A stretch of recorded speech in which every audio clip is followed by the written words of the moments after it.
Estavas com o tripé, mas ninguém se mexia.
World Surf League's Challenger Series welcomes you back to Europe, where some of the finest surfers on the planet convene at the right-hand reef point known as Ribeira Vissla.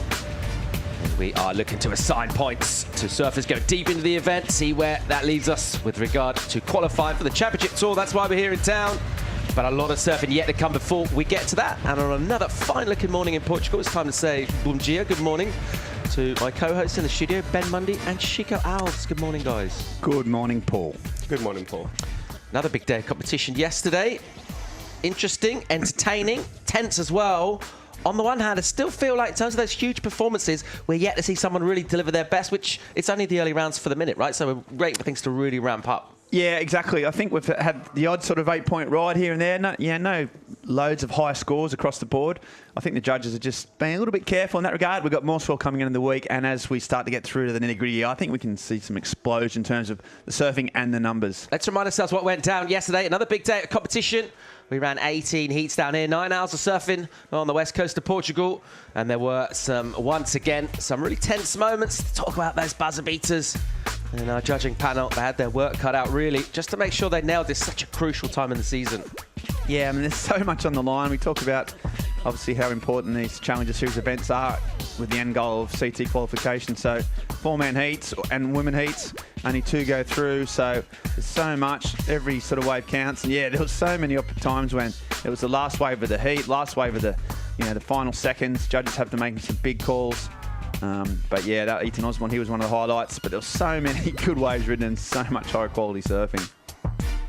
Yeah, Ethan here, he was looking really fast and really sharp. I love the way that board was driving down the line. I felt it like it was the one, and I think he's going to do good things on this contest. Yeah, he looked sharp, didn't he? That black board stands out, and he was pretty spicy. Betty Lou, Sakura Johnson, fresh off a win in the US Open. She was repping, came in and had a bit of a chat with us as well. She looks really calm and composed and dangerous.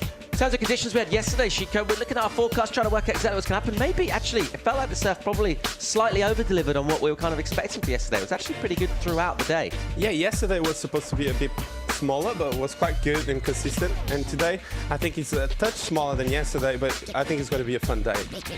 Once again, just looking at the type of surfing that has been rewarded by the judges, we sort of said how technically difficult this wave is to surf, or maybe just deceptively difficult. It looks like a fairly straightforward wave, but what was it that seemed to be getting surfers up through the scale? What kind of surfing are the judges looking for? Well, there's kind of two ways of approaching it. There's either, a couple of big turns out the back. If you get a big section out the back, then you get rewarded for those 2 or 3 if you got really lucky.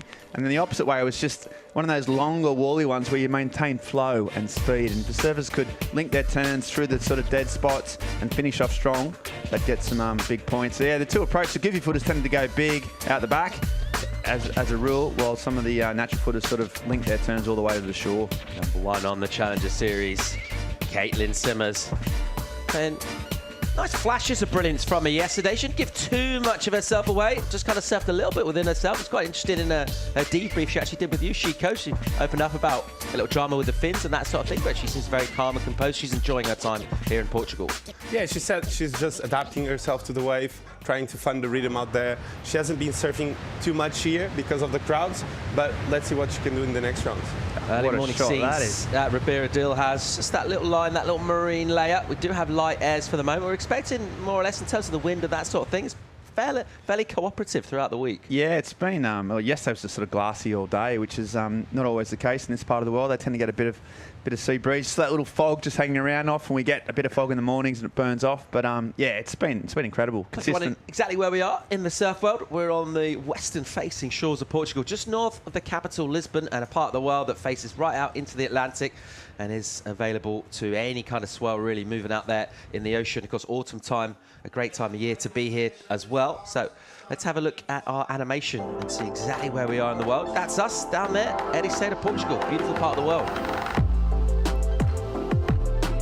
Ribeira Vissla, it's a tricky wave in terms of if you catch the wrong one, you lose heaps of time paddling back, and the potential of scoring in Ribeira Vissla on a bad wave, it's really low.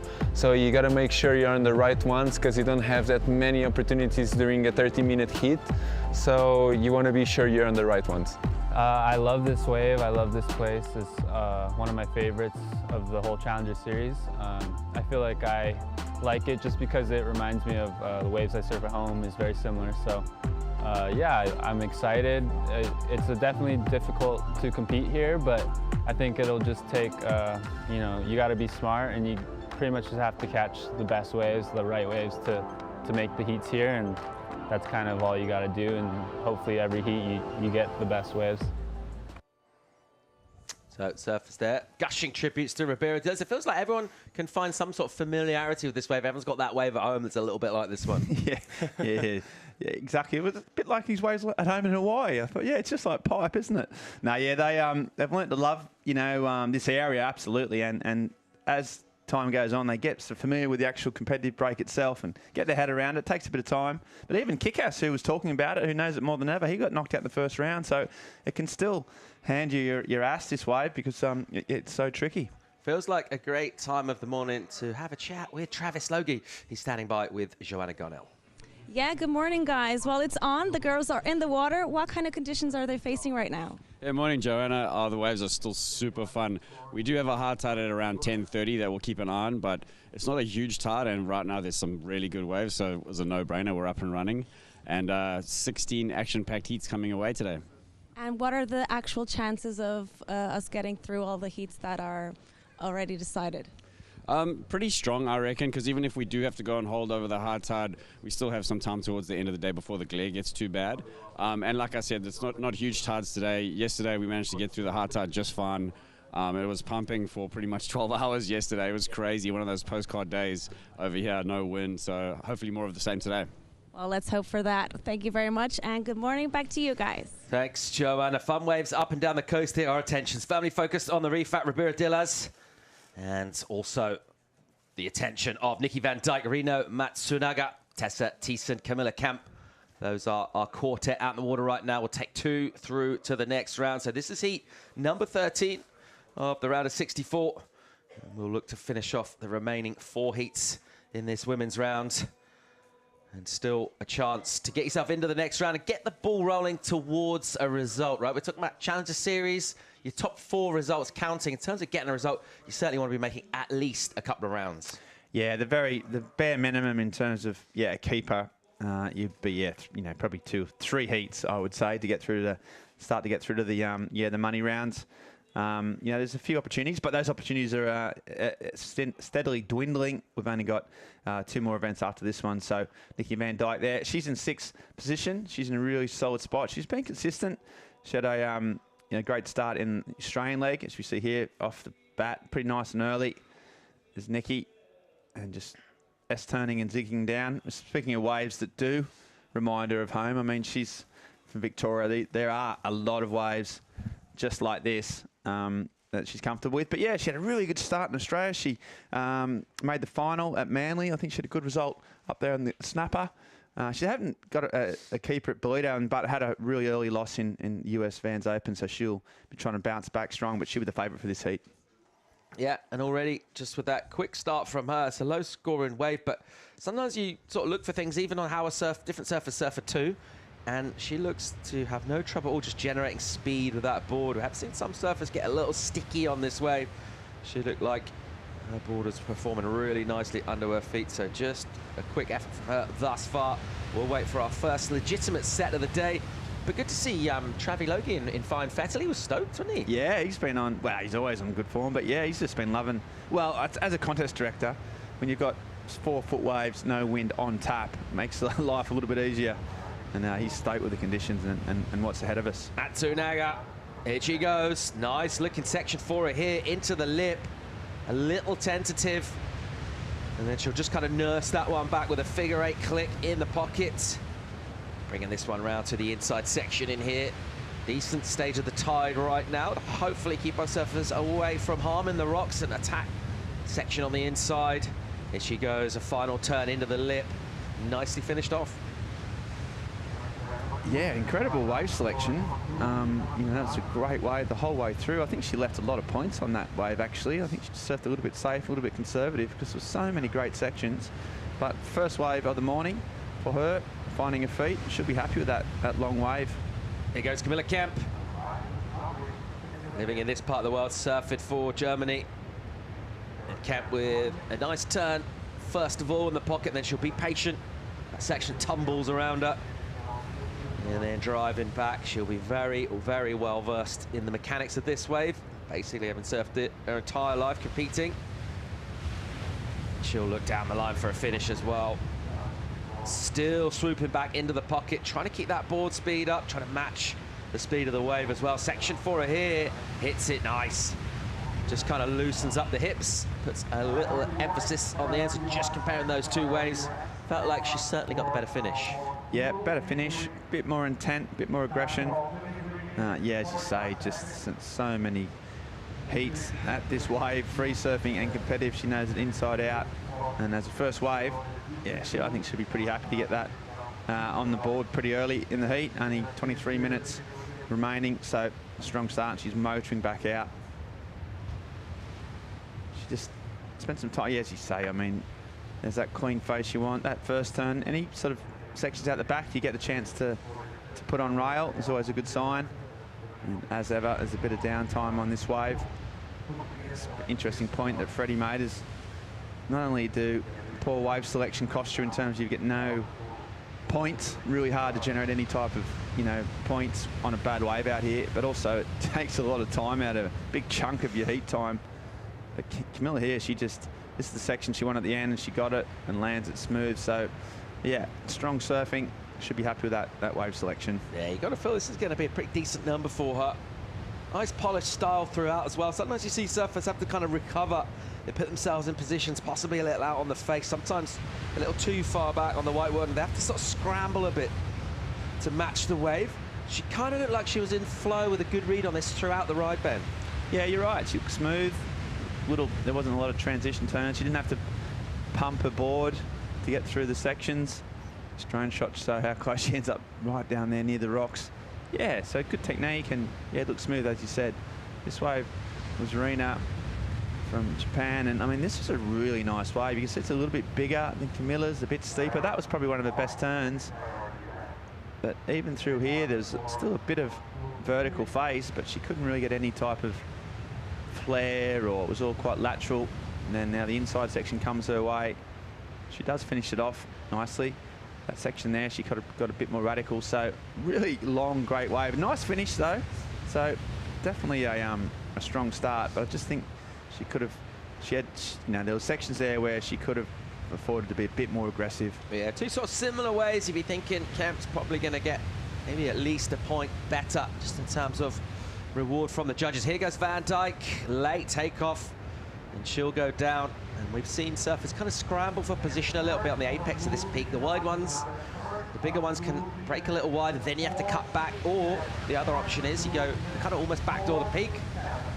However, that white water can grab hold of you, so Nikki Van Dijk will possibly pick up third priority, depending whether Camilla Kemp's got back in the lineup yet already, or possibly go to fourth priority. But as you mentioned, a strong start in Australia from her, and just lurking there ominously in 6. Of course, top 5 women qualifying for the challenges. Yeah, right there, and yeah, an incredible start to the season. As you said, a quarterfinal, I think, at Snapper, and then a final placing in Manly. So she was on fire. Yeah, just I think that US Open result, you know, she was pretty much one result away from being right up in that top mark and having a fair bit more breathing space rather than being right in the bubble. But an early round loss there has cost us. So here it's pretty important. But you'd back her. She obviously so much CT experience. You know, she knows and enjoys waves like this. She's surfed here quite a few times before, so hasn't made a big mark on this particular heat though. With 20 minutes to go, she'll be starting to get not nervous, but she'll know that she's got to get away in the next 5 minutes to get back into this heat. Camilla Kemp gets a 5.5. Matsunaga gets the 4.67. So those two are our best scores thus far in this. With around about 10 minutes gone. That is Camilla Kemp there. Let surf, grew up competing along this coast of Portugal, representing Germany, which is a story which we see quite often in Europe. A lot of surfers representing other nations, not necessarily the surfing powerhouse nations, but a lot of them grew up surfing here in Portugal. So you get that sort of double whammy advantage. You've got all the sort of surf riches available on this coast here, the climate too, and then also opportunities that come from being surfer from like a nation that isn't as established with sponsorship and that sort of thing. It's actually quite a potent combination, Ben. Yeah, it is. Well, with surfing in the Olympics, obviously those nations like Germany or Switzerland, there's a few of them. They get funding and they get some really good coaches involved.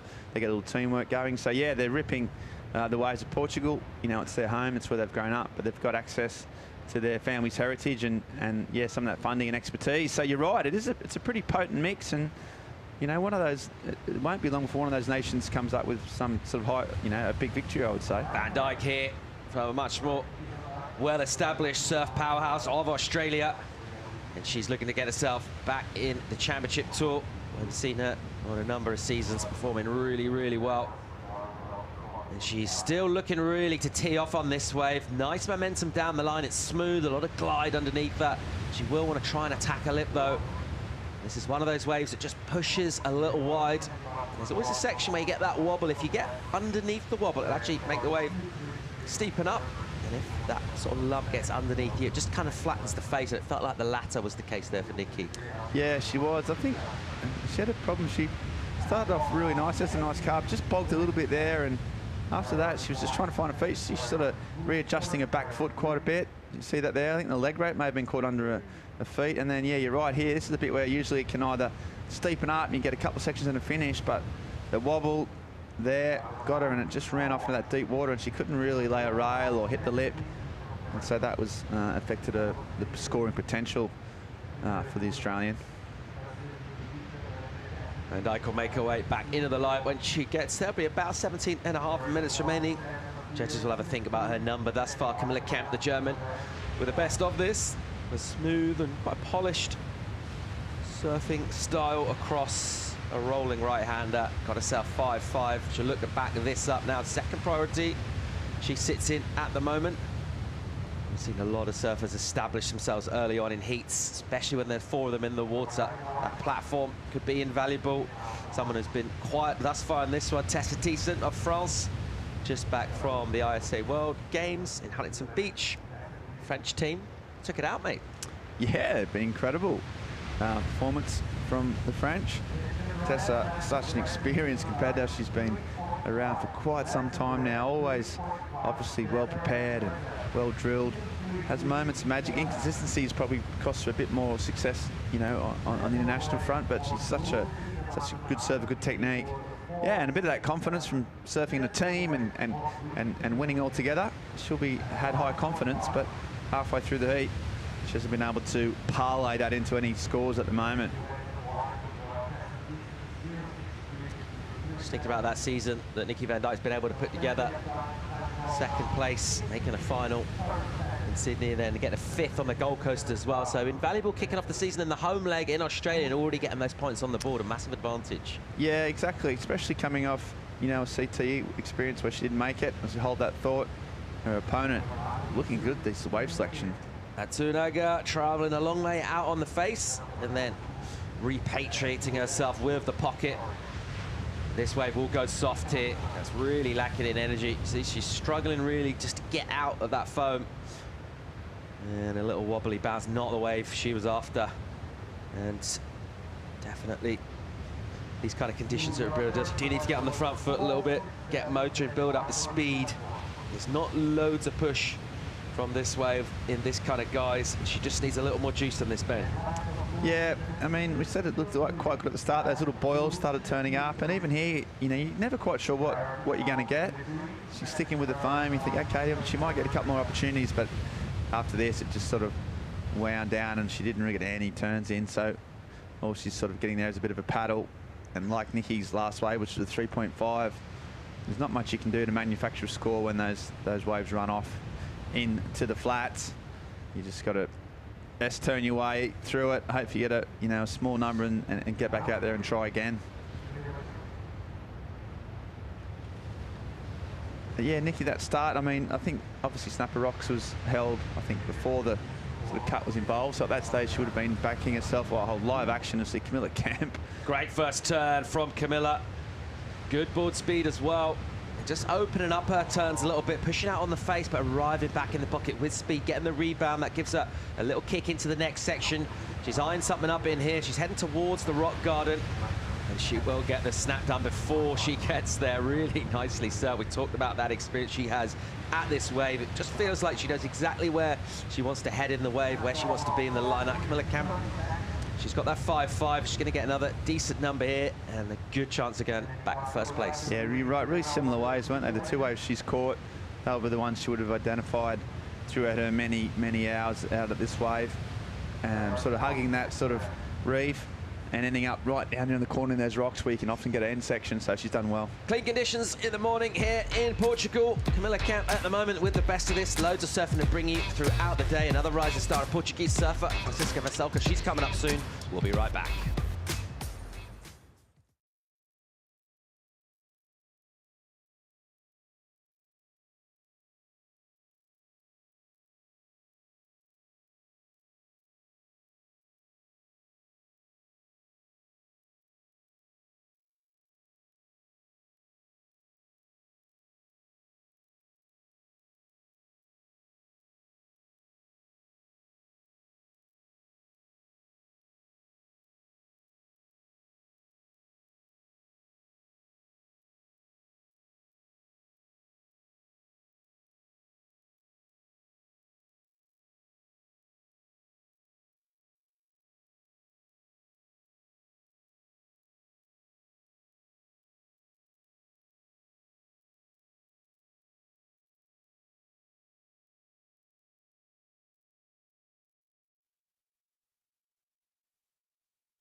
And a very good morning from Portugal. You're rejoining live coverage from the Challenger Series EDP Vissla Pro Ericeira. In a commanding spot in this wave, Camilla Kemp for Germany. She's in green. She's got a pair of 5-5s. So 11 total from her. Ben Mundy, you thought her waves were similar. Judges thought they were very similar in terms of score. 2 5-5s. Yeah, they were pretty much identical. Same part of the reef, sort of same flow, you know, same sort of end section that she connected with, and yeah, bang on the same point. So it's pretty, you know, 11-point heat total. It's solid, given the conditions, and that's the first heat of the day, and she's got a bit of breathing space. Also saw Nikki Van Dyke probably caught a wave while we're in the break, so we'll probably get a chance to look at that. And that, as it stands, those two surfers just out in front, but desperately trying to improve. Here's a little wave caught while we were on the break, and here's Nikki just a bit more, that board speed, as you can see, it's a lot different, but hasn't been able to connect with the lip as yet. Here she goes, she's looking for a finish. Roundhouse cut back, nice hit off the foam. A little bit of a foam to deal with here, and then she goes down the line, and it's still not standing up for her. She's waiting for, hopefully, an end section. You see that's sort of going past the section where Camilla Kemp ended up. And you don't really get that sort of wave coming towards you to hit it. It sort of runs down, but she got a 4.07, enough to keep her in second place, but she feels like she hasn't really connected with, you know, the right wave, and hasn't shown her true potential as yet. And that long paddle back to the top of the point. Not loads of duck diving involved in a day like today, so it's more or less kind of a dryish paddle, but there is a bit of acreage down here at Ribeira del As. It is quite a broad playing field. We've seen an unusual spread last couple of days in terms of takeoff positions. Normally we're bunched together. We've seen a real spread on the reef. And having a look to try and snaffle something. Here goes Tessa Thiessen on the backhand. So just have to go a little careful on the first turn as it goes soft. And then we'll get to this section of the wave where surfers try and bring through to a mid-inside section. Doesn't happen there for Tessa. And once again, continued frustration from her. She's got nothing going in this heat. Hasn't got above a 1 thus far.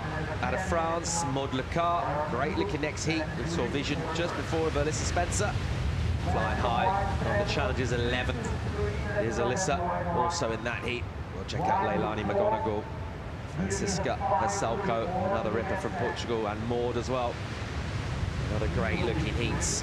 A chance to sort of see what's gone on out there, see what these surfers have been able to do, and no real surprises really, Ben. I mean, it's easy to sort of say from up here, but just got to find yourself the 2 best waves. Yeah, I mean, let's not overthink this, you know.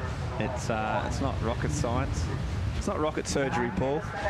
And yeah, you know, getting those 2, well, there's 4 surfers all trying to do the same thing. That's where the problems, I think, start. And at the moment, Camilla's done that better than the rest. Nikki, I think she's getting a little bit, she's starting to go, she did have priority, so she's gone on the inside. Sometimes that can pay off, but I think it's a bit of a risky strategy. I think surfer of her caliber might be best just to stick on that pack and hope the sets come through. She's sort of busying around, seeing if you get anything underneath these other surfers.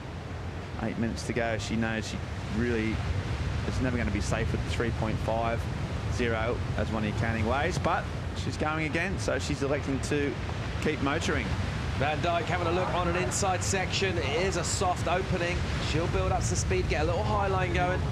Nice snap in the pocket with speed and control, and then opens up on the rail a little bit. So quick combo of turns from her. This one will run out of juice. So a quick outside section, 2 turns. Her low score is the 3.5, and she's just thinking if she can get any kind of opportunity, keep surfing, crucially as well. In between sets, do get quite a good read here whether there's something coming. So if you're in 3rd or 4th priority and you don't see a major set approaching, why not roll the dice? Yeah, and I think there was 2 sections on that wave that were steep, and if she'd actually really connected, she could have got, you know, points or at least improved the score, but I think she just sort of missed them. So whatever potential was there, she didn't quite get it, but see if Tessa Thiessen can make it pay. Yeah, here's Tessa. Quick clip on the outside for her, and again, similar sort of maneuver. She'll be patient in here. She really needs to get something going on this wave. Crucial wave for her, just over 7.5 on the clock. Then again, that is not the kind of wave she's looking for. Just kind of looking around as she's riding the wave, trying to find where the energy is, and basically just wasn't there. So continued frustration, busy Van Dijk again, up and swinging. So a tactic from Nikki. She's not going to sit around in the lineup and wait for sets. She's going to keep surfing. Opens up off the bottom. Little check snap from her. Speed still going down the line. And just using that rail. Our board really bladey through these relatively soft sections. Does allow her to keep that speed going even when the wave's not offering loads. She's doing her best to milk kind of mediocre waves here, Ben. Yeah, she's obviously made a decision that she's not going to wait around, and I mean, we have seen both Camilla and Rena especially has had priority for probably 10 minutes and hasn't caught a wave. So, you know, Nikki's gone, I'm not going to do that. I don't have priority. I'm going to stay busy and see what I can get. And, you know, I think she's probably backing us surfing to a degree, but here goes Rena. So after all this time, she is going to go a wave now. Matsunaga on the outside, good looking wave. Bang into the lip. She'll recover that out of the white water. And there's a section standing up here if she can connect with it. She's hanging in that foam and just really struggling to get out in front of it. And she goes looking for an inside section to finish. She's been a little tentative so far, just a general sort of body language. Now she's got a little speed going, and she hits a lip, a little lateral. More of an attack required, really. She waited a long time from that wave. She surfed a long way. Good chance she'll improve on her standing in the heat. This is a really low-scoring affair. All right, Thiessen. Here she goes. Kind of a mid-sized wave for Tessa. First section's a bit awkward. And she's still trying to plug away here. Once again, similar kind of story for her. She's caught a lot of those waves, which, one of those mid-range ones, never really get past a mid-section of the reef. Just over 5 minutes and 20 seconds remaining in this. Numbers to come in for all of our surfers, except the heat leader, Camilla Kemp, who, by contrast, has been calm, collected. She's posted the best numbers, Ben. Yeah, 2 really good waves and surfed them well. She got round each section, just a bit more intent than her competitors, sort of hitting the foam and then coming up with a few steep sections. Very impressive, although she hasn't been put under any real pressure by her opponents. So she's going down here, trying to finish off with a, you know, a nice little turn towards the rocks. She's got a pretty commanding lead at this stage. And here she goes. Just took her time there, just waited for that last sort of money turn and and did it. And here, you can see this wave, nice little first turn, a bit steeper. So she's just, you know, as we've all said, she's got the 2 best waves of this heat so far, and that's why she's in the lead. The interest is probably more so down those sort of lower rankings or the lower placings with Nikki Van Dijk. It's a pretty poor heat by her standards. Got a lot of waves, but sort of missed a few opportunities. And she's opened the door at this stage with 4 minutes to go, and there's still scores to come in for Rena and Tessa. And there's Camilla just, yeah, pretty much. That was a different wave. You might not think it, but you can see the board speed of Nikki's just a bit, you know, she's going fast from the wave, but she hadn't been able to really hit the lip or sort of make any, you know, any fin release or sort of not all the linking of a turn. So, you know, that wave was difficult. That's the best wave of 4. She's got a pair of 4s. Sort of just staying busy, ridden 7 waves in the heat. She's got herself in 2nd place, but she will know that Rena only needing a 3.57 is a really, really low number with 3.5 minutes remaining. Yeah, the busy approach from Van Dijk is paying off in terms of she is nudging her score up. Prior to her last wave, she got a marginal improvement, and then she just squeezed the points up again. Actually got a high score of 4.17. So going to the inside from under priority, trying to work up points, get something going. If you can improve your score, it's going to help you out. What you don't want to see when you're on the inside is a bomb out the back. She hasn't seen that. Well, she's been paddling back out and maybe putting up half a point, something like that. Don't want to see someone take off and smash out a 7. And that's not happened thus far. 3 of these surfers relatively struggling compared to Camilla Kemp. And it has been a low-scoring affair. Not loads of quality really to bring you in terms of the action. But that wave selection from Camilla Kemp, our local from here in Portugal. She's representing Germany, but she's from this nation. And her read of the waves so far, particularly the fact that those 2 came in early on in the heat, she snaffled both of those quality waves, and that lead at the moment looks pretty solid. She's got 2.5 points over Nikki Van Dijk. And she's only ridden 2 waves, Camilla, so very measured and composed. Yeah, exactly, and a solid strategy. Nikki Van Dijk, that last wave was before that little in and out from Rena Matsunaga, needed a 3.57. She got a 3.03, so that's how close she was to, you know, getting the score. She just got caught behind the lip out the back, and that's probably what cost her. But Nikki Van Dijk may have just dodged a bullet there. And here she goes again, a little insiders. Bit of a section in the front. What can she do, Paul? Van Dijk, nice first turn, plenty of spray from her. And just from coming from behind on that opening section, she allowed to get that speed going and put a bit more into that first turn. It'll get tricky through here, but judges have been rewarded. Work done out the back. Nikki just trying to join up dots here. We'll go down towards 90 seconds remaining in this, and she's rallied pretty hard. That was her 8th wave ridden. She's been staying busy on the board and being a little bit pragmatic about the fact she's maybe not connecting with bombs in terms of when she's in the lineup. So just try and catch in between ones. You get a little bit deeper on the reef, does afford you kind of a bonus section, the section that sometimes surfers actually take off on. You can actually hit that if you come from a couple of meters back. That's what Nikki did on that last wave. Yeah, exactly, and just being a bit out of rhythm. We talk about rhythm. It's a pretty hard term to quantify, but you know, because she's never had the priority. She's been 34th priority. She's been sort of forced to go some of those sort of smaller insider waves, and they haven't delivered. And then you go back out, sort of a bit of a cycle. But as it stands, she's done enough as of right now to get through. That's all you got to do. Doesn't matter how you do it, as long as you're in the hunt. But there's some big sets out the back. Yeah, here we go. Just under 40 seconds remaining. Taken off here. Matsunaga only needs 3.57 off the bottom. Awkward section to hit. She kind of clips it. It's not particularly convincing. And she spent a lot of time in the whitewater in this heat on her waves, and it's cost her really. And that's not going to help her situation. It was a low requirement. Kemp took a wave, used that priority, and it looked once again like a decent section for her out the back. Camilla Kemp now just trying to stay relevant, stay on the peak, sort of control out the end of this heat, but I think she's put in a pretty strong performance there, calculated and measured. She took opportunities when they came. We've got a number to come in for Camilla Kemp, but she was already leading the heat prior to that. We're all caught up with scores elsewhere, and I think it'll be a bit of a sigh of relief for Nikki Van Dijk. Yeah, I think she'll be happy with the fact that she got through. I don't think she'll be particularly happy with the way she surfed that heat, but you know, sometimes you just got to tough it out. You just got to get through, grind it out, and then you know, back yourself, you know, throughout the rest of the event. So she's in the mix, and that's all that counts. Camilla Kemp in the ascendancy on her home shores. She will be absolutely delighted with that first heat of the day and getting it done with a pretty polished performance in a tricky heats. Challenger Series action from the EDP Vissla Pro Ericeira. Loads more great surfing to bring you. Live from Portugal. Right after the break.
Welcome back to the Challenger Series from Europe, a Tuesday morning in Ericeira. Let's check out Heat 14. We'll see Alyssa Spencer from the USA, Leilani McGonigal from Costa Rica, Caity Simmers from Portugal, Maud Lecart from France, joining us, South Paul Evans in the studio for the call now.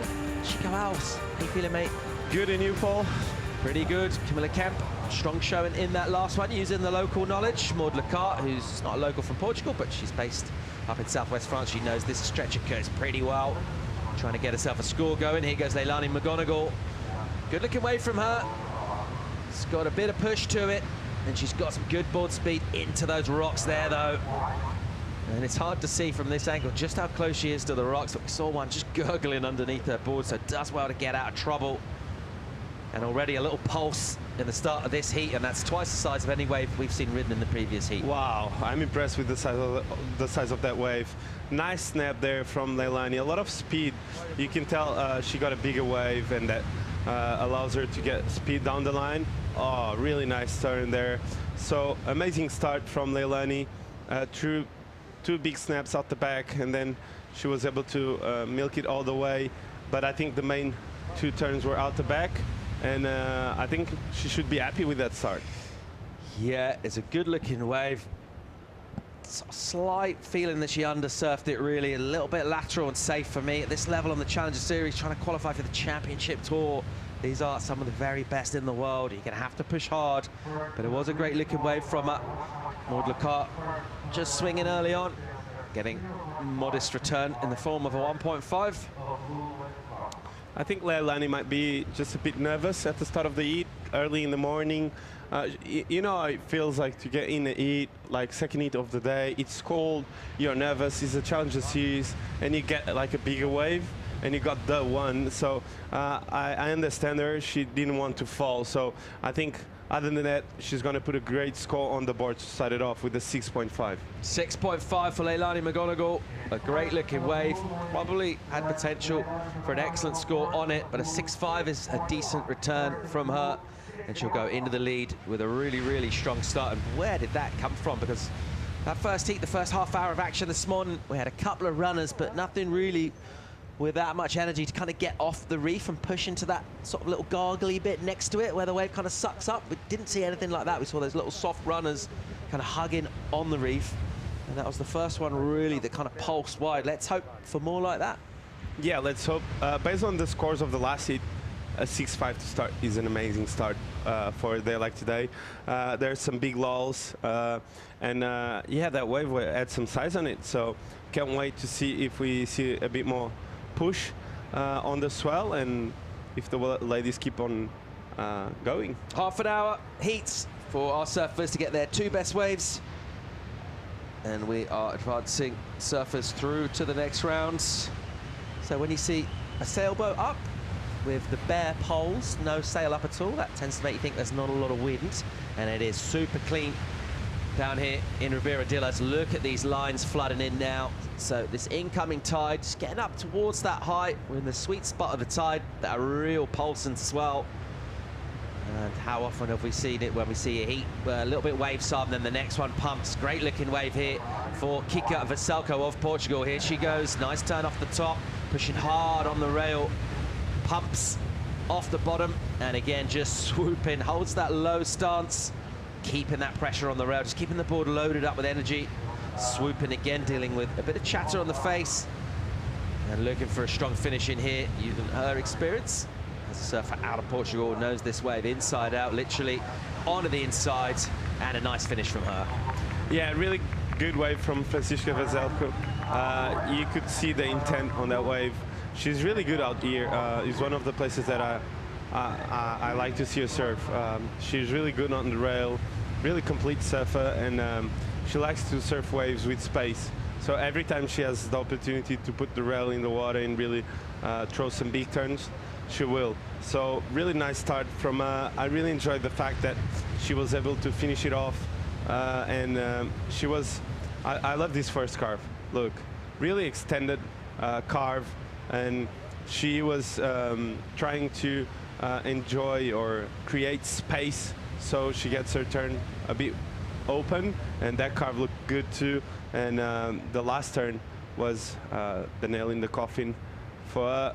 And I think she's going to start off with a good score too. This last bang was good. Boom. A bit soft there, but I understand. She knew it was a good wave. The work was done out the back, and she wanted to finish it off. So I think she's going to put a good score on the board. And Maud Leca and Alisa Spencer yet to catch a good one. We talk about the local knowledge here and how key it is, experience at this wave, paying off so often in events down the years. Someone that used that experience and the familiarity with the wave here is Camilla Kemp, and she's standing by with Joanna. Yeah, Paul, that's exactly right. I mean, in the morning when you were checking in, you were absolutely freezing. You even wanted to go in with wearing your sneakers. How does that affect you, the cold? Yeah, I knew it was yesterday when they did the call and it was only 12 heats. I knew that I was going to be the first one of the morning, so I knew I had to wake up early, drive up here. You know, I live in Cascais, so I have to drive all the way up, and I knew it was going to be freezing, so I just kept my hoodie on and my sneakers on to not get too cold and get to surf a couple waves before. And yeah, and then I just felt in sync. I was on the good waves, and I focused on my own strategy and just made, just let my surfing talk. Well, that's the thing. I mean, experience must have to come in play because you knew exactly which waves to go on. Yeah, I feel like, surfing is a lot of instinct. I think sometimes it just comes naturally, and this time I was lucky and I was just on the good ones. And yeah, I feel super comfortable here. I got all my sponsors here. Vissla and Sister are making an incredible job getting this all together, and my boards are also from here, Semente. I'm riding the best boards for this type of waves, and I feel confident, I feel happy to be here, and just want to get this opportunity and do my best. And how hard is it to get a completion without landing on those rocks? Yeah, it's super tough. The rock is just right in front of you. You just don't have to be afraid. Just go for it and hope for the best. There was a point you were just eyeing them down, saying, I'm not going to get you. You just have to go for the last turn, so whatever happens, happens. Well, have an amazing rest of the day. Go rest, and good luck in the next round. Thank you so much. Thank you. Back to you guys. Great insights there from Camilla Kemp. A lot of it is down to instinct. I really like that, particularly on a wave like this as well. So many different kind of variables. You can tend to overthink a little bit, overanalyze exactly where you want the wave to be. You want this boil to show up here, the line to kind of bend towards this part of the reef. If you can, just go to that other part of the brain. Yeah, you just kind of doing it by instinct, doing it all naturally, surfing by feel. And that's what she was able to do in that heat, posting a couple of good scores in a tricky heat and getting through. Absolutely delighted she is. Meanwhile, out in the water right now, 20 minutes and 10 seconds to go in this. McGonigal and Vaselko, identical numbers for them. 6.5s, very healthy numbers indeed. Mordecai, she's been rallying, unable to get any kind of quality. 3.1s. Alyssa Spencer, the top seed out in the water right now, got nothing going at all to speak of. Here goes McGonigal, second wave, nice first turn. She'll push nice and hard off the bottom.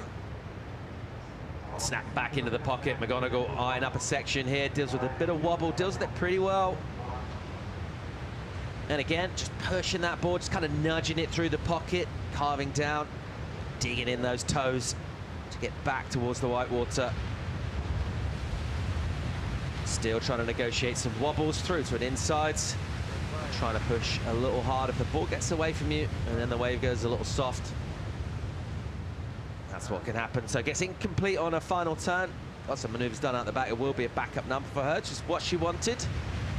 She rode an absolute bomb at the start of this heat. Got a 6.5 on it.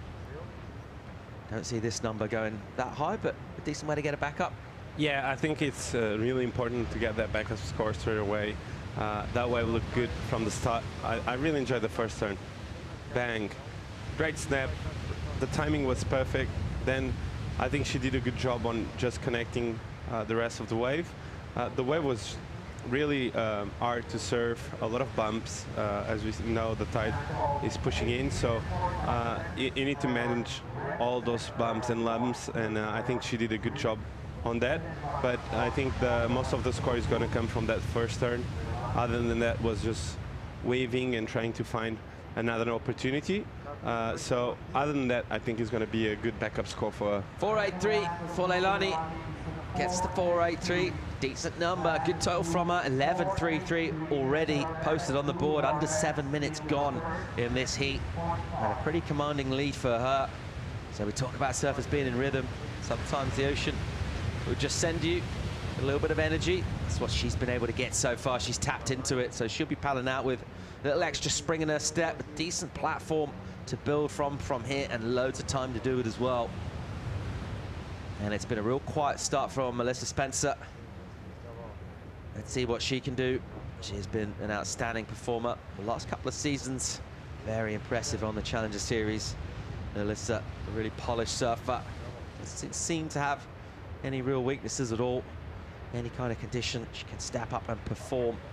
She's not been at this so far. She does have priority, so next decent wave coming through, she'll feel like she's got a read on exactly where she wants to be. Great overview there, just seeing those lines wrapping in.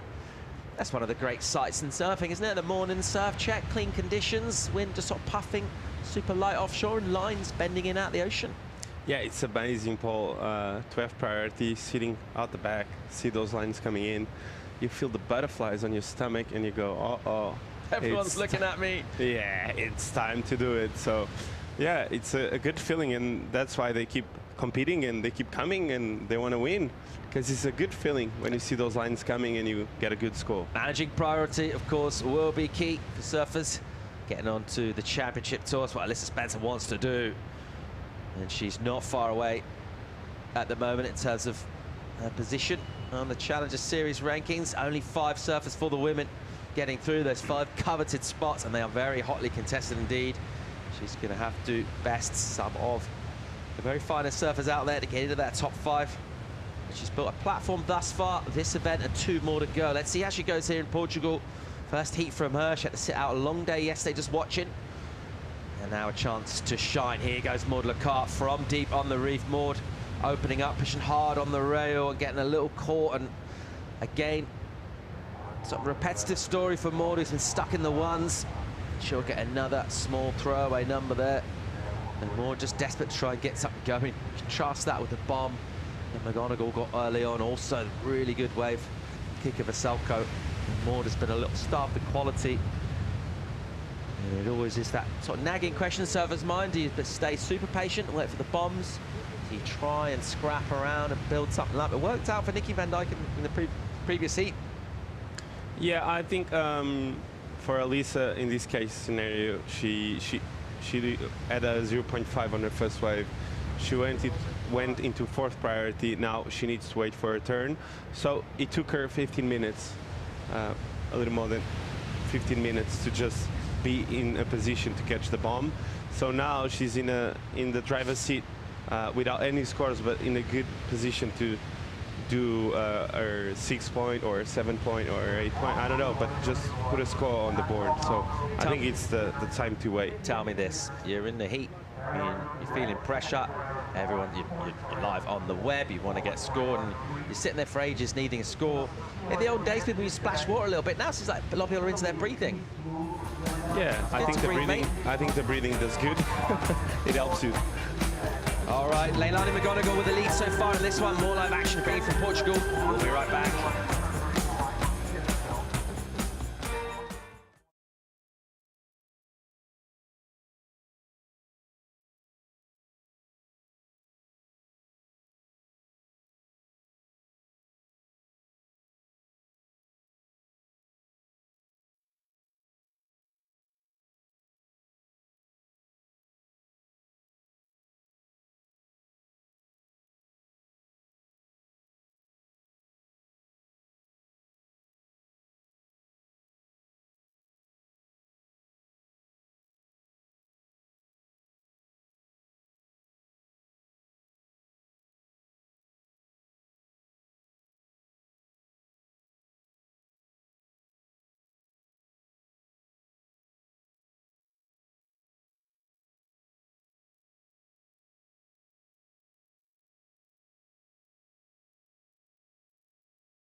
Challenger Series is back in town.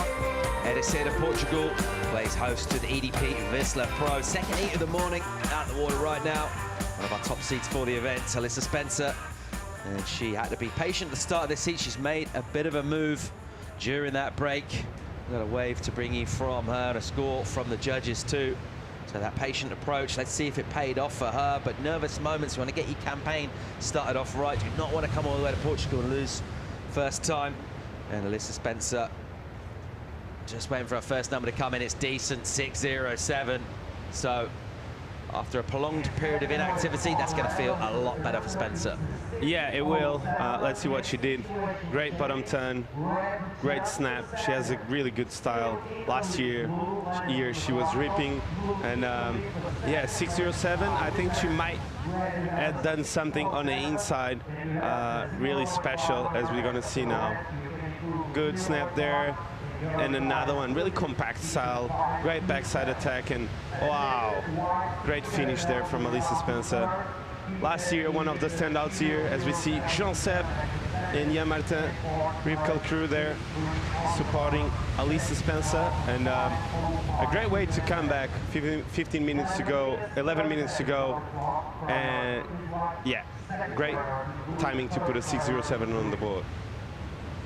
So, as we see now, a bit of a lull in the action, and Alyssa Spencer goes to second place.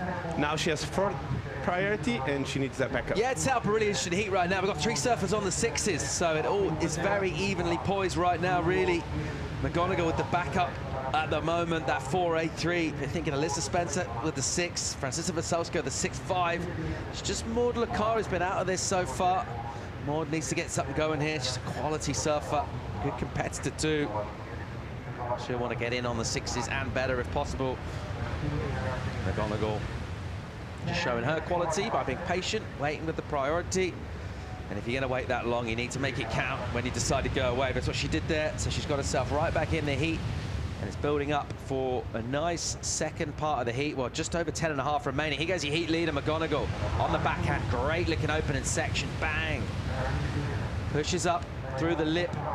And then a little slash setup turn. Nice little wall tapering off here. Super clean on the face.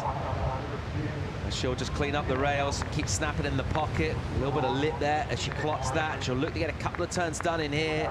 Pushing. Again, they're not quite getting the finish she hoped for, but nevertheless a decent wave. It's some good anger in that first snap from Veselko. And again, nice and sharp, and it'll go softer, so she just puts herself a little back, kind of tries to step behind the bolt to come through to the inside, and she'll get a couple of combination of turns done, and a decent finish as well, right there on the rocks, and she can hear the applause from the crowd. She loves it. So Veselko putting it all on the line with a risky finish that paid off. Yeah, it did. I love the passion of Kika. It's just, she's a really fearless competitor. As we see the wave again, big turn out the back, another carve. Oh, really nice carve all the way back, and another one. And this was a really long wave, and she did the best she could on this wave, and putting the turns on the right place all the time, and she was able to finish it off right on the sand. As we see the Portuguese crowd cheering Kika here on the sand, bang, and hopefully she didn't broke any of those fins. Shaka for Kika, and great support crew as we see the replay of Lailani McGonigal. Great first snap there, a really soft wave.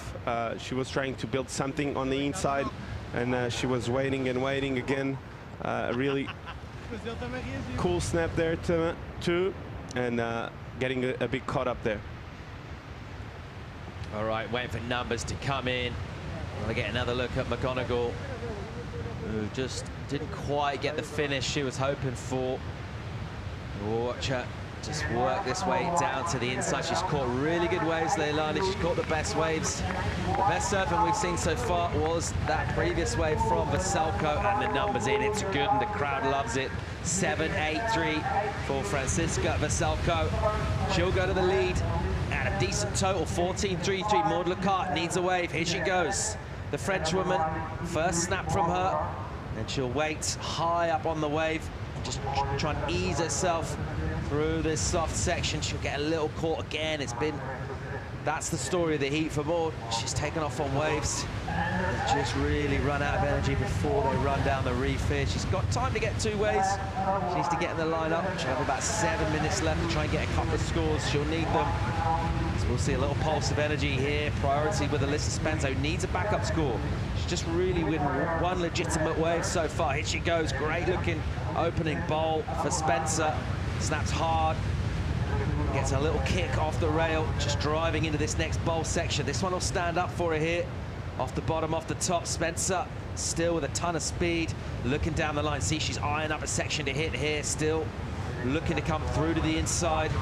Still with plenty of board speed. Spencer on the inside, little snap turn just underneath the lip. She'll wait patiently at the bottom of the wave, bang. Nice snap from her. And decides, I think quite prudently, not to go into the rocks down there. So a load of turns done, and our judges gonna have to get the thinking caps on. Yeah, this wave was a long one. I would love to see the front angle of this, but looked like a good one from Alyssa Spencer. She started off with a wrap there, quite putting her feet on the board, trying to figure out where she's gonna hit it. And there she goes, quick snap there. Again, you could tell the wave was building down the line, so she waited for the right moment, a quick setup snap there, and I think the money turn was on the inside here. She gets a quick snap there again. I like this turn here, bang, releasing a bit of the fins, and here she couldn't really finish her wave off, otherwise she would break a board. So other than that, really intense moments for Alyssa Spencer, needing a 5.27 with 5 minutes to go. Ton of speed throughout that ride from her. She was absolutely motoring throughout. It's a tricky wave to surf. She found a couple of soft sections. I tell you what, Portuguese crowd enjoying this though. Francisca Veselko, she's in the lead. Giovanna Garnell, you're down the beach sampling the vibes. Absolutely. I'm feeling the vibes. Everyone was crazy right here. I've got Rodrigo, who's actually working with Francisca. And how good is she doing? Actually really good, because it's high tide now, almost high tide, and it's very difficult to surf because the wave doesn't have much power, but she managed to keep herself next to the pocket, which allowed her to come all the way to the inside and finish a good wave. And if she were here on the beach right now, if you could tell her anything, what would you say? Go pick another one, or go get your spot in the lineup again and do another one like that one. Well, great chat. Thank you very much, and good luck. Obrigado. Live action out the back, McGonigal. She's going to need a wave here, possibly under pressure from Spencer when her score drops in. McGonigal, another good-looking wave. Let's see how hard she pushes on this one. She looks like she's in good rhythm so far with these sections, but it's a lot of setup work. She's yet to really go on the attack. Needs a strong finish in here. Let's see how she goes, compressing, decompressing. Still just pushing on that pocket. And she'll get into deeper water here. Look for a finish. She'll just snap that one up into the lip. So McGonigal with another decent wave. She has picked really good waves. Her wave selection's been very much on point so far this morning. A number in for Spencer. Now McGonigal could be in a spot of trouble here. Spencer will jump over a 6-3 the previous wave. So McGonigal now on this wave here, looking for 5.87. She could. Yeah, I think this was a really well surfed wave by Leilani. I really like the way she surfed on the pocket. The last turn was really good too. Quick snaps. This is her third snap. Another kind of like carving snap. Not as much of a quick turn, so putting a lot of intent on those turns, and I love the finishing turn there, right on the sand. So great way for Leilani there to respond to Alyssa. Yeah, she needs a number though here, and she is looking at a late charge from Melissa Spencer, who really was super patient early on, and she's just chipped away and come back at her. Let's check out the heat recap. This is an absolute bomb at the start of the heat for Leilani McGonigal, but I can't help but thinking she maybe left a couple of points out there on this wave, and she might pay for it, Chico. Well, I think she surfed it well. The wave was quite hard to surf, was a bit flat down the line, and I think she did a really good job to connect two major turns out the back. The wave was, those are wide ones, are really bumpy, and first wave of the heat, a really good start. So I think she was on her way to a great start, and she was with a 6.5. So this was the Portuguese Tiger Caity Simmers with that 6.5 early on. She was surfing really good with some strong carves on the pocket and finishing it off right on the rocks too. So great way to start off the heat for Caity Simmers. One of the best out here, in my opinion, and a really great surfer from Portugal. This was the wave of the heat so far, 7.83 for Kika. She had the lead attack out the back, and then she was able to wrap around a couple of times and really put a point of difference here. As we see on this card, I really like the way she looks back. She turns the arms around, looking at the pocket and making a point of difference as she's surfing on the front side. And there's two goofies on this seat, so great heat.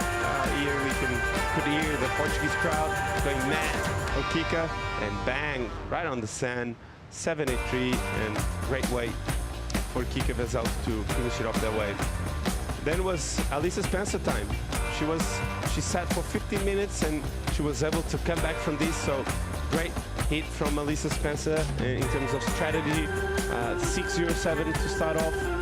Really hard wave to surf, and she's surfing with a lot of speed. I really enjoyed this last turn.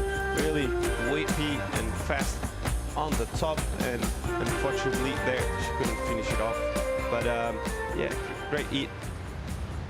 Here goes Maud Lacar. She's trying to get out of combo now. She's a long way back in this heat. A minute to go. And this will just be a consolation effort really for Maud Lacar, who's had a bit of a nightmare in this heat. She's just not found any kind of quality waves at all. This is much better from her though. She'll go through onto an inside and tag it. This is the sort of stuff she wanted to do from the start of the heat. This is much more like it from Maud Lacar.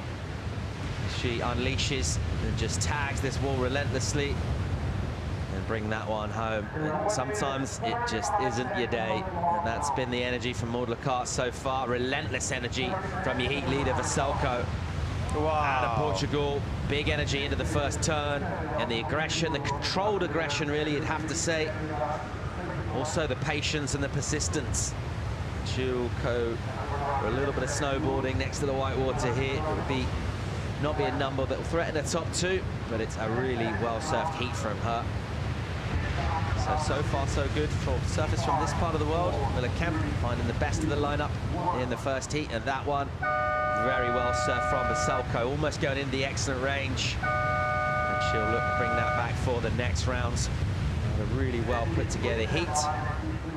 And it does feel like a little extra kick out of the swell, a little pulse of energy came through in that one. It's all about not only finding those waves, but when you're on them, making sure your surfing steps up too. That's what she was able to do. And she'll get a quick debrief with her crew on the rocks here. Official results in. Veselko gets the win. Solid performance. Alyssa Spencer also getting a couple of sixes after an inauspicious start. She'll be back in the next round. We'll lose McGonigal and Lecarte. Loads more action to bring you from Portugal. Challenger Series back in Ericeira. Going to bring in Mundy and Jervis for the call. We'll be right back after the break.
Welcome back to the beautiful headland here at Riviera de Ilash. We're in Ericeira. My name is Ben Mundy. I'm joined in the booth by Flip Jarvis. There's a boat out the back, quartermaster hanging out there in the beautiful sunshine. The waves are pumping.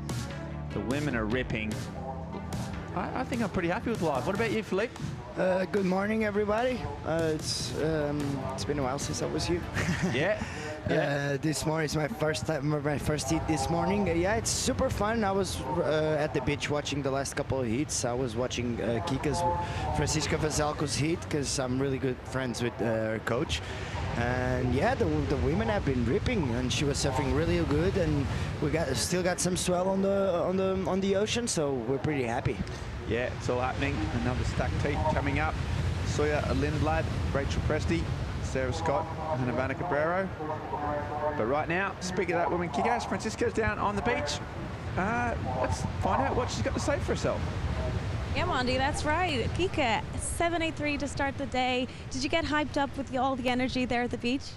Yeah, actually, I started the heat kind of late. The first set came through, 3 waves, and the 3 girls went. And I was like, oh, maybe I should have gone on one. But I knew I had to wait, and there was going to be my turn. And yeah, when it came, I just gave it my all, got the 6.5, and then got the 7.83. Well, you got your coach really happy. What can you tell us about these right-handers? Because everyone seems to have a lot of difficulty figuring them out. Yeah, even I do. It's a really hard right. We have here the nationals, and I try to practice here a lot because it looks easier than what it is. The wave is really mushy, and you got to be always really close to the whitewash so you get the energy of the wave.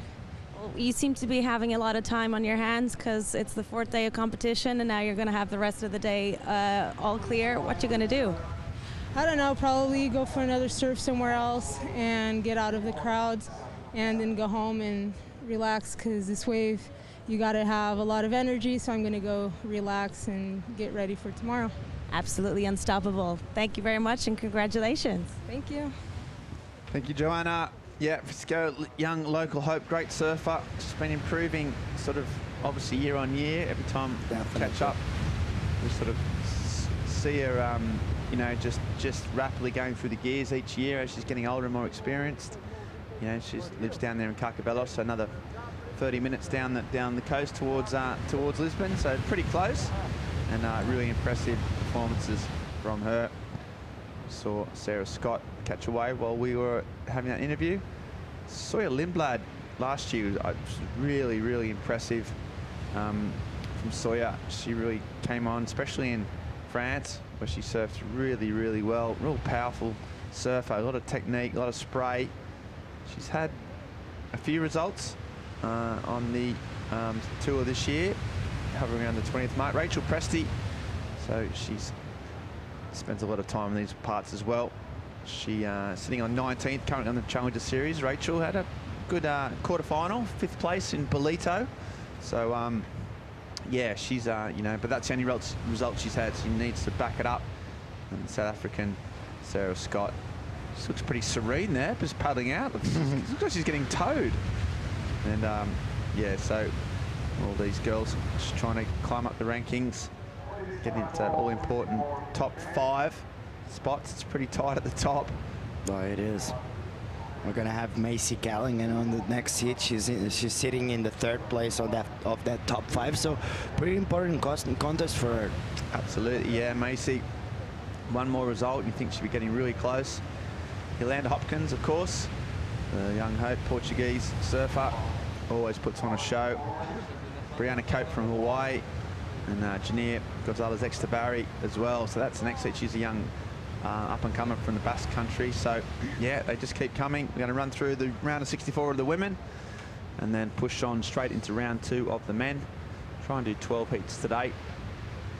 Conditions, well, kind of just pretty similar, aren't they? We've sort of been on repeat for a while. Is this swell any different, Philippe? Has it got a change of angle or a change of energy, or it's pretty much what we saw yesterday?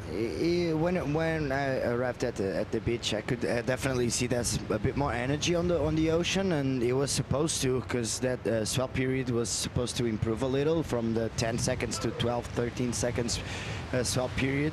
And let's see. I'm pretty interesting. It's going to be pretty interesting to see what's the waves going to be like with the tide getting lower. I'm pretty sure we're still going to have waves, but there's always that decrease on the swell when the tide is getting lower. But hopefully we still have a lot of waves. We're going to have a lot of waves throughout the rest of the week. As we see here, the tide charge, it's pretty much high tide. Yeah, it's an hour off the high now, so exactly. They're not, the tide or the coefficients are getting smaller, so the tides are getting smaller as we progress through the week, so not as quite as much water as yesterday or the day before. As we see Presti out the back, first turn off the foam, a little bit of texture on that wave. There's a nice cut back, just trying to link up these turns. She's looking really sharp. Got a wide stance, a lot of front foot. It's driving through those chops, but looks like that wave not going to offer much more than that. So Rachel just getting off the mark. Yeah, I think if the tide was going to swallow it up, it would have perhaps done it by now. So I think we can get through the high tide. Did so yesterday without much of a problem. But as the tide runs out for the rest of the afternoon, it should just get better and better. Oh, definitely. As you see here, Rachel with a nice first climb off the top, a couple of nice cutbacks. The wave just eases off on her a little bit. As you said, nice flow. The board looks really good on this flat section. So Rachel starting with a small score, but still, it's better than nothing. Yeah, exactly. Especially with this high tide. No one else has been able to get any sort of serious points on the board. So Rachel just getting off the mark. See there, Havana Cabrero from Puerto Rico. Just looking, going a little bit deeper, trying to see if any. I mean, as this high tide does come in, you tend to get almost 2 sections on the reef where you can catch. You can go sort of a bit more towards the channel, or you can sort of paddle up a bit more to the north towards those free surfers. It's always a bit of a risk. We saw Joanne Giroux do that yesterday. Yeah. Sort of break away from the pack and go and stuff up there. It's always an option. Maybe a bit of a risky one, but it is there, especially if you don't have priority and you think that the tide might, you know, be slowing things down. You can always get away from the pack and try and get a wave, but at this stage, 20 minutes left to go. No need to make any sort of rash strategic decisions just yet. Especially because the last couple of heats, you just saw some really good waves on the main peak. So probably the girls are waiting for those kind of sets and those kind of waves to just perform as hard as they can. So I don't think anyone is going to move. You can go a little deeper, a little further back, but I won't think anyone will go as north as we saw yesterday. No, they're all sitting pretty close there, aren't they? Sawyer Lindblad with priority, just a little bit further out. And the other 3 competitors are sitting a bit inside, waiting for a bit of a swell. We saw Sawyer actually in a few years ago too in France. Actually, even last year in the Challenger Series, just surfed so well when they was a left-hand rip bowls. She was one of the probably standout performers on the Europe leg last year, and one of the new fresh faces that we hadn't seen a lot of, and she really stepped up. Didn't quite make the qualifier. See, next to Barry, Janier just getting ready for next heat. And yeah, she's also part of the EDP Surf for Tomorrow.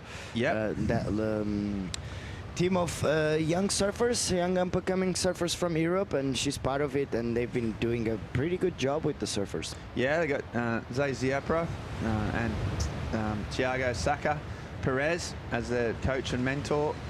They've been on surf trips, coaching camps, and yeah, been a really incredible program. It's been working great. It's actually live online. You can watch the first episode of the Series 2 as we see Presti. Oh, nice roundhouse cut back. And another, nice, she's got nice style and nice little rhythm.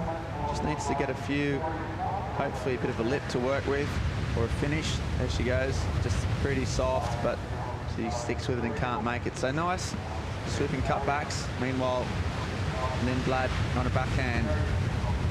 She's trying to get something just to stand up. I think this tide may have just started to show its face, really. Lack of steepness to these waves. So Presti got a 3.50 for a first wave. Philippe, you think that might be just a little bit better? Let's see first the replay of Sawyer's wave. A nice hit up the top on the outside, as we see just trying to connect all the way through the inside. Unfortunately, the tide is a bit too high, and sometimes the wave just dies off on the channel. So still very nice job by Sawyer. That first turn might be something to put on board. At least she's going to, and this board looks insane. She has so much flow. This nice, really nice roundhouse cut back straight into another carving, another roundhouse actually, and then another carving. The wave just dies off her again because the high tide. She had a little bit of a section here, but yeah, as you said, too soft. The tide not helping, but we're definitely going to see the conditions improve for the rest of the day. Yeah, live action, Havana Cabrero. Just waiting to see if she can get a little bit of inside section. This is the first wave, so she's waited almost half the heat to get up and running. She's waiting for a little section down there. She's got a bit of a speed up here, but unfortunately for Havana, she can't finish off. So always actually the South African Sarah Scott out the back. trying to just back up a small 2.77. That's just nice. So yeah, these surfers have just been unable to get any big sections or big closeout entries. It's a bit more aggression there from Scott. Part of the big pack South African. Here she goes. She might have a finish here. Oh, it's right on the rocks. I mean, cannot question a commitment. Look at those rocks are right there. Such commitment. You see the South African contingent also finishing up down there next to that corner was Lindblad. So we'll see what Sarah did out, sorry, Sawyer did from out the back. So a lot of action just coming through. Been a bit of a slow start to the heat, but there was a flurry of activity, and I wonder who got the best of it. Yeah, let's see Sawyer's wave. A nice little snap on the first turn, and then another one. Just cruising down the line. A bit more power on that one. Just waiting for the wave to stand up. Another one, really good one. Really good turn. Another one. Her timing has been really, really good on that one. The wave had some really nice potential, so I think Sawyer got the best of it. Yeah, you might think that's the best wave of the heat so far. As we see, the South African Sarah starting with a really nice wrapping around cut back. Very strong on her feet, pushing us as much as she can, and then just getting through that flat section. And she's going to push it a bit harder here again. And another one, and she's going to finish this one off right on the sand. She didn't look too convinced. She was looking, she almost lost it there. Thank God she didn't, because she would be face first into the sand. As you see, the replay of Havana's first wave. Nice little carve, beautiful style by Havana. Another one, very technical. Unfortunately, the wave didn't cooperate as much as she wanted to, but Havana just staying with it and trying to bring the wave all the way through the inside. She actually manages to get on this inside, but she didn't connect with that section, and then the wave just closes off on the sand. So a lot of waves. The ocean is still alive, man. Absolutely. Oh, and there's someone going down the hole at the back, Rachel Presti. Yeah, we thought it was a bit slow. That was right on the short break. Suddenly, it's all sprung to life, you see. And there's a lot of scores to come in. It's been a mixed bag. You think Sarah Sawyer Lindblad may have got the best of that exchange, those sort of 4 or 5 backhand turns. I think so. Sort of a nice comparison up against Sarah Scott, who sorting down the line. And what happened here to Rachel? Oh, this wave looks really good. Really strong first turn of Rachel. Straight into a nice wrapping around cutback. Her board looks really, really good. She doesn't lose speed. She's surfing really well. She's waiting for the right timing, because it's really important on this wave to surf it with the perfect timing. And she brought the wave all the way through the inside. She's gonna finish this one off right on the sand. She almost made it, but she was too close from the rock. So let's see another wave of Rachel. She has been really, really active on this heat. This is the one. This is a 4.13, a couple of roundhouse cutbacks on that one. And Rachel with that really, really good wave. Really good last wave. She's almost hit it here, but the wave just got a little softer. But a lot of waves on this heat, a lot of sets. The sets have definitely potential. There's a little bit of a breeze, of a north breeze right now, but it's absolutely fun. It's really fun. The waves look really good. Yeah, absolutely. We just sort of worry about the high tide, or that might have been an issue, and then some of the biggest waves of the day come through. It hasn't been, definitely. Start rifling through the reef. You can see those boils starting to show on the reef, always a good sign. And yeah, we've got the waves. We've got some scores dropping as well. Right now, though, we're going to probably go a bit of a break. Got the judges sort of gather their thoughts, get those scores down. 12 minutes on the clock, plenty of time left for all 4 surfers to make their mark. We're going to go to a short commercial break, come back to Yolanda Hopkins warming up for her next heat. Don't go anywhere, folks. More live action for the EDP Vissla Pro Ericeira right after this.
Welcome back to the sunny shores of Portugal as our safety team out there keeping a watchful eye over proceedings.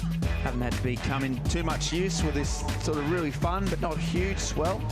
And we were left for the break with some numbers sort of getting dropped for a variety of surfers. A lot of them have come in.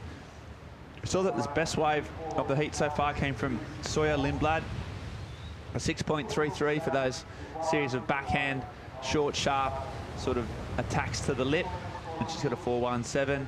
We saw Rachel Presty get a 4.13 and a 3.5, but she has got one more score to come in, which is that big one out the back where she sort of went to town on the outside sections. Sarah Scott's long right-hander that we saw got a 5.33, her best wave. And Havana Cabrero also off the mark with a 4.47. So that's a shake-up when Rachel's score comes in. We'll give you an update. Here we go, the South African Scott. Oh, he has been non-stop waves. Pumping. Nice first carve. You can tell she's starting to find a rhythm here, Sarah. And then a little bit of a spray, bit of a shampoo as well. Another big wave out the back. It's got Presty thinks it's sunset out there at the moment. She's just been getting the biggest waves of the day, and unfortunately for that one, Sarah didn't run off. Meanwhile, Cabrero, the sets are coming, and when they come, there's 3 or 4 in each one as well. It's a longer period. And this looks like a nice little wally one for the Puerto Rican as she comes down the corner. She's got one more air, big little lip to hit. There's a nice turn. And she's going to get another one here. She's a bit late, but she nails it. So great surfing from Havana. And only had a 4-point right. And just see a little bit of a mistake there from Lindblad. So, yeah, incredible waves pouring through the lineup. 8 minutes on the clock. All the surfers with a series of pretty good scores now. It's going to be close. And that lady there, Sawyer Lindblad, she's paddling back out. What went wrong here, Philippe? She took off a little late. She got with the lip hit her back, and then she had to misdirect because of the blue, and then it felt like she didn't had the timing right for the whole wave. See, she's when that happens in Rio Waida, it just puts you off balance and puts you off timing. That first turn, if you don't connect it right, sometimes you get the off balance for the rest of the wave. But lots of opportunities, lots of waves. Each set has at least 4 to 5 waves, because we have been seeing all the girls getting waves from each set. So it's really consistent out there. Yeah, it really is. They had a real pulse in the last 15 minutes after what was a bit of a slow start. And now we can see, and now with 7 minutes to go, it's probably going to be another chance. So Rachel's wave that we were waiting on was a 6.33 for that bigger wave she got out the back. So the current situation, although there is some scores all to come in, I think Havana Cabrero, she needs a 6.00, and that wave was definitely one of her best waves. So she might be up there or thereabouts. And Sarah also waiting for a score. So this is the one that we saw from the Puerto Rican, and had that nice tapering wall, didn't it, Philippe? You just could see straight away that it was going to be a good wave, and she stepped it really well. Havana has a really nice style. Very technical on these carvings. Very well timed, and she's just waiting for the wave to stand up. Another really nice carve. Unfortunately, she did get a little late on that one, but she finished it off still. So I think that's going to be a pretty good score for Havana. We also had this wave of Sarah, nice little carving to start off this heat. I think this wind just gives you the extra texture on the wave, just gives you the extra lip. And sometimes it's better than having good glass conditions. So unfortunately, this wave of Sarah just closing out on her. But we also had, as you said, Rachel, she's on sunset. She thinks she's on sunset, going on the biggest waves of the day. A nice little cutback. Unfortunately, she mistimed that one, but still, and fog is covering us right now. Yeah, the fog comes in. It's always a bit of an issue around these parts. Absolutely impossible to predict. Yeah, it's the only sort of meteorological that you can't call it. I mean, obviously last year we had the day at Nazare where it was called on, it was blue skies, it was 60 foot, and the fog stayed all day. There's just not, the best surf forecasters in the world, the best science They models, cannot the predict best them. mechanics, everything. But if fault comes in, there's not much you can do about it. It usually burns off, or when the wind comes up, it sort of blows it away. But yeah, as it stands, it's fine at the moment. But if it becomes too hard for the judges to see, they can always, yeah, have a rethink. But right now, still getting on, and the scores coming in. Still one from Havana, that last wave of hers. That's a while ago. The judges obviously know the importance of that one. Could be a heat changer in terms of the placings from 4th or 3rd up to 2nd. And it's got Rachel, Sarah and Sawyer all right on that 10-point mark, 10.5, 10.46 and 10.26. It's going to be a tight one. That's how tight it is. And then I'd imagine that Havana is going to get up in that sort of 10-point range as well. So they're all extremely, extremely tight, really close. And I see Macy Callahan, number 3 on the Challenger Series ratings, CT surfer. Really, really incredible natural footer from up on the Gold Coast. Up against Yolanda Hopkins, as we see. Guerrero should be waiting on a score. Should ideally, in an ideal world, should know what a score is before the next wave comes up. She needs 6 to see if she can move up into that all-important 2nd place. Yeah, it will be really important for Havana to know the score so she can know what to do after. She's going to probably sit and wait for priority. It all depends on the score that's coming.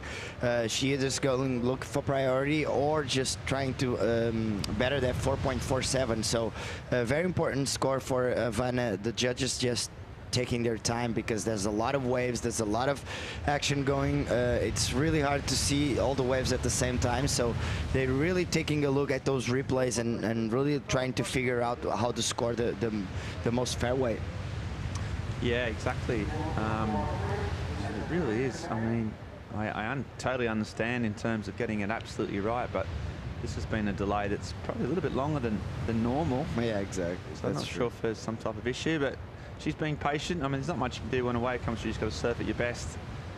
And Havana just waiting to see where she's at. Currently in 4th, needing a 6. Sarah Scott was in 3rd, needing a 5.14. Lindblad and Presti hanging on to 1st and 2nd place, but only by the skin of their teeth. 2.5 minutes on the clock. We might get one more flurry. Could be a case of whoever gets the best wave in this last set could progress through to the round of 32. But as it stands, it's looking pretty calm. So here's the recap. Yeah, Rachel was surfing really, really good this first turn. It's really, really sharp, really fast and light. Straight into a cutback aboard looks really, really good because she just keeps on going and it just keeps that flow going and the speed at the board allows her to go big on those turns when the wave actually allows her to go big. So she has been surfing really, really good as well. And she's finished this one off right on the sand. Unfortunately, she goes down, but she was right on the rocks when Sawyer. You know, every goal on this heat has a bigger score. This is the 2nd best wave of Sawyer Lindblad.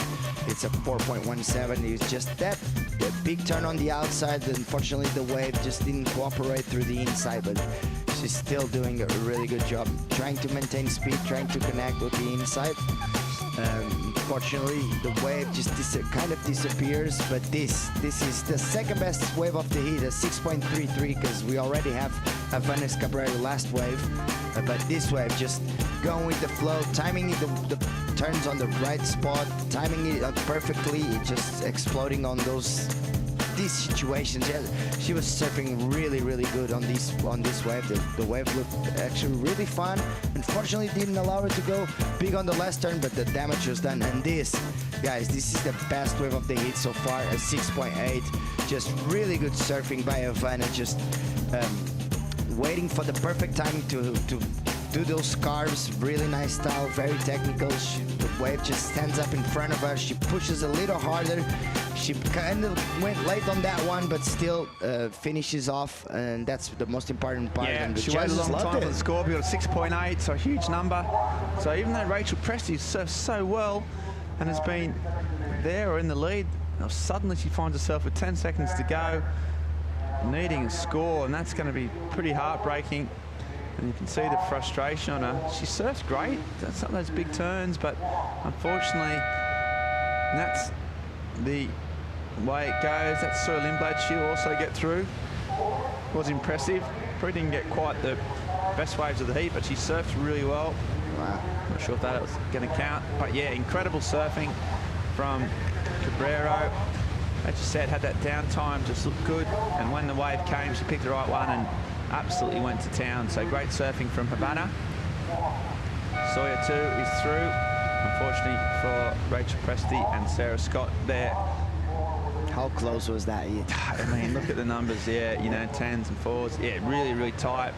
And it's just that one wave in the high 6 up towards the 7 range that made all the difference.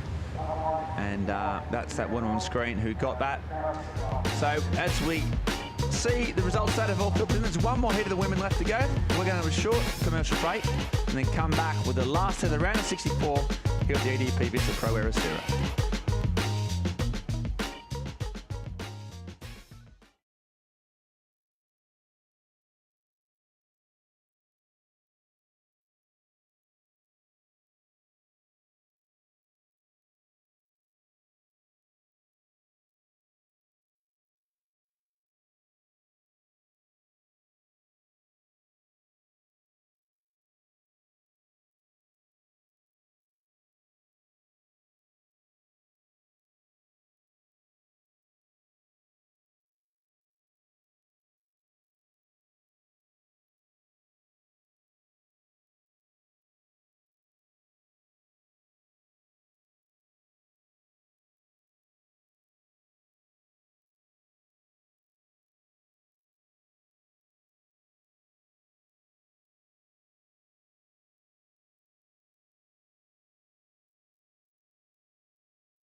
Welcome back to the EDP Vissla Pro Ericeira. We are in the final heat of the round of 64, heat 16.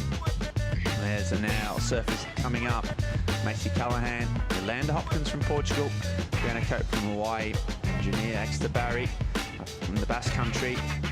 So a mix of youth and experience, all sorts of styles on offer. And looks like it's going to be a pretty stacked heat. There's loads of waves in that last heat for Leave. It just sort of really clicked on, and despite the fact that this probably be the heat that brings us up to pretty much to the full high tide, we've still got plenty of options, plenty of opportunity, and we expect big things from that girl there, Macy. Yeah, as you see Macy up and riding on the first wave of the heat, she started off really strong with that carving and straight into a second off the top. And she has such a nice style and such a nice rhythm and flow. You could definitely see she's from a Point Break, and she just connects with these kind of waves and surfs really, really good. Very good surfing by Macy. First wave, really important heat for her. She's on that top 3, and she finished this one off right on the rocks. So she must be happy with that one. That's a really good way to start off a heat. Absolutely, third on the rankings. She's actually made the finals of back-to-back in the last 2 events. She made the, so I mean, if anything, she's probably disappointed that she hasn't, clinched the event win, having 2 finals. But in terms of amassing points, and I'll tell you what, off to a start, an 8.33 for that wave. That just shows the class that we're dealing with. Really, really incredible surfing, and Macy is such a great competitor. She's, she's got talent, she's got drive, she's got a really good brains trust. Her and her partner, Sheldon Simkus, sort of travel together and feed off each other. So let's have a look at Macy, find about her, what her year's been about, and just a little bit more about, one of the surfing's great up-and-comer surfers. see, yeah, going in a backhand in Sydney. Oh, so she's really powerful. There we go. She's got that fin release, hasn't she, Philippe? Like, can be unpredictable. Yeah, that's Polito. Sorry, she's at the on the podium there. Didn't get the win, but still 2 seconds. Yeah, that's really important. Very similar conditions, aren't they, when you look at Huntington and Polito? This time on the backhand, we talked about it right, you know, growing up on those points and the forehand, but she's got a pretty lethal backhand on those beaches, so really consistent, you know, pretty much has just done what the last, that'd be, I reckon, the last 2 events, she's probably surfed 8 heats, you know, and only got beat in the finals in both, so. Exactly. And then she's dropped an 8.2 through an absolute hammer, second highest heat title, individual wave title of the whole event, as we see Brianna Cope and the Wine.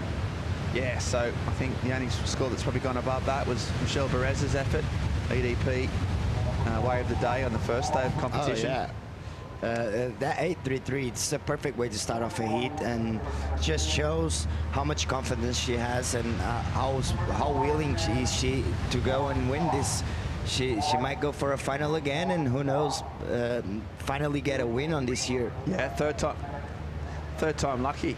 Yeah, it was just so much power and style.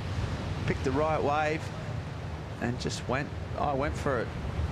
Nice first carving. This was really good. The connection for the second one is really, she gets that flow, the board just going really, really well. She doesn't lose any speed, just carving using the whole wall of the wave. So really well surfing, really good surfing by Macy, really well read as well. She's just waiting for the wave to stand up and finish this one off with a little hit, not too strong, but she didn't need to. And the thing is, I think she still got an 8.33. Those first 3 turns, hasn't it? She banked yeah. a really high number, and then the rest of it was gravy. She was just up, but it was a steep wall. It had that open face, and she really laid it on rail. So, yeah, I think that's bang on. Judges rewarding clean, powerful surfing. And she was incredible surfing. And speaking of incredible surfing, the winner of the last heat down on the beach here with Joanna Garnell. Yeah, that's right, Havana. You exploded there at the end. How hard is this wave? It's pretty difficult. It's kind of like fat, and it's really slow today, so I was just like pacing myself and waiting for those bigger sets. I know those were going to be the scores, so I'm just happy I was able to catch one of those. And how much of a workout is it? I mean, mentally and physically? Definitely a lot. It's a long paddle back, so you have to just keep going and just believe in yourself that you can do it, but it's all good. And I saw you chatting to your friend Daniela Rosa. She won her heat yesterday. Was she pointing out some mistakes? Any tips? Yeah, I made a priority mistake in the beginning, and she was like, "Don't worry about it. You kind of made up for that." And she had a good heat yesterday, so she gave me a little bit of insight, and I'm just happy to be here with her. Are you excited now for the rest of the competition? Yeah, just taking it heat by heat and enjoying the moment here in Portugal. Well, good luck. You're in the next round. Congratulations. Thank you. Okay, thanks, Joanna. Yeah, Havana, pretty cool, calm and collected. Not getting ahead of herself. Sort of, you know, had a chat about where she made a few mistakes and how she could rectify it. And, yeah, really impressive from that young lady. Yeah, the thing about the challengers, she's from Puerto Rico, you know, and the challengers just bring those surfers from all over the world. It's pretty impressive, and to having a girl from Puerto Rico here in Portugal just absolutely smashing her hit it's pretty good, and it's good for the world of surfing just to make people realize there's more nations besides the bigger ones. You're used to Hawaii, Australia, Europe, but no, there's also Peru, there's also Puerto Rico, so there's plenty of nations out there that can actually make some really good results as well. Absolutely, and Puerto Rico has some incredible history and culture of surfing, incredible waves over the years. We've had a few great Puerto Rican surfers. Brian Toth's probably the one that springs to mind the most. Oh yeah, Tothy, who was on the qualifying series for a good long decade. He got a couple. He had a wild card in Puerto Rico event a few years ago, didn't he? We obviously had the search event back in 2010, I'm going to say. So yeah, you know, it's a great surfing hub, and it's great to see surfers, like Havana getting the opportunity to come and show us what they've got. And she's through the round of 32. Trying to join her, though. See, one of these 4 surfers. Looks like Macy Callan's got 1 foot in the door, courtesy at 8.33, but 10 minutes gone. Yolanda Hopkins and Janier both unable to get a wave as yet. And, you know, you talk about trying to get that strong start like Macy's, but it's the opposite so of that important. is, you know, 10 minutes down, not catching a wave, you just start to get a little bit jittery. But that's why the heats are 30 minutes, you know, because there's plenty of opportunities in the 30 minutes, and we have been seeing that throughout the whole whole contest this morning and yesterday and the day before. There's opportunities for everyone. You just have to stay calm and be like a fan and wait for your moment and wait for the opportunity of surfing a good wave. So you have to make the right calls and make sure you're on the good ones, because they're out there. Absolutely. And we see set approaching. Macy looking at this one, a little insider, trying to back up at 8.33. Pretty smart move. See if this wave stands up for it. It doesn't. So yeah, it's just, you know, yeah, it was a smart move in terms of having a crack, no priority, so you never know, and back up 8.33, but just unfortunately sometimes it didn't pay off in that instance. But yeah, no harm, no foul. She's back out there. No one's got a wave. So all working out for, you know, when you've got an 8.33 already in your kit bag, you can afford to take a few little chances here and there.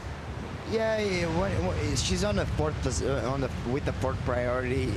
She needs to, because I was speaking with Francisca Vesel's coach, and she actually lost with an 8-pointer last year. Right. So you have to make sure you're active and you back it up as fast as possible. So Macy's going to put something on board. Obviously, she has a 1.5 on the last one, but there's still there's going to be some more waves, and she's going to improve on that 1.5 as fast as she can, I'm pretty sure, because she want to make sure she gets through this heat.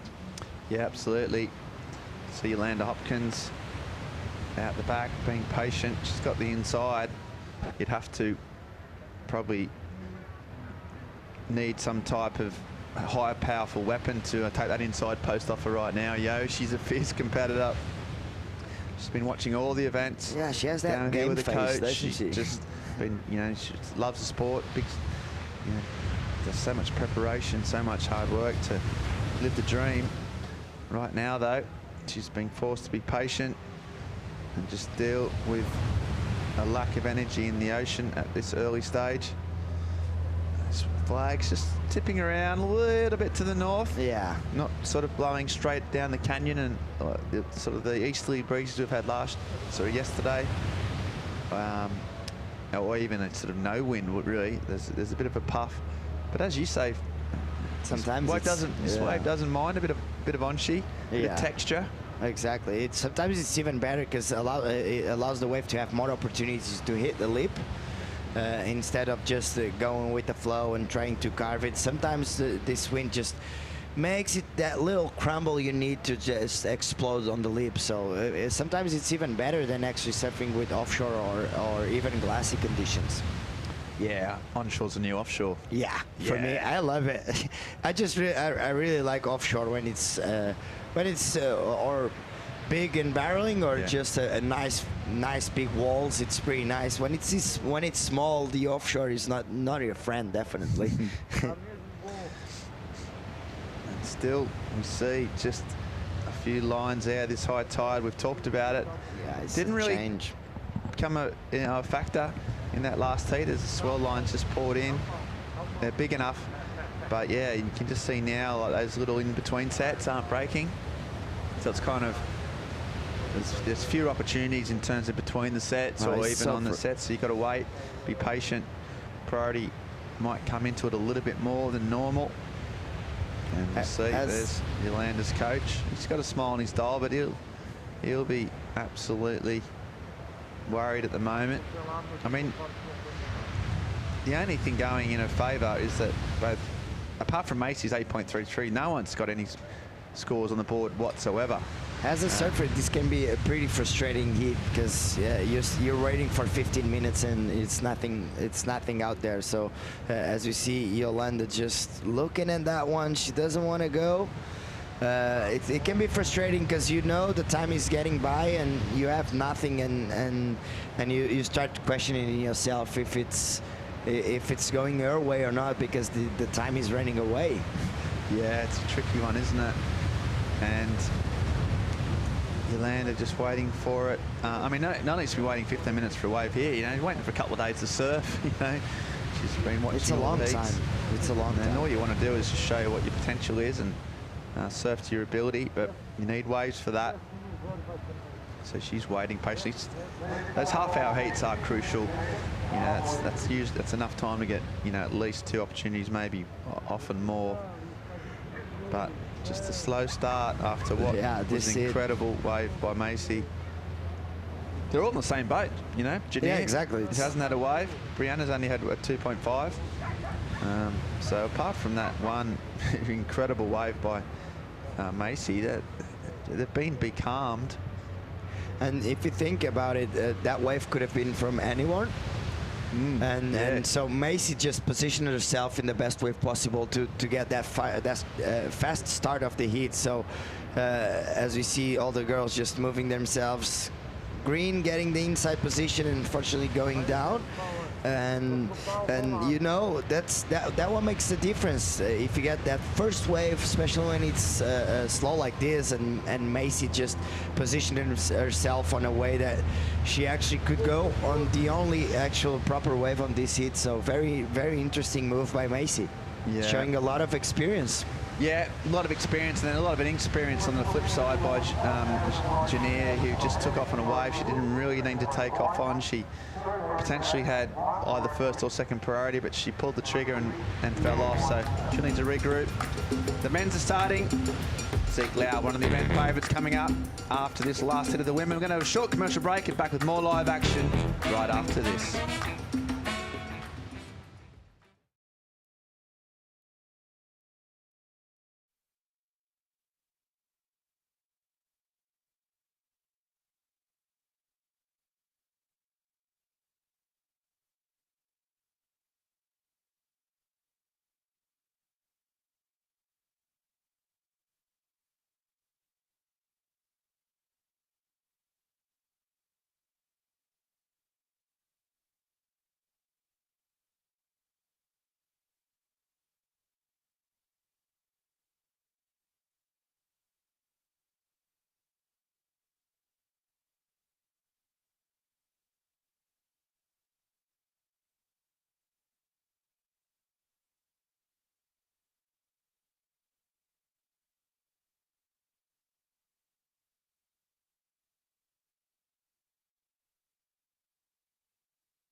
I'm down here at the Judges Tower. Everyone is really quiet down here. They are checking the action and giving all the scores in real time to you guys. This is where everything where everything gets decided, and yeah, they are focused and a lot of tension here. So let's keep up with the action, boys. Thanks, Chico. Oh my, gee, that was sexy. How sexy was that? It's just that little golf just voice. whispering, yeah. There's those sort of apps you can get where you can just listen to sounds that just make you feel relaxed and really alive. Yeah. And yeah, I reckon Chico, he's got so many talents. Yeah. And that's one of them. But yeah, it's a real quiet zone in there. There's no commentary. There's no external noise. Yeah. It's just pure focus, intense focus. Yeah. It's pretty actually intense when you sit there and just listen. The head judge obviously discusses the waves and they talk amongst themselves, but otherwise it's just all eyes on deck. And right down there, right on the front, an incredible best vantage point, best seat in the house. And Chico was, yeah, right amongst it, just prowling around. I liked it. Thanks, mate. And those judges, they haven't had a whole lot to do, but I think while we're on a break, we've seen Yolanda. She waited a long time, and here she goes. She finally got her first wave of the heat. Yeah, Yolanda's just taking advantage of her priority because Janine made a bit of a mistake, and Yolanda's just going on the second biggest wave of this heat so far. So surfing really well, timing it really well. Yolanda's very, very used to this wave. Just getting through those sections, a little more power on that one, and finish this one off really strong. So very nice opening start for Yolanda, 6.33, and John loves it. Yeah, he likes it. That was a good call because there's not many waves out there, and 6.33 can make all the difference right now. Yeah, it's a big number in the context of the heat and the context of Yolanda's week potentially. Waited a while, stayed patient, and made it count. Now she's quickly trying to set about backing it up. So smart surfing. Nowhere near out of the woods yet, but she waited a while and she made it count with a really solid score. Talk about a smart. She rarely panics or, you know, makes poor decisions. Sometimes she can be a little bit guilty of maybe over-egging it, you know, getting a bit overexcited and pushing it a bit too hard. But yeah, as a rule, she's pretty studied competitor. Had some success on the Europe legs over the last few years. So now it's up to those young Janine Gonzalez Extabarri. She's such a great surfer, really, really smooth style, really so much potential. It's just unfortunate that we haven't been able to chance to see it at this stage. There's Zeke Lau, defending champion, won here last year, won the last event on the Challenger Series at the Vans US Open. So he's on a good way for a spot in the tour. Absolutely roll, yeah. He's right up there in the rankings, and he'll want to see the deal here with a big result. Won't be easy. So many great surfers. Got Ian Gentile, Maxime Husseneau, and Imai DeVault. So there's a lot. Oh, that's a stacked. Yeah, stacked. Max, so good out here. Imai. Yeah, looking at the first day of competition, all these four names, they actually, Jan put some of the best performances of the first day. Zeke also, Imai Kalani is always dangerous on this wave, and Maxime probably knows this wave better than most of those guys. So yeah, it's gonna be really interesting going. Yeah. Let's hope the ocean has a little bit more movement than this heat, but should be a fun one, definitely. Yeah, Imai, he's 9th in the Challenger Series. Max is 16th. Ian is 21st, and Zeke's 3rd. So it's 4 surfers. It's very important. Let's all call them in the top 20. And it's very important for all of them. So a huge heat. I mean, that's what's going to happen. We're down to the round of 48. So we start to get, every heat. I mean, it was already stacked. But, yeah, the first round. It's going to become even more so. And as we see out the back. So here we go, the young bass surfer, the goofy footer, Janine. As we see her just finally getting to show a bit of a style. Can she whack up the top? First turn was good. Getting a little bit of rhythm now.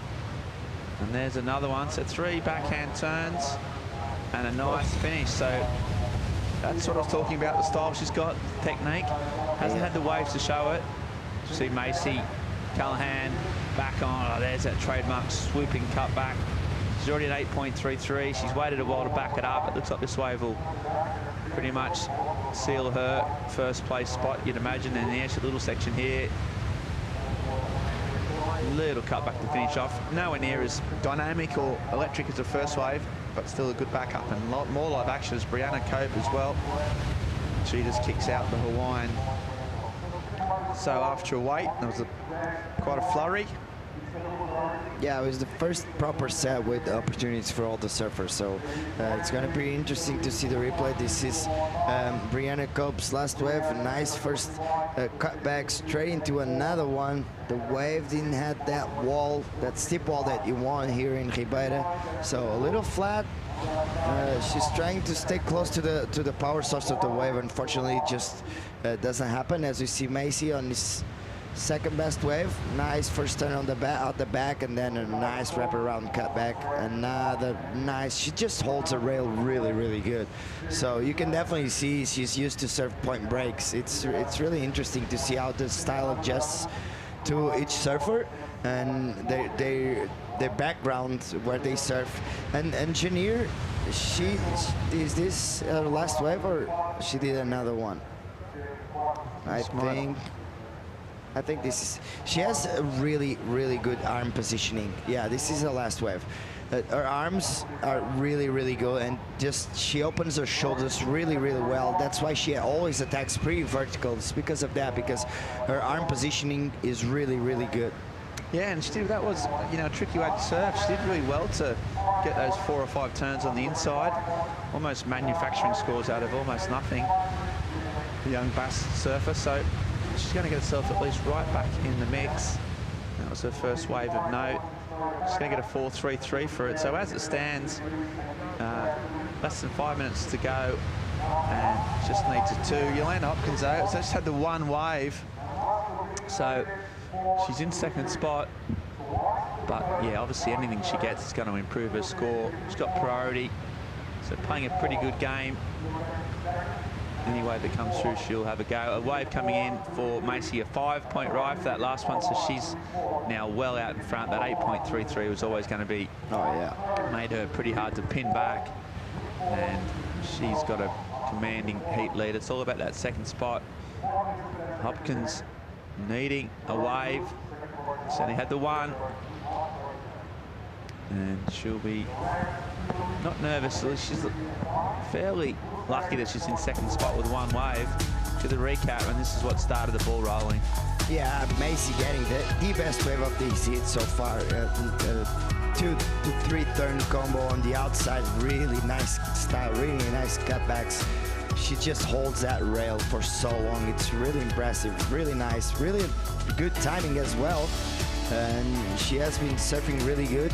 You know that she wants this. You know that she wants that first win of the year. And as she finished this one off, just to make sure she actually finishes it. And this is Yolanda's best wave, a 6.33. It's actually her only wave. And Yolanda, she's such a hard worker. I've been watching her surf since she got here, and she has been a lot of time on the water. She has been spending a lot of time on the water and just going for it. She finished this one off really strong here, so very good opening wave for Yolanda, and this is the second best wave of Macy at 5 points. Nice 2-turn combo on the outside, just cruising down the line, just waiting for the wave to stand up.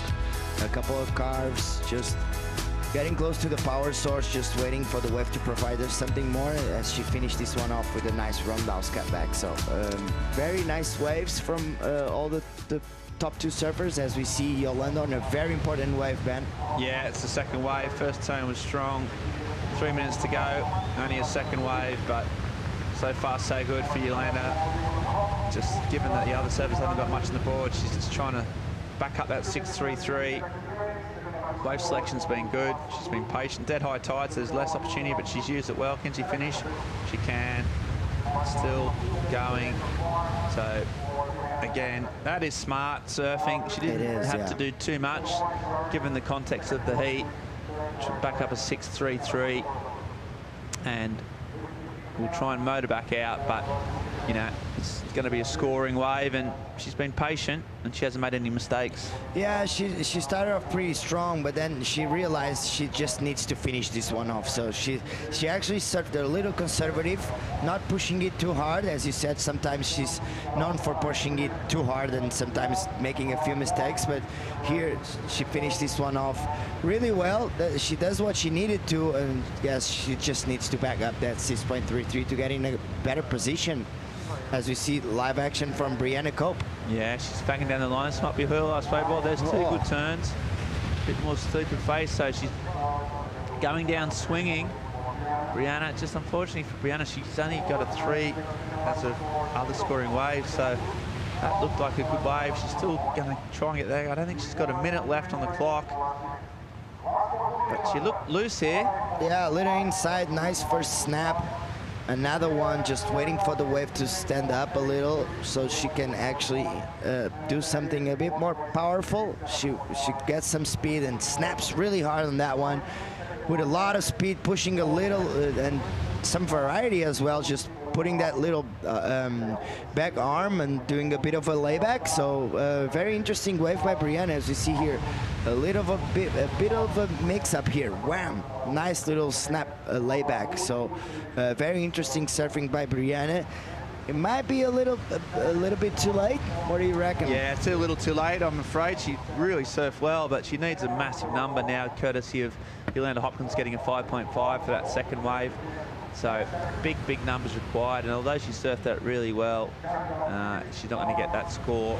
She's back out. The Hooters about to go. She did try. She never gives up. Unfortunately for Brianna, she's come all the way from Hawaii. You got to feel for these surfers who travel all this, put all the time, all the effort, all the money, but only 2 go through. And today it was Macy Callahan with one of the individual best waves of the morning so far, of the whole event so far. And Yolanda Hopkins, who played it smart, kept her patience, and got 2 waves that made it count. The official results are there. Macy and Yolanda live to fight another day. Brianna and Janir have to take the lessons, the harsh lessons, and come back stronger in the future. We are now going to motor straight on in to the men's. So we've got more live action straight up. It's going to a short commercial break. Come back with Zeke Lau, Ian Gentile, Maxim Houston, and Imai DeVault in the next heat.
Hi,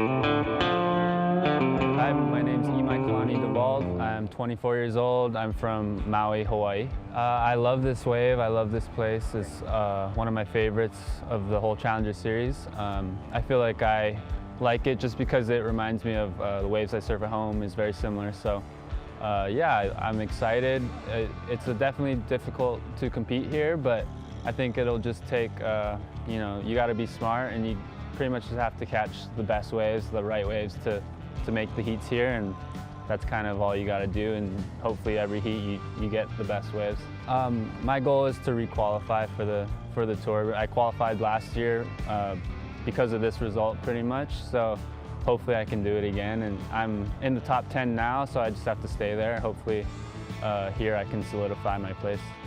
Being on the CT as a rookie is hard. You're learning all these new places and surfing against the best people, so it's a learning curve for me for sure. But the experience I gained, it really helped me coming into the Challenger Series again with my confidence, because I've got 2 good results on the Challenger Series already. So yeah, it's just, you know, I gained a lot of confidence, and I just want to make it back there so I can, you know, do better next year. Yeah, finishing Haleiwa is always, that's probably my favorite stop, but besides, like, Haleiwa and then here is probably second. So yeah, 2 waves I feel like I can do really well at.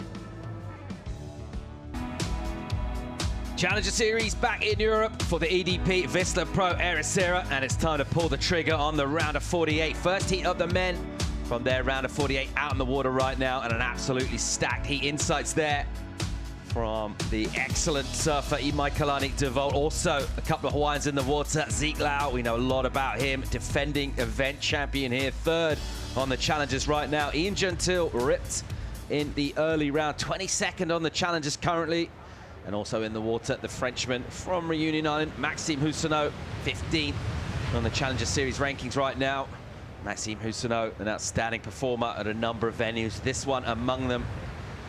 And Philippe, we think back to performances last year. Obviously Zeke getting the win, but through the early rounds, this guy right here was the best surfer in the event leading up to the final day. Definitely. I think I turned out to be a fan of Kalani because of his performance last year. It was just, he's so powerful and so loose at the same time. It's actually kind of weird. It feels like it's sometimes to be that powerful, you have to get your fins really tight on the wave, and he just does it with such a looseness. It's incredible. I'm a big fan. I was pretty upset with watching him on the city this year because he deserved a little more. Live action from Ezekiel Lau right here, from deep, from way up the reef.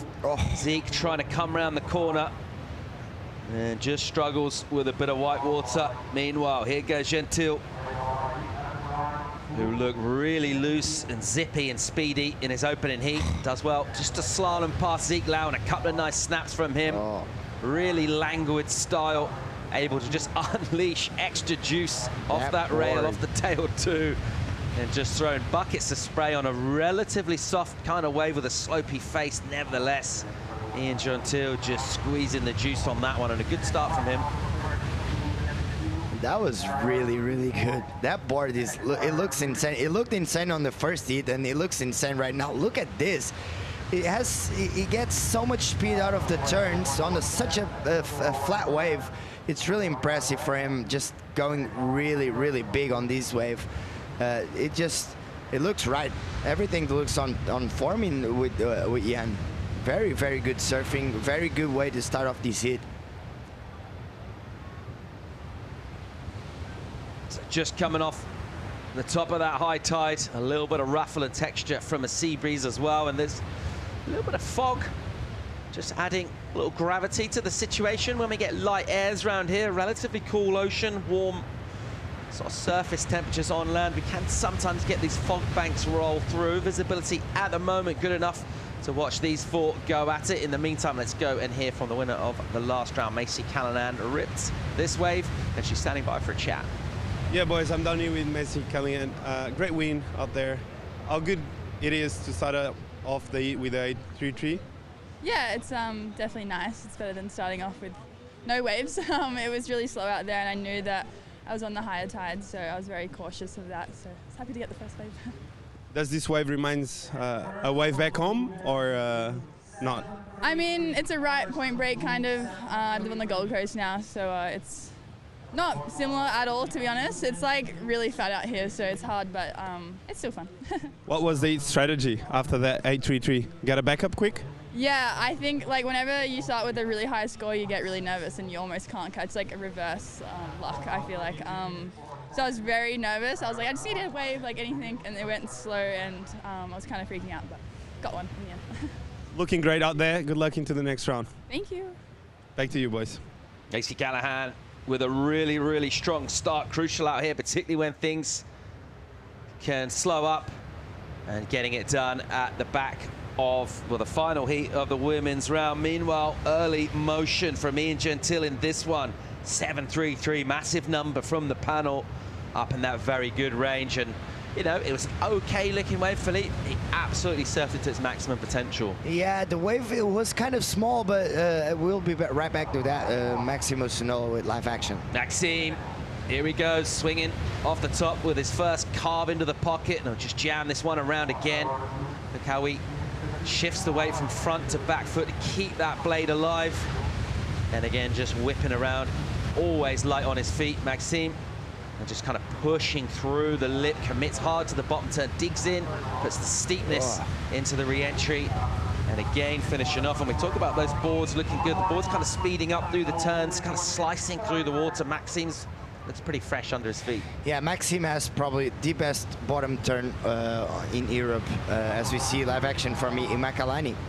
Here goes Imai slashing back in the pocket. That low slung style, nice vertical snaps, tightens the turn up to throw extra spray and speed. Imai with a softish section here, and he'll go on a little speed run down the line. Really nice again, just tapping that tail, throwing up loads of spray, and already you can tell it's going to take sharp surfing to get out of this heat. There's loads of talent out in the water. And with these conditions, there are opportunities out there. It's by no means pumping. If you can find the rhythm and tap into it on your way to good scores, that's what Ian Gentile was able to do with the 7.33. Getting weight for numbers in for Imai, also for Maxime Husseneau. Just thinking about those rankings and where we are.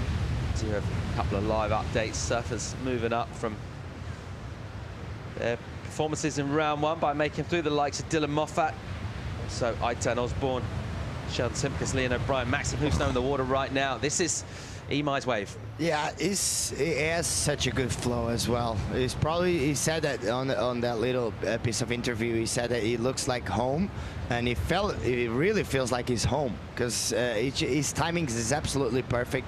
He's really powerful and at the same time really loose, as I said, which is pretty impressive, and he always gets more speed from that turns. Team Imai Kalani happy with that one.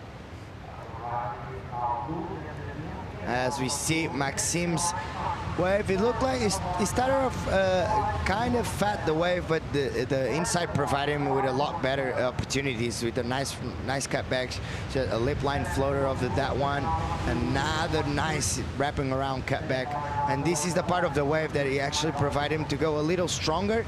He just gets some speed of that one and finish this one off really strong with this one. So very good surfing, very good flow by Maxime as well. As you said, he has a really good transition between the front foot to the back foot, definitely. He's one of the best bottom turns in the tour, I think, because he just really compresses, and even if the wave is 6 feet big or 2 feet big, he always gets that projection for the turns. Husseneau gets a mid-range number to open his account out here. Still waiting for a second score from Imai Devol. Our surfer in blue there, certainly with the best of the opening exchange. And these guys, you can almost kind of feel that tension. They're sitting right next to each other in the water. There's some serious competitors out there right now. One of them, Zeke Lau, the winner here last year, and just ticked every kind of box really possible. Everything you kind of need to bring to put an event together. Obviously, good surfing, but just the intensity, going onto the rocks, landing that air reverse, and then that really just, kind of an explosion towards the panel from him. So in terms of that emotion, he's so complete as a surfer. I was really impressed with the last stop on the Challenger Series US Open. It's a place that you never think that Zeke would go good, but out of nowhere he just turned into a small wave surfer and absolutely destroyed that competition. One of the reasons why he's sitting third right now in the Challenger Series rankings is because of the successful campaign he's already been able to put together so far this year. Zeke Lau has been really impressive in Challenger Series events, namely Huntington Beach, Vans, US Open. Absolutely blazed this one. Yeah, that's what I was saying. He's so good in small waves as well. He's a big guy, he's a big dude, and this is what he does the best. Bigger waves, mushy waves. This is his win last year. It was pretty incredible. He got some of the best performance of the contest, definitely. Zeke Lau looking to get his spot back on the championship tour. And looking pretty good. Yeah, looking really strong. In third place coming into this event. A lot more surfing yet to come, though. Zeke Lau, he's relentless really in every way, and he'll want to just keep applying pressure. He didn't come in to make up the numbers. He wants another win. He knows he's capable of it. He is the defending champion, and he'll be looking to go all the way right now. He's just dialed that energy back to be a little patient out here. Went deep up the reef. Didn't get much of a start. A couple of small numbers, small throwaways from him. And already we've lost 8 or so minutes from this encounter. So we will... Looks like that's something coming. sorry, we're getting down towards 16.5 remaining, so lost a bit of time in this. Get towards the halfway mark in the heat. It is the surfer from Maui Jontil, one of them at the moment with the lead and the high score. Here goes Zeke Lau looking to get the ball rolling here. Nice snap from him to open up. Using that crumbly lip line to offer him a transition and then jamming on the rail. Almost gets a touch caught as well to recover it. Bends those knees, drops the weight and sits close to the face of the wave. Regathers momentum. Ezekiel Lau motoring down the line here, makes room for himself with the bottom turn and throws in a little release from the tail just to offer a little more dynamism to the maneuver. A well-surfed wave from Zeke. Yeah, it was kind of a difficult wave. It's not as clean as we saw the Jens Gentil's wave. As you can see, it's the first wave of the set. It has that little wobbly sections. He almost kind of lost it a few times. This is the one. He actually pushes a little bit too hard. He almost disconnects the rail from the wave. So the wave wasn't that easy to surf, but he did a really good job finishing this one, trying to get the speed, enough speed to attack this section, and he actually released the tail on that one. So very good surfing by Ezekiel Lau, who's going to be right on the mix with that one. Yeah, it felt like he was just pushing it in terms of the speed, wasn't he? The wave was a little slow, and he wanted it to be faster. His maneuvers were whippy and rapid as well as powerful, and each time at the end of the turn he had to kind of wait for the wave to catch up with him, but he actually did that pretty well. Nice recoveries from him from kind of compromised positions on the wave and all the way to the finish as well, just throwing a little extra pizzazz into that finishing turn. That drone image is absolutely, it's a completely different angle from what we're used to. So it's a 4.17, so it's still a very good start. Just put him right there as we see Maxime on a bit of a cleaner wave. Usano having a swing, really nice turn there in the pocket, ton of spray, that's great. Really good combo out the back, and again, another big hit. Maxime, wow, no. pushing really hard into that maneuver. And he'll go incomplete on the last turn. He did 3 great, crisp turns, all slightly distinct and different. Crucially, kept the speed up between them, combined them together. So let's see where that goes score-wise. Already the 5.17. He might drop to 5.83 prior to that as well. In first place at the moment. Maxime right now, well, he's in 4th prior to that score. He's not going to stay there very long. Doesn't need much to move to 2nd. He doesn't need much to move to 1st. Yeah, this is the kind of waves that you want here. It's those kind of wide but really clean waves, and he just did 3 really strong turns. Unfortunately here, he kind of, I think it shows the wrong turn, and this is his dad. He was not happy with that one, but still 3 really good turns on the outside. Those are the kind of waves you want out there. It's not the first one, not the second one. Sometimes it's even the 3rd one of the set, and just gets that clean wall, and it's a lot easier to surf than Zeke's Lau wave, for example. Yeah, you can tell just got a little crumbly, hasn't it? Yeah, exactly. That lip line, and it is a little soft on the face. Just think about these surfers and the kind of turns they like to do, and just the sort of form we've seen them in. You're thinking Ian Gentil already in this one, he's so knifey with his turns, even on the softer face, could just sort of snap his board free through the back half of the turn already with that 7.33, putting him in a good position. Interesting morning of competition, a great heat out in the water right now. Loads more action bringing you from Portugal. We'll be right back.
Welcome back to the Challenger Series, autumn time in Europe. Some of the very finest surfers in the world convene at Rio Waida EDP Vissla Pro, and we're up to the first heat of the round of 48. The surfers able to get out of a really hotly contested first round and themselves a shot at going deep into the event. With an advancement from this round, and at this stage, 3 Hawaiians in the water, 1 Frenchman. This one is super, super tight. Let's get caught up with scores. That man right there, Husano, he's leading this one. This was during the bake here, Philippe. Yeah, it's a smaller wave. It's only a 4.5, so he's not improving anything, but he has nothing to lose. He had fourth priority, and he was just getting in the rhythm. Nice first carve, straight into a lip line floater, straight into another one. Maxime looks really, really sharp. Unfortunately, the wave kind of small, but it feels like he really wants it. Yeah, didn't have priority in that, so just a little bonus from the inside, just trying to keep surfing. I like that strategy. Just staying in tune with the rhythm, just getting the read on the waves as well. Even if you're not adding points, you're staying in motion, you're not missing out on any legit set waves while you're sitting at the bottom of priority. Let's have a look at those rankings, just remind ourselves where we are on the Challenger Series. Of course, the top 10 advancing to the Championship Tour. The reason you see the cutoff at 11, that's because of Callum Robson. He doesn't need his spot through the Challengers. So Rio Waida, he's through. Leo also. Zeke Lau in the water right now. Ryan Callanan, they're all alive, as is Alejo Meniz, Dylan Moffat. First surfer to bow out there in 7th, Ramsey Bukiam. Will be unable to add points at this stage. Aitan Osborne also still alive, and he's moved up slightly as well. Full of confidence. Enjoying his time in Portugal's the young American Osborne. Imai DeVault is in the water right now. Sheldon Simkus has moved up as well. Liam O'Brien too, so it's all to play for here. Just looking down at Maxime, 14th, close to that cutoff. And if he can get a result here, he'll be well on his way to solidifying that top 10 spot with 2 events to go over in Brazil. Maxime's done well there in the past, finishing off in Haleiwa. So loads of surfing yet to come on the Challenger Series, and really interesting stories unfolding. A lot of drama, bit of pressure as well, and careers really hanging in the balance here, Philippe. Yeah, there's still a lot of people out of those rankings that actually can qualify, because one big result can change everything for you. So they still have, at least at top 25, they still have that dream of getting there, so they just need a big result, and there's still this one and 2 more stops on the Challenger Series, so everything is pretty open right now.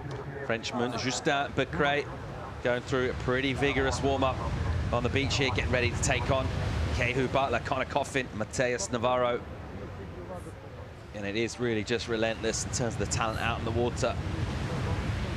Justin Becret ripped it in the early rounds, bit of work to do. 81st on the Challenger Series rankings. Big result here will send him flying up those rankings, but a long way back at the moment. The top seed in that event in terms of the rankings will be Connor Coffin in that heat. There's Kehu Butler, who's a very relaxed figure around and about the event site, hanging with the Australian crew. That's Lobby Liam O'Brien, just having a toss of the footy. Yeah, you see a guy like Justin Becret just warming up really hard, and then you see Kehu Butler just warming up with a rugby ball. It's a different approach. Such an electrifying surfer, and always enjoying his time in Portugal, and just staying relaxed. Getting ready to go out there though and find himself 2 of the better waves. High tide, just lapping at the bottom of the beach here. That steep part of the beach, it kind of fills in right over the reef.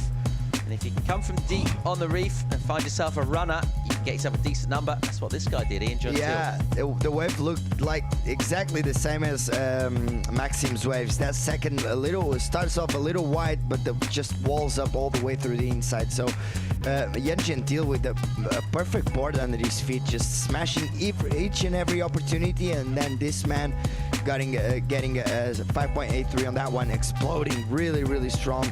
You can see these waves are all a bit cleaner comparing to Ezekiel's Law waves, the wall just stands up a little more, and you can see it just allows him to go this big. So Imakalani absolutely destroying that wave.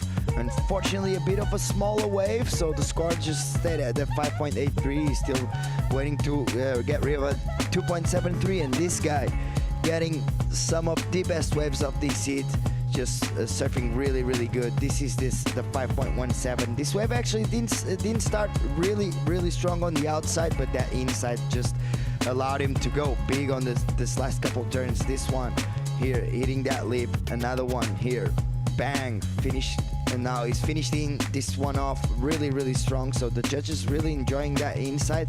And this is probably the best wave that actually got here after Jem's wave. That was a really good first turn, straight into a second, really loose snaps, and then really good off the top, and he just chose the wrong turn there. And imagine if he brought the wave all the way through the inside, that score would be a lot higher, because it's still a 6.17. Massive spread in the lineup. Zeke Lau's gone way deep up the point. Zeke sitting miles out the back here. There he is. Doesn't need a huge number. 4-4 for second. Sitting in second right now is My Devote. Ian Gentile with priority. He's had it for ages. He's got 7.33, which is at least a point clear of the best of the rest. No one's really come close to that score. That's the good news. Bad news is he's still sitting on a 1.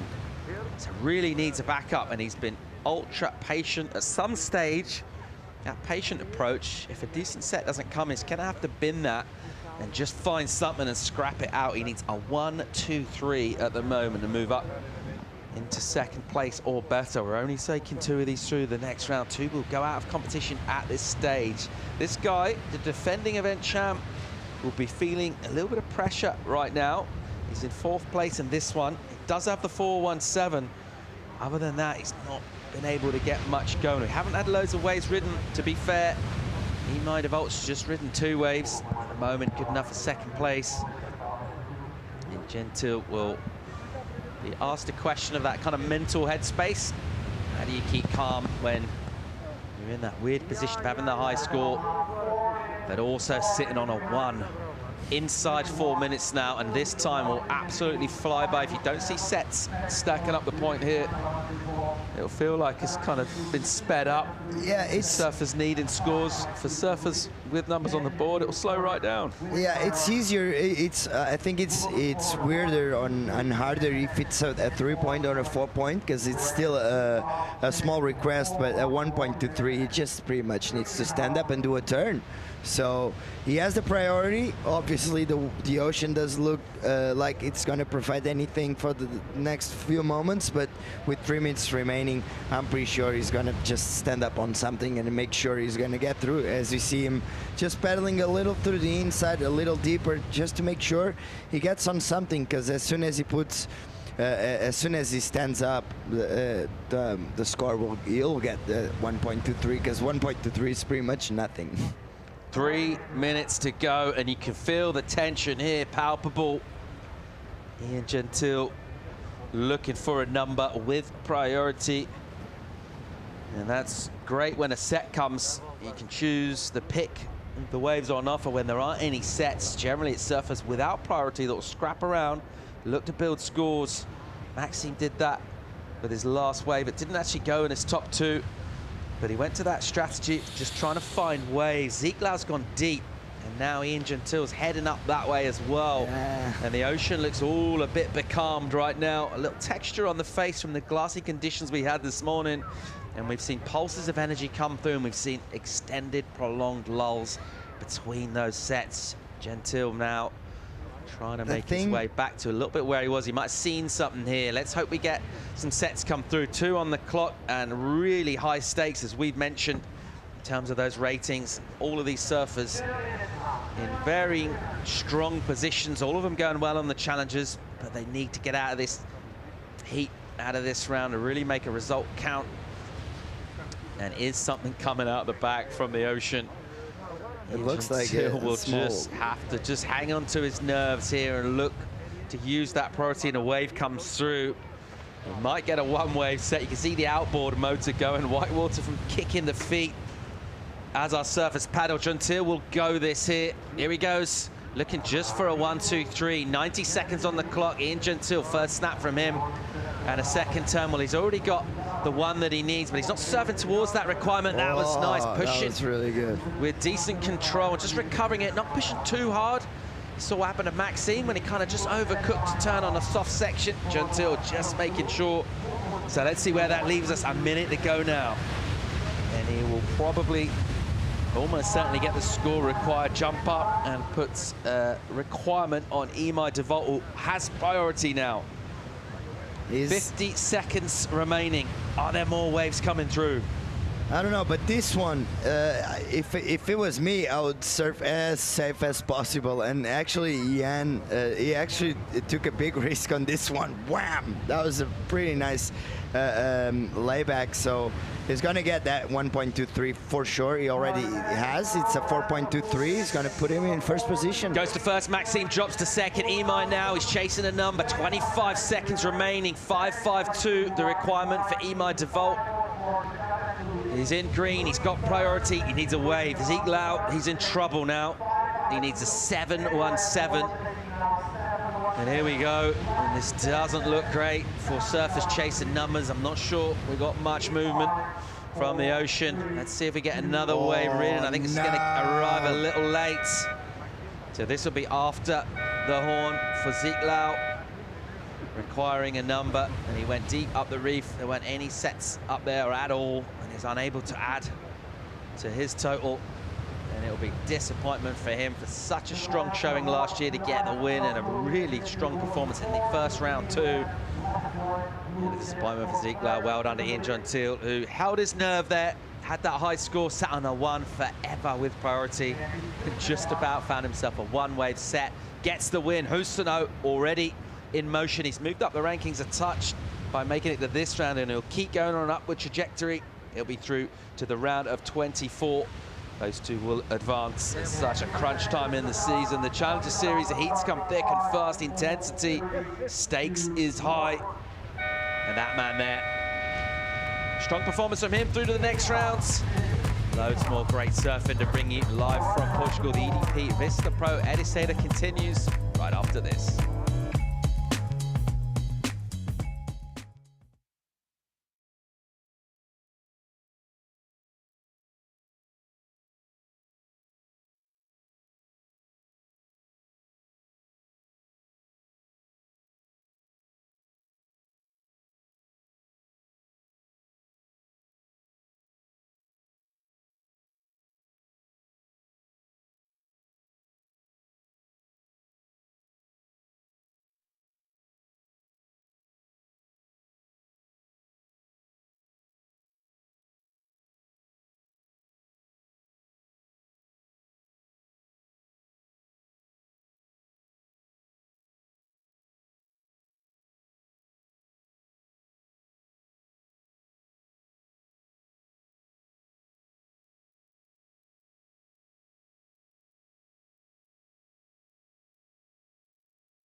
I'm Connor Coffin. I'm 29 years old from Santa Barbara, California, the United States of America.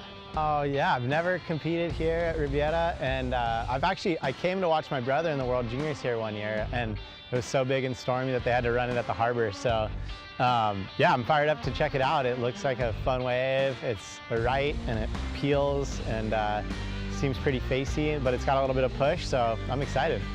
I think just the level on the tour is so high now, and you know, with all the changes and the mid-year cut and stuff, you know, it's like you can really easily have a few heats not go your way, and all of a sudden you're like, wow, I'm in a kind of a bad position.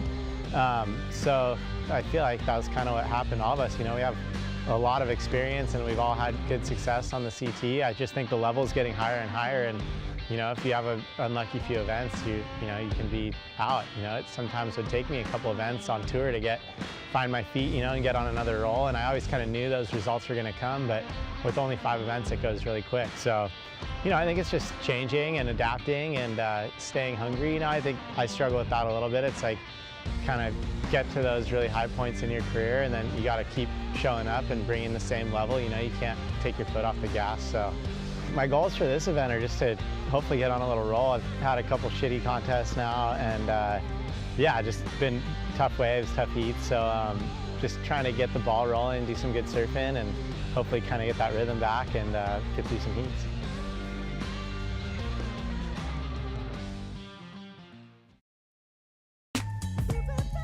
Welcome back to live coverage, EDP Vissla Pro Ericeira.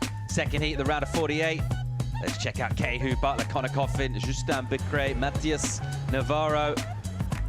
And all about finding opportunities, maximizing them. Tough opening heat from this first round. Showed us that there are good scores to be had out there. But it's all about finding the right waves. And just hoping for a little bit of cooperation from the ocean as well.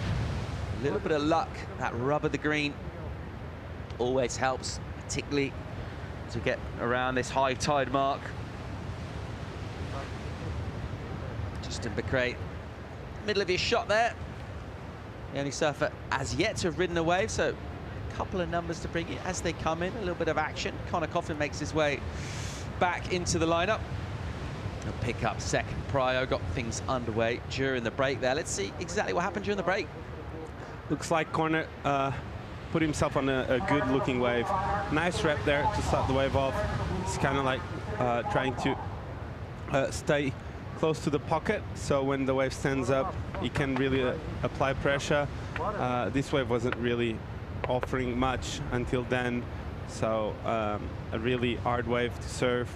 Other than that, it just belt speed. It belted there, and here the wave gets really hard, really bumpy, and he had to leave because of the rocks. So 3.5 to start for Connor, and Kiaku Butler on this one. Much better looking wave, a bit of a double up there. He's working really well all the way in to the inside, so a lot of energy on this wave, and nice carve there. And another one, a bit more spicy, this one, showing a bit of the tail there, and winds up again, and he finishes it off right on the sand. So great wave to start off the heat. And yeah, as we see green too, so a big flurry of action here. Matheus Navarro yesterday with a big air to get through that first round heat, and here again looking really fast and composed, and he throws a bit of a blow tail there. The wave was really soft, and he's going to be able to fit one more in there, but really slow start for both Connor and Matheus, and a better start for Butler. Yeah, Caity definitely with the best of that. Really flared up on the inside, didn't he? Got the strong finish. You saw him sort of giggling as he went up the sand. I think that was partly the general sort of physical comedy of being in the short break, but also he was pretty stoked with the way that wave finished. Started off with a couple of snaps, just built up the speed. So Connor Coffin really just sluggish. That wave's not giving him any push or momentum. He tried to milk it best he could. But Caity's wave by far and away the best of that. I think that we'll see that reflected in the scores when they come through. Meanwhile, someone that did find favour of the judges did well to get a big number early on. Ian Gentile got through a tough heat. Let's go hear from him. Yeah, Paul, that's right. I mean, the requirement wasn't that high. It was a very tight race between all of you, and you eliminated last year's winner, and also a very great surfer, Imai Devault. That must feel very good for you. Yeah, you know, you want to match up with your friends later on in the event. You know, it's like I hate surfing against my friends early on. You know, it just kind of sucks, but it is what it is. You know, and there's like 5 minutes left. I needed a one, and the ocean just went completely flat, and I was like, no, there's no way. I have to be able to stand up again one more time, and that just one wave came through, and luckily I had priority, so had to go. And now you're moving up the rankings, so Championship Tour doesn't look that far away. Is it something you think about while competing on the Challenger Series? Yeah, of course. It's hard not to think about it, but you know, I'm just trying to take it heat by heat, and you know, I'm here for 10,000 points. You know, that's in the back of my mind. Like, I don't know if if anyone is, you know, like that. I'm just trying to do that, but you can't be thinking about that far ahead. You know, I'm still a long ways to go, so I'm just hoping to keep stringing away and putting together some good heats. And you were saying that you surfed here this morning and tried to warm up in the car. Did you get to warm up for your heat? Yeah, I was struggling this morning. I should have surfed in a 4.3, but I kind of my suits are just black. You know, they look the same, so I put the wrong one on. Then I came in, I was freezing. I couldn't warm up. I had to go sit in the car and blast the heater before that heat, just to be able to like go into it not shivering. Well, it worked out fine. Congratulations, you're in the next round. Thank you. Ian Gentile on the march in the rankings too, moves up 5 spots by virtue of the fact of making the round of 24, and he won't want to be stopping there. Wants to go all the way for a win and putting himself deep into the event. Just sticking to the game plan, nailing the score. A tough heat, but he's on the move here. Meanwhile, in live action, Navarro, who's sprightly and light on his feet. He's going to need to be out here. Gets himself a 4.5 early on. That'll be a modest number. Let's bring you scores. Kehu Butler with the 6.5. Decent from him. Got the best of the opening exchanges. And a good number locked in for him already. That'll feel good. 9 minutes or so gone so far in the heat. But this guy right here managed to pick the best wave. And he surfed it really, really well. It's one of those ones that just kind of keeps going. And every time it did, he managed to push just that little bit harder. Justin Becret, been quiet in this one thus far. That's why he's got priority. He's not ridden the wave yet. And he'll be thinking about trying to get something on the board, trying to find himself a little bit of quality. Kind of coughing with, I suppose, what we call a fairly fair assessment of this wave. Facey, quite diplomatic. But he's no stranger to running right points. Got that powerful style as well. So clean with the calves. Connor will have to draw on all of his heat craft and his patience. Just to kind of wait for those right opportunities, and when they come, to unleash on them. One thing that comes up to my mind is Kehu looks really relaxed. I don't know if you feel that, but the shot there of him just waiting for the wave, it looked really like, really in the zone, but happy. And that's quite something that it's hard to be in that kind of mood, pressure time, but you're in the zone, but actually relaxed. So you can tell he's having fun. Mateus Navarro here with a hard paddle on a softer wave, and he has a little look down the line. The BDI tells him that one's going to run away without him. So just trying to scratch onto something. He might go on the wave behind it. He'll spin and pull the trigger. Navarro with speed from the takeoff, a non-cooperative section, a little fluffy around him, and then all of a sudden soft. So Navarro won't add loads to his total, just throwing a waves coming through. He'll go again here though. Here he goes. Oh, pushing nice. Really smooth with a little pressure on the tail into the lip. There's the reverse, just blows the tail out, collects cleanly, goes over the foam. Nice little section here on the rail. Good snap. Gets a little caught off the bottom, recovers with a decent snap, and he'll get a little runner through here now, Navarro. So he'll finish down on the inside. Didn't get the banger of a turn on the inside. He'll certainly improve on his 1.77, his backup number. 4.5 his high. 18 minutes and 20 to go.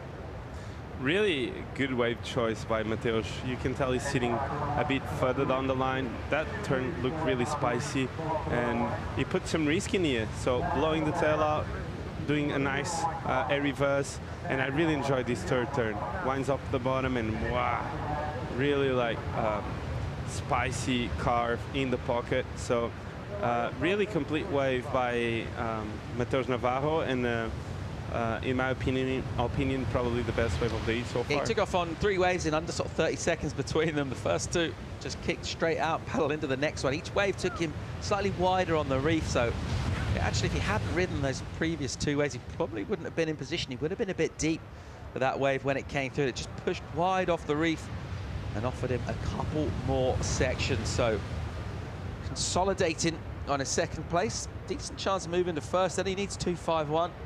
Caity Butler, though, in first place right now with the high number, the 6.5. Navarro, the busy approach so far from him. By contrast, Justin Becret hasn't ridden the wave yet. He's got priority. He's having a little look here. He can pull the trigger. Becret in action. Here he goes, the Frenchman.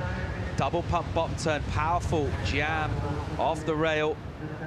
He held a strong bottom turn. He had to kind of release that pressure because he saw the wave softening up. Just swooping, slicing in the pocket. Gonna go into the lip with a little snap down, some decent spray from him. Got that powerful frame. Able to chuck and displace a lot of water. Gonna remain calm through the midsection and wait for a lip to stand up. Push nice and hard, you get a decent finish. So after a patient start, a good way to open up. Meanwhile, in live action, Conor Coffin surfing with the speed into the lip and tag it. So nice little exchange here between Becret and Coffin. Judges still waiting to throw in a number for Navarro, which will take him to first when it comes in. It's going to be a decent mid-ranger for Mateus, and then we'll get scores in for Conor Coffin and Justin Becret. Caity Butler with priority now, as these two might have a little paddle battle here as well for priority if they're up for it. Does.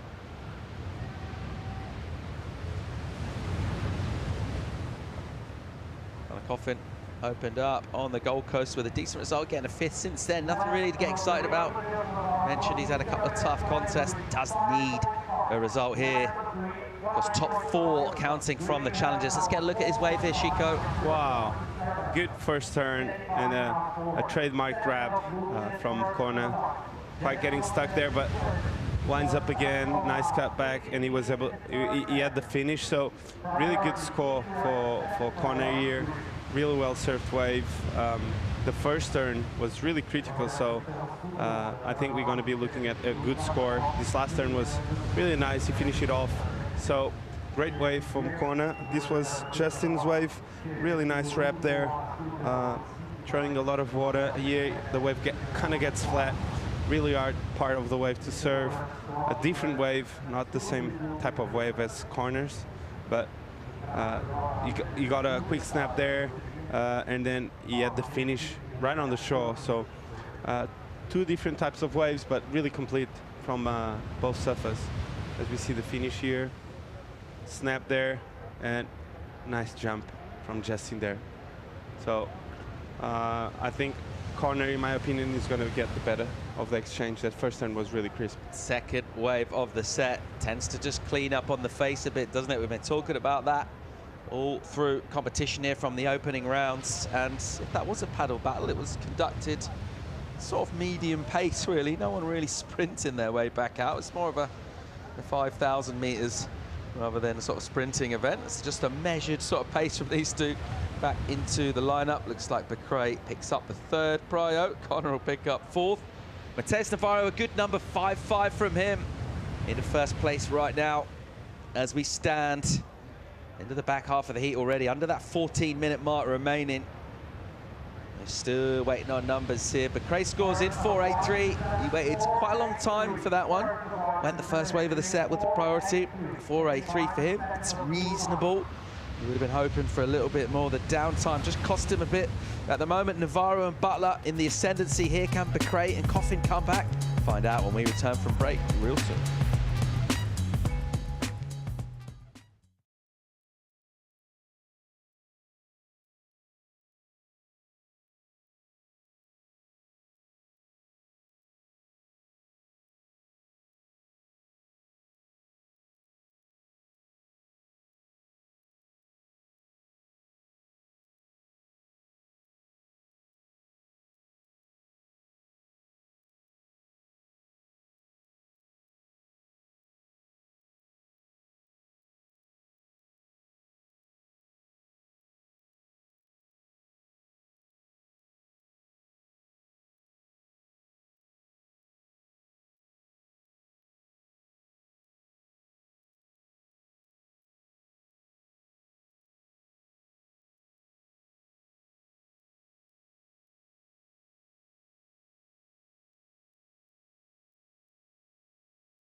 returning from Portugal. Live coverage of the EDP Vissla Pro Ericeira Challenger Series action from a beautiful surf town on the Portuguese coast, blessed with waves. Our venue right now, Ribeira Dilas, a running right point.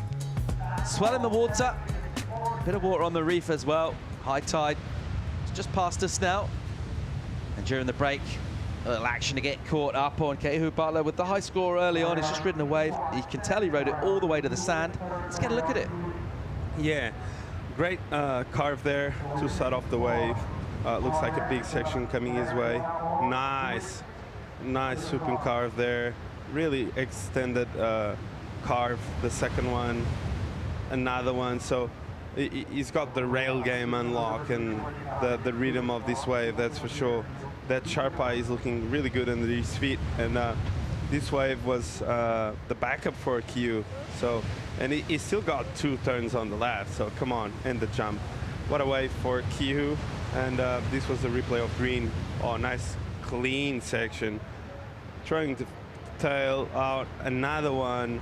Really aggressive surfing by Mateus, and really like spicy. I like the aggression from Mateus. Those 4 turns looked really fast, aggressive, spicy. That blackboard is looking really good too. That's variety in the turns as well. He's looking really loose. The numbers in for Caity, 4.43, goes back to first place. Caity Butler, the 4.43 live action here, just over 10 on the clock. Great looking wave for Navarro, massive first hit. Off the bottom, really nice clean slice from him. And he'll still go down the line, snapping, bang, tags it hard. So he's just ridden a decent wave and gets another one again. 7th wave for him with due 2 scores for that man. Dropped to 5.5 earlier. Possibly could have gone a little higher. Flared up, a blow tail, reversed it. Got the 5.5, he's got 2 more waves to come in. Let's see where these go. Connor Coffin got a 5.73. For his efforts some time ago now, just the 1 wave ridden by Becrae. Let's get another look here at Navarro. Wow, look at this wave. Amazing snap to start off. Really good carve. And I like the way he just adjusts here, waits, and bam, throws the tail out. So really good wave and really good surfing by Mateus. He's looking really sharp out there, really fast and really connected to the wave. And that board is allowing him to have a lot of speed throughout the flat sections, which is helping him out. Prior to his last wave, gets a 6.1. So 2nd highest score of the heat, puts him in 1st place. He's got another score to come as well. He likes catching waves in bunches, doesn't he? We saw him rode 3 waves in under a minute to get himself to 5.5 a little while ago. He's improved now. 1st place for the Brazilian Mateus Navarro. Caity Butler in 2nd. We're checking out Andy Crier, waxing up, getting psyched in a really tough heat. He's going to take on Emerald, Michael Rodriguez, Cole Hushman, the powerhouse, also in that heat. Luca Messinas as well. That's coming up in just over 8 minutes time right now. Our attentions are with Navarro and Butler, the 1-2, and a chance to improve further from Navarro as his last wave will come through. 5.5 is his backup. 6.1 his high. He might split those scores. Just put a little more scoreboard pressure on the rest of the chasing pack here. Chasing scores at the moment. It's Connor Coffin and Justin Becrae, who need numbers at the moment. They're in 3rd and 4th respectively. 5.93 drops for Navarro, and he extends his lead. Goes over 12 points, 12.03 out of 20 his total. Here goes Caity Butler on an inside. These softer waves, they don't always provide much, but from 2nd place with 4th priority, Caity decides to spin. And here he goes, swinging in the pocket. Nice jam from him, keeping that rail clean on a small, shiny face. Again, just opening up with the shoulders, speed and spray off the rail. Through to an inside, his low number 4.43. Will he threaten that with this kind of surfing, this sort of wave? It's going to be a soft-ish finish in here. He'll look for it, though. Just try and squeeze anything he can from an inside. Caity Butler with sort of a muted snap on the inside, just making sure he got that done, stayed off the rocks. And it might be left to think on here. Let's see if that gets an improvement. He is in second place, got a long paddle back out with 7 to go. We'll get another look. I really enjoyed the start of the wave. It was a small wave, but a really boldy one out the back. This carve looks really good. It really extended his arms and got all the way around 2 times. So I think this wave was for the type of wave that was not much potential, and he really did the best. The wave, he did the best he could on the quality of the wave. Here, I thought he didn't need to come all the way because he didn't have the opportunity to unload on the last section. Just over 6 minutes and 15 seconds remaining in our second heat of the round of 48 for the men EDP Vissla Pro Challenger Series action. High stakes indeed, and we've already seen surfers jump up rankings already just by making it out of that first heat of this round. Let's check out the recap and the story of this heat. It's been busy from Matheus Navarro. This man throwing good work early on. Caity Simmers swinging for a 6-5 early doors. Yeah, this wave was really well surfed. 6-5 to start off. He was happy about it.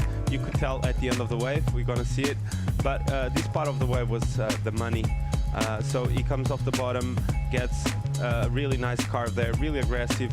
He winds up again and throws the tail there a bit for good measure, a bit of variety there too, and he was able to finish it off with a nice turn right on the sand. So you can tell by his body language there he was happy.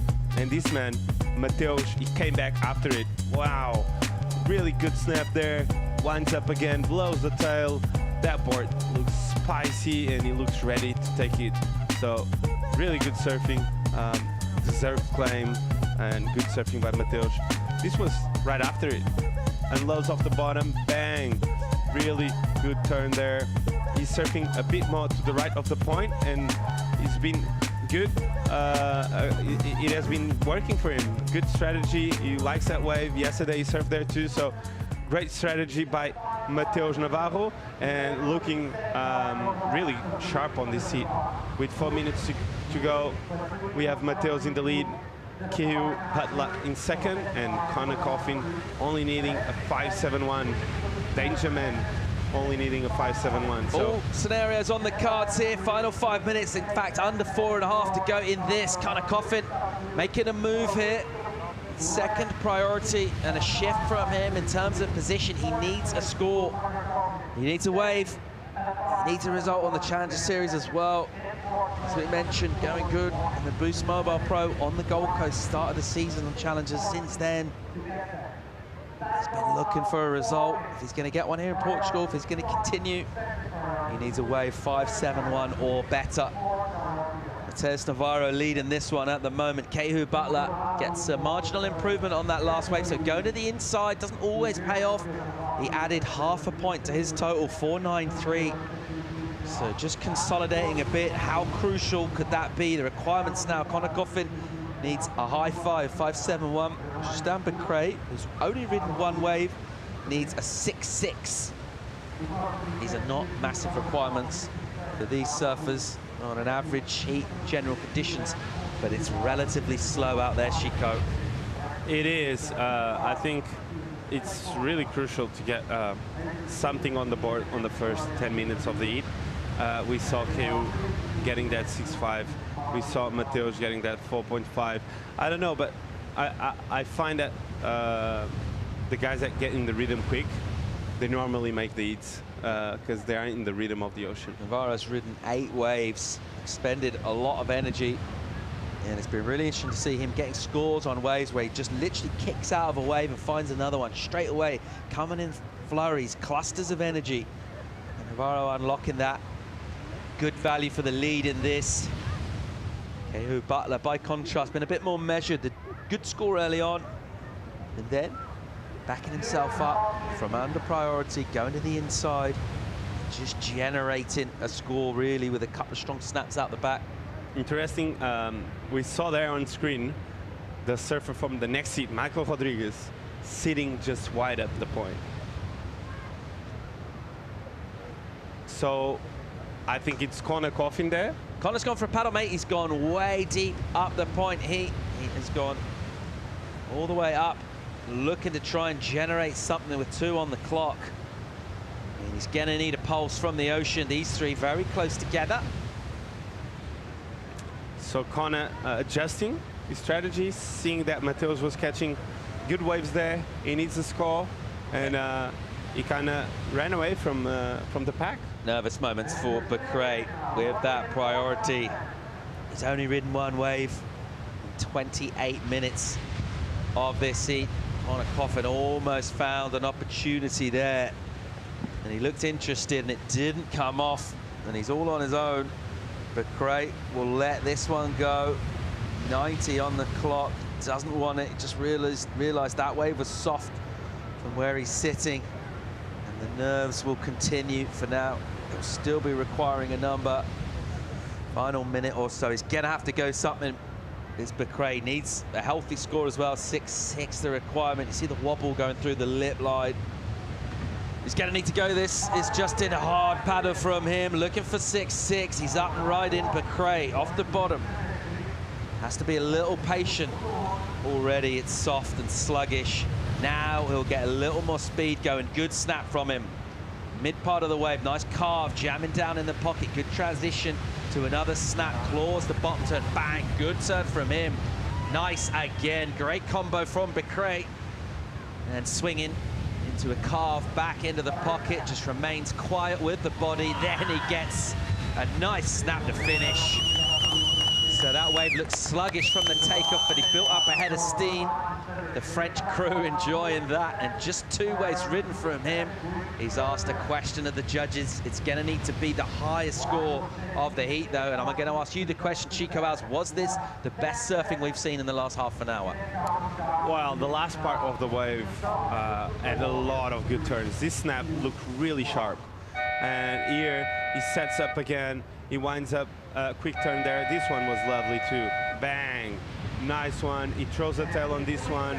So nice rev. Like he had flow on that roundhouse cutback, and he had the finish on this turn. Bang.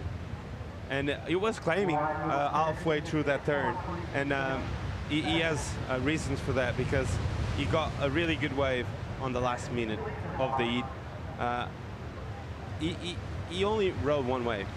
And if he dodges a bullet like this one, it's massive for Justin. Richard Marsh there, his coach, with a couple of things to say in the debrief. Navarro looked very relaxed, just basically surfed out there. We talk about that kind of free surfing, a heat type thing. He just caught waves, just rode them, built up his score. He's safe. It's Kehu Butler that potentially could be in trouble. Connor Coffin's out. Becrae needs a 6-6 or better. That was just his 2nd wave. He absolutely ripped it. Tons of what he could have done on that wave. Surfed it pretty much to maximum potential. Was the wave good enough for a 6-6? We're going to find out soon. Doug Marsh with a thorough debrief. A few things to say to Justin. I think maybe the patience. Thought he was a little too patient, and the numbers in. And it's not enough. 6-2-3 for Becrae. Comes up a little bit short. And there is no real shortage of commitment from him. He tried to squeeze every last drop out of the wave, but just didn't quite offer it. And Kehu knows he's dodged a bullet there. He came into the heat looking relaxed and smiling. He'll go out that way as well to the next round. He's through the round of 24. He'll be jumping up the ratings too.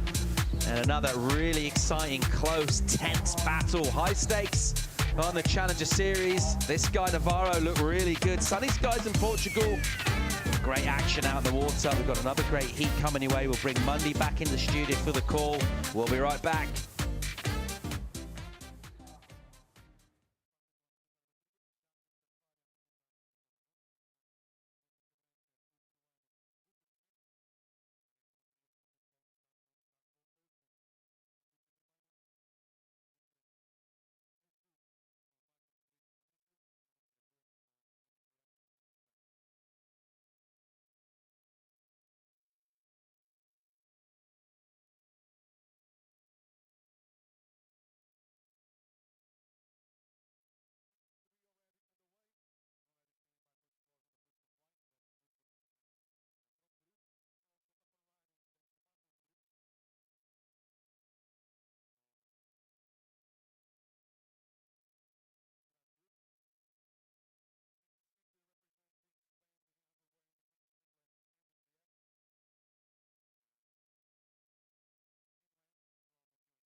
Welcome back to the round of 48, Heat 3 of EDP Vissla Pro Ericeira.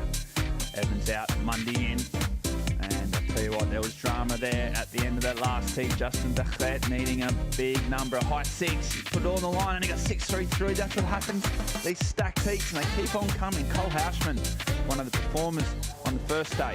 Luke Messinas, CT surfer, incredible Peruvian, incredible style. Cole Hausman, as we just talked about. Andy Carriere, so French, Spanish, goofy footer, tall, rangy, stylish kind of a man. And Michael Rodriguez Emrod. It looks like it's Cole Hausman. It's got the inside running on this wave, straight up and into it. The big goofy footer. Wow, there's a big sway in that first turn. Bit of a check turn here. You can just see the power he generates. And he's waiting for this to stand up a bit straighter. Really like his style. Just been improving every year, year on year. Clips are getting bigger, surfing's getting stronger. His competitive game is getting better, and unfortunately that wave just petering out. It's one to watch. Definitely one of the bright sort of sparks of that American surf scene coming through, the young guns. The Colapintos leading the way, and there's a little patch of stars right behind them. We're really nipping at their heels. This is Andy Criere. Andy, just a long-time European competitor, really focused, really sharp, really smart. And, had a good year. He's been Chopu, he's been Porto Escondido, he's been traveling, he's been getting barreled. And now it's all about linking up these long right-hand turns on his backhand. There's another one just before he kicks out.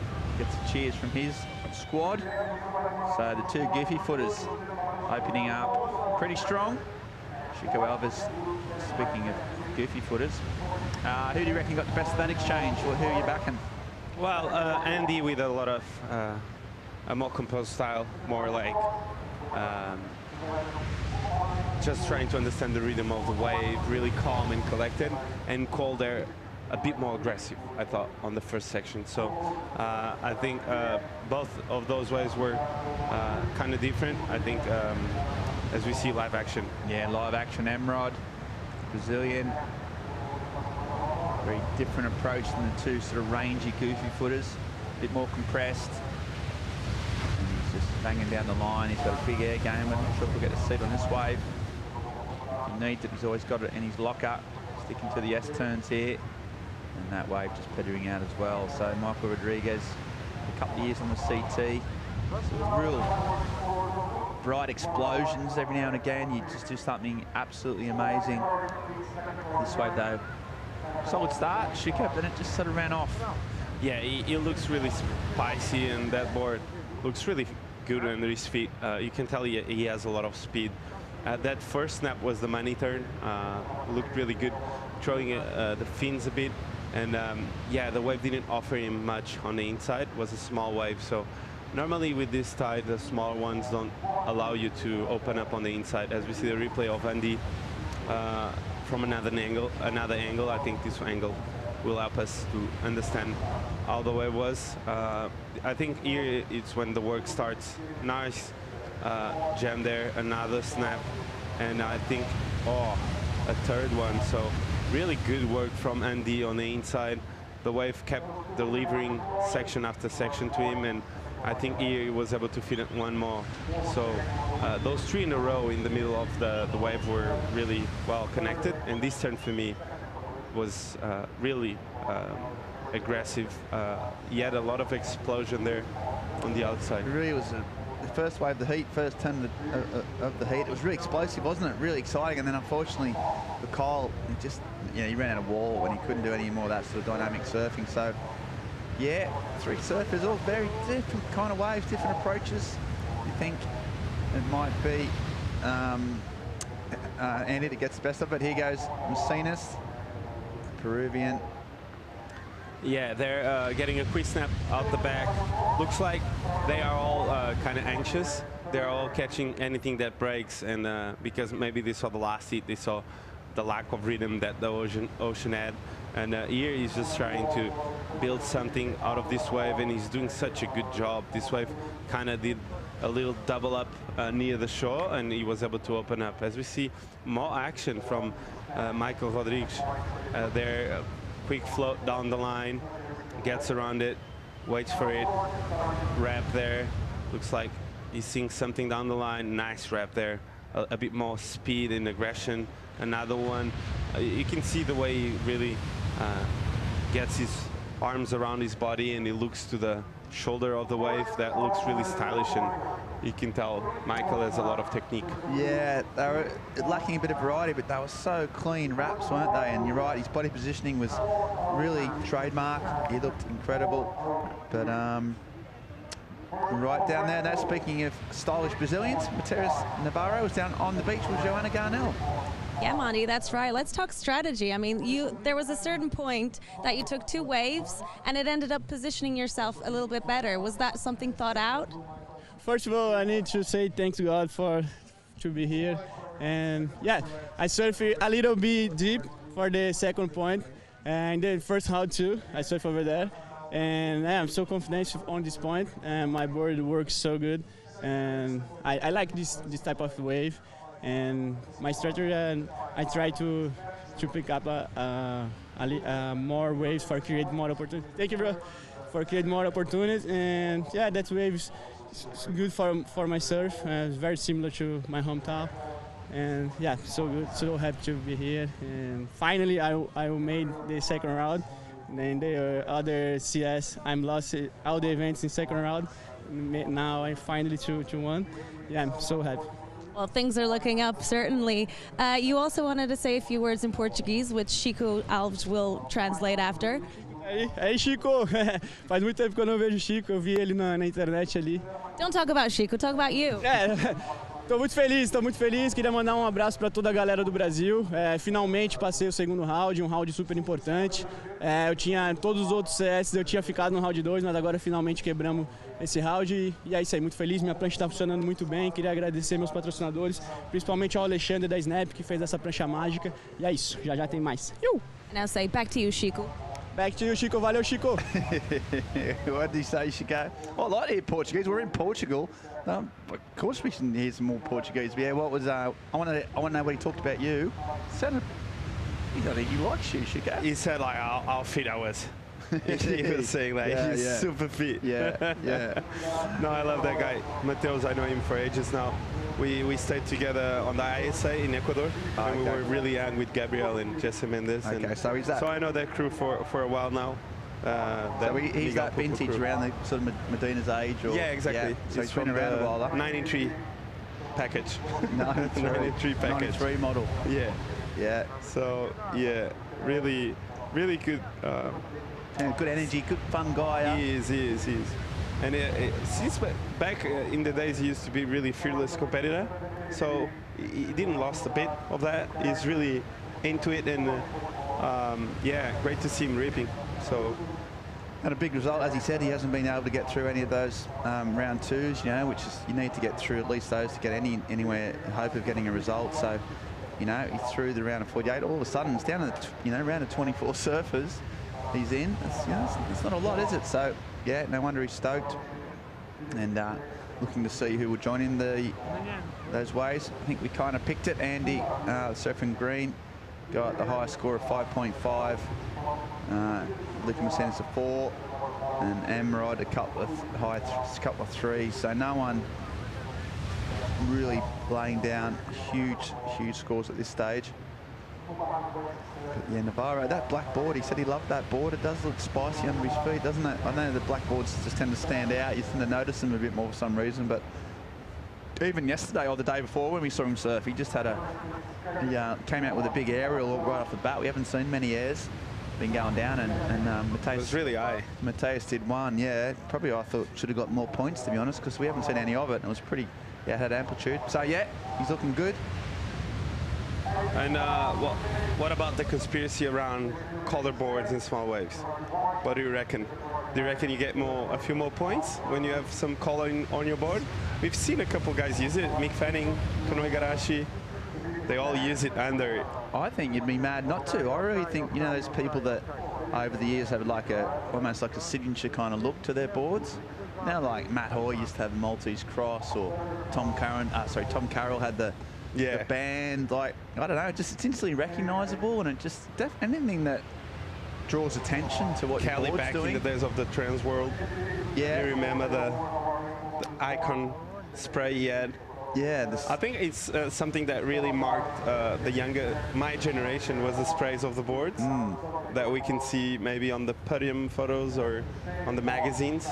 I know, like Caity Simmers has got that sort of pink, sort of purple spray. Yeah, exactly. All the one colourway. That tends to work. It just means as soon as you stand up, you know who you know who it is. So I mean, I know the judges. This would all be on a really subconscious level, but we'll see. This is a pure white board. Even the white board looks different now. No stickers on this from Michael Rodriguez, or not many.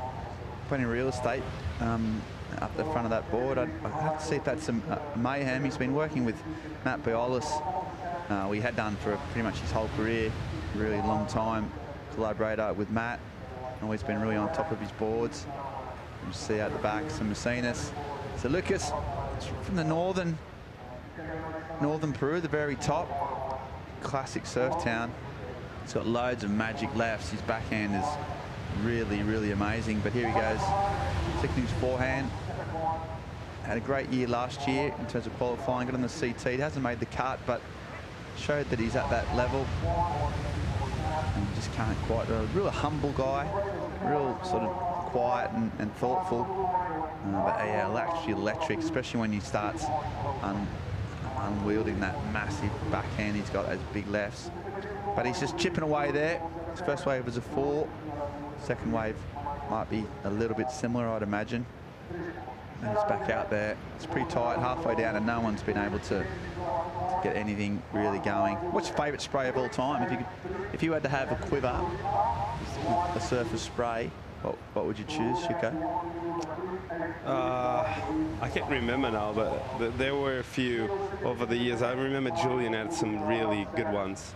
I really like Julian's boards paintings, and back then, when I was younger, I was like, oh, that's the thing. That's cool. And, what about Medina and the circles? He's sort of been running the circles for a while with Cabianca. yeah, looked really good under his feet, the circles, when he used to throw the tail and stuff like that. Looked really good too. So Gabriel has some. I think he had like he's changing his sprays every year, but he's the same on every board. So you can relate that he has a lot of sprays, but I think if you look back there, he always had the same one. So. Okay, well, while there's a bit of gap in proceedings, we're going to think about board sprays and go to a short commercial break and come back with more action for the EDP Vissla Pro Ericeira right after this.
Thanks for sticking with us, guys. And why wouldn't you? We've got the world's best surfers absolutely tearing it up in Portugal. Ribeira de Ilhas, famous competitive super hub of this great surfing nation. We've got Luca Macinas. He looks like he's had enough. I don't know if someone said something to him. He looks like he's he's taken a different strategy.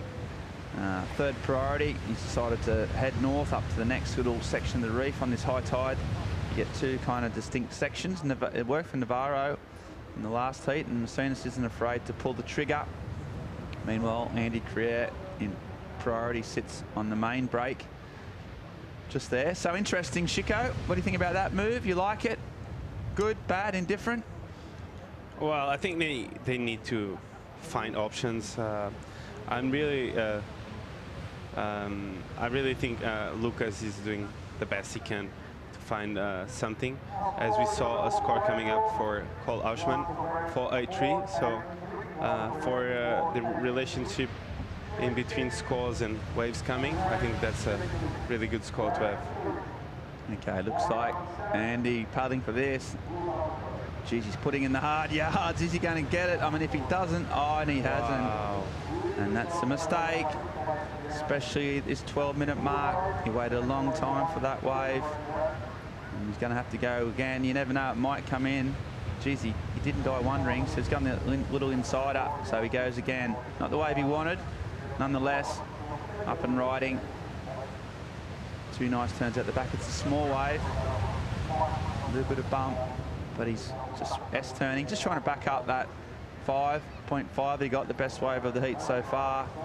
He might get a little finish. It's not going to be a huge score, but it's going to back it up at least. So you can tell, not quite sure with that first wave. But I tell you what, he got a little bit lucky there, Chico. I know he missed that wave, but no one else got the set. So it wasn't if someone pounced or he missed out. So.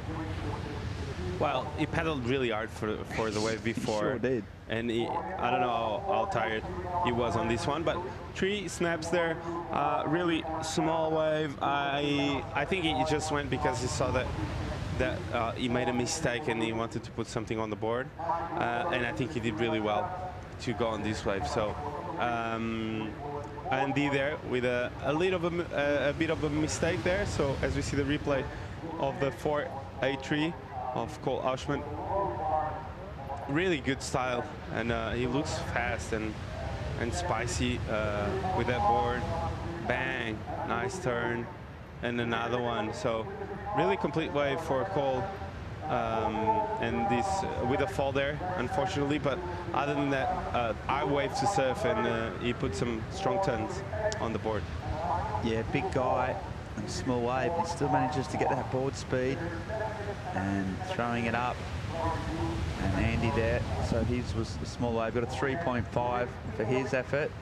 So maintains a slender lead, but there's only, well, 2.1 points between the whole 4 of these guys. So tiny margins at the moment. 9 minutes, well, 10 minutes to go. And Andy out with a 9-point. He'll know that 9 points is not enough to get through the round of 48. Just waiting to see if we can get a bit more of those bigger sets. See Michael Rodriguez, he's up and riding. Oh, that's a bit of variety. Little stab off the top. He's looked sharp. Just hasn't been able to get those little vertical sections like the guys in the backhand have. And he does another top turn. Comes around the corner, so yeah, Amrod needing just a 4.5 one to move up in the second. His fans liked it. His coach there's been helping out when he's in Portugal. And staying busy, staying strong. He's got so much sort of a real spice there. 2 little hacks. The waves are tricky, but he's just staying with it. And when he gets a chance to show a bit of speed, he does it, and there's a nice little finish. So that's probably his best wave. So Rodriguez looking to move up into second with anything above a 4.5. You might think that'll be there or pretty close to it. We haven't seen what Masinas has gone. He's moved up to the next section of the reef. It's a pretty big playing area, this. It's all sorts of waves in this little slab of rock between here and the headland. There's 4 or 5 sort of different sort of breaks in this real short space. Usually at Ribeira de Ilhas, when it gets pretty sizey, it's this sort of main bit here where the guys are, and it bubbles and sort of wraps into the deep water. But just further up, there's we'll show that with sections of reef. They're not as long a ways, but they provide sometimes like 3 or 4 little short, sharp options. And that's what Messinas is trying to find, not getting anything as yet. I don't know, it's always a risk, that one, Chica, getting away from the pack. Well, I never saw it too much, and this is the first comp we have seen guys approaching that part of the lineup. Normally they stay right in the front and they wait for the sets. So it's quite interesting to see guys like Mateus getting through 2 heats surfing there. So that's really unfamiliar, as we see Ryan there with the breathing exercise before he goes in, trying to visualize. So he's having a little nap. Can you imagine if he's actually sleeping? Yeah, no, he's doing some slowing down his thought process, thinking about, what he's going to do. Works really hard on himself, Ryan, in terms of his competitive, both the mental side of it and the physical side. And he's really gnarly competitor. For one of the great free surfers, I think people underestimate just how strong and consistent he is. And he's worked really hard to get there. Out the back though, another goofy footer. His Houshman stabs it up high, gets a bit of spray, just pumping away, hoping for a bit more action. Doesn't look like it's going to deliver much. He's working hard. And you can't make nothing out of something. And here we go. So Emrod, a bit more cleaner. It's got that sort of foam. And meanwhile, also out the back, and it looks like probably the biggest wave of that set was Andy. So all 3 surfers going down. You see Emrod flying down the line. He's going to finish, and there's a big finish. So he got a 3.9 for his last wave, which wasn't enough. Andy probably got a little bit lucky in terms of, even though he was the 3rd priority, it might have been the case that was the best wave of the set.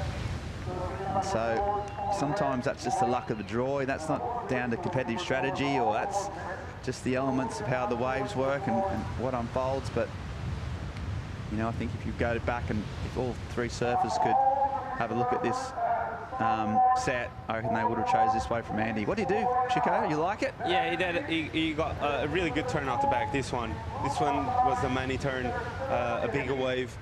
He set up well that turn, and he put a lot of pressure there. And Andy is really smart. I've said it many times before, but he's not going to fall. He's not going to make mistakes, and for sure he was going to finish off this wave. So that's what he does, and this wave, I think it's going to help his cause. That's for sure. Yeah, great surfing from Andy. Already at a 5.5. And this was Michael Rodriguez with a nice layback jam there, a carving snap. Second wave of the set, which normally doubles up on the inside. And he was able to finish it off right on the sand, as we see both surfers on their waves. But Michael there with the quick snap again and a finish right on the sand. So a really close heat right now. As we saw, everyone surfed really good waves, and I think this is going to be one of those heats that is going to go right to the end. Yeah, exactly. Right. See Rodriguez, I mean, it's huge implications. He's 16th on the Challenger Series rankings, so he's right on that bubble. Top 10 of the Challenger Series surfers go up into the CT for 2023, so he's right there in the money. A loss here right now would be a big blow. That would not be a keeper. That wouldn't help him. And no doubt the surfers below him who have a result would overtake him. Messinas is going now back to where he was. So that was, in hindsight, not a good decision. Wally went up to check out that other section of the wave. He didn't get a score. And although we'll have what he got, and he's come back now to see where the his competitors are at. He'll hear the scores coming through and have to readjust. 4 minutes to go. He did get a 6.33. So not sure if we saw that one. So he might have actually gone up there, got the 6.33, put it in his top pocket and paddled back. So maybe he's done everything right. You might just have to catch up with that, but that's probably one of the better scores we've seen on the scoreboard there. 6.33 for Lucas. So Rodriguez goes up into second with that wave, but we've still got waves coming in for Andy. That's going to be the one that matters at the moment.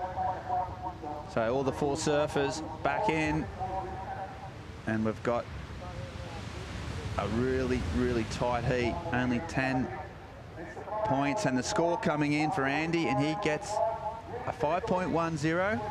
So that's enough to move him up into first. Messinas now in second. Rodriguez in third, only needing a 5.04, but Hausmann as well, right in the mix. So it's all so close, so tight. Messinas with priority, surfer in white there. And here he goes, so he pulls the trigger, uses his priority. Has a nice turn, with a slash in the pocket. This way he's got a nice pace. Oh, and there's a jam in the pocket as well. Comes a little bit unstuck, but regathers. Comes around the corner there. There's another one. So this is going to consolidate his spot. He needed to improve on a 4. I think he's done that with some smart surfing. Only one little wobble. You can see him just physically tired, emotionally drained. But he's back out there. 2 minutes. He might get one more shot. But I think he may have made the job just that little bit harder for Rodriguez and Hausmann. Good surfing, Chico. Oh, out the back. Jeez, he's been busy. Emrod looks really sharp. Just the waves have been smaller and haven't given him a chance to hit the lip. Just keep battling away. Sort of generating all that speed just with his own sort of timing and leg muscles. And there he finishes it. So he likes that. So before that wave in Messinas says he needed a 5. That might go up a little bit, but he's not dying running. He likes it. He's really stoked. He's on that mayhem still. Just gave that a little, probably a little pressure then from smashing it so hard. But yeah, what a wave. What do you think here, Chico Alves?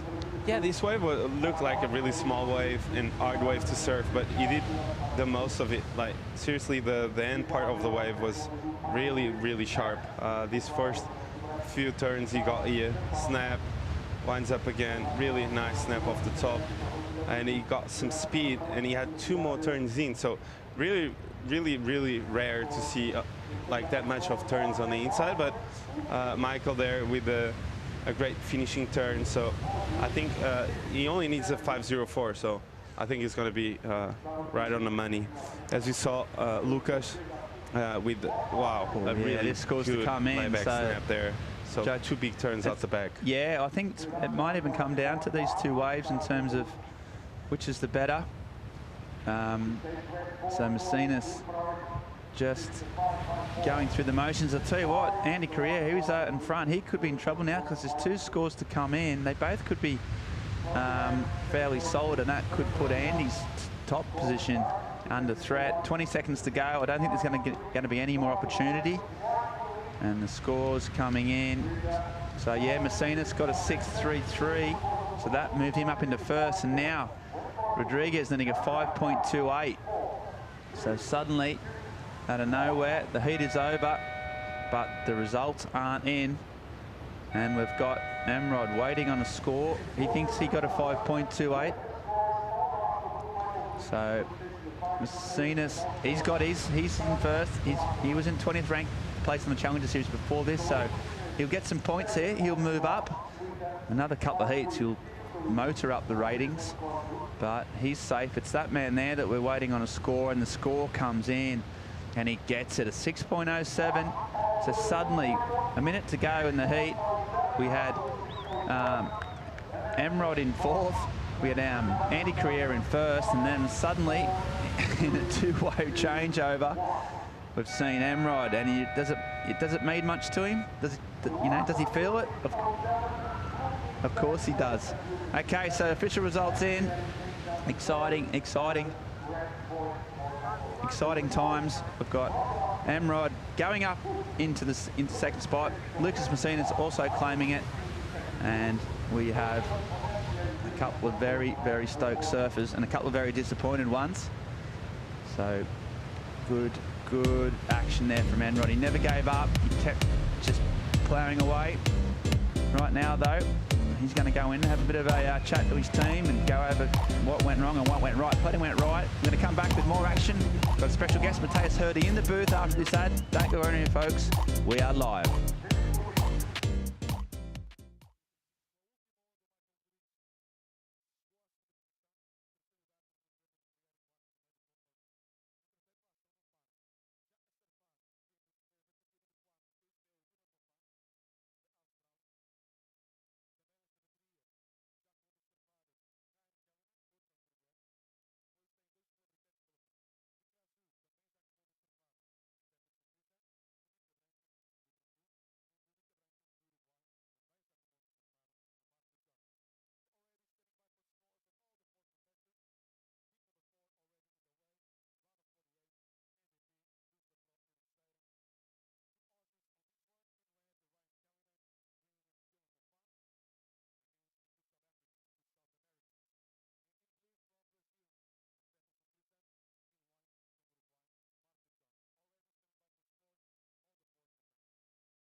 to live action here from EDP Vissla Pro Ericeira. We are motoring through the round of 48. My name's Ben Mundy. I'm joined by my fellow co-commentator Philippe Jervis and special guest Matthias Hurdy, who has come in. Mate, thanks for taking the time. Bit of a rough day yesterday. I know you didn't get through and you've hurt yourself. What's the first up? What's the update on the injury, mate? You got crutches. It doesn't look good. Yeah, yesterday I fell a little bit, and then we did the MRI, and then turns out to be the MCL, but it's not a bad thing. I'm glad it's not a bad, and I wake up way better today. Woke up super good, feeling good, and yeah, just putting a little bit of ice on it, and coming back to Brazil and do the physio and everything else, and make sure that I'm be good for the next event. Or yeah, I think you think you'll be fine for Sakurima? You think you'll be you'll be good?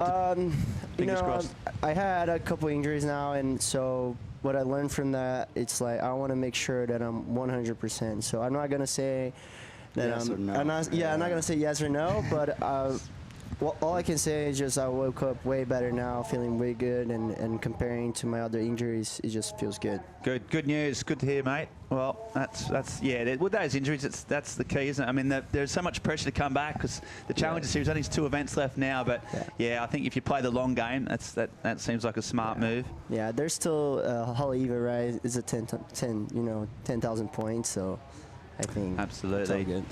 And while we had the little break, we saw some flurry of activity. We've got Pedersen Crisanto here in this event, and Ryan Callanan, and this was Marco Giorgi from Uruguay.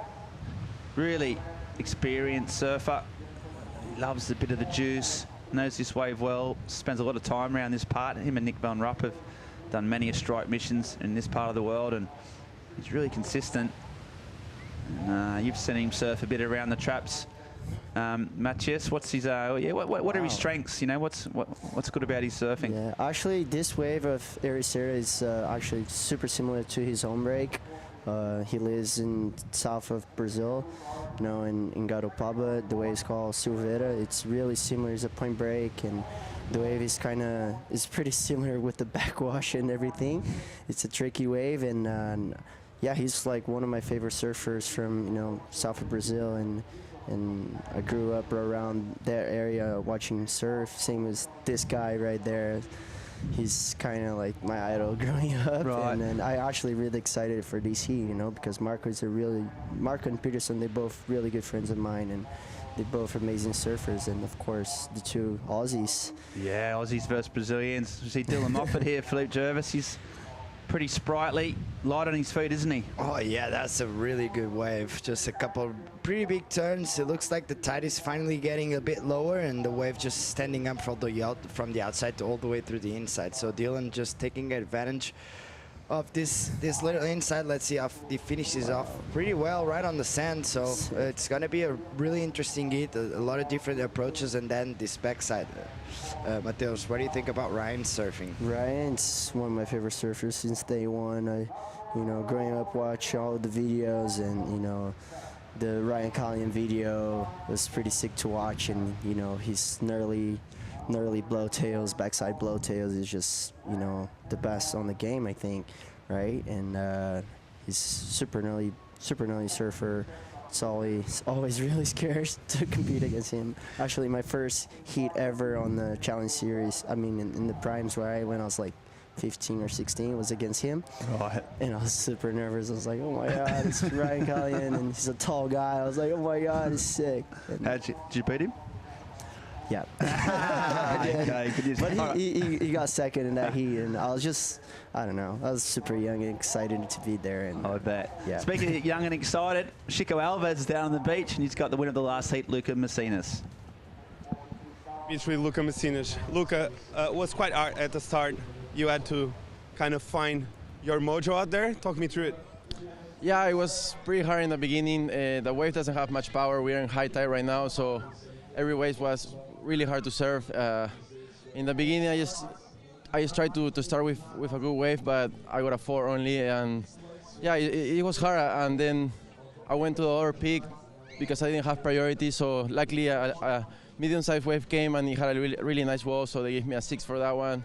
And then when I was in the lead, I knew I had to come back, to put pressure on the other guys. And luckily, another set came, so I got another 6. So yeah, pretty lucky with the waves today for myself. So stoked to make it and happy.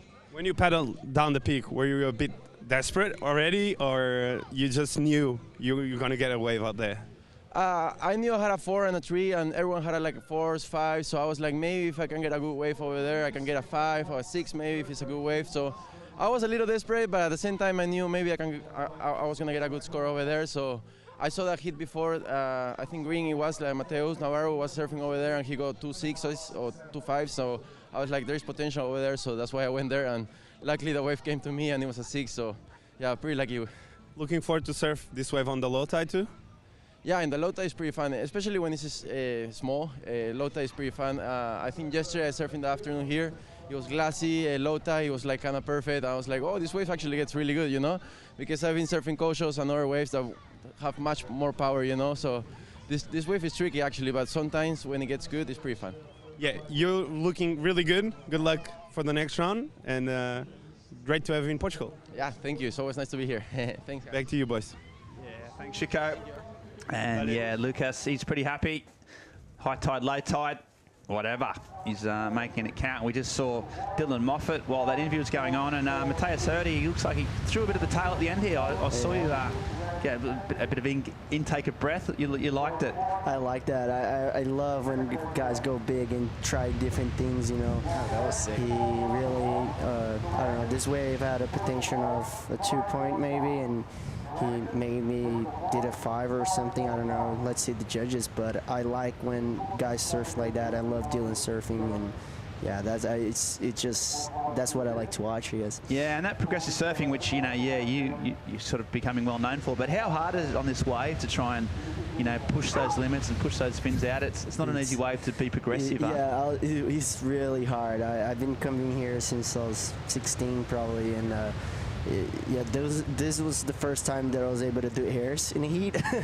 Right. And then it's really hard. It's really tricky. The wing is never good for airs, and it's always those backwashes, and the wave is kind of mushy as well. But it's more, I think I don't know, Fitz, Federico's more ice surfing, and Vasco and all those guys who are from here. And I'm really the opposite of that. I'm like super light, and then I try to do airs all the time. But it's a wave that I love surfing and learning. I feel like this is the wave that I should spend more time, to get better on my rail game, Yeah, absolutely. I think there's no real substitute for time in the water here, is it? You just got to log the hours, and not always easy in the event when there's loads of surfers and free surfers. But here we go, the live action. We saw Ryan Callan get a 5.2 for his wave, so all 4 surfers sort of locking in around the 5-point mark, and it's pretty tightly bunched. It's going to be a good heat. Dylan's going to back his one up with a good score as well, so that's solid. Paddling is Dylan again, so he's just found a little bit of rhythm just in those little boils. Sometimes that helps. So just turning to the other competitors just watching intently. And there's a nice roundhouse, but that's not going to kick out. And what about your year, Mateus? What's been the highlights? What's been the, competitively and personally, what have you enjoyed the most this year with your surfing? Yeah, this year I'm learning a lot. I went to Oz. I spent a couple of months there with my shaper Jason, and all the family, the JS family there, they support me, and I'm learning a lot about boards, learning a lot about myself. I'm really young, and I realize I love competing, and also I love making surf parts and videos and surf movies, and I don't know. I'm enjoying the process, I guess. I know it's a cliche thing to say, but it's kind of like that. That's how I'm feeling right now, and yeah, well, let's see this guy surfing. Yeah, Marco. So here he goes. Big roundhouse cut back, comes in the corner, looking for the clean face. Bit of a tap off the top, just a little bit wave, just a little bit soft, and he's just trying to get something on the inside. What a board speed, zigging and zagging. And then, whoa, there's a big, and he just can't hang on, and you can hear the groans from the commentary booth. Jarvis, he looked good, and he just had that bit of, we're talking about a bit of progression, a bit of flair, and he put on the line, but he just couldn't hang on. Yeah, unfortunately, he pushed it a little bit too hard, but it would be an amazing turn on that one to finish off that wave. And as we see, Peterson Crisanto just connecting through the inside. This last turn, it was just that part of the wave. So let's see the replay on that wave of Peterson. And Ryan actually did 6.33, so he's in a pretty good position as well. So we go, yeah. So this is the wave here. 45 seconds. This wave is on the clock on the wave timer, and he just started winding up. Actually, out the back was some big turns. Peterson, Matthias, he's had a few phases in his career, hasn't he? He's sort of came out really when he's really young and made a big impact, and he sort of dropped off a little bit, but he's fought back again. But he's just such a gnarly competitor, right? He's so good. I remember when I was super young, I used to have this Billabong movie called Frothing, and he was like my favorite surfer. It was really and good. he's from Brazil, you know, so I was just, you know, watching him and trying to do the airs that he used to do. He still does. He's an amazing surfer, but not gonna lie, I'm always giving him a hard time for, you know, like, fuck dude, let's go surf, you know, and he lives actually an hour away from me, and I'm always texting him to surf, and then he went through phases, and I think now I never seen him so focused. He's surfing for long hours, he's trying new boards, he's really putting, you know, the time in, and it's really cool to see one of my favorite surfers, and now one of my favorite, you know, favorite guys to travel and be around and surf together, and it's really cool. Surfing provides that, you know, like you have your idols, and then your idols become your friends, and then you push your friends that used to be your idols. It's like, it's crazy. And yeah, well, that's great. Yeah, it's well, so cool. Right. Speaking of idols and icons, Chico Alves down there on the beach with Nick Von Rupp. What have you got, Chico? I'd love to hear what Nico's take on this day surfing is, please. Yeah, I've got this busy man with me, businessman, ambassador of Tourism Portugal, one of the best big wave surfers. What are you doing here? Looks quite small as well. Just checking the action? I took the wrong turn. I was supposed to turn right and I turned left. I don't know, I ended up here and Edie said it. No, I'm here to support the boys. I mean, you know, the QS life was a big part of my life for a long time, and I love all these guys. I used to hate them all, now I love them all. So I'm here supporting, you know? You still love the grind, don't you?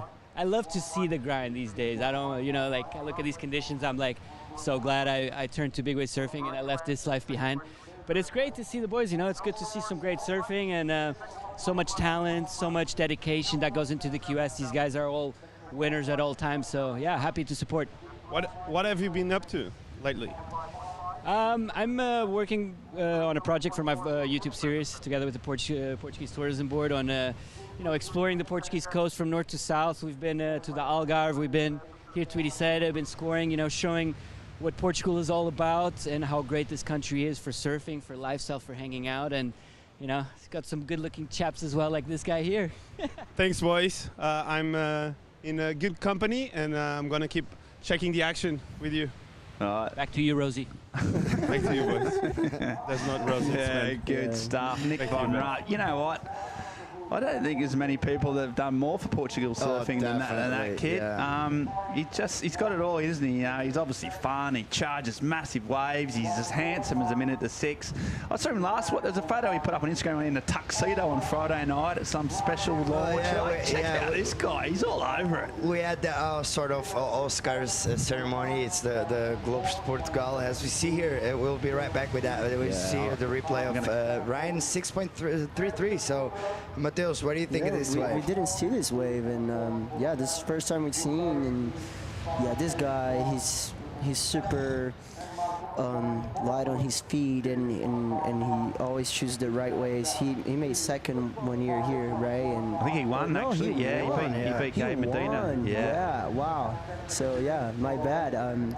But I remember he went pretty good here and did a couple of sick turns, and this is the best wave of the heat. How hard is he? He's got that drive, doesn't he? Even like he does one big turn, then he just drives into the next one with there's no jitteries, there's no transition turns. I mean, how hard is it to do that? I mean, I obviously can't do it, and you're pretty good at it, but he's got that skill, right? I'm gonna give JS credit for that. Yes, good sponsor shot. Yeah, it's all on the boards, Ryan. Ryan's doing nothing.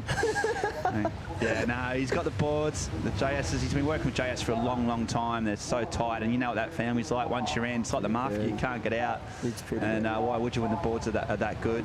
And yeah, his whole package is so strong, and he's got a 6.33 and a 5.2, so he's got a lead. It's not a massive lead, but he's looking pretty comfortable right now. 12 minutes to go. Dylan Moffin in second. While there's a little bit of a lull in proceedings, we're going to a short break and come back with the EDP Vissla Pro Ericeira right after this.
We are back with live action.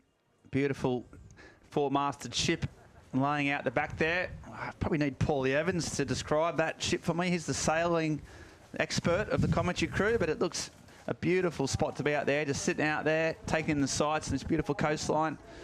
Probably got the binocs on.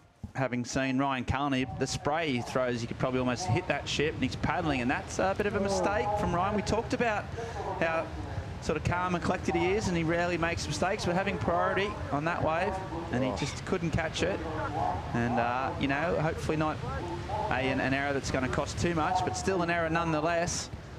And he'll be sort of kicking himself. How hard is that sort of position, Mateus? Join Mateus Hurdy to come in the booth for his insights. Like, when you make a slight error, you know, you don't want to beat yourself up too much, but it must be harder. It's the trickiest thing here. It's like, I think us from Brazil and also, you know, Australians, we're from a place where the tide doesn't change that. You know, it's pretty big, and it's hard to position yourself in the heat, and you gotta pay attention.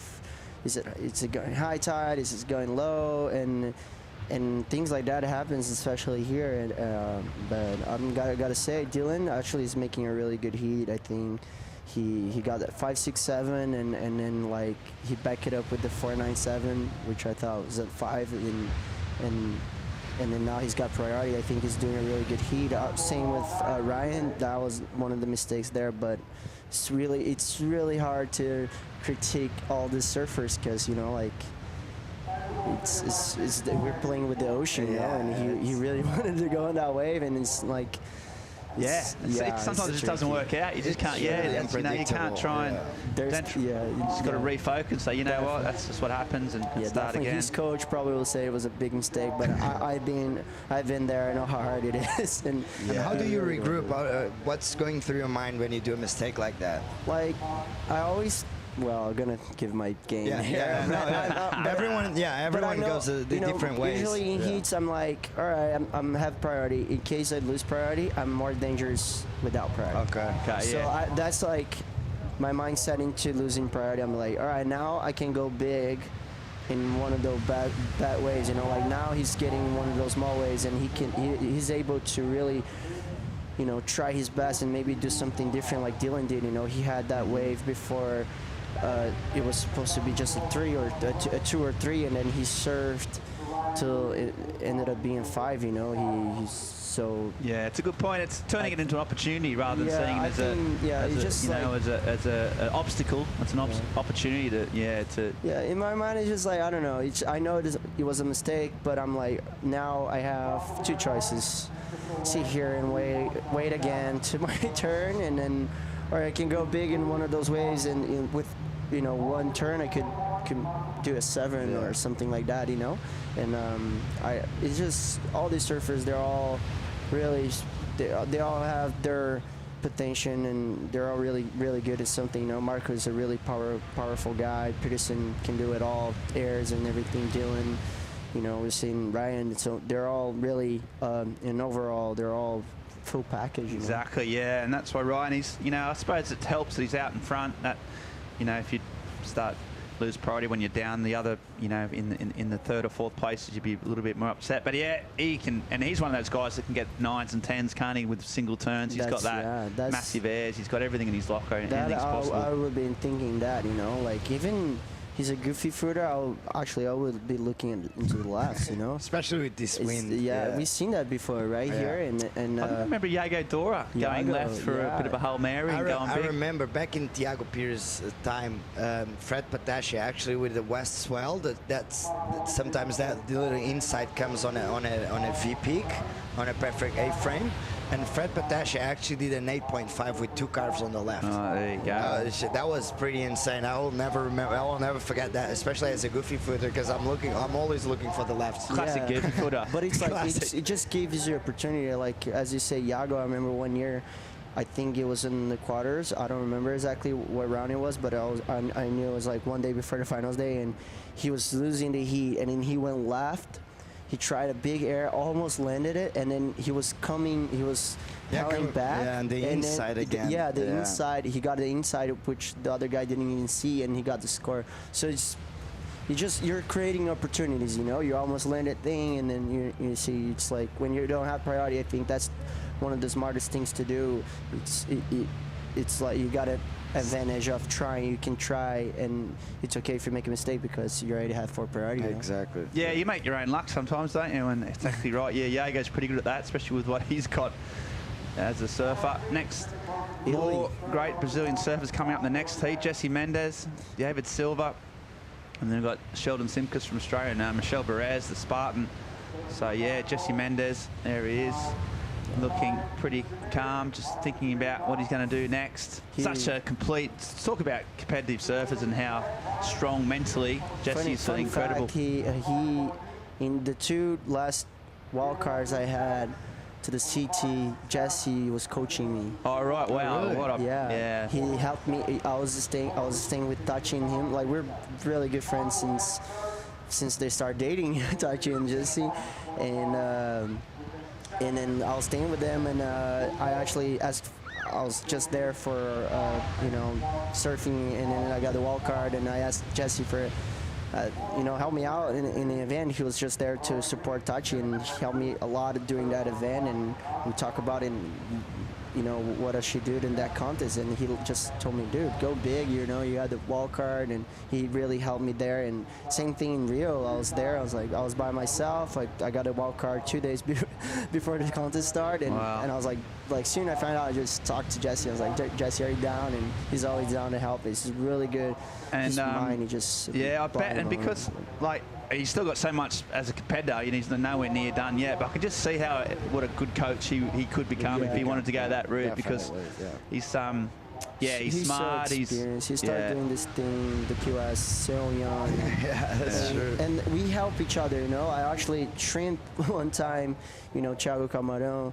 We were together in one of the contests, and we're competing against each other in the first round. He lost, and then he started helping me out during the contest all the way to the final. And we all always help each other. And even though he's still young, and you know, he's representing Italy now, and Jesse still has a lot of things to do in surfing. Okay, here's the recap. We've still got Marco George, still got a wave to come in. They've been taking a long time to get that score, but this was at the start. Philippe Jervis and Dylan was spicy at the start. I haven't seen much in the latter half, but he came out of the guns, didn't he? Yeah, he started off really strong with two fast couple of really medium to high scores. So he got a 5.67 on this one, finishing off right on the center on that one. And but this guy is in front with a 5.2 and a 6.33. Ryan just catching some of the best waves, connecting. Yeah, you were talking about his flow, and Mateus was talking about the boards in JS. The board actually looks really good. He doesn't have to move much of the board so that the board goes. So that's what the judges want. They want flow, and Ryan is one of the guys with the biggest and better flow in the tour and in the Challenger Series. As we see him, this is a 6.33. Once again, these best waves always start a little white, and then they just clean up and actually give you a little bit to work with. As we see here, he attacks the lip on that one, and he's gonna just milk it all the way through the inside, just working and making sure he can finish it off strong on the inside, which is really important here in Rio Waida as well. He's just waiting for the wave to stand up. Now he's gonna start moving, and he's gonna finish this one with a pretty strong finishing turn. So I mean, Ryan grew up at Merriweather, which is in Newcastle, and you know, it's got more push and a bit more sort of you know, it gets hollow at times. But there's loads of times where it is quite like this. So he grew up in this type of manoeuvres. And here we go, Moffat just had priority and used it. Georgie had to kick off. I think that was more of a blocking exercise more than anything. Pretty smart surfing. He's in second spot. Still waiting on that score for Marco. It's probably 5 minutes ago that he rode that wave, and he only needs a 5.15. So we'll just see if that's still coming in. Got Ryan just asking for the time. He should have his own watch on, shouldn't he? There's actually surfers that don't like to use watch. Because you always watch them, eh? And it's pretty big, and sometimes, as you see here, Mateus, what would you do in this situation? Well, it's 1 minute to go now, and it was a smart one thing move. you learn in the QS, you can only you know, you can't see the future, so you don't know if there's waves coming. All you got to do, you act on the present, you know. So I think it was a good move from Dylan there, and since there's not much time left, he saw that wave, and you never know if the potential of the wave. I think it was a good move from Dylan. And Pedersen live action. So Pedersen needing a score on the board to get up from fourth in the second. This wave's a little slow, but he's sticking with it. And just saying how he's been working really hard, back in the groove, and he was looking great in terms of his, you know, his sharpness and his performance, but he just couldn't get the waves. Meanwhile, Rhino just warming up. So he's got a lock on first. So currently number 4 in the ranking, so really high, and that's the reason why he's one of the best surfers in the world. Just keeps going at 12 o'clock, winding up, and then finishing off. So Ryan will go into the round of 24. A couple of heats off, another really good result. A couple of more heats close to getting back on that CT, which I think we can all agree where his talent belongs. And there's the left we were talking about, that's what I'm Marco. talking about. But unfortunately, no Yago Dora theatrics there. So Marco, you can see disappointed. That man will be very happy. He'll talk to his coach, Richard Marsh, about the things that went right.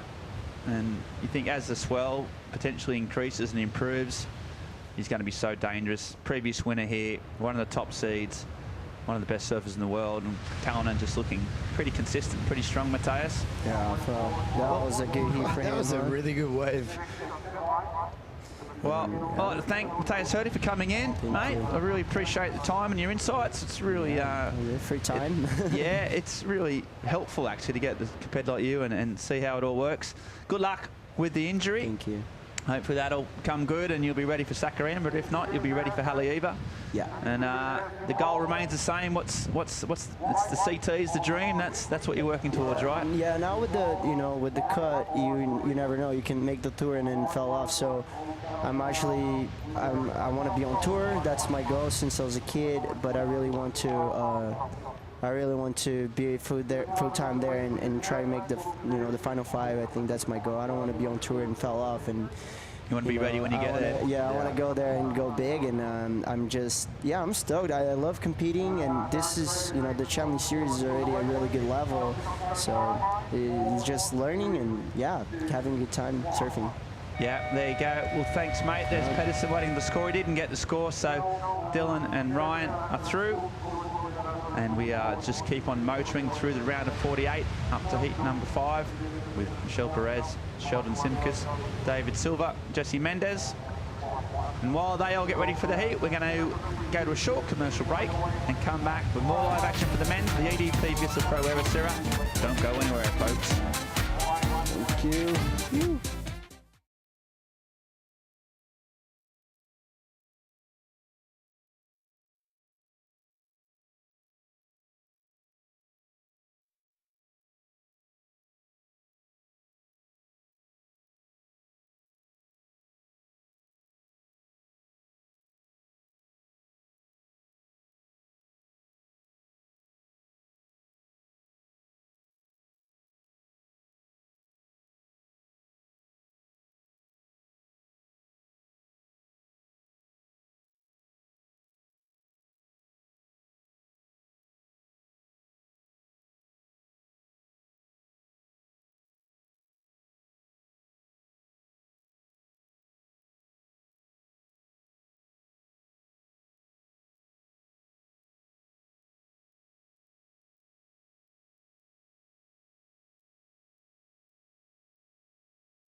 The World Surf League's Challenger Series in town in Portugal, EDP Vissla Pro Ericeira, heat number 5. Another great looking matchup. Let's check out Michel Perez of Tahiti, Sheldon Simkus from Australia, a pair of Brazilians, 2 goofies, both of them very highly rated indeed. David Silva and Jesse Mendez.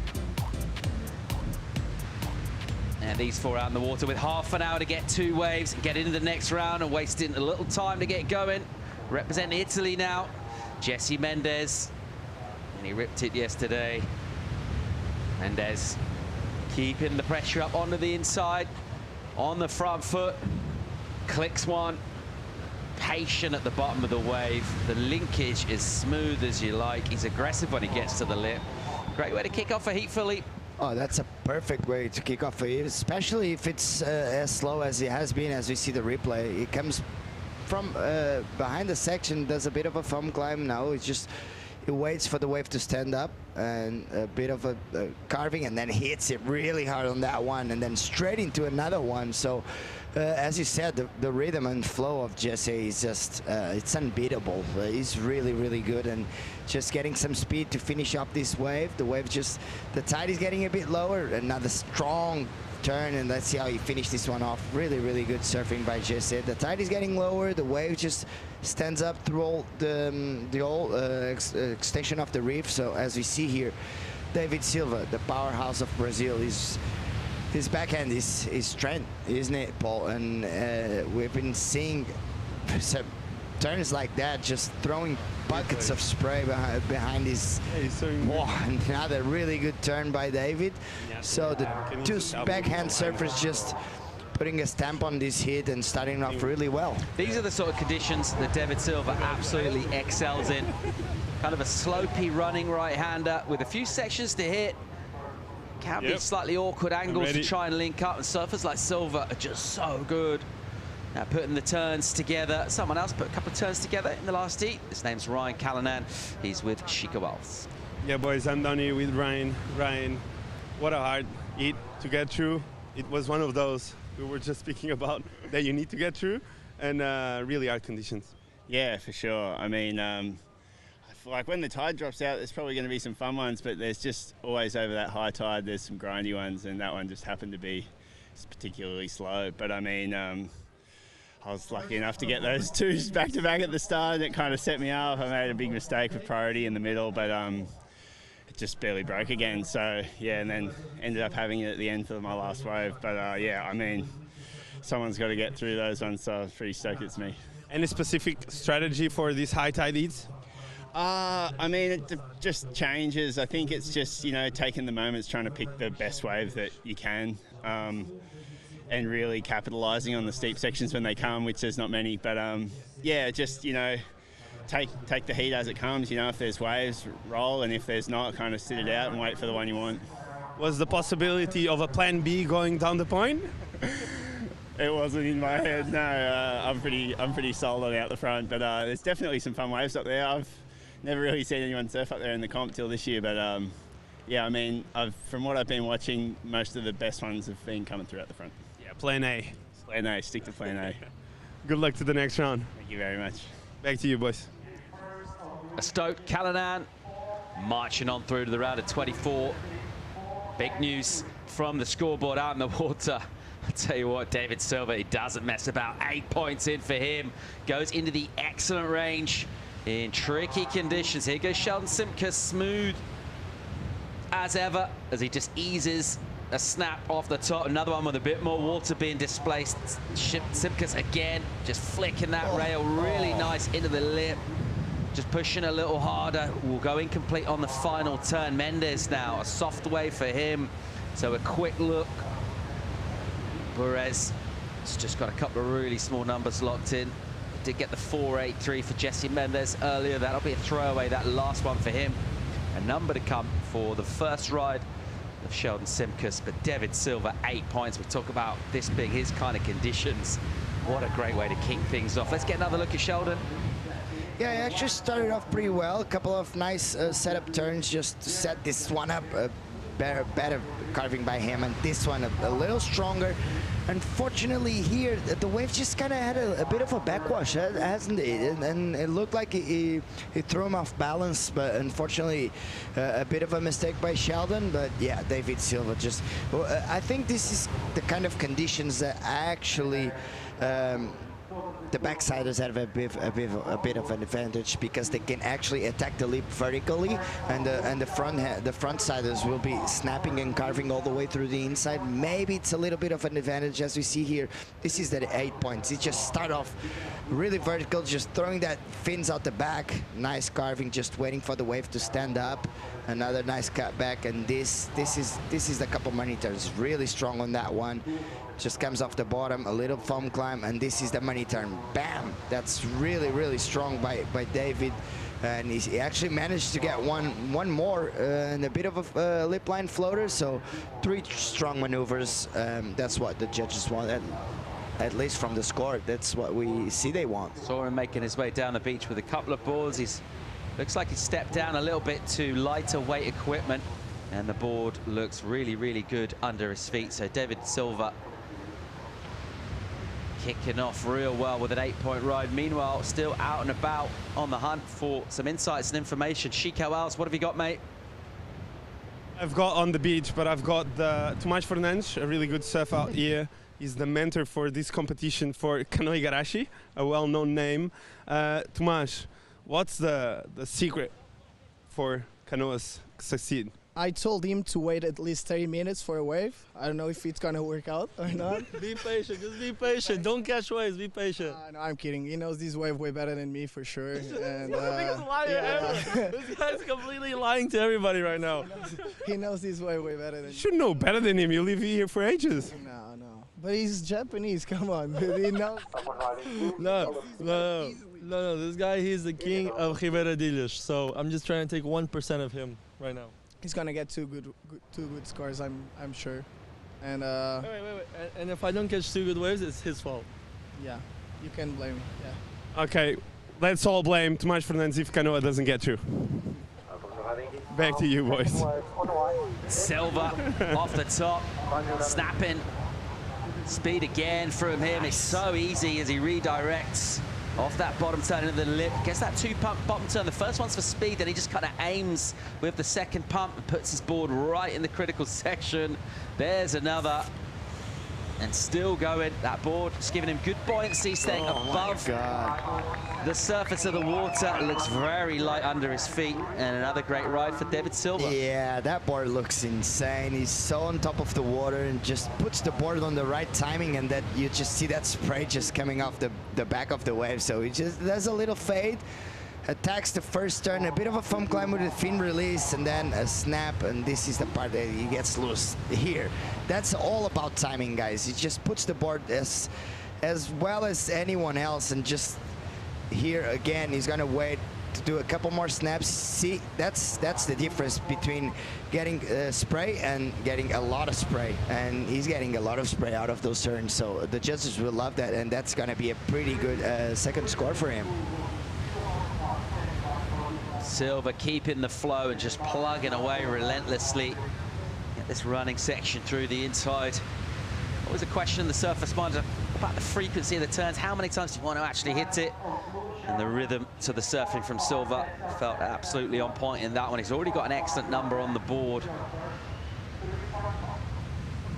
Something decent due his way. Let's check out a replay here from the Aussie Sheldon Simkus. Yeah, a little smaller wave, but doing pretty well so far. Unfortunately, he got off balance there, and the wave didn't have much potential, but also he got this wave from Michel. Just a big, strong guy. He loves to surf bigger waves. Sometimes he struggles on this kind of waves, but still very good surfer, very powerful, as you see here. He's doing very well on this wave, a couple of big turns, and let's see how this score plays out for him. Yeah, he's had a couple of results in venues that you wouldn't necessarily associate with massive waves. Done really well in Brazil in the past, in the beach breaks over there. Michel Bourez, really versatile surfer, and that power that he's able to bring. Sometimes that's a major point of difference in the small waves. Exactly. Similar, really, in lots of ways to David Silva, and just showing that little extra gear when the surf gets kind of under that shoulder high range. Silva, we're still waiting on the second number for him. I feel it'll be a healthy one. Already got the 8.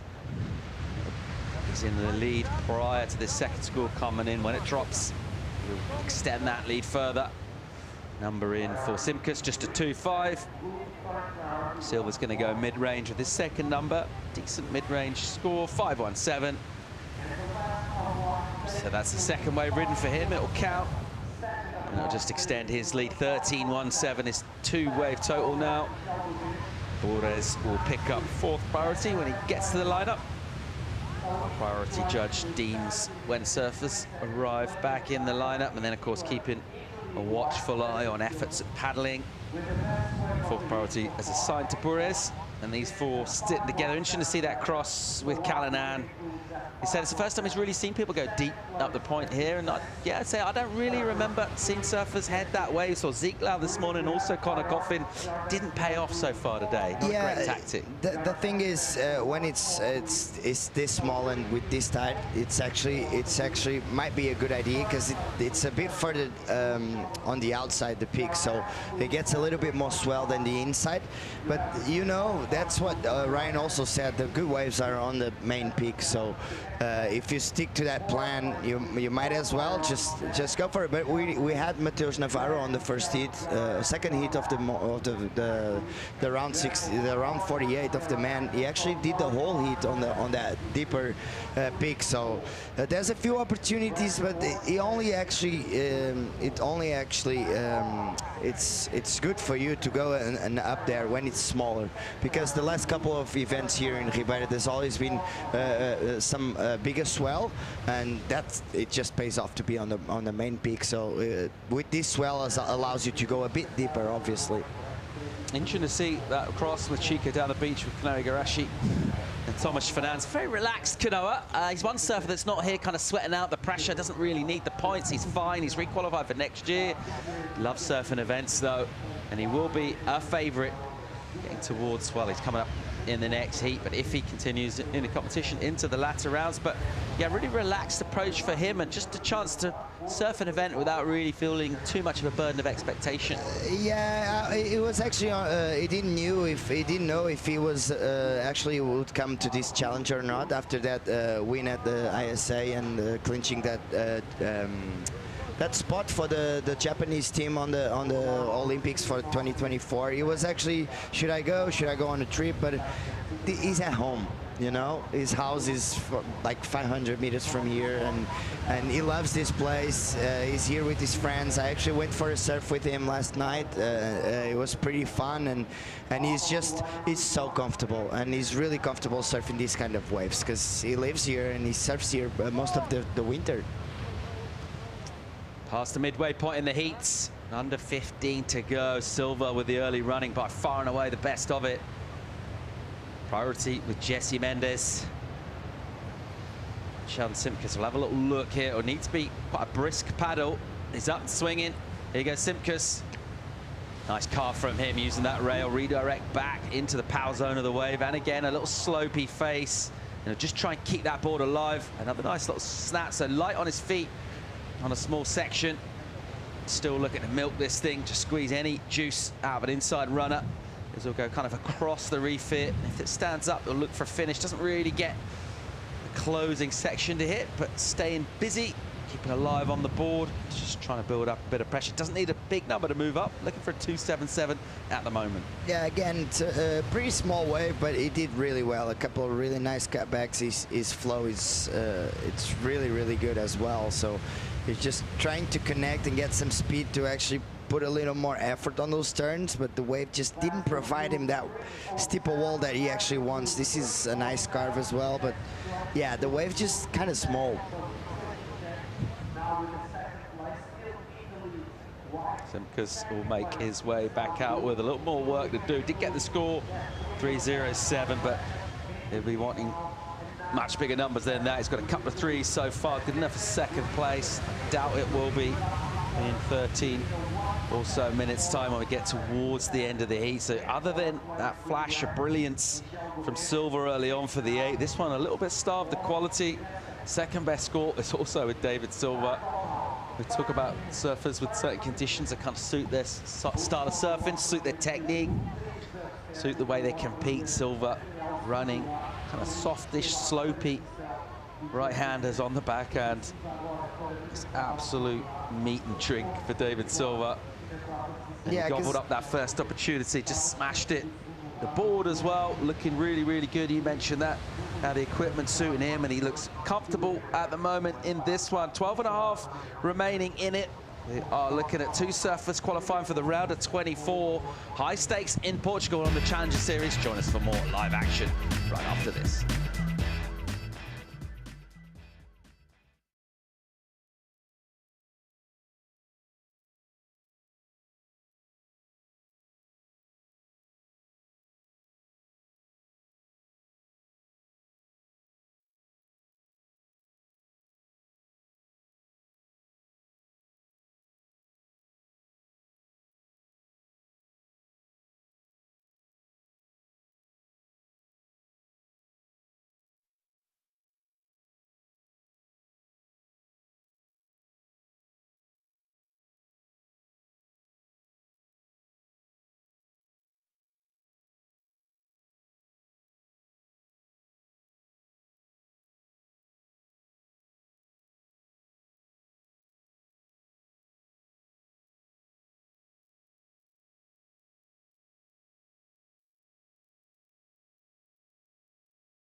Welcome back to live coverage of the EDP Vissla Pro Ericeira. Under 11 minutes to go.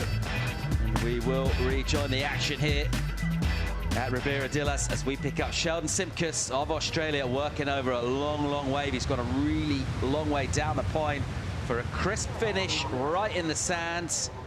So putting everything into that ride from last place in priority, second place in the heat. So he obviously just snaffled an opportunity. Let's get another look here. Looked like a smaller opening on this wave, Philly. Yeah, but actually the wave looks has a bit of a steeper wall that you definitely can see. That's a really nice carving by Sheldon. You can actually see the tide just getting lower and those little boils of the rocks just getting some steeper walls. Sheldon doing a little better job on that one. He's going to finish this one off right on the sand. It's trying to get some speed, and he's going to hit it really well here. And so a bit of a better wave for Sheldon. It might improve on his situation. Let's see, as we see surfer in green trying to get rid of that 1.43. Mendes having a little look there. Decides doesn't like the look of the wave. Priority with the heat leader in white, David Silva. Bures, second priority for him.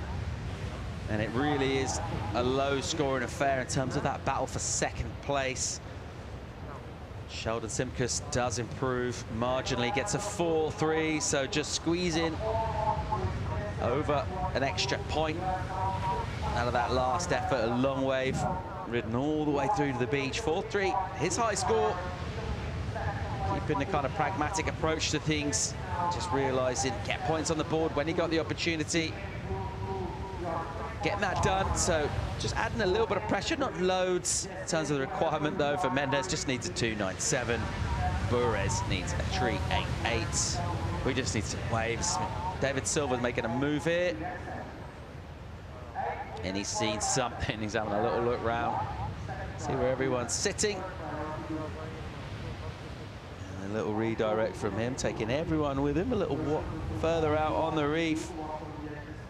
We need some sets here. Bures looking for a number to get out fourth place. He's been troubled with injuries, been rehabbing that knee, trying to come back healthier. Tweaked it a little bit, gave himself a bit of discomfort a couple of days ago here in Portugal. Let's see what kind of shape he's in next time he gets a wave. He has a little look at a softer wave. Three of our surfers will let that go. Simkus again on the inside will say, you know what, if you're not going this, I'll give it a whirl. Sheldon Simkus here, up and swinging. Good speed from the takeoff. Nice slice of the lip. And then a jam on the rail into the pocket. Again, keeping the board moving. So the connection between the turns is nice on a softer wave. No real downtime as he links them together cleanly on the rail. And he'll keep just trying to apply pressure. No point in really just sitting there watching. Meanwhile, here goes Bures. Bang. There's a first power jam in the pocket for him, and another. It's him using those shoulders as levers, that upper body strength, torquing it on the rail. Once again, holding it longer in the water on that one, all the way back for the rebound. Just scrapping it out here. It's grindy right now. Bures doing the work right in front of the rocks there. Here goes Mendes. Nice flow from him out of a backhand turn. Good transition. Just prods it over the foam. Nice snap there from him. Makes it look so easy. Really light on his feet. Precision surfing from Mendes. Decent looking finish. He just kind of patiently extends the bottom turn, make sure he fits in the maneuvers. And then that little stamp on the tail. Tachi watching on. So Mendes there will definitely improve. He had a 1.43 as his backup, 4.83 his high score. And we got numbers for everybody to lock in here, Philippe.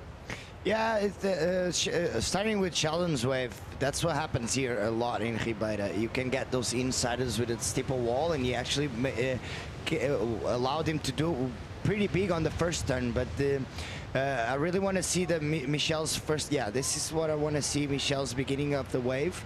It looked like it didn't have nothing special, but he did really well, just carving all the way to the back, hitting that foam, just to stay as close as possible from the power source of the wave, so he can do this. As you said, the torque, his upper body torque is absolutely insane. That's how he just pushes really, really hard on those legs, and just twisting those arms and pushing really, really strong again.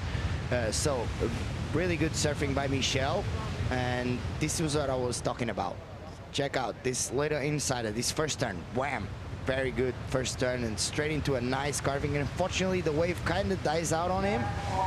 He actually improves a little. It's a 4.43.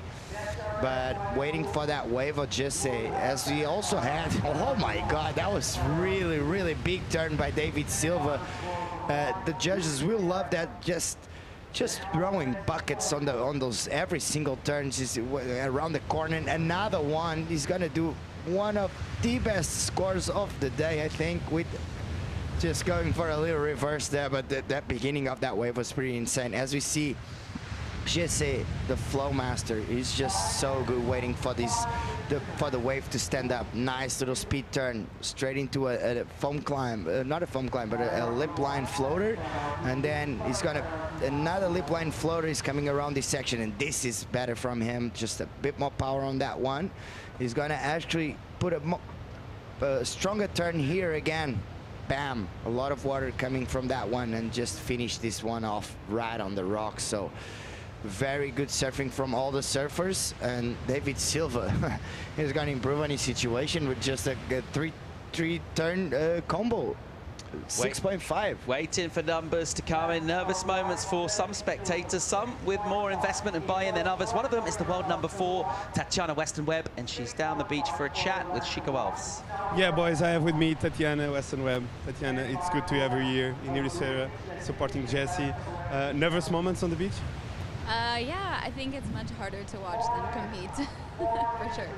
Does Jesse get more nervous than you, or you get more nervous than Jesse when watching heats? I think I get more nervous watching heats. I don't know. It's hard. If you can tell him one thing, what it would be right now? I would say keep up the good work. I think he's doing great. Unfortunately, the conditions are really poor, and yeah, I think there's better waves on the way, but they're deciding to get heats done right now. But yeah, I think he's doing great for the conditions. It's really difficult out there. Have you been surfing around with him?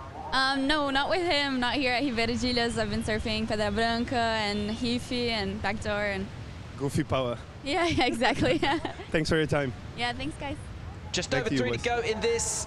Waiting for scores to drop in 4. Mendez in 4th right now, and a little bit of bother. Needs 5-1-1. Here's a paddle from Burris. Currently in 2nd place. He's dropped to 6th. The Spartan up and riding here. Bit of foam to deal with. Just kind of clicks one. Doesn't really get a chunk of the lip. Again, just really banking off whitewater there.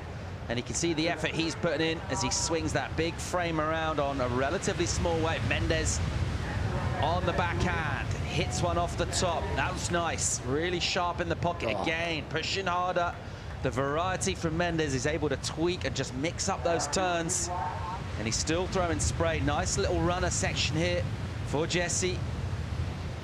And Tachi might be feeling a little better about things as she watches this wave go down. Mendez trying to get out of 4th. He's got a score to bring previous to this as well.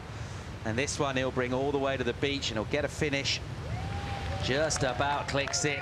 There we go. So 2 scores to come in for Mendez in 4th place. Prior to those numbers locking in, Burres potentially under threat here. We've got a score to come in for Michelle as well. Let's check out Jesse's wave. These are the waves that you want to get here. This clean double up. Just see how the flow is just up to top to bottom. Impressive surfing by Jesse. Just throwing a lot of spray, just keeping himself close to the power source, as you can see it again. So a little nice clean inside a double up, and those are the kinds of waves that you're really looking for here in Ribeiradilhas. Just allow him to go big and allow him to surf as best as he can, as he finished this one off right on the sand with a bit of a fist bump there. He's pretty happy with that one because the conditions are really hard, but still good wave. As you see Michelle a little bit caught behind on that one. Nice little foam climb behind the section, and now the foam climb, just releasing a little bit more on that one. Comparing to Jesse's wave, as you can see, it's not as steeper as Jesse. Comes in as a 3-1, doesn't go in his top 2, doesn't help him, and he's vulnerable here now. Michel Burres, meanwhile, Simkus, he needs a number. At the moment, it's 5-5-1. Here he goes with a load of speed. Again, it's quite a small, slopey wave. He's doing well to stay alive on it. and try and stay alive in the competition. Nice tag to finish from him. A little redirect, just making sure he gets the completion and rides out of the turn. And he's given everything in this. That's the 9th wave for him. He's been really, really busy. And he's really just done whatever he could with opportunities that came his way. He'll be on the beach for the final 30 seconds now. Scored a drop for this guy, Sheldon Simkus. Also, a couple of numbers for Mendes. Previous to last for Jesse, 5.53. Puts him in 2nd place. He's got another score to come in too. Let's get a look at Sheldon's wave here. He's gonna need a score. Yeah, lots of speed on that wave. Unfortunately, the wave didn't have a lot of potential, but he's surfing really good. But I think that wave choice is the big difference here on a day like this, especially. It's kind of small. They finish it off really well here, with a little of a fin drift on that one, with a lot of power. But I don't know. Let's see. There's still one score for Jesse, and I'm pretty sure it's going to be his best wave. Silva bringing it in, and he looks comfortable in terms of his position in the heat. Dropping big numbers. 14.5 is a very respectable total out of 20. In any conditions really, but particularly when it's like this. Silva just milking this thing. God. He's just relentless in his approach, and he's always manages to be in the sweet section of the wave, so very little downtime between the maneuvers. That equipment there looking really, really sharp indeed. But the channel bottom giving him a little extra. Numbers in for Mendes, 6.9 for the last of him. It's really the best till last from Mendes, the Italian. 5.53 is previous to last, 6.9 his last effort. And from nowhere really in the heat, putting up a good total of 12.43. That all came in the last few minutes there. The number will come in for Silva, it'll be a decent one. Won't go in his top 2. And we'll see Michel Burres bow out. Also Sheldon Simkus, he rallied hard, just couldn't really find the ways. David Silva will be delighted to keep his contest alive. He's through to the round of 24 here. Silva will be stoked with that performance, dropping an excellent wave. And really just looking like the energy is absolutely on point. We see surfers get out there, look a little bit baffled in the lineup. Not so for Silva, who look very much in command of proceedings out there. We'll go to a quick commercial break. When we come back, Kanoa Igarashi taken to the water. Loads of great action to bring you from Portugal. Stay tuned.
Welcome back to Portugal. Jesse Mendes is delighted to be able to get through that heat. It was a tough one. He needed scores. He was under pressure. He was on the ropes. And he came back, dropped a couple of hammers, big hits on the backside, built up his score, got himself into position to advance out of a really tough heat. And be delighted to keep it alive here through to the round of 24. Let's check out a brand new quartet of surfers out in the water. Kanoa Igarashi, an outstanding surfer from the Championship Tour, fresh off Rip Curl WSL finals at Lower Trestles, taking on the very highly rated young American Jet Schilling, also out in the water as well. Michael Dunphy, a great surfer from the US, and Alan Cleland Jr. out of Mexico, another electrifying performer in a range of conditions.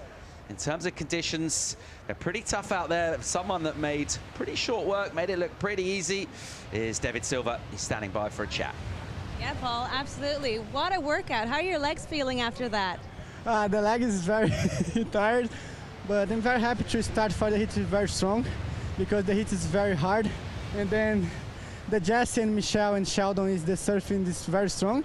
But I'm very happy to start for the 8 points. I think so it's more relaxed to take another waves. Then very happy. And you seem to have found the best waves during your whole heat. I mean, how did you pick them out? My coach is putting my mind, I go to more relaxed and then take a lot of waves. But I think so far the start is really good for the 8 points. And yeah, I'm very happy. Do you want to say a few words in Portuguese? Yeah, thank you. Cara, muito feliz de ter passado. Agradeço muito a Deus pela oportunidade de estar aqui em Portugal. Um lugar que eu gosto muito, um lugar que eu tenho bons momentos aqui, que eu já vivi boas baterias. Espero botar isso nas próximas baterias. Vamos com tudo aí. Tô com alguns amigos que não da onde eu vivo, que na Praia Branca, então isso me motiva bastante e vamos com tudo. Obrigado.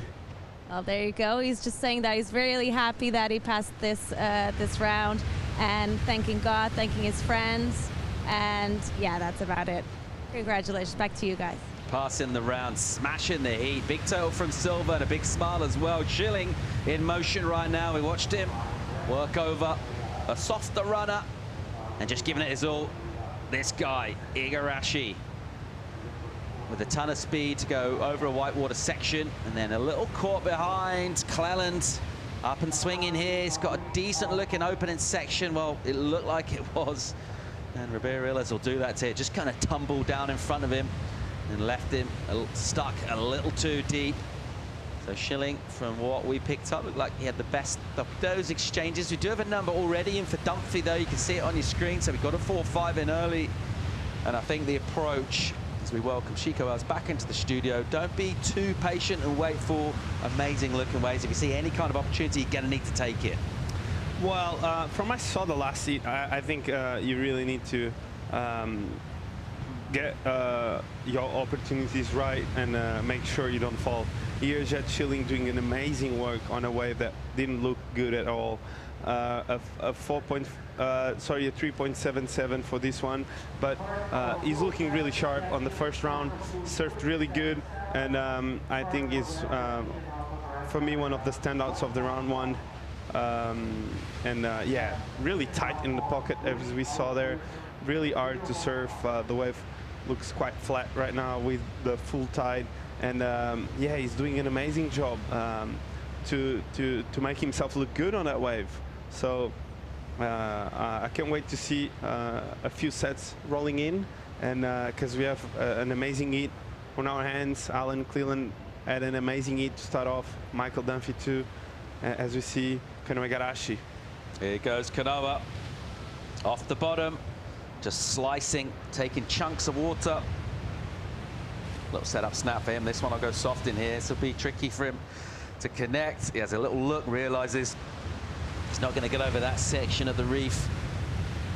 So a couple of turns, just one really pushed hard out the back. Priority is with Dunphy. He'll use it. Here he goes. Decent looking section here. He's got that little double up part of the wave, so he fits in a first turn. And I want to really try and attack the lip if possible here.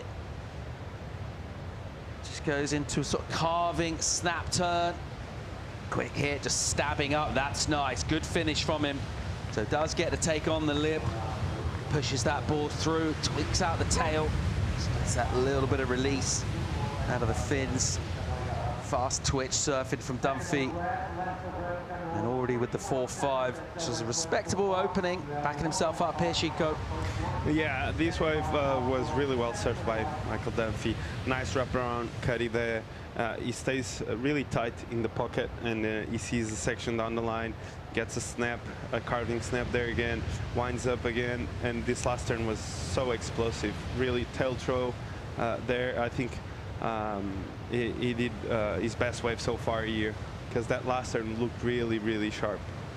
I think judges have been clear again, even if it's a smaller day, they want to see big turns and risky turns, and that turn was really risky. So 5-5 for him, right on the money. He bettered his situation, and this was Canoa's wave, really hard wave. Didn't have much opportunity there, so Canoa just looking and not finding. 21.5 to go in this one. We're all caught up with scores. Dunphy with a 5-5 gives him a flat 10 total out of 20. So far so good for Dunphy. I'll look for more where that came from. Yeah, we saw some vision earlier of a boat making its way from north to south, way out the back. If you're wondering what that ship was, the beautiful 4-masted tall ship you can see behind the lineup is the Santa Maria Manuela, which this week is the base for the Science Expedition Oceano Azul out of Cascais, Sintra. There it is. In the first step of the project with these 3 municipalities and the support of the Oceano Azul Foundation, which seeks to create a marine protected area for the little studied fragile ecosystem. Aboard are scientists who have the support of local fishermen. A protected ocean, which is well managed and healthy, is good for us all, including us surfers, because it's our playground. We need to know the ocean is in order to protect it, and this expedition is a window to the ocean. The expedition shares WSL Pure's commitment to support the sustainable use of the ocean through engagement and education of local communities, and through creating protected marine zones. Here goes Jet Schilling, looking to get points on the board here. And he's got a tricky section. This one doing its best to fizzle out. He's doing his best to stay with it. Can he do that? Trying hard, just rallying, and unable to really get an inside protection. Yeah, Jet Schilling there having quite some trouble on finding like the way that connects all the way. This was a small wave and a really hard wave for him. 3.23, so helping his cause, but not by much. So Michael Dunphy with a good start out of the 4 guys in the water, and looking really sharp. As we see the replay from above, what a great work from our drone driver to get all these amazing shots from above. You can see the rocks, the green water, you can see everything from there. So great footage and great work over the last few days of competition. We love those drone shots, give us another perspective of the wave and how a turn can look from above. And yeah, pretty tough heat this one so far, pretty grindy stuff really. And the numbers relatively modest. The best of it thus far is Michael Dunphy. Got himself the 5-5 and a 4-5 as well. Schilling looking really trying back up. It was 3.77 that he dropped earlier on. He won't get a huge reward for that last wave of 3.23 in for him. Good enough for second right now. Igarashi in third. That's ominous. Alan Cleland has got priority, top of the peak. Having priority at the moment doesn't necessarily feel like such a blessing. Surfers lower down in that priority status. They can afford to just try and catch waves and surf them on the inside. Just keep the energy moving down the reef here, because it's just dialed back a bit. We've got a big tide moving off the reef. Swell just dialing it back a touch as well. I think throughout the morning this morning we maybe had a little bit more size than we possibly expected, just looking at the forecast. There will be kind of holes in the swell, little gaps, as it dials down a touch throughout the day. All part of the puzzle posing our surfers. They want to get through to find a couple of good scores amongst 3 others sharing the lineup with them. Priority helps them do that. Not always. We've seen scores come under priority throughout the morning this morning. 17 minutes to go. Not much happening now. We saw a really thinking, a person that thinks too much. Help me, Paul. A person that thinks too much. Can you help me with that word? I mean, I wouldn't. You don't. I think you think just the right amount. I'd say, mate. Yeah. I just saw Kanoa thinking a bit about his life there with the lull, and yeah. Yeah, he's looking pensive, isn't he? Exactly. Very pensive, Thanks, is Kanoa. Thanks for the word. And yeah, as we see some lines approaching, and yeah. Cleland using Pryor, snap off the top from him. This one wider on the reef. Let's see what it does. Swooping back into the pocket and heading down with a little jam to swing back. Once again, similar kind of a turn. This one goes a little bit fat and flabby. Nice little redirect from him though. Nice spray off the rail. And again, a little abbreviated snap. Bang, or just tag it again.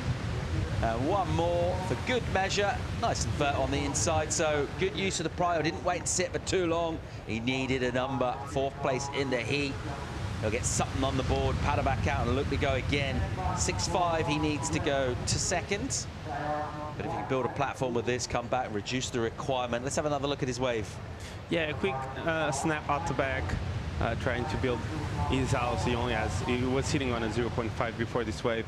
He surfs with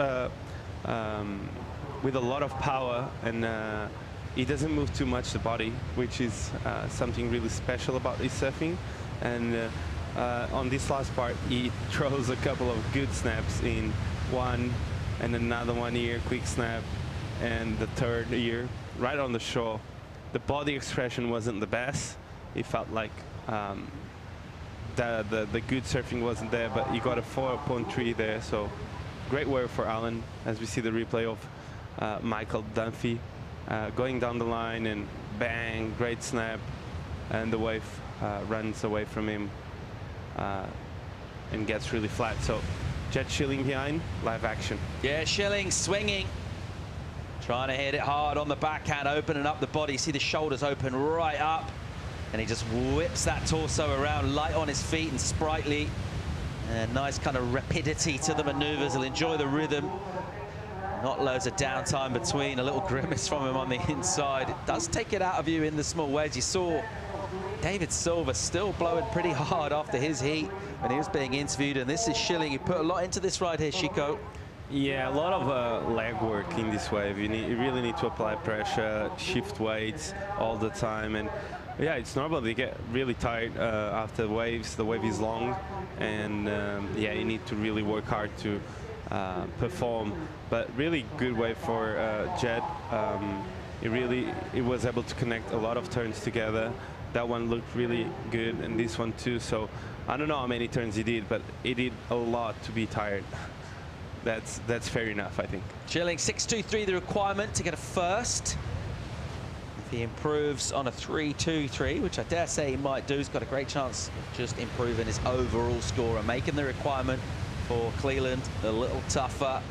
Igarashi using priority here. He's in 4th place right now. Kanoa with a really soft and slopey wave. We'll stand on the tail and wait for things to fire up a bit. Nice little carve to just kind of shorten the stance. Push down on the board. There's a nice hit from him. So good at generating speed when there's not much on offer from the ocean. There's 3 quick hits. You're wondering, how has he connected these? It's because of the speed he's surfing with, and he gets a crisp, sharp finish as well. And in underpowered conditions, that's how you sort of generate something from nothing, Chico. Wow. The amount of speed that he generated on that wave was amazing. Kanoa looked really relaxed, but at the same time, he was generating so much speed. He was just putting the right amount of technique into those turns to really connect them together, and that was beautiful to watch. That wave, I tell you what, he had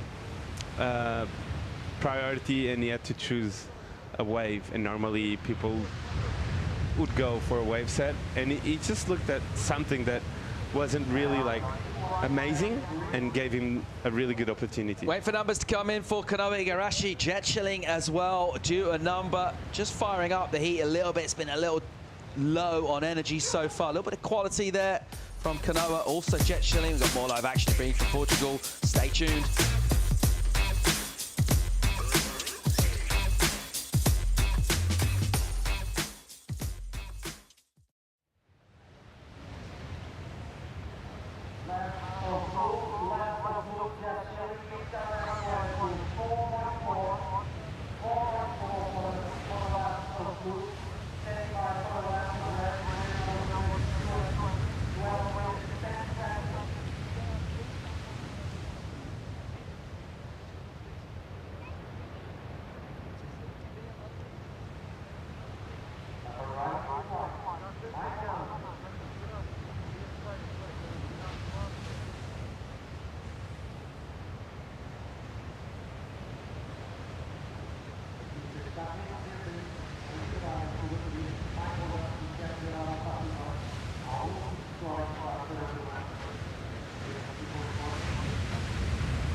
Welcome back to Ribeira Dilhaz. We're looking at Michael Dunphy, your heat leader, out in the water right now, paddling back to the top of the point after a long ride. And we're due a number for him, scoring for Kanoa Igarashi. Gets himself the 6.57 on a kind of a nothing-looking wave. We're just baffled how we can generate that much speed. And Igarashi goes up into second place. Here's a look at Dunphy's wave from during the break. Yeah, quick setup snap there, winds up again, gets a bit more vertical, and again, that board is looking really, really fast, and you can tell he's used to surf small waves. He's really good at shifting weights and getting all the dots connected. And look at this. This wave was so flat, and he was able to generate speed and finish off the wave right on the rock. So great work by Michael Dunphy, and he finished, as I said, he finished right on the rocks. Like, he had to actually turn left to not eat the rock. 110% commitment to the inside. Got the turn done, then avoided 2 rocks by turning sharply inside them, lifting the board out of the water with his hand as well. Here goes Schilling in third now. Nice and steep on the backhand. That was nice. And he's got a lot of pace to his turns. 5.35 the requirement for him if he wants to keep alive in the events. Igarashi currently second place in the heat. Igarashi going down the line. What's he got for us? Big hit. That's the trademark Kanoa turn. Just belts it. Once again, he'll be building up speed here. Uh-oh, bang. And just pushing, getting the release. Controlled aggression from him. Got the signature kind of cactus stance with the arms. Very impressive as he displaces loads of water. Cleland looking to try and get something going. His Schilling again. He's not hanging about. Bigger looking wave to open up with. Little kind of windscreen wipery feel to the opening turn, and then he'll get a little caught by that white water.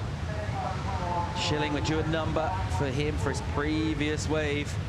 They're actually due numbers for everyone out in the water right now. So scores coming in. Let's see where it leaves us. And a relatively low scoring encounter. Just kind of fired up, didn't it, before the break with Igarashi's 6.57. And since then, everyone's realized that this thing is still wide open. Everything on the table here in terms of who we're going to take through to the next round. Dunphy kind of led this one from the start. Just looked to improve. Cleland's been really quiet, the Mexican. This is Igarashi's last effort. Oh, this was an amazing one. First carve, just a setup carve. A lot of aggression, though, in that turn. And in this turn, he threw so much water that when he was on the cutback, the water was still falling, as you watch there. So much water that that in only one turn. And then this last turn, so aggressive, so technical. Oh, that turn looks so good. As we see the support crew there, Bernardo Souza, that works with him all year, filming his best moments. And yeah, they are stoked. As we see Alan Cleland here on this one, always looking behind, seeing if he's not missing much out the back. Yep, it's not what you want, is it? I mean, you take up on a wave, you're looking behind, it means really you realize there's not a lot of energy forthcoming from the wave. This was Dunphy, though, just firing up. Oh, that first turn was really good, and then he digged the rail on the second one, unfortunately for him. But he was looking on his way to a good score there, that's for sure. So number in for Dunphy, it's a throwaway, 277. We're due scores for Schilling. It's not going to be a big one for him either. Just got the one real crack of the whip, and then that wave just kind of ran out of steam. He went down. Be a throwaway for Schilling as well. We got a number for Igarashi, which could be significant. He's sitting on a 3 prior to that, and he's going to put up a total here when this score comes in. Dunphy in first place at the moment. I've got a feeling that's set to change. It does. Goes up into very good range. 7-6 for Igarashi.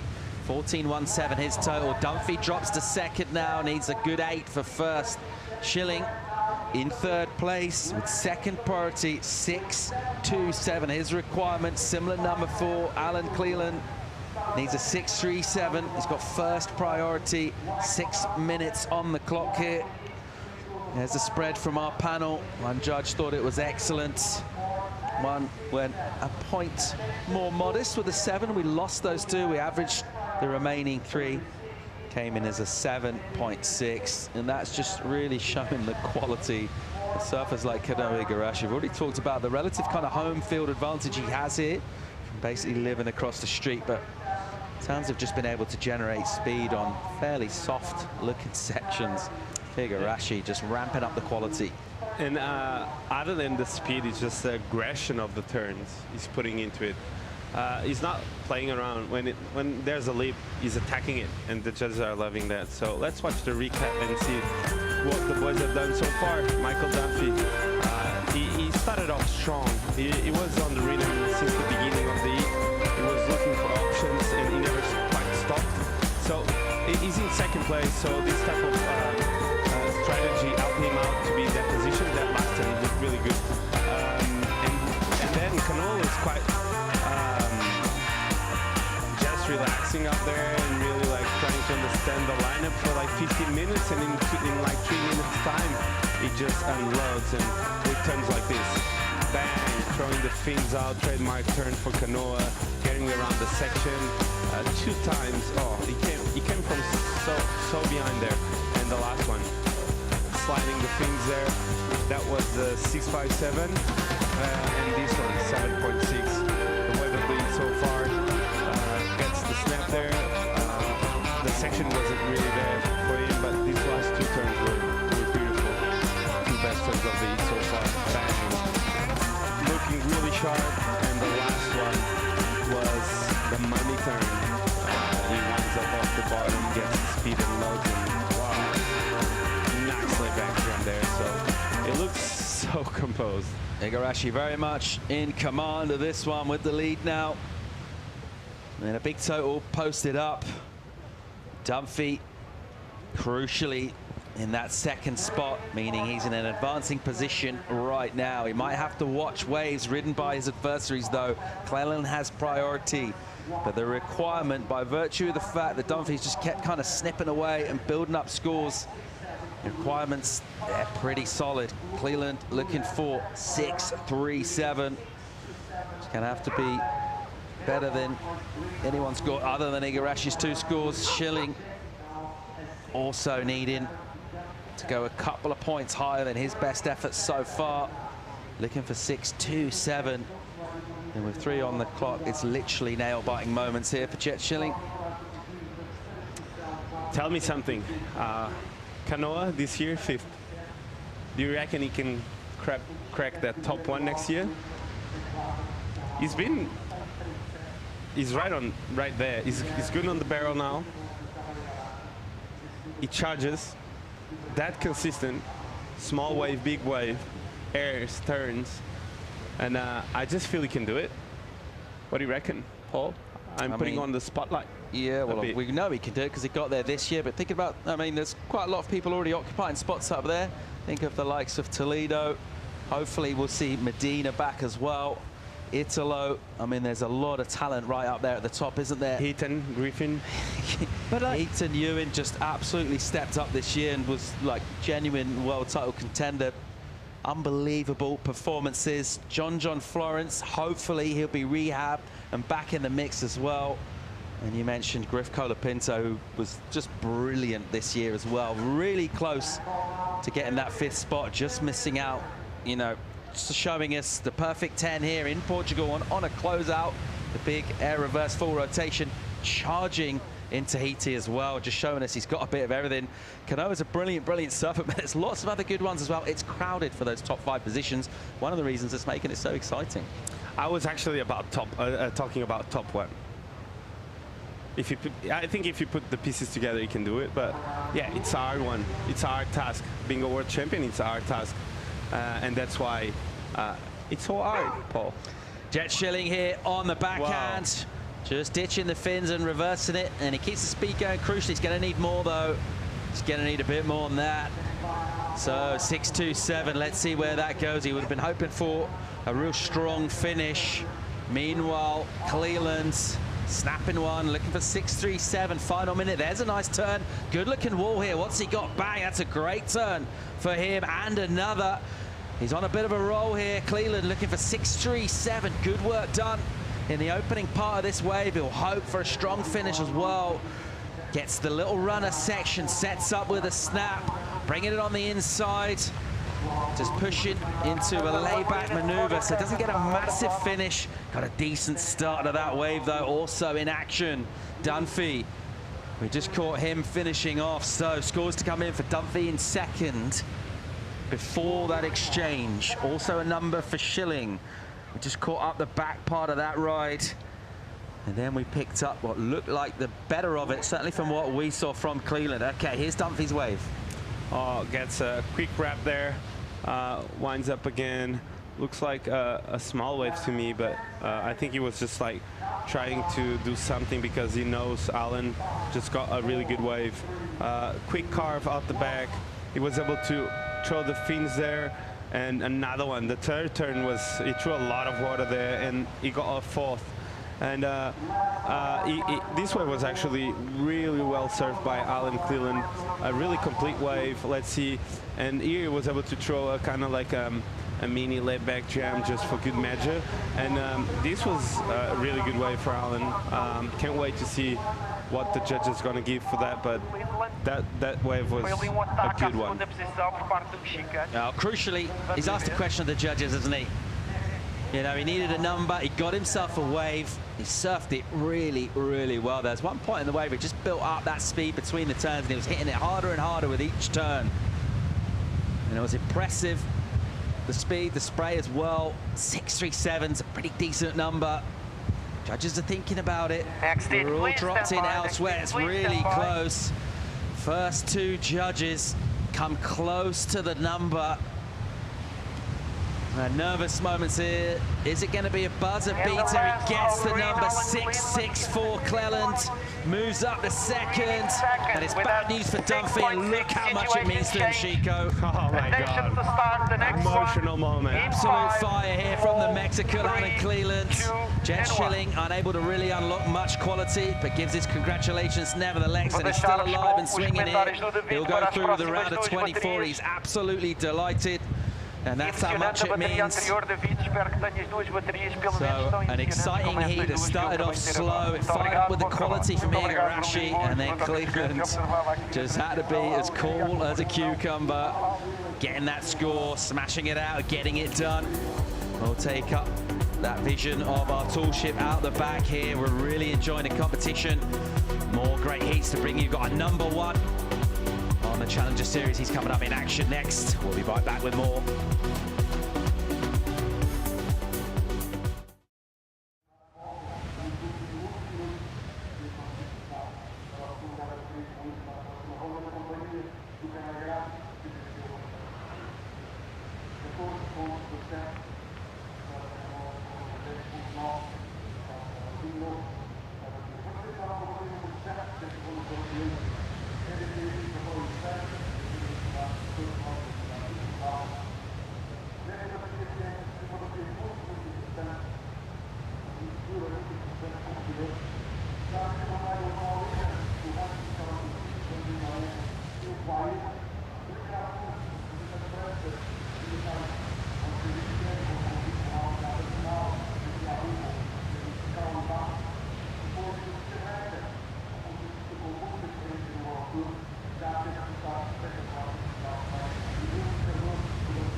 Welcome back to the Great Waves of Ericeira. My name's Ben Mundy. We've booted out Paulie Evans from the booth. He was so excited. Big drama there at the very end. Look at that score coming in for Alan Cleveland, the Mexican. Dying minutes. The emotion was there. He gave such a big hug to his mate. He broke some sunglasses in half. It was full on. It was emotional. It was huge. It was exciting. And there was drama all around. I loved it. And that's what we want to like about surfing. But we move on straight away into another big heat. Wow, we know about that man, Rio Waida, #1 on the Challenger Series rankings. 2 event wins this year. The Indonesian surfers just absolutely teared up 2022, and he's looking strong. William Cardoso, the Panda, one of the greats of Brazilian surfing.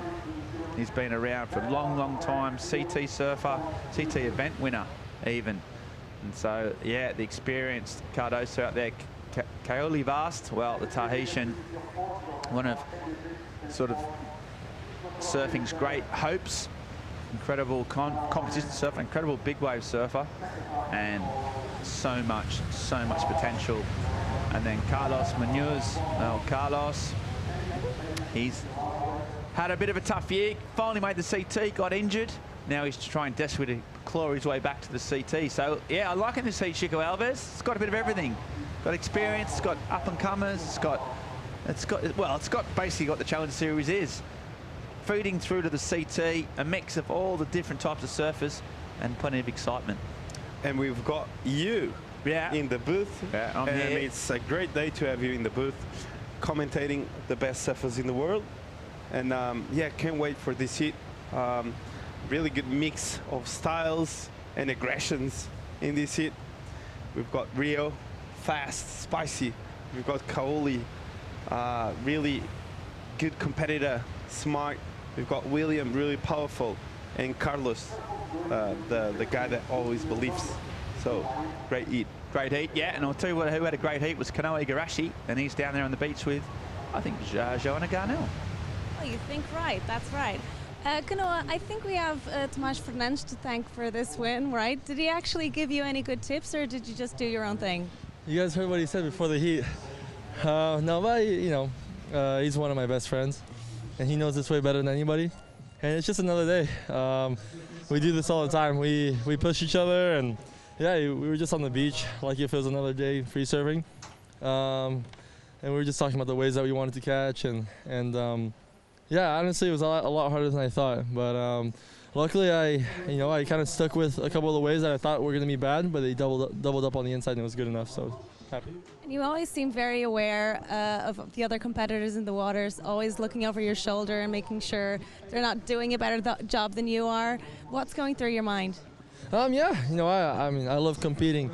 You know, even when I'm free surfing, I watch everybody surfing, and I love to know, like, you know, who's surfing the best, even in the free surf, and that's just how I am. And sometimes it's good, sometimes it's really bad, but yeah, you know, that's the thing. Like, that's why I love competing. That's why I'm competing here, because, you know, I would be in the water free surfing somewhere down the coast and competing with someone, anybody. So anyway, so I might as well have a jersey on and do what I love and be able to just enjoy a beautiful week here in Portugal. Well, you love competing. We love watching you competing. Congratulations. You're in the next round. Yeah, thank you. Hopefully we get some better waves, and we'll see what happens because the forecast looks really good. Thanks, guys. Back to you guys. Yeah, thanks Kanoa, thanks Joanne. Yeah, well, the forecast looks good. I'll tell you what, he'd know about it. He spends a lot of his time, especially the winter months down this part of the world. He's always got one eye on the best waves, and he's looking really, really hard to beat. Well, he should be. He's, you know, the highest seed in the event. He doesn't need to be here. He's here because he loves to compete. He loves to put on a show. So he's surfing with freedom, and he's going to be dangerous. And if you're going to win this event, you're going to have to get past Kanoa Igarashi at some stage, and that isn't going to be easy. Yeah, it's going to be a hard task, especially on this wave without any pressure. And as we see blue. Yeah, Kauli Vast, the Tahitian. Whoa, that's a mistake from Kauli. Doesn't make many of those. He's a really strong competitor. Washed it off. He just checks over his shoulder what that wave could have potentially offered. And he goes back out. So he's squandered a priority. And he goes back up and have to reset.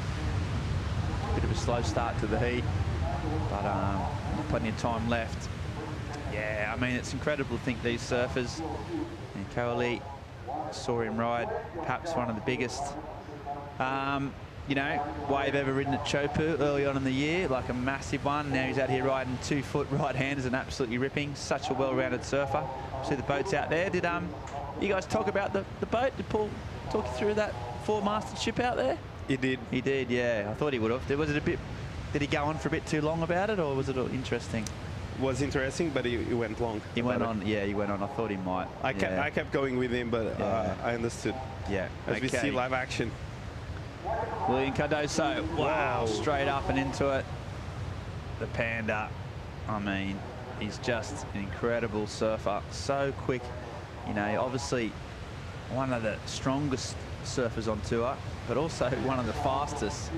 Combinations, such a unique aspect of his surfing, and he loves these little right-handers, gets so much speed and kicks it off the back, and he likes that, the big fella. Meanwhile, different approach from the Indonesian. A bit more zigging and zagging, less sort of power turns in the pocket. We'll see what Rio did out the back, but he's been on a tear all year, surfing with confidence. So you can imagine he's just going to go out there and do his best. I mean, he's probably almost got a, you know, definitely got in the CT, but what do you think about this wave? Chico? Well, he generates a lot of speed. He's one of those guys that can accelerate really, really well, and those first two turns were really good. And this third one too, ditching the fins there a bit, and just the way he was able to generate speed overall on that wave was amazing. And this first turn was amazing too. William there with a big turn off the back and another massive carve there. A lot of power involved in William's surf. He kind of used the. We got used to his power surfing a lot, and we are no stranger to that. So he was able to finish that wave off. He was stoked. He's a fearless competitor. He's won multiple events over the last 10 years, and he's that good. So William, powerhouse, and one of those ones that he's always here. He's always here. He always delivers. Always stepping up any chance he gets. A couple of years. He had a few wild cards in the CT way back almost 10 years ago, and re-qualified around 2018. As we see Vast, the Tahitian, just looking for these little inside runners. He's waiting for, trying to hop his way through this. He's seen something down the line. Quite sure how he got through that, but he has. Oh, and there's a big click at the back. So good surfing, but the fact that he had to chase that section so hard might count against him. Yeah, he did a really good job on that flat section. It was completely flat for like 8 seconds at least, and he was able to connect and ditch the tail, which is really, really hard to do. You need to be shifting and moving your feet all the time, and he was able to do that really easily. So he made it look easy, but wasn't easy at all. So 18 minutes to go, and yet to see Carlos catch a wave as we see the replay. Here, the wave was, he was eyeing off something down the line. You could tell by his body position, and here, look, the wave was completely flat there, and he was able to connect, come off the bottom, and ditch the tail. So great turn there to finish that wave off.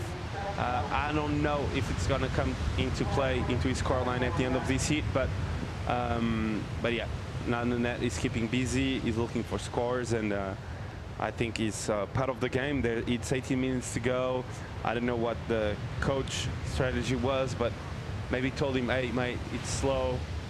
Act quick, get something on the line, on the scoreboard, and wait. Yeah, we got a 3.17 for that wave. We're still waiting on the scores for Cardoso coming in. It was a big number. You think they're taking more time on the numbers that go up to the excellent range, and that was a 6.83 for Cardoso. So what a way to start off proceedings. Big number from Cardoso, the veteran. And he liked it. He was pretty pumped on it, and with good reason. Managed to get a really solid start, and he likes it. And was also waiting for Rio Waida. He got a good wave as well. Not quite as dynamic, but did so many fast turns, so many S turns, so many sort of incredible sort of small wave surfing, and he's going to get a pretty solid score as well, you think, around the 6 mark, but we'll see. All sitting in a tight bunch. You could throw a blanket over them. Sitting on this reef. And Carlos, Costa Rican, sitting with priority. He's playing the patient game, but just saw him in the competitive area. Even before his heat, he's laughing and joking, going around, talking to friends. You know, some people get in that zone, they lock themselves off with the headphones, and just some other people go on the beach and sort of meditate. Carlos, he was around joking, hanging out, saying g'day, and yeah, just really positive vibe about the man. But yeah, it's just different horses for courses, isn't it? Chico, what was your pre-heat strategy? I'm Carlos guy. I like to talk a lot. When I get nervous, I talk a lot too. So I really like to not get too much in the zone, kind of thing. So yeah, it depends on each competitor. I think that's a crazy part about our sport, is that any preparation that you have before is different for different surfers, as we see live action. Yeah, Waida didn't have priority, but manages to get a wave under the sort of feet of his 3 opponents. They're all watching him pretty closely. They know what he can do. They've seen him win events all year. He's done pretty well in this. He got a 6-point ride for his first one, and he's just so consistent at the moment. So sharp, so fast. I mean, considering that wave was not really his to take, he's absolutely rinsed it. Incredible surfing from the Indonesian. Just can sense his confidence. And look, they all looked at it. They went, no. I mean, I think he had second priority, but I think he had first, actually. No, I think Carlos did, actually. Really? Yeah. Yeah, but maybe Carlos is just waiting for a bigger one, maybe. Yeah. This one was really amazing to watch. The way he was just like doing turn after turn without almost any speed. This one was really good. You saw the back foot slipped off the deck there, and he was able to put back in and keep delivering to him. So nice wave for Rio. Non-stop turn after turn. Those legs might be burning, and did a really good job. Really stylish and composed surfer. He got us used to that, and that's why he's the leader of the rankings, and amazing surfer. And one thing that amazes me about Rio, if you see him downside on the comp, he's always so focused. Yeah. He's always looking at the ocean, drinking water. You can tell he's on. It's here, he's on, he wants to compete. He's in the zone, like you can tell he's always like with that heat energy all the time. So yeah, well, I suppose when you know that when your plan's working, when you've got a strategy, you know, pre-heat or at the events, and then you start winning events, it just gives you even more incentive to stick to it and totally double down on what you're doing. And, you know, he knows he's getting really, really close to his ultimate goal of being on that CT. He can taste it. Yeah, he's and feeding from that, just that's for keeping sure. it so focused. He's not going to let that dream slip between his fingers. He's not going to let any sort of distractions or any type of, you know, issues cloud his vision. And he seems pretty spot on. And a 5.33. So just, again, consistent. That wave wasn't big, but you know, you couldn't have, there's no way you could get more than a 5.33 on that wave. He absolutely eked every single morsel out of it. And paddles back out to tell his mates out there that, yeah, not a bad wave.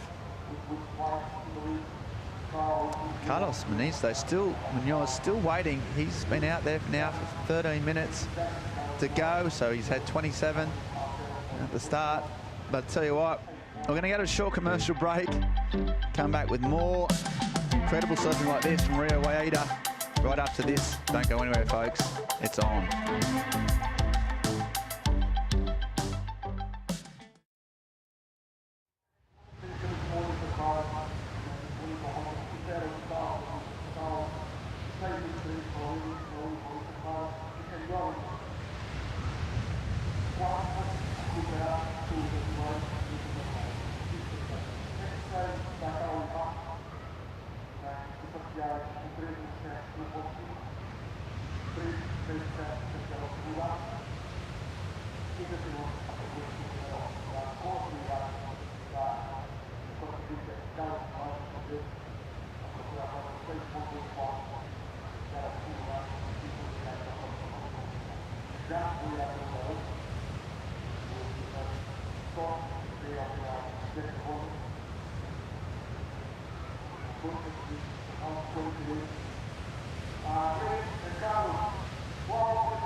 And welcome back to the cliffs of Ribeira de Ilhas, famous surfing destination here, about 50 clicks north of the capital, Lisbon. And see Carlos Muñoz, he's waited a long time for this wave.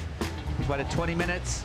And there's the style we know, just roundhousing, little compressed surfing, sort of ducking and weaving. Now he puts the afterburners on. Got to make this count. There's a big hack. This wave's lining up down there. Gets it vertical. Not easy to do on this wave. And then comes around the corner, and there's another one. So he waited a long time, and I think did pretty well. At the back, we just see Cardoso flying off. Well, you have had confirmation. Big news, actually. This man here, the news is about to see Waida. If Waida can get through this heat, he's qualified for the CT. So this is massive, massive news. Wow. So that's how close he is to his dream. And he's been waiting it for a long time. He's only young, he's only 20, but still, that's what all these people, all these young athletes start off when they're 14, 15. That's the dream. And he's approximately 10 minutes away from it right now, as you see Cardoso. Well, he's got his own dreams, hopes and dreams, and that'll involve him backing up that 6.83, which he's done here pretty well, just waiting for it to finish. It ekes out, he'll go back out. So yeah, Carlos, what about his wave, Chico? Nice snap out the back there. Right in the money there. The only spot where he could actually hit the lip was there, and he did it. So Carlos, he reads this wave really well, and he got the section on the inside, throwing the fins there, and gets up into the lip again. So I think Carlos, after sitting for 20 minutes, is well and truly back in the heat. Is that good. He probably did a lot of breathing, waiting for that moment, that wave, and it paid off. That wave was really well chosen, and great wave for Carlos Muñoz. And so with 9 minutes to go, Rio Waida is going to make history. He's going to make his own history, yeah. Yeah, first Indonesian to be on the CT, yes, good point. Thanks, Ben. Chico, yeah, so there's never been an Indonesian surfer make that elite level championship tour, so that's huge. And you know what, he's going to be the first of many that's got such a strong scene there now, all those young Indonesians. He's a role model. He's the one that's currently flying that red and white flag the highest, and was so well deserved. But he's in the lead, so he's in a pretty good spot, but it's not done yet. He won't even be thinking about that. I mean, it'll be pretty hard not to, I'd imagine, but he'll be just trying to get through this heat, take it step by step. Not sure if he's even aware that this heat is the one that gets him through. You're probably better off not knowing in some respects, would you think? Just try and focus on. I don't know if he knows about it, but yeah. Well, tell you what, if he wins this, we'll get to tell him. Yeah, we're going to tell him. That'll be exciting. Yeah, so Rio Waida out in front. Carlos Costa Rican a 5.77. So a strong start. He waited a long time. It's paid off in the fact that he's got a pretty good number. And he's going to go again on the inside, backing up straight away. Carlos Munoz up and riding. Oh, that's a slow wave, so that's not going to count. As you see, Carlos, he looks hyped. He has a 5.77. He only needs a 5.24.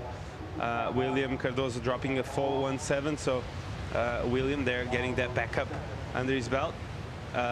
Carlos coming back from a long lull without catching waves. As we see, Carlos there is paddling to the Plan B peak. Yeah, he's come Plan B peak. Yeah, good name for it. I like that. I love that, man. Yeah. Think about that. Did you lay awake at night just going, Plan B peak? Plan B peak. Yeah, the Plan B peak. And that's where Carlos is going. He said, right, I'm out of here. I need he needs a 5.24, not a big score, but he's going to get away from his competitors. Yeah, what? Or the B Plan peak. The B Plan peak? Yeah. It could be. The Plan B peak, and he's throwing the dice. I tell you what, way to get here. That man is looking spicy. He wants it. He's paddling hard. And look at Cardoso's on his. I don't think there's anything more terrifying than that situation. I just love getting hunted down by the panda bear. Me and you, we came for this. Spectators came for this. Finally got a bit of priority, a bit of paddle battle, a bit of heat, a bit of aggression, a bit of energy. Come on. And guess what? It's coming from William Cardoso. Surprise, surprise. Yeah, he's going to try and hunt him down. He knows there's 6 minutes on the clock. Even that's a pretty bold move from William to sort of be drawn into a paddle battle, be drawn into a covering situation with 6 minutes on the clock, leaving your opponents behind. And this man might want to try and take charge or take advantage of it. Cali Vast needs the big scores. He's had really poor wave selection. Cali hasn't had a chance to show just what he's capable of. That's a good term. You can just see he gets stuck. The waves have been really, really poor. And yeah, Kauli is just out of rhythm there on those. I don't know where Green is going, but he's paddling way far. Hey, can you surf coach shots in this? I don't know, but I just love to see William going after him. It's like two sharks. What are these free surfers like? What's going on here? Yeah, they are in the middle of the battle. Freaking out. Yeah, Carlos might be. I mean, this is incredible, really. Like, William, you got to love his commitment to the cause, but again, you can just see Carlos. Let's just keep going. Lucky we've got the drone. And he looks behind. He's still getting stalls there. He's in look the at the surfers looking at him. Oh, he's going to God. get burned, I think. What is happening? He's going to have to throw maybe an hay when he paddles for the wave. I don't know what he's going to do. He's right in the middle of the event. He needs to free surfers. He needs to tell everyone out there that the priority is with Green there. He also needs to say, and don't look behind you. There's an angry 120 kilogram Brazilian on your tail. There might be waves. There's good waves out there. There's a wave Look coming. at him. Oi, oi, oi, oi. That's me. He's called priority. Here we go. Here we go. So, after all that, big turn. Oh, William. This is amazing. I cannot help myself. So now, Ben, what happened to the priority situation there? Because William took off, so he lost his priority. And now William is paddling back. Yes, so now it's Carlos has got it. So after all that, I'll tell you what though, he did stop that wave, and that could have been a pretty good wave. Carlos could have got. And now he's got to make a decision whether to paddle back the 4,000 metres. So he's got his Did wave. you actually saw the longboarder looking at him like, what? We got interference on the longboarder, but I think that's going to count. I mean, that is an incredible, incredible series of events. It shows you how much it means. Williams said, right, my job is done. Or he's just having a breath. Carlos is sticking to his guns. Cardoso is getting away from the pack. Gee, that must feel a breath of relief. Meanwhile, back on the main break, away from all the action. This wave sort of lining up a little bit better. It's still small, but at least it's running for Vast. And Caity just trying to get some. There's his best turn of probably the whole heat. And there's another one. Once he starts getting that backhand whip into action, throwing a lot of spray. Going to do a high score. He's probably going to need 2 waves, but he's going to get himself right back in the game. Wow. And a good finish. So he that last turn was massive. And if you pay attention to this heat, you had Caity in fourth without anything. Now he gets a really good wave with 2 minutes to go, and he's surfing a man-on-man heat on the main peak with Rio Waida. So if he's fast going back to the main. If he's fast going out the back again, he probably gets another chance. Yeah, well, potentially. Here goes Cardoso. So after his efforts, he's got to wave a bit further up the line, having chased Carlos for a good, 450 yards up to the learner schools. There's Carlos. He's still right in the mix. The jet ski's telling him to get ready. He's going to send the rest of them to Koshos. Out the back, Rio Waida, as we mentioned, if he gets through this heat, which is right now, he's 2 minutes off being a CT surfer. We cannot quite emphasise how much of a big deal that is. It's history in the making, and there's a reason for that. He surfs like that. So Rio on fire. We've sort of got a bit of it lost in the process of all the action and all the craziness, but Rio Waida has just been surfing great on his own down the main break. Oh, he's surfing a man-on-man heat with Caity. What a great heat to have. 2 great carving snaps there. A great way to see our first Indonesian qualify for the city. Yeah. And amazing surfing from Rio Waida here. He keeps delivering. The guy is laser focused and trying turns like that. I tell you what, he's going to be good. And this was the replay of Caity's comeback wave. This wave was really well served. I don't know if Caity is back in the lineup or not, but he did really well now. Great few hit off the top there, throwing a lot of spray, and a couple of really sharp snaps from Caity. I really enjoyed this last one. He winds up and really puts power in there and throwing the fins out. So I'm wondering where's that score is going to fall, but that was you can see Carlos really there. good. He's so frustrated. He's been through the mill on this week. Waited 15 minutes or so to get his first wave. Got a 5.77. Then had no priority. Paddled north. Got chased by William Cardoso for 400 metres. That's got to be not good for the heart rate.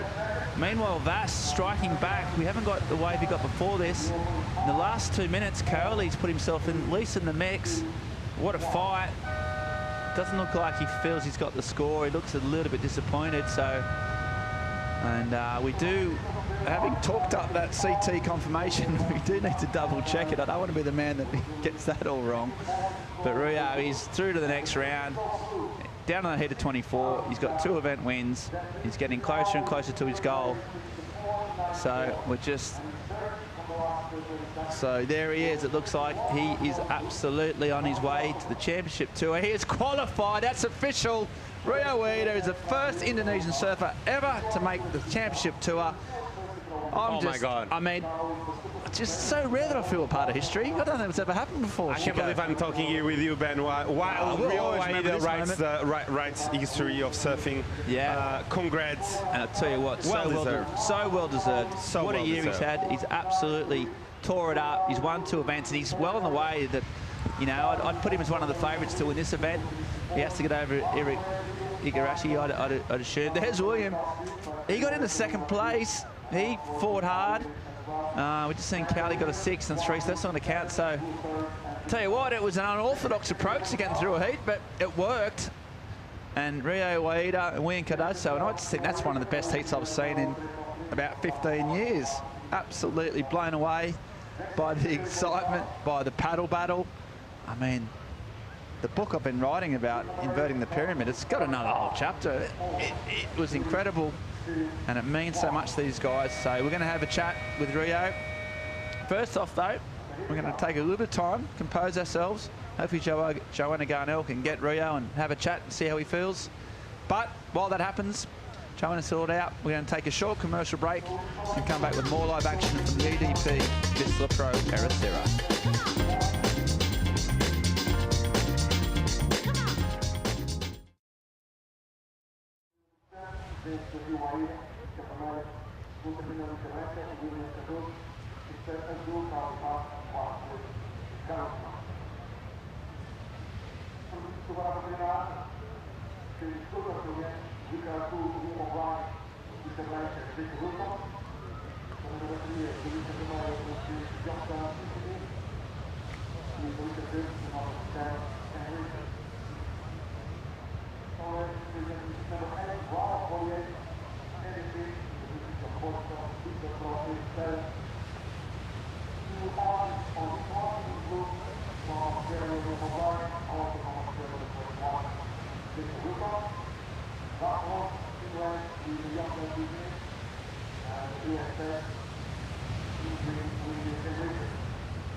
Historic scenes on the Challenger Series. Rio Waida has qualified for the Championship Tour. First surfer ever from the great surfing nation of Indonesia to make it onto the CT. And what an epic moment this is. And that's by virtue of the fact that he has put together an incredible season. And highly popular among his fellow surfers on tour, Ben, and he's going to be a great addition to it. Yeah, he's really well liked, Rio. He's such a, you know, a positive, nice guy. Always got time for everybody. All the Aussies there gave him big high fives, and I reckon every single little squad will be giving him that. They really like the man, and he's absolutely ripped the bag all year, and what a deserving, yeah, and the first official surfer to make the CT from Indonesia. It cannot be understated how important that is to that surfing nation. Heavy hitters in the water right now. One of them, Liam O'Brien, got himself a CT spot for this year, 2022. Injured himself on the North Shore. That really scuppered his chances of getting points up before the cut. Jacob Wilcox, the Western Australian, a serious contender in any kind of venue.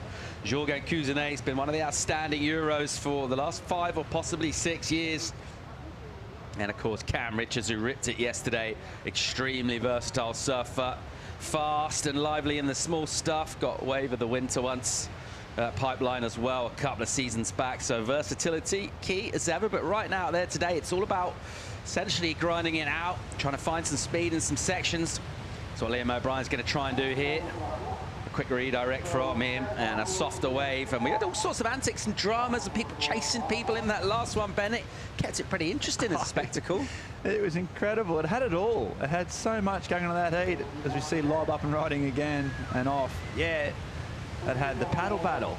It had, you know, the potential history being made. The drop-in? It had the drop-in. It had incredible surfing. It had Carlos taking off with 8 other longboarders all on the one wave. It had fear, it had trepidation, it had reward. I can't quite get my head around it, but it was exciting. That's professional surfing. That's what competitive surfing can do. And elevate the heart rate. And yeah, what fun it was as well. Imagine going for your first ever surf lesson. You heard a little bit about this country called Portugal. You're on holiday. You heard about a sport called surfing. You're out for a lesson. You got your reef boots on. You see Carlito Munoz paddling towards you, and then you see the panda Cardoso just bearing down at a rate of knots. Here goes O'Brien. And he's got some speed on this one, so a couple of missteps and false starts. This is more of a legit shot for O'Brien. Bang, nicely done. Snaps in the lip again. Great rhythm to it. It's polished and smooth as ever.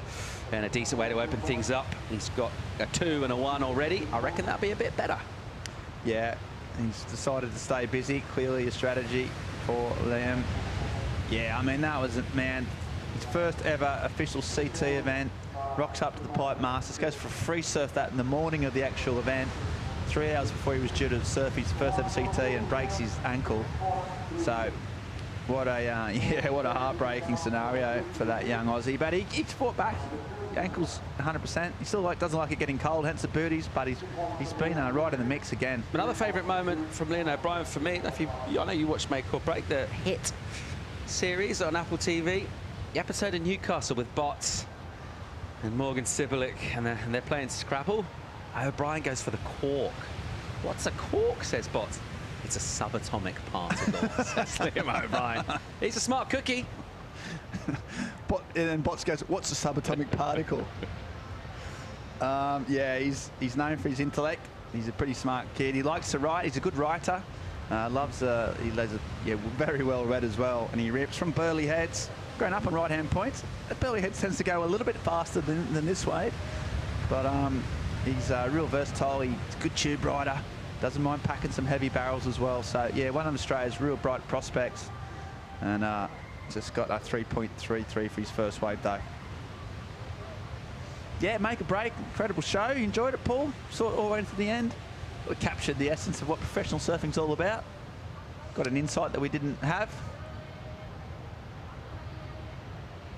As we watch a set just stack up here, it's time to go down. We've heard history is in the making. Rio Waida has qualified for the championship tour. Let's go get his thoughts. Absolutely. First of all, Rio, congratulations. You are now a part of the Championship Tour 2023. How are you feeling? I don't know. I'm still trying to focus for my next round, so I don't know what to think, but is it official I qualify? It's official. You're in 2023 Championship Tour. First Indonesian. I'm very happy, you know. We never have CT surf. I mean, Indonesia never qualified to CT, so I made a history. And then, yeah, I don't know. I'm happy I'm always dream about this. I think about to qualify. I think about this every day. I wake up, I think about this before sleep. I would think about this. So now I qualified, and then now I have to think about the surfing the championship wave. But now I'm still focusing on this event. So you're not even thinking about the championship right now. Just right now, it's the Challenger Series. Now what I have to focus right now is this event. So probably I will celebrate after I finish the comp in this event. So, but it's a good, what can I say, good information for me. Probably I will surf loser for next round. So it's no pressure. And then I can't wait. I can't wait to represent Indonesia in the city, and then I don't know, I'm happy. It's good to have some weight off your shoulders, especially now with this news. How do you think all the Indonesians are watching you right now? Probably they're very happy, you know. They talk about this every day, and then even when I'm at home, they will keep telling me, "Oh, Rio, you should qualify," or you I don't know. There's so many people talk about CT to me, so you know, I did it. You know, all Indonesia wants me to be there, so I'm happy to do this, and I hope I inspire a lot of kids, and I hope more Indonesian coming. Well, do you want to say a few words in Indonesian for everyone watching back home? I don't know what to say. I'm still a lot in my head, but first of all, I want to thank to everyone that has been supporting me, and then yeah, I don't know. But I'm happy, but I can't wait to see you guys and surf in city soon. Terima kasih. Terima kasih semua. Back to you guys. Thank you. What a moment that is. I think it's still really sinking in for Rio Waida. He's still in kind of full contest mode, thinking about the next heat. He's such a professional and so calculated with his approach. But that is a brilliant moment. I think with a little bit of time sinking in, maybe just before he mentioned, you know, just before the head hits the pillow tonight, first thing he thinks out when he wakes up tomorrow morning, he is in the championship tour, Ben. Yeah, absolutely incredible. As he said, I like the fact that for that every day, all he's been thinking about for the last 5 years is making the CT, and then when he did make this, he goes, "Yeah, I'm just thinking about the next heat." That's absolutely good. And you talked about Cam Ritchie's versatility. Well, there you go. We haven't seen many lefts ridden. Unsurprisingly, it comes from a goofy, and he just pops that front fins out, which is going to be a big score. But he's just showing that he's got, you know, he can keep the judges guessing. But it must be hard for Rio, yeah, I mean, having just been told there's so much going on, also obviously in a second language where he finds it a little bit more difficult to express his emotions and his feelings. But yeah, you could just tell it was slowly sinking in that what he's achieved. And yeah, I think the ramifications and the feelings it'll come over the next few weeks and months even. And yeah, I can't wait to see him next year on that CT. Got a little while to think about his first heat, right? We're only in the beginning of October. He's got to wait till what, the late January when we kick off at Pipeline? Yeah. Yeah, that is a lot of time, a lot of water under the bridge since then, and you know, it's hard. He's obviously been away quite a few times, but got a bit of time to acclimatise. He'll be in Haleiwa, so he'll get some time in the islands to acquaint himself. But yeah, bring it on. I can't wait. I reckon he's going to be a real danger as we see Cam Richards. Yeah, Richards having another look at a left there. That one just ran away from him slightly. Here is the busy O'Brien, 6th wave for him. And just juicing that rail on sort of a smoother inside section in lee of the kind of takeoff part of the reef. So the water just kind of smooths out as you get into that channel. Wilcox as yet to open the account, as is Jorgen and Cousinet. No ways ridden for those two thus far. They're just kind of being patient in the lineup, waiting for opportunities to come in. It will be set at some point in this seat. That much we know. How many sets we get, whose priority it's going to be when they come through, well, that's going to play a big part in who can put points on the board here. A little lump of energy come in. See if we get any takers for this. Everyone just really adjusting, possibly in such strategies that they might have had from last heats they've watched. Just trying to figure out exactly where they want to sit and what ways they want to go for. I mean, in this instance, it's interesting, Wilcox and Cousinet, there's no priority between those two because they haven't caught a wave. And that just comes down to the old-fashioned way, whoever's on the inside. But why wouldn't Wilcox in this situation, Paul, just go sit on the inside and try and get that inside and put a bit of pressure? Like, you know, I think that's...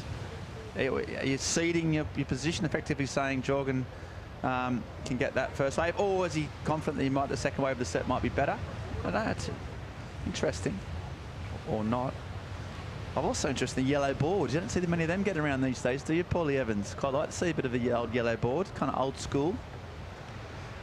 Yeah, by your face, you're not a fan, by the scrunching of well, particularly that hue of yellow as well. You don't see loads of it. But yeah, Liam O'Brien looks pretty good on it. He's been running that. There's a couple there. Look at that. So many people getting the buzz of surfing in this town. It is fully hooked on surfing, this place. It runs through the veins. It runs through the fabric of the whole town. Everywhere you go, everywhere you look, it's based around people just loving surfing, finding surfing, either surfing some of the best waves in the world or surfing foamies and getting the buzz. It's a pretty good vibe. Yeah, that little rock shelf up there. It's rocky, but it's fairly flat and smooth. But yeah, certainly a first introduction to sort of surfing a reef kind of experience for our fresh inductees to the sport, and they look absolutely delighted. Go out, surf, watch some of the best in the world doing it. Just not watch them, just actually paddle up and start almost having a physical fight in the middle of it. And then back into our contest structure. Here we've got this big platform, beautiful deck and viewing area, with a few cool activations as well. We've got the Vissla Shaping Caravan, got the EDP Surfer Tomorrow activation as well, got the Mosh Impact Zone, the skate park behind us as well, so a real cool place to come out. There's so much fun to be had here. So many like, you just sort of immerse yourself in the surfing culture and take your pick. By mid-afternoon, the Estrella Galicia tent fires up a little bit as well for a little bit of carbonated refreshment. Heard about that. Yeah, Estrella Galicia, long-time supporters of European surfing. Been backing the sport for a long time now. So yeah, all these sponsors making it happen, making it fun as well, which is crucial. Yeah, we're struggling for action out in the water as we see Faulkner getting ready. He was very, very impressive when he surfed his first round heat. Local out of J-Bay, South Africa. He's got a massive heat on his hands, taking on Alejo Muniz, Crosby Colapinto, Edgar Grogia as well of Brazil. It's going to be a stacked one, but this guy is a smooth operator. All right, set coming in. Who's going? Camera just looks like he likes the left. Kuzane at the apex of the peak. Here goes Jorgan, the Reunion Islander. Delays the bottom turn because of the wave wobbled a bit. And then a quick snap for him. Just plugging away. Again, a little slash off the top. Throws up the wings.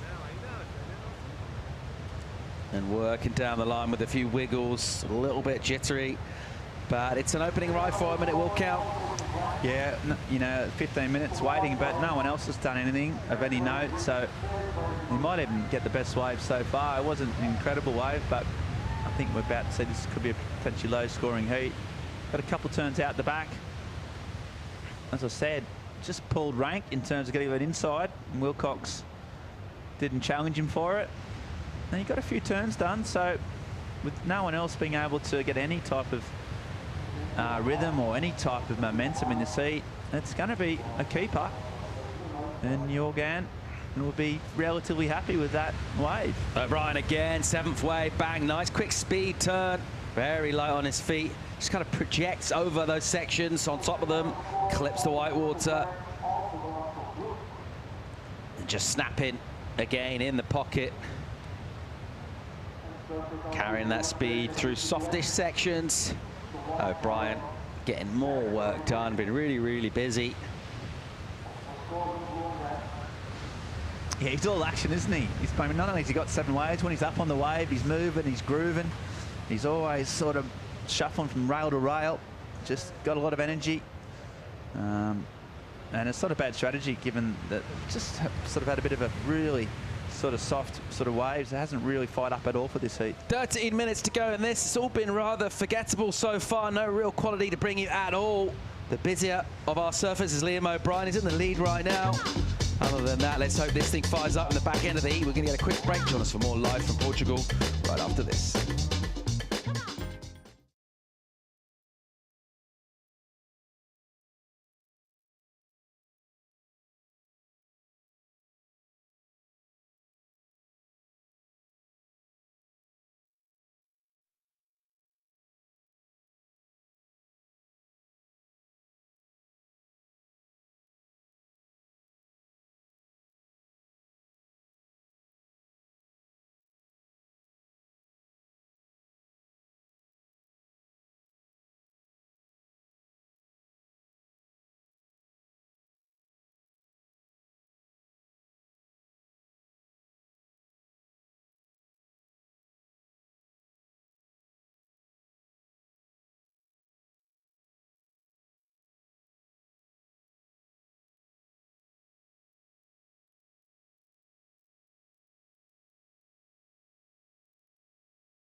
Welcome back to Portugal. Fans on the beach here Tuesday afternoon. Checking out some Challenger Series action out in the water. Little update to bring you scoreboard-wise. Kuzane gets the high score of the heat, 4.0. O'Brien dropped to 3.6 prior to that. It's been a little bit dribbly thus far. Let's hope it fires up. Under 11 minutes to go. We've got some lines approaching, which looks a little more encouraging. Does seem like the swell sort of struggling to get up the reef though, Ben. Yeah, it's just, I don't know, you know, usually as that tide goes out, it provides a bit more exposed reef, and you get longer waves, a bit more sort of opportunities. But just in this heat, and to be fair, the one before was pretty slow as well.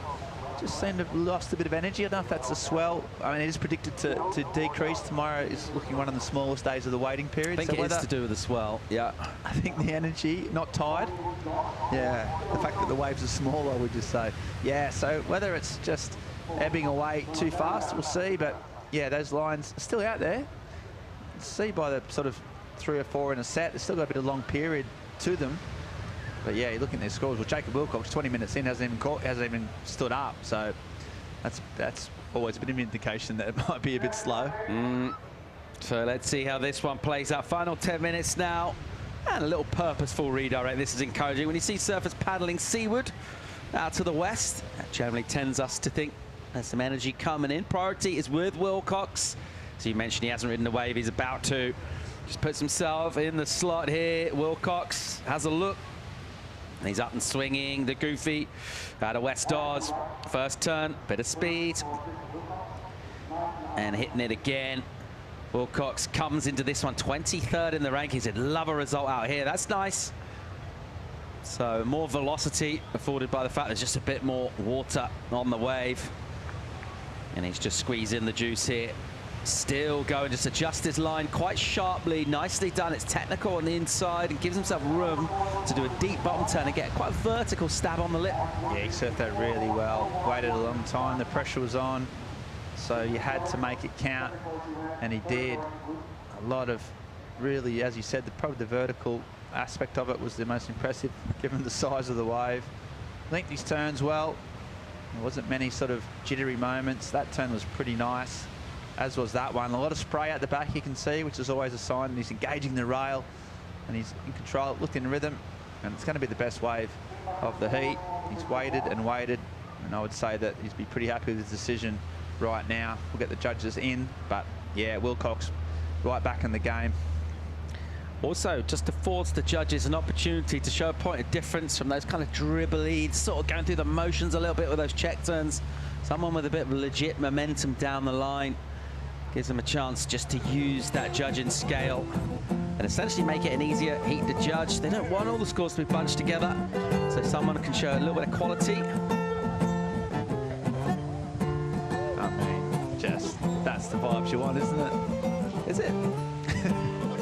Yeah, absolutely. Good up to a point on a surf chip there. If you got a mate like that, it can start just to get on your nerves after a while, can't it? Maybe just put the guitar down, Trevor. It's been the 4th day, and yeah, I mean, look, we all love Bob Marley, but you know, it's just getting a little bit much. Mainly when he sings it himself, rather than your versions. Let's check out Wilcox's number. It's good. 6.5 for Jacob Wilcox. So waiting ages to go a wave. When he does, it's a good one, and that's a really good score in the context of opportunities through in this heat. Great number for him, and he'll need a backup now, but he's on his way. Here goes his compatriot O'Brien. Yeah, tricky opening section. It's wobbly. Number 13 in Challenger Series, so we're talking a lot of surfers who need results here. Here goes Cam Richards, backhand from him, the more conventional right hand over Ribeiro-Dillas. A little sticky for him though. That's nice, pushing pretty hard. And again, opening up the range, the radius of the turn. Just about gets the last maneuver done, and he'll still keep plugging. Looking down for an inside finish. Richards brings it down for a good stab with speed, and that'll also feel a lot better from his point of view. Yeah, it's got him back in the heat for sure. Didn't have the sort of freedom of movement of Wilcox. Sort of an obvious comparison to make, given they're both natural footers. See Jacob there getting a wave as well, backing up his original 6, and there's his compatriot and mate, Liam O'Brien. And he's just, as ever, just staying busy, but hasn't had those walls that Wilcox has had. Yeah, I just thought Cam got a little bit stuck on a few of those, maybe because he had to paddle so hard just to get into it. It was a ferocious paddling attempt. Good little paddle battle here. Look at this stuff. So Wilcox looks like he's got his nose in front. He's having a little look round. See the outboard motor going as well. So kicking the legs, just trying to give everything. Wow, Lob, he's really going for it. Going at it here. Tell you what, I think Lob fancies himself because he's a long way back to engage in a paddle battle. Yeah, well, I think that viewpoint might be deceptive, but maybe he's seen a weakness in the Wilcox paddling style and he's trying to exploit it. Kuznet's going, what sort of splashing going on? It's one of the few sports where it doesn't really pay to be in the slipstream, the old paddle battle, does it? It's actually quite hard to come from behind. You're in that wash, in that wakey water. Let's check out this hard paddling from Cam Richards, though, in this wave. Yeah, they got his feet in his place. That was a nice turn. Got a little bit hung up. That was a little bit stiff as well. I mean, good surfing on his back end. There's a nice sort of sections here. There's another one. A little bit caught up as he came down, so just didn't get that real clean release that Jacob Wilcox was getting. But it's his best wave, and it means that with 5 minutes to go, he's right there in the mix again. Won't need a huge score. Wilcox, meanwhile, having got that 6.5, went straight up to the next one. See that little bit more crisper, a bit more vertical on the foam climbs. So that was smart surfing, just to immediately back up that small wave. We've got some more waves coming, Paul. Someone's pressed the trigger somewhere. We're worried that this heat was just sort of running away from us with no real opportunities, but over the last 5-10 minutes, it's changed. Yeah, here we go. Priority is with Jorgan, decides he doesn't like it, and it's Liam O'Brien. Couple of pumps from takeoff. A set-up turn, a positional maneuver really on the way, trying to get in the pocket. And again, a little wrap. It's pretty similar kind of stuff to what we've seen from him all heat. Now he gets a little bit of forward momentum and slides the tail out on the end. And the judges do have their work cut out to differentiate this stuff. Meanwhile, Wilcox with the high individual score, the 6.5, backing it up right now, making sure he keeps the speed up. Wilcox is throwing loads of spray and a nice stab again. A good backup from him. Yeah, really. The ability to throw that spray with not much face, somehow just generates it through his technique and his power and his legs. Yeah, Lobs, Liam O'Brien in the blue, he's just been a little bit hamstrung and he's never had priority, so he's going like waves that the other guys aren't really taking. He's decided to stay busy, but those waves have just been a little bit small and haven't showcased because he's got such a good rail work, but he's had no clean lines to get involved in. Meanwhile, Wilcox, having got that weighted an age for his first one, he's got 2 straight away. And I think it was this one here that we liked the spray. Not that one, but the next one. So just, he's done all his work in the last 15 minutes. That one, it wasn't much going on there, we thought, but then a lot of spray got generated, so he's got 2 waves coming in. A 3.87 was the one before that, which got him into first. And this was Liam's, as we say, this was downtime. He couldn't engage the rail. That was soft. A little bit of a hit there. It's only the very, very end turn that he got any type of fin showing or a bit of flare. Here he goes here. Nice turn to finish off, but just a small wave. So Liam only needs a 3.71 prior to that, so not a big score needed. Yeah, this is a really tight one, Ben. Just over 2 to go. Wilcox leading it, might extend the lead when the number comes in. He improves his backup. Let's see where he goes on the scoreboard. Cam Richards in second right now. He's got second priority. Jorgen Kuzenet is in last place, 4th. Crucially, has priority. Only needs, at the moment, 3.31. Good score in for O'Brien, though. 6.27 for him. So the finishing turn paying off big dividends. 6.27 for O'Brien. Did you see that coming, Ben? I didn't see it coming, and to the point where I sort of even a bit confused whether that was the right wave, but might have a look at that. But he can claim it any way it comes. That was a big number. The 2 Australians suddenly go up into first, but Cam Richards got a nothing back up, so he could easily get up into that. It looks like Liam's got another score coming in, actually. So I think the one that we've been watching was the last wave. It comes as a 4.6, but prior to that, he got a 6.27, and he's got himself a good lead here now. Wilcox in second place. Cam Richards in third, 4.88, the requirement. Jorgan, he's ridden 1 wave in this. He's annoyed. He's got priority. He needs 6.38. So let's see what he does with this. It's going to be one shot for Jorgan. It's all going to come down to finding a bit of quality and pushing really hard. He's been starved of opportunity. By contrast, Liam O'Brien, the heat leader, has ridden 10 waves. And Jorgan is extremely frustrated right now. You can kind of feel that. He just hasn't had opportunity. He hasn't gone to the inside and scrapped it out.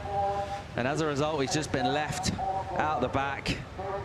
And he can't believe it, how unlucky he's been, just in terms of the ocean not cooperating with him. And that is one of the things with competitive surfing at any level in the Challenger Series. There's a lot at stake here. We just saw a surfer qualify for the Championship Tour in the previous heat of this. And you can see seasons and fortunes just kind of slip away from you at this stage. And it's unlucky Cousinet, but it's a job well done by Wilcox and O'Brien. Wilcox's score actually comes in and he leapfrogs back over his buddy Liam O'Brien. Jacob gets to 5.37 and he's up into first. He's only ridden 3 waves. They've all been pretty decent. And that's actually a pretty respectable total. 11.87 for Wilcox. Starved of action. The Aussie boys are pretty happy with that half an hour of surfing. They are through to the round of 24 and they're on their way to a result. Both of these very much alive on the Challenger Series ratings too. And a big result here will certainly help that campaign. Liam O'Brien wants to get back on tour. Qualified last year. Yes, he got 13th on the Challenger Series rating, so this will be a keeper, I reckon. You can probably go up in that top 10, so huge. We'll be back with more live action from the EDP Vissla Pro Ericeira. Stay tuned.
Hi, I'm Alejo Muniz. I'm 32 years old and I'm from Bombinhas, Brazil. Yes, expectations really high. I love Portugal, I love coming here. It's one of the countries that I always say if I'm moving from Brazil, that's where I want to be, Portugal, so it will be special to get a good result here. Yeah, I'm in a very good position on the rankings right now, but there is so many good surfers behind me, you know, and so I want to take heat by heat. I know it's still a long road, but I'm half of the way there. And this is a good event for myself, I believe. I was injured for the first few contests and I still got some okay results, so I want to keep improving and maybe getting better results this year. But I don't want to get ahead of myself. I've been there before and I end up losing, so I know what it takes, I know what I have to do. First step is here, Portugal, and yeah, of course, always thinking about Brazil, home, and Hawaii is a special place for myself too. I've been to finals in Haleiwa before, so I think I have a good chance with these next 3 events, so I will try my best every time, every heat, every wave.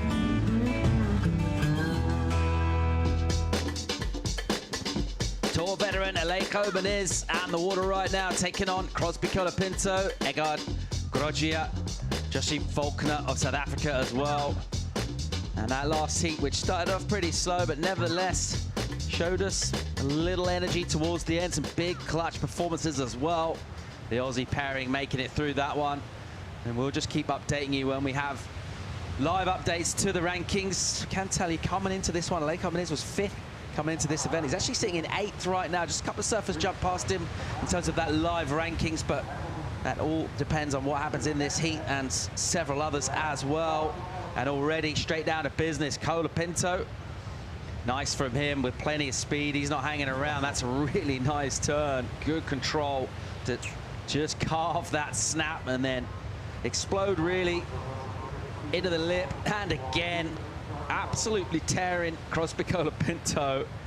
And even the energy with the kick out just shows you he's game on for this filly.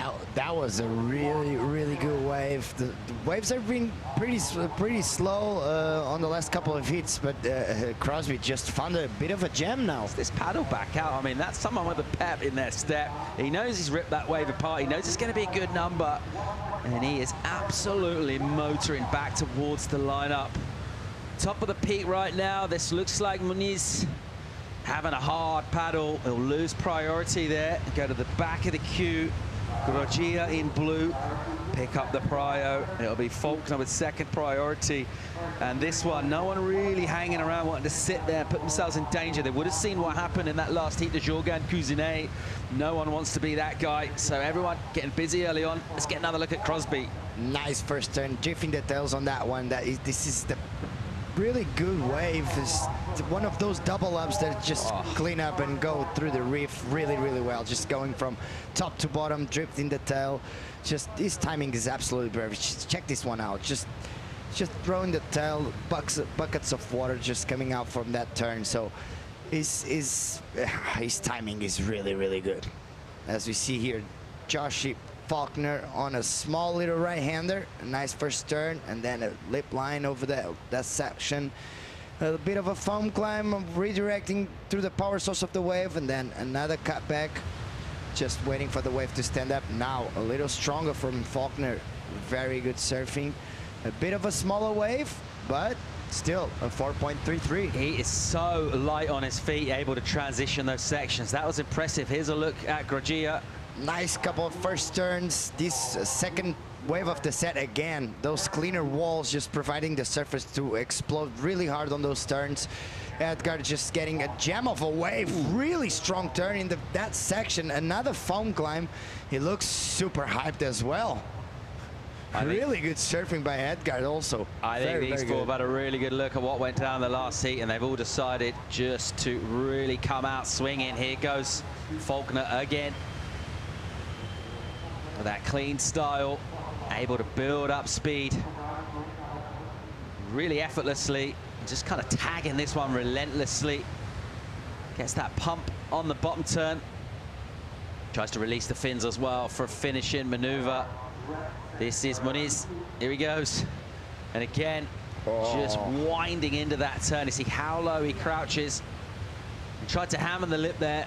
Maybe just slightly overcooking it because he'll go down. And once again, have to be a touch patient just in terms of where he goes with priority. Crosby Colapinto did have priority. Tried to get close to that wave. Actually, just a little bit wide of it. He had to watch that one go.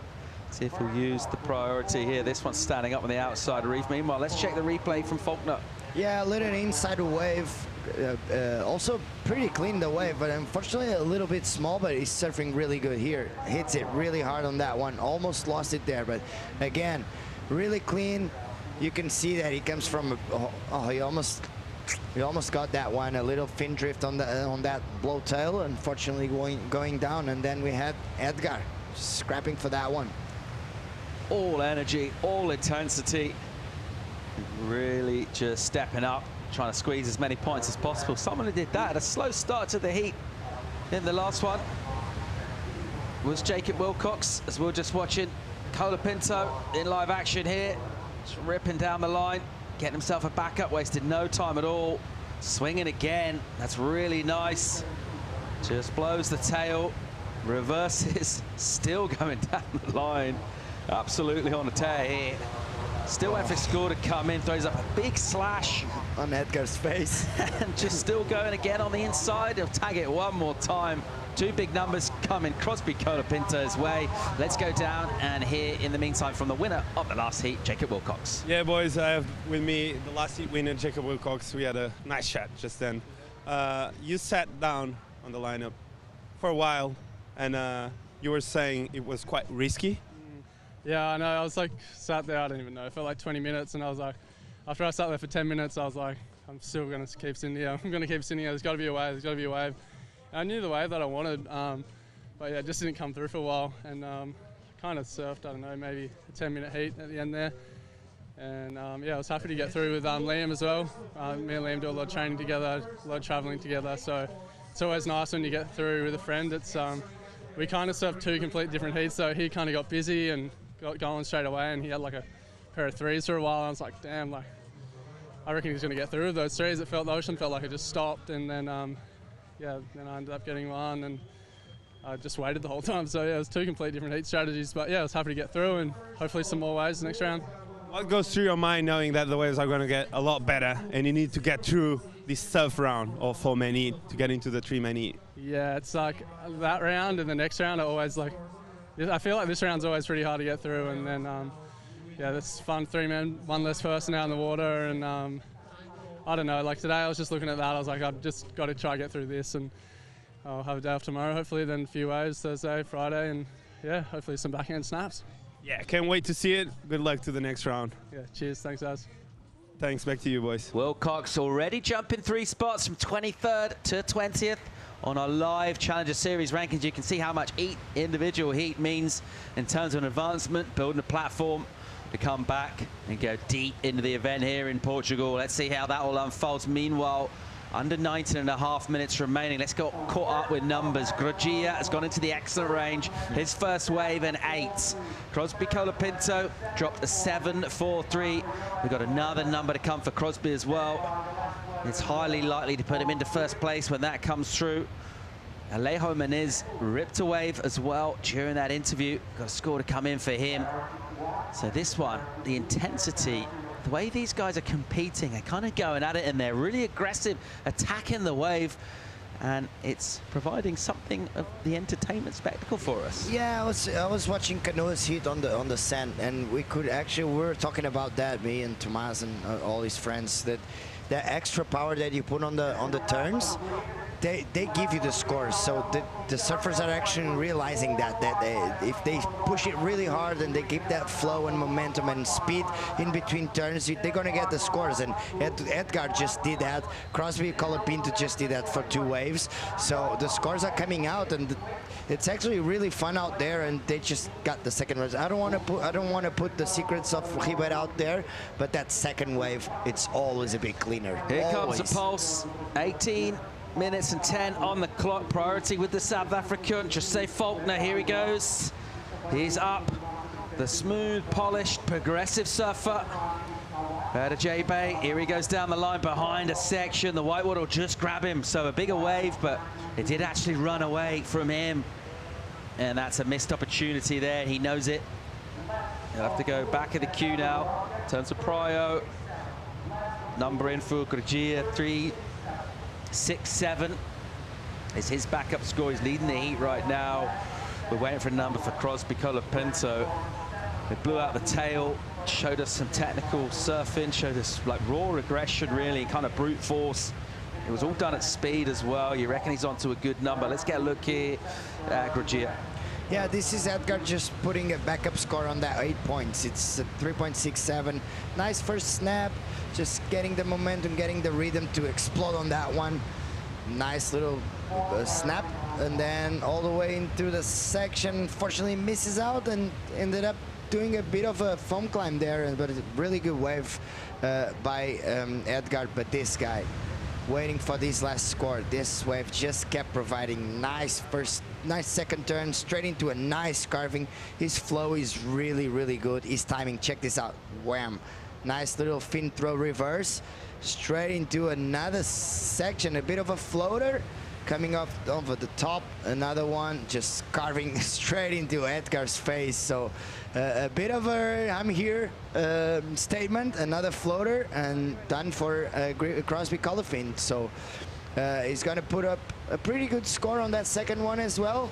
And we're going to see some change in the situation. Colapinto went for his number to come in. Third place prior to it coming in. Very likely to move him in the first, though. It's not going to be as high as his opening score. Just waiting for a couple of judges to deliberate on this. In the meantime, let's keep our eyes peeled on the action, because you can't really afford to take your eyes off this one. It's been a very entertaining clash in the opening half of the heat. Faded takeoff from Grosjean. And busy as you like, keeping that board wiggling down the line. And those angry snaps, just throwing up spray.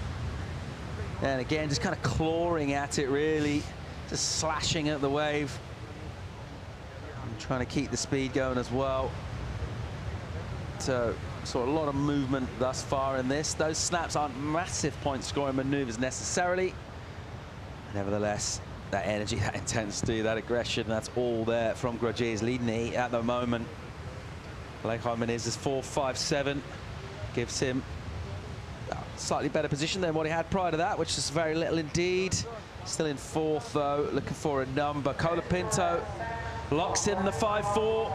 Decent mid-ranger, goes to first place. This guy here now back in second, looking for 4.83 for first. Yeah, a couple of really strong turns, just pushing as hard as he can. The wave kind of small. He had the priority for this one. Might be a good choice, but it's only a 4.4. So Edgar just, yeah, improving on his situation, and most of all, just not letting the other competitors go on that one. So he's on a pretty comfortable position right now, with the third place Joshi Faulkner needing an 8.07. So yeah, pretty smart move by Edgar. He's going to have to improve on that 4.4. 14 minutes 20 to go in this heat. Colapinto leading it, just the two ways ridden.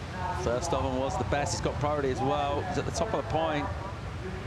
Muniz now second prio. He uses it. And you just see how much sort of upper body he puts into the bottom turn and then the top turn.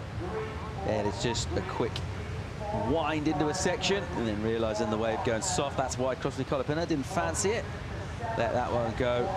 Quickly realize the energy draining out of it. It'll be a throwaway number of a 1.8, but it's actually a keeper at the moment for Alejo.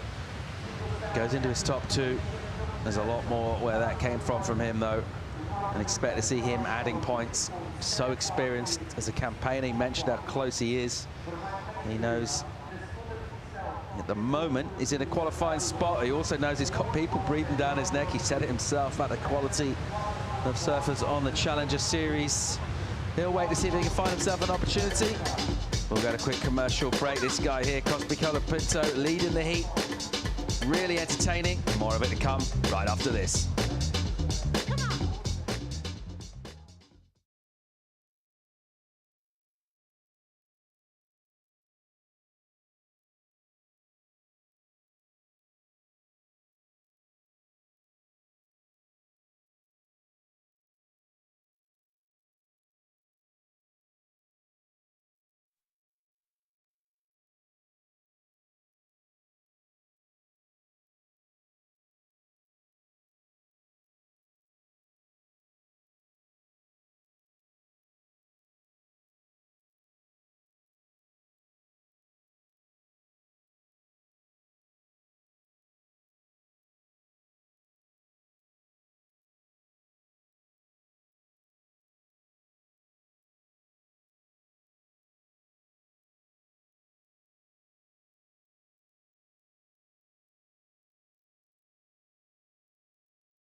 Back to live coverage from the EDP Vissla Pro Ericeira. Checking out Lucas Silveira, about to take to the water. Came into this one ranked 46. He's got his eyes peeled, looking for opportunities in the lineup. Where does he want to sit? And he's watched a lot of action go down in this one. The best of it's been from this guy, Crosby Colapinto. Here he is, Clean aggressive first snap from him. And the softer section here, he'll have to fade back onto the reef. Try and connect to this little runner, which he will do. Got some speed going now. Colapinto, again, just spanking it. But the control is really nice. Comes out of the turn with speed. And he ain't done yet. He's got a decent looking inside here. What's he got for us? Releases the tail to get that little bit of drift, that kind of board slide feel to it. Such a technically skilled surfer. He is, and definitely. a decent competitor too. And that's another decent wave for him. Yeah, he's choosing the right waves, and we all know that how important that is here in Ribeira de Ilhas. Just going for those clean double ups, as we see up and running Alejo. Yeah, good anger again from him as he just takes a big bite of that section, and the wave will soften up. All right, Faulkner here will use priority. Here he goes. It's always the second wave, so always cleaner. Pushing on the backhand and connecting nicely. Pushing too hard there. Did he need to force the issue that much? I'm not sure he did. We watched a throwaway punt from Grgia. And Faulkner will be annoyed with himself. That's a couple of opportunities now where he's made mistakes. And this is a heat with scores in the excellent range. We've got sevens as well. You can't really afford to make too many mistakes at this level. We have had relatively quite a few ways ridden in this one though, so Faulkner still with a shot with over 9.5. Colapinto improves. 6.23 for him, extends his lead. 13.66 is his total out of 20. His two best waves. Grgia in second now, 5.66 he's looking for first. And requirements for Faulkner and Moniz, they're big. The South Africans looking for an excellent score, 8.07. Moniz, 7.84. 9 on the clock. Yeah, they're both pretty comfortable right now because Joshua Faulkner needs an 8.07 and Alejo needs a 7.84. So he has been pretty hard to get on those high scores. So they're pretty comfortable. So Edgar just needs to wait for a better wave to improve on that 4.4 and maybe take that first place from Crosby Colapinto. And Crosby just improve on his last wave, a 6.23. Just his surfing so good. Is as you said, is really technical. His timing is absolutely insane. He has some similarities with his brother surfing. That extra flair that they have on those top turns, just always releasing the tail. It's absolutely unbelievable. Built himself a solid platform here. And it really, the way this heat started off, you know, sometimes we kind of buy into how much what happens at the beginning of a heat, whether it sets the tone, that sort of thing. But this one, it really has been like that. Everyone came out absolutely swinging out there, like paddling with loads of intensity into waves. The first turns were really intense and aggressive on the very first rides in the heat, and it's pretty much been like that the whole way through. So really hotly contested. That's our next heat coming up. See the graphic on your screen there. Silveira taking on Sibilik. Also Shun Murakami and Mikey Madoda as well. And another great looking heat coming at Silveira, always a strong surfer. Sibilik wants to get back on the CT course, finished in the final 5 in 2021. His live action from Grgia, and he is bounding down the line on a bit of a flatter face though. So that foam just extending out. There's no real pocket on the wave. And now he's having to fade back left or try and get a double up bowl in here. It looks like he will connect with it. Doesn't look too committed, just in terms of his body energy, his body language on the inside section. And he'll let that one go. Faulkner here needs to get something going now. Just got kind of a waist-high wave, just peeling through. Doesn't seem to have loads on it. He'll wait patiently, though. He'll try and get a finish. Nice backhand whip. Cracks it reasonably hard. Didn't see the excellent score that he needs on that, but he should improve if he can build on the 3.27 as his backup. 4.33 is high. Let's have another look. Yeah, Oh, he started with a bit of an air. Okay, we missed that. There Yeah, we go. that's why there were so many shears on the beach, because he started off really well. A nice little air reverse on the outside, and this wave just kept providing him a nice little cutback.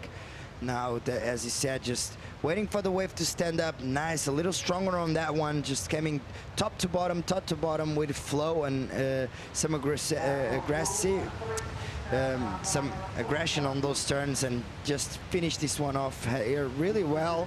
So that might be an interesting score. What do you think, Paul? Not a massive air. We've seen the judges a little bit stingy, unless the airs are pretty big. Haven't seen them throwing loads of points at them, so be interesting to see where that goes. But so far, they're not being overly seduced by that kind of progressive stuff, unless it is pretty legit. Yeah, that's true. As we see here, Edgar, on the first wave of the set, as I've been saying, it's always a bit bumpy, always hard to read, and sometimes they just fade away. He went on the first wave of the set. Joshie Faulkner went on the second one from the outside all the way through the inside. So I keep telling you guys, look for those second waves of the set. This is a mad drone view here, up above the checkpoint here. Just incredible scenes, looking at the town of Ericeira. How's the mist? To the south, you got the Sintra Mountains in the background. Just beyond that, you got the Lisbon Bay in the capital city of Portugal. It is a surf-blessed coastline, plenty of nooks and crannies, all sorts of wave action. This town of Ericeira, it's got a dozen surf spots in them, and a varying quality. There's been some really good waves over the last couple of days, up and down the coast. Last night, even after competition finished, there's some really fun waves for us surfers. Meanwhile, let's get caught up with action in the water. We're under 5 to go here. Faulkner will improve. 5.27 is decent, a mid-range effort, and it will help him. He's brought his requirement down by about a point. Still looking for a 7, though. Colapinto still leading this. Grugier in second. Been quite surprised that Alejo Muniz is in last place at the moment. He's looking for a 7.84. Yeah, as you see, this is the best wave of this heat, an 8 point. He started off really strong on that one. This just kept providing for him. Just look at this wall, just top to bottom surfing, really aggressive on that one, just carving really strong. Edgar just showing here. Oh, that was a really powerful turn. Straight into a second one. A foam climb with a fin drift. You know how difficult that was. A bit of a fist bump there. So also getting some of the best waves of this hit so far. Crosby Colapin, nice little fin drift. This one is really good. And then this carve, just check this out. Timely, perfect. A lot of water on that one. Straight into a flow fin on that foam climb as well. His flow, his speed, his timing is absolutely pristine. So it just kept, this wave just kept giving him turns. He also went for this one, it's 6.23. This wave, it didn't look that good, but the inside just allowed him to go a bit bigger, as we see him just getting some speed and hitting really hard on that one, drifting the tail. It seems like he always drifts the tail. It's pretty impressive. No matter how big and how small this wave is, check this one out. Wham! Just, as you said, a little bit of a board slide as we see him skating, like drifts from behind, and just the bottom of the board just drifting on the lip. It was pretty insane. It's really good I really enjoy watching him surf. Really. Surfers in first and second have put a little bit of a marker down, a little bit of daylight as well from the chasing pair. 2 minutes and 40 to go in this one. Priority with Alejo Muniz. He's going to need to use that. 7.84 the requirement for him. And from coming into this in a strong position inside the qualification cut line, if he doesn't want to see surfers continue to go past him, he's going to need to find himself a near excellent score. And he's going to need to find it in the next 2 minutes. Faulkner as well, looking for a number. 7.14 his requirement.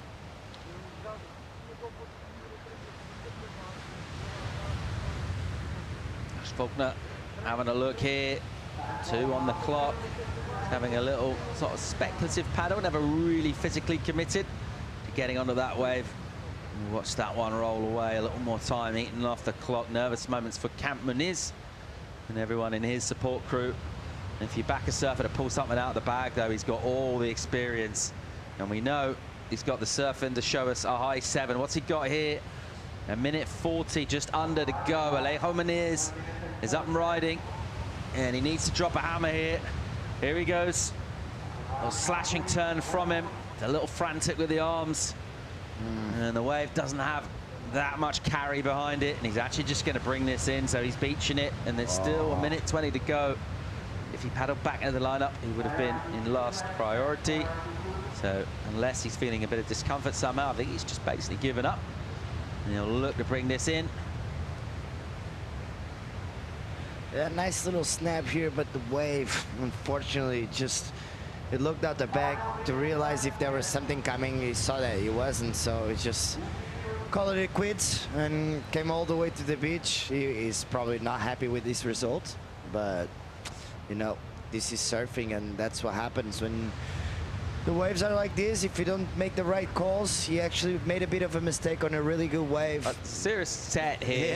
Yeah. There's still time on the clock, just under 40 seconds. Your heat leader, Colapinto, has priority, and he'll use it here just to shut down Faulkner. So taken off on a bit of a softer one, and Groggia out the back with second priority. We'll just stick with Crosby Colapinto. Nice turn from him. And a snap set up and a load of speed. He'll bank it over the white water, and he'll stab one high in the pocket.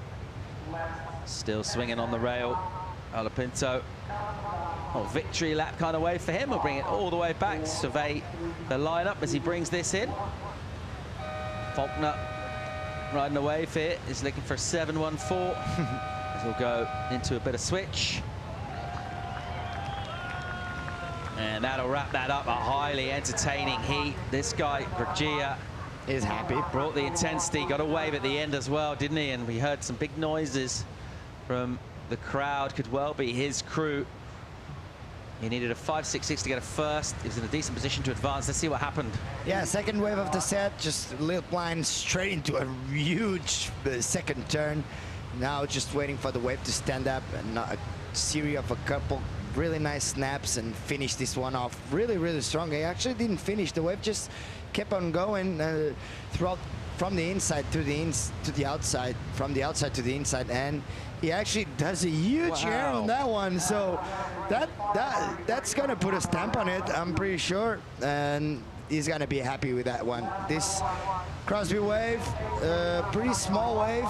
He had the priority. He decided to go to make sure Joshy Faulkner didn't go on that one. So it's just a series of a couple of really nice turns. A lip line floater here to get through this section.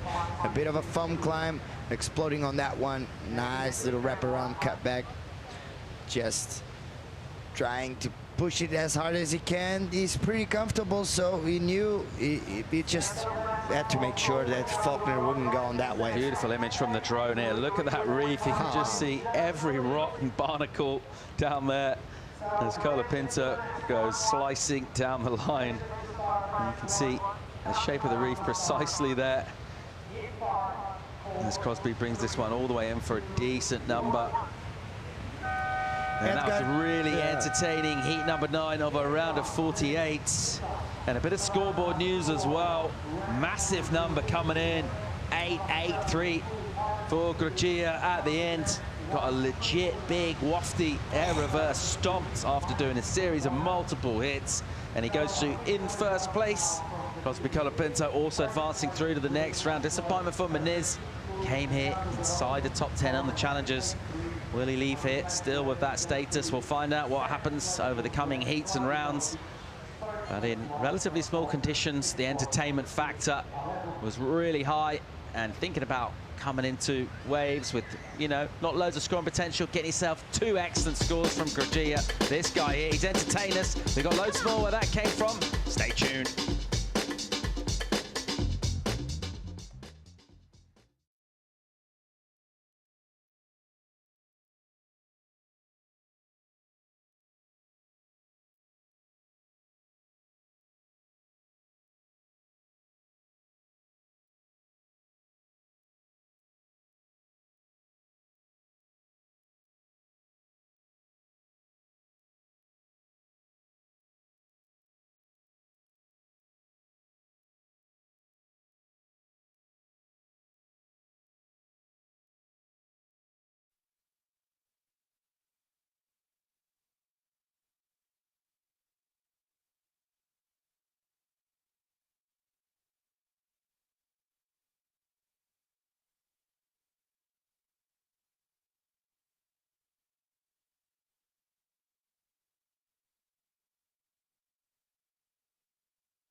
Welcome back to live action here. We are progressing through the round of 48. We've had some big moments today in terms of waves getting ridden, in terms of some big CT news. Rio Waida getting through. We've got the Koshos down there. Crazy and there's left as well. Crazy left. Just keep that on the down low of that drone, boys. And we see out the back now, Lucas Silveira, the Brazilian. Spent a lot of time in this part of the world. Won the European World Junior titles here. Sorry, won the World Junior titles here. And he's been really solid this year. Couple of wins in Brazil on the national tour. Had an incredible run on the European qualifying series back in April. So, yeah, Lucas, competitively, been one of his strongest years in some time. And you want to keep that roll going as we see him all the way through. So, Silveira is up against Morgan Sibilic. Strange to think only 2 years ago, or even less, Morgan was in the WSL finals, top 5 surfer in the world. Incredible rookie season. Now he's fighting to get back on the CT, having dropped off the cut. Mikey McDonough is a really smooth, polished surfer from Byron Bay region. Lennox Head. Only a young guy, but he's got such a really smooth style. And Shun Murakami, well, he's explosive. He's been here a long time, super experienced. So another, and I hate using this word again, stacked heat, Philippe Jarvis. Yeah, another stacked heat, as we see Lucas Silveira up and riding on that one.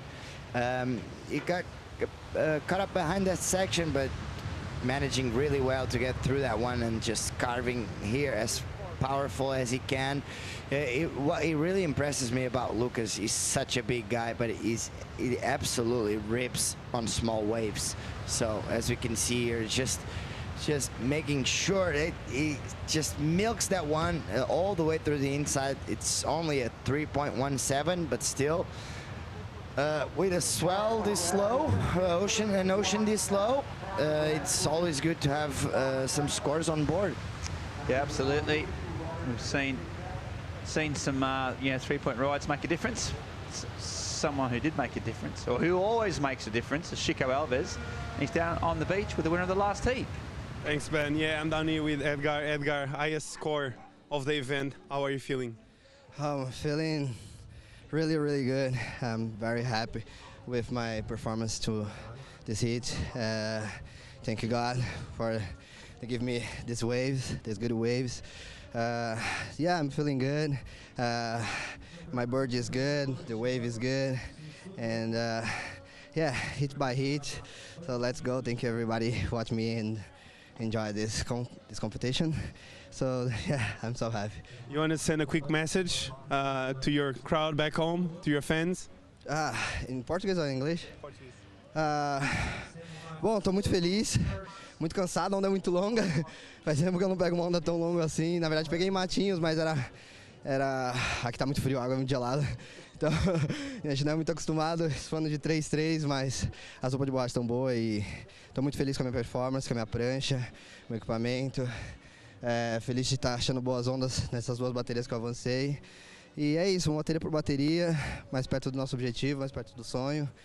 E é isso, quero agradecer a todo mundo, os patrocinadores, galera que está aqui, meus amigos que estão fazendo a vibe, agradecer minha família que está lá, todo mundo que torce, obrigado pelo apoio, pela vibe. E é isso, bateria por bateria, se Deus quiser a gente vai fazer um bom resultado aqui. Vamos. Thank you, Edgar. Edgar was just saying how happy he is, and that he's really happy to be in Ericeira, getting such a good wave with no one out and posting some big scores. And that's it. He's happy, heat by heat, and he's ready for the next one. So thank you very much, Edgar, for your time, and let's keep going. So yeah, thank you everybody. Thank you guys. Let's go. Back to you, boys. Okay, thank you, Edgar. Thanks. Chico, yeah, he just wants to keep on going. He had an incredible performance, and he's pretty happy with his lot, and well, he should be. One of the statement performances of the day, and he's ready to roll. The best performance of the day. Yeah. He got the single highest score of the day, and also probably the highest total as well. Yeah, it's total as well. So on fire. Edgar came on the scene relatively recently. I mean, he was been around, then suddenly just blew up last year. Such is the depth of talent in Brazil. You know, every couple of years someone just comes on new that can, like that, you know, put in the biggest performance of the day in a incredible field of talented surfers. And he's just another example of Yeah, Brazil. They he just actually keep coming. said we're just gonna watch this replay of Mickey McDonough. Nice little double up, nice first turn, really strong on that one. Just that flow just shows you that he comes from Lennox Head. It's pretty incredible. But as I was saying, Edgar, we also had this wave by Lucas, a nice little first carve throwing spray on the face of Shun Murakami. The second one, another one, a bit of a small wave, but very well connected, very well timed. All the turns were actually really good, but unfortunately the wave, it was kind of small, so it's a 4.5. We also had the technician Japanese surfer Shun Murakami, a couple of foam climbs. Unfortunately, he didn't get over the X section. But as I was saying, Edgar, he was saying in Portuguese, first of all, that he was really tired. It's been so long that he surfed a wave this long, and also that he's one step closer to the dream. And so even though he came up a bit late, or a bit on this challenger scene a bit late, he's still believing, and he's still wanting for he's still wanting to fight for a spot on the CT. So and he's doing a really good job actually. Yeah, absolutely. He didn't look too tired, did he? Meanwhile, Silveira, he's made the decision to maybe just get a little bit away from his opponents, stay busy. Out the back, it's Morgan Sibilic, so the surfer from Merriweather. Newcastle, first wave, and a nice first turn. Got that little spark, bit of power. He likes to get the fins released when he can. Nice tag, so already got a great wave here. There's a big rail turn. Even on a small wave, he can still dig in the rail and engage. Comes around the corner trying to finish it off. Not a lot of pace, but he's still got some juice in it. Whoa. Just pops the fins out there. We just talked about that release, and that was a really well surfed wave from start to finish. Bit of variety, tiny bit of progression towards the end, and yeah, he'll be happy with that start. Yeah, the judges will love this, because we have been seeing the highest scores of the contest so far. It has been all about that top turns, with throwing a lot of spray, getting out of those turns. Turns like this, getting with a lot of speed of that one, just wrapping around, hitting the foam on that. Just another really, that's actually a lip line floater, but a strong lip line floater. And this cutback, just getting all the way through that double up, just getting some more momentum to it. Just another floater here, and he's going to finish this one off with a bit of a fin drift, and powerful fin drift, and the judges love that. They just, when it's that small, judges love to see spray on outside of the turns, because coming out of the turns, because it shows that you're in control, it shows that you have speed, and shows that you have flow. So if you can combine all of those, is the judging criteria pretty much. Yeah, we ticked them all. He ticked all those boxes. Did Morgan. Had a really good run of events through the Europe leg year before last. Really comfortable in this environment, and he's going again. Meanwhile, out the back, the Japanese surfer Murakami on his backhand, pretty vertical first turn. Nice little shroud. Starts to S-turn away. That texture on that face actually helping him. Just that little crumbly lips. Get those little sections like that where you can get up and over. And there's another one. So real sort of contrast in styles compared to Sibilic, but he's just arcing through, still going. Oh. The legs are burning. I don't think he'll get it inside, and he just kicks out. So really well surfed wave. Just a lot of verticalness to his surfing, a lot of energy, a bit of variety. So interesting to see how the judges differentiate between Murakami and Sibilic. Yeah, see, center of gravity is super low. It's always super low. That means that he's always going to have speed. And if he has speed, there's going to be water coming out of those turns. And his connections, his technicality is absolutely perfect. He's just, his timing is really good. That one, just pushing it a little harder, a bit of a foam climb here, and then the wave just lets him go for a couple more cutbacks, just getting a lot of speed from those bottom turns. Very good wave by Shun Murakami. Yeah, and there's the angle from above. So those little fingers of reef. come through. You can see the gaps in the reef. Yeah, that's really kind of insane. that's why you get some of these fat sections, because it's not a real uniform reef. There's little deeper holes. Yeah. And so when it goes deep, it sort of fats out, and then it gets shallow again here. You can just see him cracking away. Incredible angles. I mean, it's a long way up. This is actually taken from Mars. Really nice to see that reef, and you can just see him. And it's really cool seeing the spray at the back there, isn't it, Fleet? It is. It falls down like rain at the back of the wave. It's a really unique angle. That's an angle that we're not used to see surfing from. That's the bird's view, as they say. It's like that's what the seagull see when he watches surf, pretty much. So absolutely, very very good surfing by Shun Murakami. I'm really interested to see how that score is going to play out. Yeah, it's going to be interesting, to see the approach. Morgan's was a bit more sort of down the line, whereas Murakami's was a bit more up and down, a bit more vertical. Still got a way for Murakami to come in. Morgan got a 5 and a 3.53, so that 5 was the best wave of his.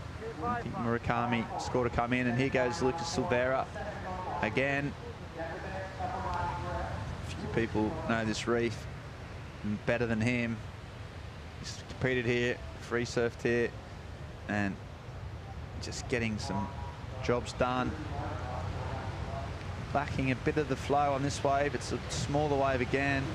Swell's just about hanging in there, due to sort of die down again tomorrow and then pick right up. Meanwhile, out the back, this is the young Australian. He's a big lad. You can see him a bit of height, and he's still growing as well. He's only young. Such a nice style. And he's zigging and zagging. A little bit sort of soft here, but here he goes, hoping for a bit of a big finish if he can get it. Wow. And there's a layback snap, done with style as well. So good surfing. Australians have had a pretty good day. Saw Liam O'Brien get through. As you see, the Murakami not messing around. So thick and fast, and stabs it up high and finishes. Yeah, we saw Jacob Wilcox and Liam O'Brien get through the heat. Ryan Callanan was impressive. You can definitely see the background of the Australians that come from point breaks just excelling on these kind of waves, right? Because you see that all these surfers coming from Lennox Head, from Gold Coast, and all those point breaks just make them surfing with this such flow and such rhythm. As we see Shun Murakami on a nice little right-hander. And the wave is not providing him to go vertical. Here, love more vertical. That technicality is absolutely insane. His center of gravity is so low that the ability of him just putting the board vertical and super fast and not falling off, it's absolutely insane. As we see Mickey's wave, this is what I was talking about. They just have a different flow. They have a different rhythm with those right-hand point breaks. They just read the wave so well, and they just the maneuvers are always spot on the right spot, and just it's pretty insane to see how flowy they are. And this is his last turn. It's going to be a pretty nice layback turn on that one, just pushing a lot harder.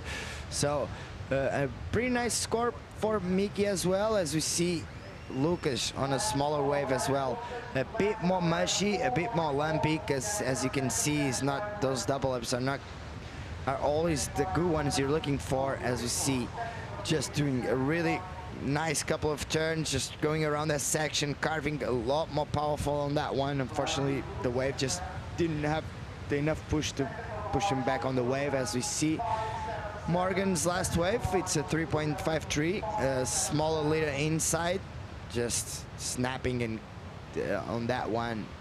And again, we can see the reef on this one, just those huge rocks, and the wave just that body language is not a good sign. They just kick this board out of the wave, and sometimes that shows a little bit of a frustration. Yeah, he just didn't quite pan out in that wave.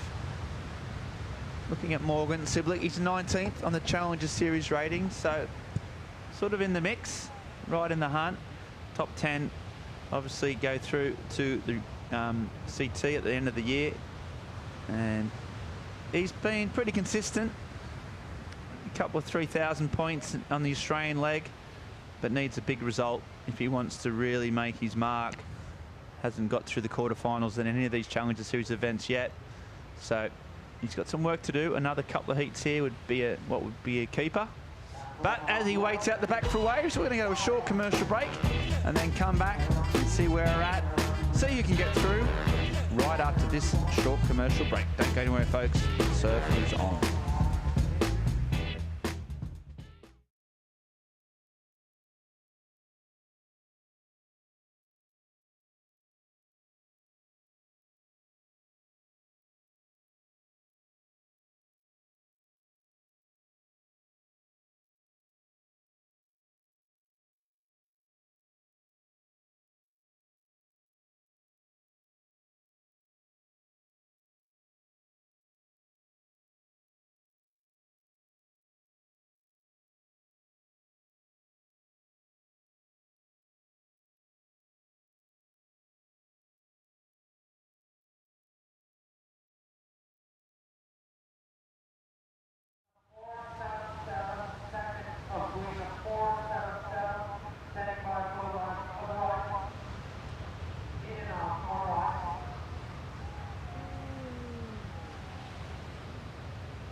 There we go.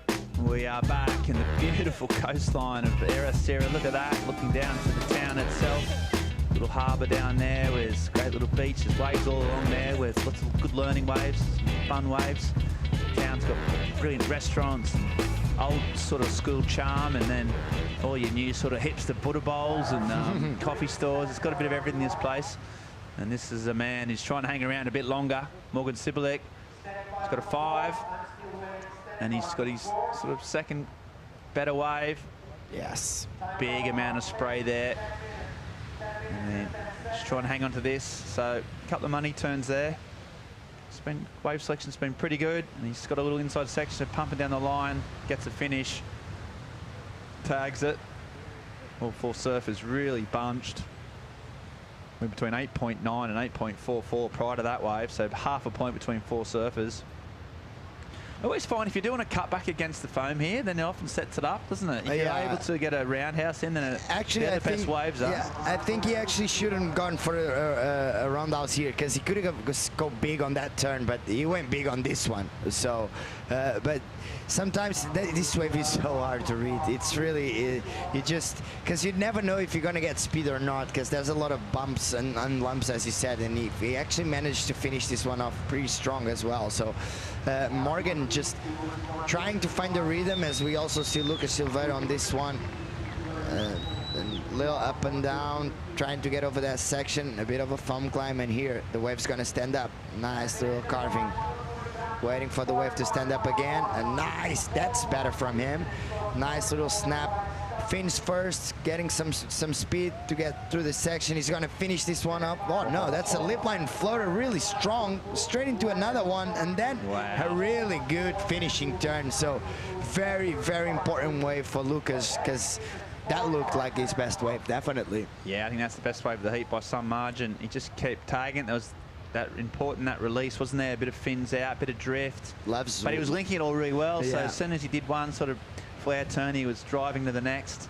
Judges will love that because we have been seeing a lot of high scores coming from those fin drifts straight into the next turn without losing your speed, without losing your flow. So I think the judges will love that one. Yeah, potentially some big numbers coming down from Lucas. He'd get a couple of 4s, just trying to find his feet, and then with really good wave selection, managed to nail that one. So good surfing there from Lucas.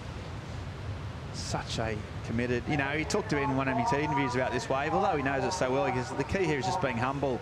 You know, you're never going to go out here and like, this wave can always throw surprises at you. You know, if you think you know it, yeah, you're wrong. And that was his whole approach. It's pretty much his approach to life, to be honest. It's one of those humble kind of a guys.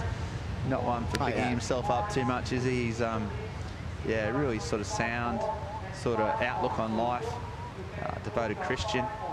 You know, now he's a father. He's become a father this year, so that's added a bit more maturity and perspective. So, yeah, he won't be getting caught up with it all, but it was a really well-surfed wave. Morgan Siblick got a 6.4 for his last wave, and you think that Lucas was substantially better than that, so it's going to be a really good number. As you see, the beach still packed. So many people coming down from town to enjoy it. As you see, the score is dropping. It's so good. It's going to be, yeah, the judges kind of disagree, yeah. Yeah, well, 6.2, actually, so that was my bad. I got that wrong. Actually, pretty much equal with Morgan's. One judge went as high as 6.8, which where I sort of thought it may have been. But for average, a couple of judges logging a pair of 5.8s, and that's what brought the average right down. So that's 6.2. But either way, it's got him to second place, which is the most important aspect of it all. Siblick out in front with 6.5 minutes to go. Silveira in second now. And Murakami, who had that 5.77 for those short, sharp, vertical back-end re-entries, now netting a 4.94. Mikey, the Lennox Head surfer, a 5.94. Yeah, Lennox Head is such a rich, I mean, it's an incredible wave for starters, but yeah, it's created or produced some incredible surf. So I'm going to get to that.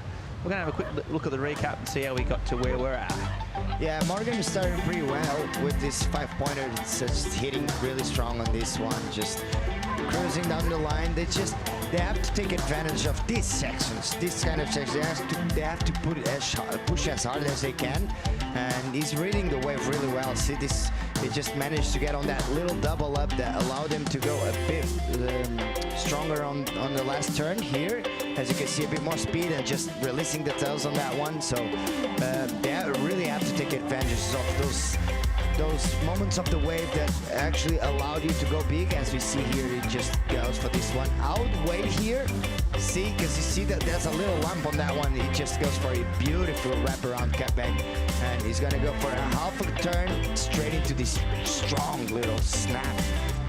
That's what the money come from, and that's where the points come from as well. And he managed to bring this wave with a little effort, bring this wave all the way through the inside to melt it one more time. So very good surfing by Morgan Siblick. Very, very good surfing, very in tune with the wave. And then this man, Lucas Silveira, getting the second best wave of the heat. This looked like it wasn't nothing special, but he came around the section and he's just started really, really pushing it harder, because that's what they would just want to see. As you see here, nice little fin drift turn straight into this turn. This is kind of speed turn, wham, a lot of release straight into another carve, and then he's gonna finish this one off really, really strong as well. So Lucas Silveira surfing this wave really, really good. It looks like the wave was not gonna provide him anything, and out of nowhere just doubled up and perfect. Yeah, and is that why you think it's sort of just marked below Morgan's, because there's no real turns out the back, was there? It was all done on the inside. Yeah, exactly. It was a pretty small. Yeah, that might have been the point of difference. That 0.2 of difference might come from that, because judges like to see those bigger turns on the outside. Yeah, and Silveira really loose though on that. I really like those 4 turns and thought it was worth a bit more, but he's got a lock and he's having a look at this one. 4th priority, so not much to do. But Mikey, it's still pretty tight, isn't it? Because Shun doesn't need that much to go to first or to go to second. He only needs a 4.94, and because Lucas had a pretty small backup. Also, Morgan only has a 5 as a backup, and even Mickey, he's not out of the race. He only needs a 5.94, so it's going to be an interesting last 3 minutes. Yeah, absolutely. It's tight, all bunched up, and Mikey with. He's got priority, so that's probably one of the biggest ticks in favour of him. He's going to have to, you know, we've seen a few 6-point rides out there. He knows what he needs to do. Silveira is just maintaining his busy approach, keeps pulling the trigger, and here he goes again. Maybe just making his opponents think about it, trying to sell them a few. Yeah, that's what I'm thinking. Yeah, that's what I'm thinking. They're like, nah, we're not buying that, mate. We're not buying what you're selling, pal. But in fourth spot with 2.5 minutes to go. It's going to be hard for him out the back. There's a couple lines coming, so we're going to see if with 2.5 minutes remaining. If there's plenty of more opportunities, especially for Mickey and Shun, they have first and the second priority. Morgan with the third and Lucas Silveira with the fourth. He only needs to improve on a 4.5, so it's not as difficult as it sounds, but he actually needs the opportunity. So as we see here, Lucas is going to go on this one. Yeah, up and live ridings. Your righties again. He's, well, I suppose, like, you know what, I'm in fourth priority, nothing. And might as well have a crack at it, trying to protect his spot. He's the one that's in danger. He's in second. And Murakami and Mikey both just waiting for a wave. There's Lucas Silveira's coach, experienced surf coach. He's feeling it. You can see the nervous tension as he sort of paces around the rocks. 90 seconds to go. His man's in second. And he'll be pretty fairly happy with where his charge is located, but nervous. He knows Murakami, especially a high four ride. It's easy within his surfing. He's already got 2 of those already. So Lucas there, for once his life, will be praying for that water surf to go flat. And it looks pretty small. I mean, from that angle, doesn't look too appetizing for those surfers. So yeah, from Lucas Silveira's point of view, that's beautiful. Good. Yeah, yeah, that's about as good as an outlook as you're going to get right now. It's very impressive because if you're losing, it looks like the time flies. But if you're winning, it feels like the time actually slows down. So but it's actually really like this. I hated to be in this position because it felt like, okay, it's 40 seconds, but it takes so long. It's the longest 40 seconds of your life. So, and if you're needing the score, is the 30 seconds, the fastest 30 seconds of your life. So absolutely, it's time is elastic on the Challenger Series. Oh, Mickey's not happy. Yeah, he's done. Mickey's like, well, that didn't work out. He's just slapping the water with frustration. Didn't get a chance to really showcase his talent. Only got 2 waves in half an hour. Morgan, he's happy. He's got a heat lead. A couple of Novocastrians, him and Ryan Callanan through to the next round. So the Niue faithful will be pretty happy about that. Murakami still looking, but unfortunately for Mikey and for Murakami, they are both out of this event. Morgan Siblick, as we said, it was around 9/8. There's Lucas Silveira's coach. He's stoked. He's pretty happy.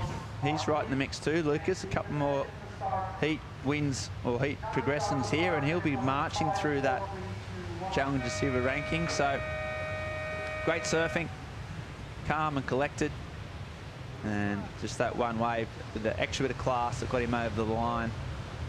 And if the swell is predicted to increase, as it should, he'll be even more dangerous because he's got some big turns on some big waves in his locker. He can hit any section and hit it hard. So he's through to the round of 24. Right now, though, we see Morgan ripping through the inside. We're going to go for a short commercial break and come back with the next heat of the EDP Vissla Pro Ericeira right after this.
Welcome back to the stacked lines here at the Ribeira de Ilhas. Look at those lines coming in now, rattling down the reef, refraction weaving its magic.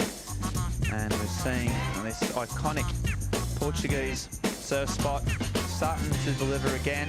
Although it's losing a bit of energy in terms of the swell, there's still some waves, and it's Adu Amatreyan actually got caught out a little bit there, got caught behind the foam as that sort of bigger set washed down the wide bit. Joel Vaughan, though, another Australian. As we said, the Australians had a good day. And we see if they're one of the youngest members of the Aussie troop can also get through to the round of 24. Be a big result if he can for the young Central Coast surfer. Little short, sharp stab, winding up. And there's another. There's a bit more rail work from him out the back. Ethan Osborne also flaring out the back. Vaughan is still going. So straight away, all three surfers getting a start. Dunno out the back is the back surfer, Amatreyan, fanging down the line. Oh, there's some good surfing right there. No sort of chinks, no little transition turns, just full on driving down the line. And he's still going here. Nice green face as well. Big spray there. He often has that characteristic spray, the two sort of black stripes down the end, and he's always motoring. And there's another one. So that is good surfing from that young man. And I'll tell you what, we've got a heat on our hands, and we're joined in the booth by Chico Alves. Amatreyan on fire. I think Osborne looked like he was pretty spicy, and Joel Vaughan also off to a mark. So a good start. You've been out and about, mate. You've been out there in the beach, sort of soaking up, man of the people, aren't you? Sort of just out there amongst the followers, sort of chatting away. What intel have you got? What news? Hit me. Much happening. Yeah. I was on the beach, met with Lucas Silveira's crew. Yeah. They were happy. They're happy. Really focused out there, trying to understand how Lucas will apply pressure on other competitors. As we see him here, they had a really good plan for him to make another heat. Really important heat for him to make. Lucas is in a crucial position. I met with a couple of friends there, just checking the vibe, checking out everything is unfolding, and yeah, people are happy to be around the comp. And this was the replay of Ethan Osborne. We've spoken about his blackboard. The blackboard has been flying all over the place. You can tell he's comfortable out here, and yeah, he's been working really well on the flat sections and attacking when he needs to. So really unique style Ethan Osborne has. You can tell he's really creative and predictable. And blue, Joel Vogue, starting off on a kind of a white one. These white water ones, normally they open up on the inside, so he might be looking for that. Those turns were really crisp, trying to put something on the board straight away. And yeah, he's doing just that. Really clean surfing from him, rail to rail transitions. He's from Australia, so every time I see a surfer from Australia, I think of long right-handers, and yeah, that's probably where he's from. Yeah, he's from the Central Coast. A few right-hand points down there, Avoca, and a lot of beachies as well. A lot of heavy slabs as well. He's pretty good, the Vaughan brothers. They're known for sort of packing some slabs. His younger brother Huey's only 14 or 15 and has already made a bit of a name for himself. So, and meanwhile too, this is Ian Gavea. We know that style, don't we? Shigo, CT surfer in the past few years. Really sort of recognisable straight away. Yeah, Ian is electric. Is really good at this wave. That board, I just told him that board is looking good under his feet. I think it's really helping him on the flat sections. We saw him yesterday not getting on these first round, sorry, not getting that much of a quality of a wave and still flying out there. So I think when it comes down to a Challenger series, every is like a final. They are that good, and yeah, I think of all of the exchange, I think Ethan and Adu got the better of the exchange, and yeah, I think we've got Joanna down the beach with the last heat winner, Morgan Sibilik. Yeah, Sheik, that's right. Well, good news for you. You've moved up to spot on the rankings, so I guess championship tour is in the back of your mind, right? Yeah, definitely been thinking about it a lot. I know I really wanted to try get all my events that I've been in a big result, but yeah, I've been struggling to get past this round just here, so I know hopefully that's a good sign and can keep moving forward, and yeah, definitely really want to get back there, so yeah, it's the goal, and yeah, hopefully can do it. And you've caught up on the competition so far, so what do you think the judges are actually looking for? Yeah, I don't know. It's super hard to say. I felt like a bit of a crab out there just then. It was really hard conditions, and I don't know. I usually come over here expecting that we're going to get pretty solid waves, so I didn't really organise to surf waves this small. So I guess there's a lesson learned there, but. Yeah, I think the judges are just kind of looking for just explosive surfing and just capitalising on the sections that you get. And if someone's going big and blowing the fins or mixing their turns up, they're going to get rewarded for it. But yeah, it's pretty hard to do that out there. I think right now there's not too much power with the tide going out, but yeah, I don't know. There was a few waves just then, so yeah, can't complain. And have you looked at the forecast? Because tomorrow doesn't seem like a great day for surfing. Yeah, I know. I guess they can run if they want, but I'm hoping that it's a lay day, and the forecast is looking really fun towards the back end of the period. So I think we're in for a little bit of a treat here, and yeah, I'm looking forward to it. And hopefully, if it's called off tomorrow, it'd be cool to go look around and find some fun waves elsewhere. Yeah, because you did mention that you love Portugal in general, so that will be a nice time to go explore a little bit more. Yeah, it's one of my favourite places. I came here for the first time in 2019 and kind of stayed for a couple of weeks, and yeah, just the people are nice and the culture's amazing. So yeah, I can't get enough of it. Well, we can't get enough of you. Congratulations, you're up a spot, you're in the next round, and we'll see you whenever it's on. Yeah, thank you. Okay, thanks, Joanna. Yeah, great. Morgan, he's a good kid, isn't he? Well, okay, here we go. So, a train. He got a 5.6 for his last wave, that long one. Ethan Osborne got a 6.5, and just the amount of spray that he generates is really, really exciting, but that wave just cut short. Yeah, Morgan, he's a good kid. He knows surfing really well, and he just can articulate himself. He knows what the judge is looking for. Yeah, he does. Great attack there from Adur. One thing that I really like about Adur is that he's really a fearless competitor. You can tell by the body language when he's surfing a heat that he's giving 110%. And that's something about the blood of the Basque country that comes to my mind of they don't do things guys like halves, do they, the Basque country? Oh, wow.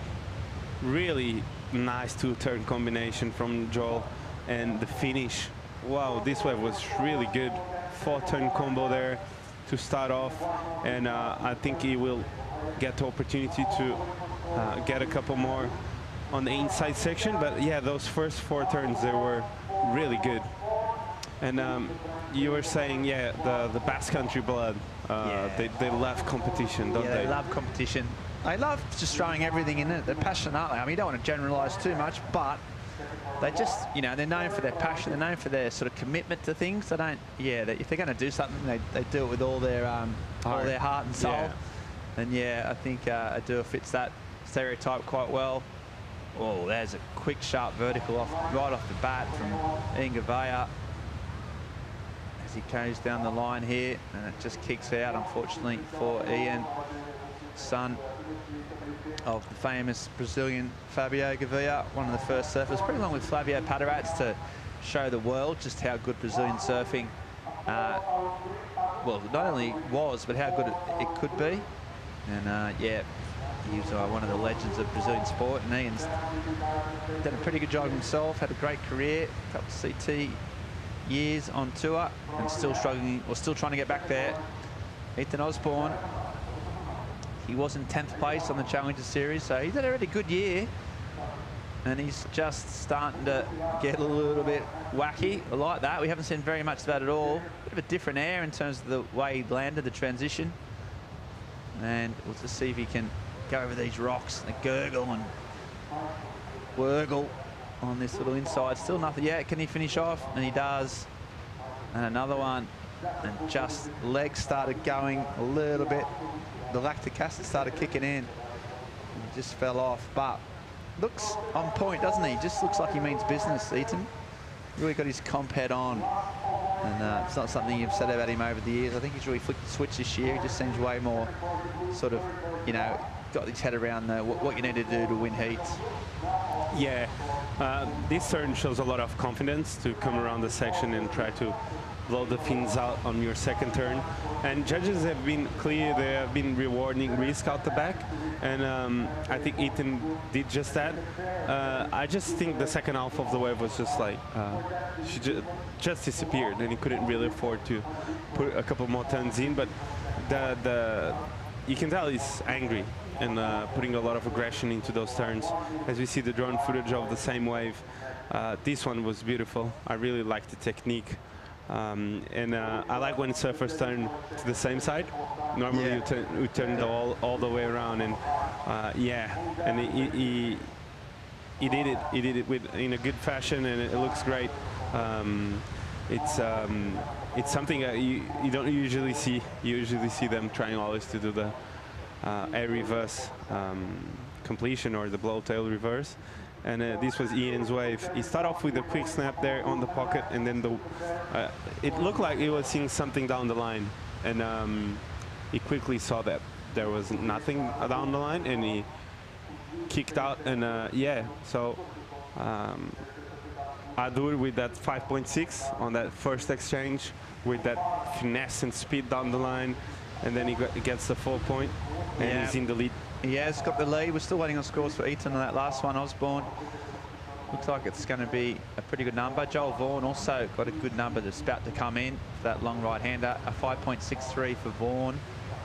We'll just wait to see what Osborne can lock in.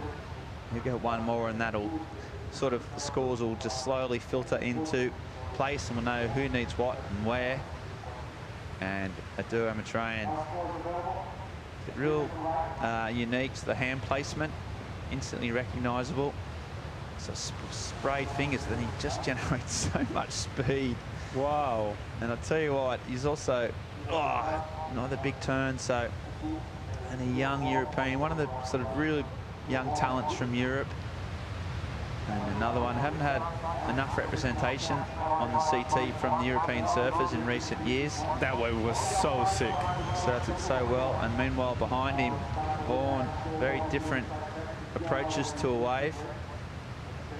And he's just going down the line. As I said, all the Aussies have had a great day today. Can't remember any of them actually losing. Morgan getting through, Liam O'Brien, Jacob Wilcox, Ryan Callahan, Kahu Butler, the Kiwi, but he's all in the same gang. So yeah, the Australians had a pretty solid run today. And if Joel Vaughan potentially might be able to join him as the last one in, around a 24. But some big numbers dropping in. God, it's non-stop, Chico. Yeah, with the tide dropping, we're gonna start seeing more sets coming. And this wave looks like a good one for Ethan, with 2-turn combo out the back.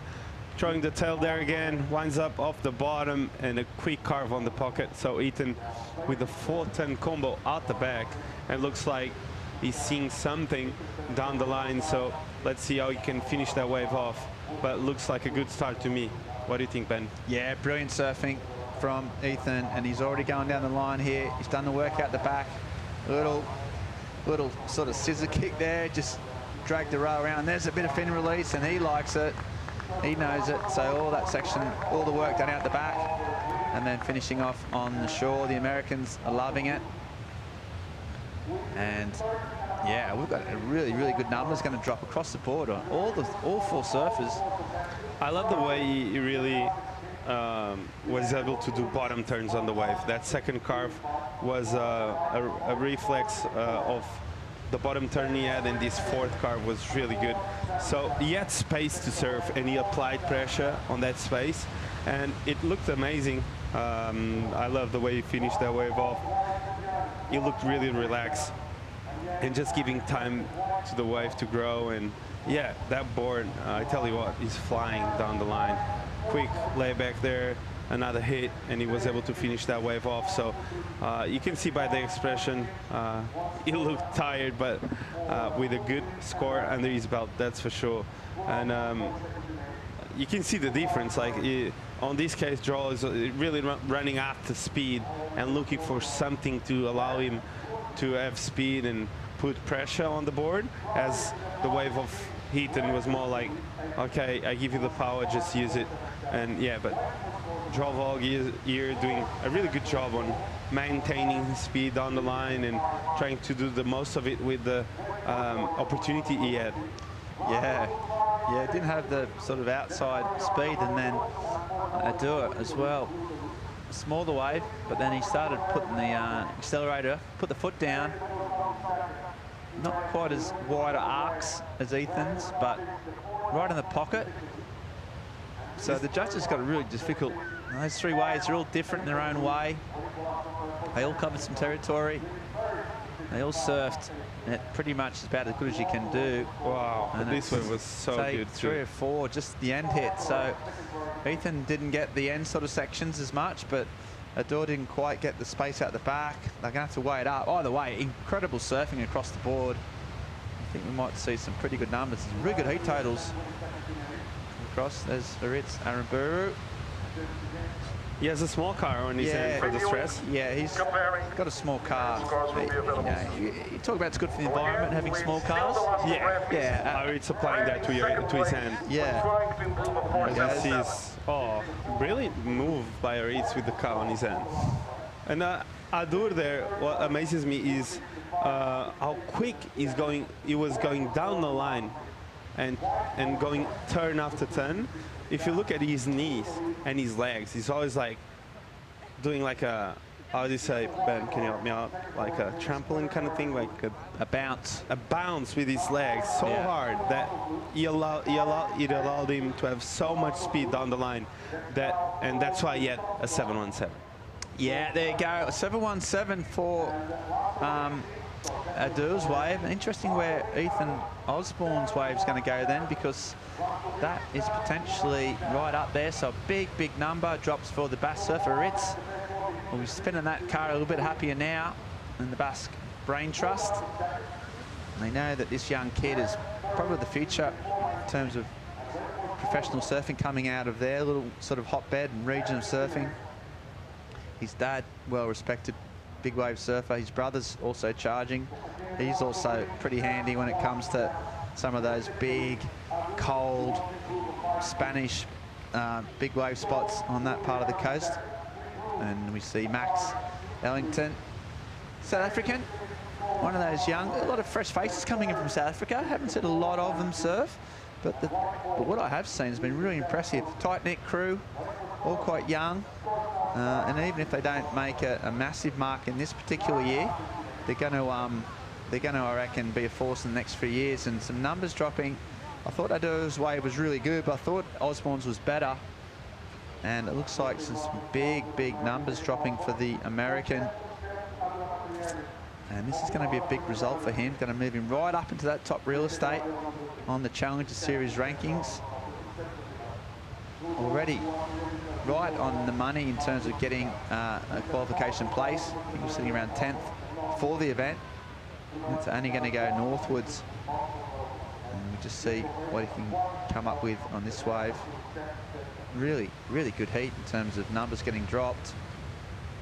I can tell you that 2 judges have put in an 8-point ride. So without the big reveal, usually a sign that there's going to be some big numbers. 3 judges with 8. And we might even get a 1 drops a bit down, a 7. So he's not going to crack the 8-point mark, but he gets a 7.77. So big numbers for Osborne, and he likes it. The other surfers go, oh, what? That's not cool. But yeah, and he just rockets up to the leaderboard. Well out in front now, pretty much, you'd think, pretty safe. That means that Joel Vaughan now needs a 6.95 to move up into second. And Ian Gouveia needs an 8.37. So well-deserved score. Absolutely. Yeah, those four turns out the back, weren't they? Come on. They were all different, and they were all exciting. As you see the recap, Ethan Osborne was all about this man on this heat. He started off with a 6.5 right at the start of the heat. Really just clinical and with a lot of down-the-line speed, which is allowing him to have a bit more space and really applying pressure like this when he needs to. So looking really good out here. He'll look good on the first round. He's looking good now. And yeah, with 7.77 and leading the way with turns like this, with a lot of technique. I love the way he put the weight on his back foot to turn the board around and keep going. And it wasn't even the counter this one, was it? Yeah. He was surfing well. You can see the style he's got. I can't remember him falling off either in this event. He's had very few mistakes, if any. Ripping it all the way. Really impressed. He fell off there, of course, as I said that, but yeah. And then this one, 717, Chico. Just looking, as you said, the intent and the drive down the line. Oh, the way he's moving his body and arms and hips and everything is amazing. He doesn't stop moving. He's so aggressive. Like if you look at his knees all the time, he's just like crazy how many times he goes up and down with his body to get speed and get that amount of speed to do turns like that. So yeah, he's good at generating a lot of speed and he's aggressive when he can. So as you see why here, Ian, we haven't seen much from him. Wow. Live action, Gouveia around the corner. Oh, and there's another one. So he's getting on the act. There's another one, and he's got more in the locker. And another one. So that is going to change things up. The Brazilians, Jesse Mendes there, they like it. Panda, Cardoso, he likes it. And so just when you thought Gouveia wasn't getting in on the party, hadn't had a wave over, well, a 4.4 was his best wave. Bang, he just unleashed his backside and went through the gears. And as he did so, it just got better and better. First turn out the back, looking great. Quick floater there just to get the speed down the line. A quick foam climb there. He winds up again. Nice click there off the top. And bam! Big fin throw there. Another one. And he was able to fit 2 more in this wave. Sorry, 3 more. So it was, oh, really good wave from Ian Gouveia there. The last bit of that wave was amazing. That first backhand snap was relentless. Yeah, it really was. It was critical. It had pace. There was a lot of them. And just got one turn out the back. The only thing that might just lower the scale a little bit was there wasn't sort of big turns on those outside sections. Did a lot of the work on the inside, but gee, they were dynamic. Yeah, that first dynamic one was really dynamic. Like we can really say that that turn is the money turn of the wave. Yeah, Ian there, he needed that wave. He applied the pressure. He was under pressure, and yeah, he didn't really surf with lack of intent of getting through. You know what I mean? Like he's behind the 8 ball. There was 6 minutes to go. He could have been a bit more careful in the way he was surfing, but no, he said, let's put the foot on the gas. If I need to change the situation, I need to be aggressive. And I think he did just that. Yeah, he really did. You're right, Chico. Under pressure, under the pump. I mean, he needs a massive score. He might not get that, but he's going to be right back, at least in the hunt for a winner. It was really, really smooth and powerful. And some sets approaching. You see all the boys start the motor. Gouveia on the edge. This is going to be crucial. 3.5 minutes on the clock. Might be the last big set of the heat. Osborne's got priority. A 7.23 came in for Gouveia, so he only needs a 5.54. This is the current heat leader. He's right down the line. He might go to the air here. Instead goes for a big layback and can't make it. Talking about a lack of mistakes. Well, that was one, but he's got the heat lead. Joel Vaughan pulls the trigger, hoping for a double up here to that little lump ahead of him. And that's a bad choice from Joel. He knows it. That might be cost him his shot at this progression. Now Ingabale, that 7.23, big number. Now needing a 5.54. Armatrayan has got priority, so he's going to cover him off as much as he can. But just not sure whether we'll get another set. 2.5 minutes remaining. Osborne just goes a little one as he didn't have priority. Winding up here, and there he goes. He can, so he can do that sort of stuff. I'm going to have to go to my technical advisor this, Chico Alves, on what exactly you would call that. That's pop shove it. But the, what about the landing? Wasn't it reverse? No, I think it was right. It was a pop shove it, and yeah, when you do pop shove it, you land it. Here he goes. And then He knew he was going to do it. He was winding up Chico, and he had one thing on his mind. Here he goes. Yeah, that's a pop shove it, and yeah, he landed really well. So we've seen Julian do a couple in competition, and Ethan following the path. Really difficult to judge though, right, Chico? I mean, we haven't seen, we haven't seen any of it this whole week. B, it's a small wave. C, it's pretty technical. So kind of interesting where the judges put that. Yeah, I don't know how you can judge that. That was really technical, but as we see Ian out the back. Last wave, this will be his chance to get a 5.5. Oh, and he just had to go for it, or he thought he did anyway. If it hung on, he might have had a chance. So that could be costly. Meanwhile, picking up the scraps is Osborne. 1 minute on the clock. He's already done the work at the back before. Here he goes again. He's fanging. Here he's going to go again. Oh, there's a big one. He can't nail that one. Oh, the landing was sketchy, though. Let's see if he doesn't hurt himself. I want to look after that board. Osborne's looking pretty strong. Vaughan doesn't get away. Tell the body language he doesn't like it. Still, Gavaya, I mean, he might replay that wave. He kind of thought he had to go for the second foam climb just to get some points on the board, but he made an error. And I'm not sure if he'll get another chance. Armatrayan is sitting out there. He'll be happier. Ethan's coming in. Another win for that man. Just ticking all the boxes at the moment. He's got flair. He's got rail work. He's picking the right waves. Got a good support crew. He's already in the CT rankings, so everything's looking up for Osborne. It's whether Ingabale will get one more shot. Aritz pretty happy with young Ador. No more waves coming in, so he gets through. That's a big, big result for him as well. Into the round of 24. That's a keeper.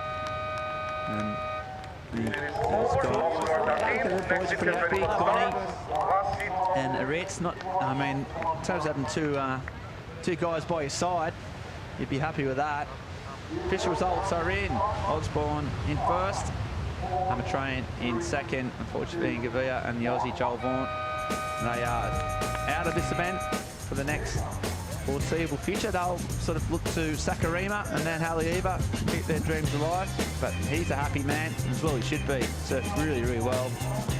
And as he takes the high fives from his squad, we're going to go to a short commercial break and come back with more live action right after this, the EDP Vissla Pro. The last heat of the day, hang around please.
My name is Leonardo Fioravanti. I'm 24 years old and I'm a professional surfer from Rome, Italy.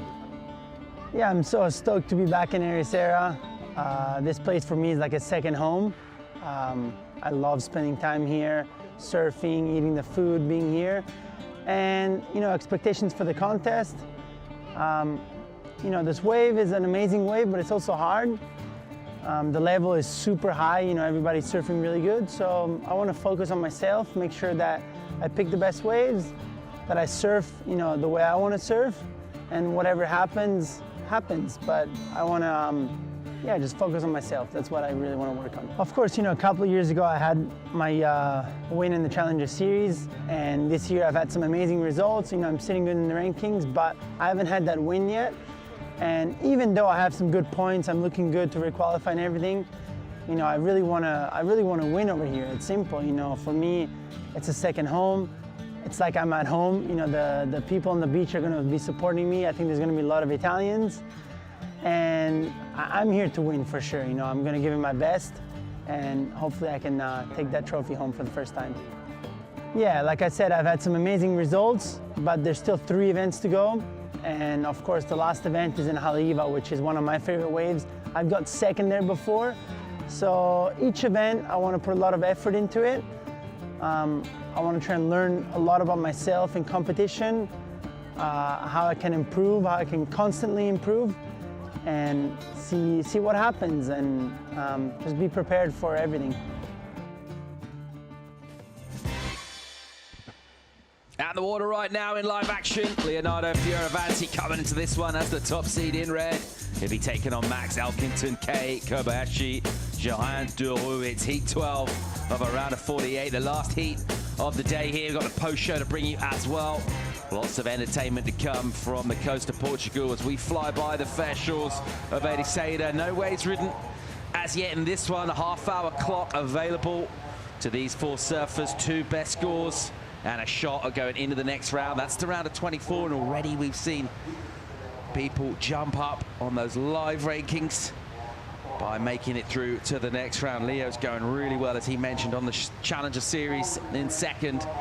Doesn't get a win yet, though. Really wants to win this event. Just having seen glimpses of his form in the opening round, he is surfing with an absolute ton of speed. Here he goes. Down to business, Fioravanti.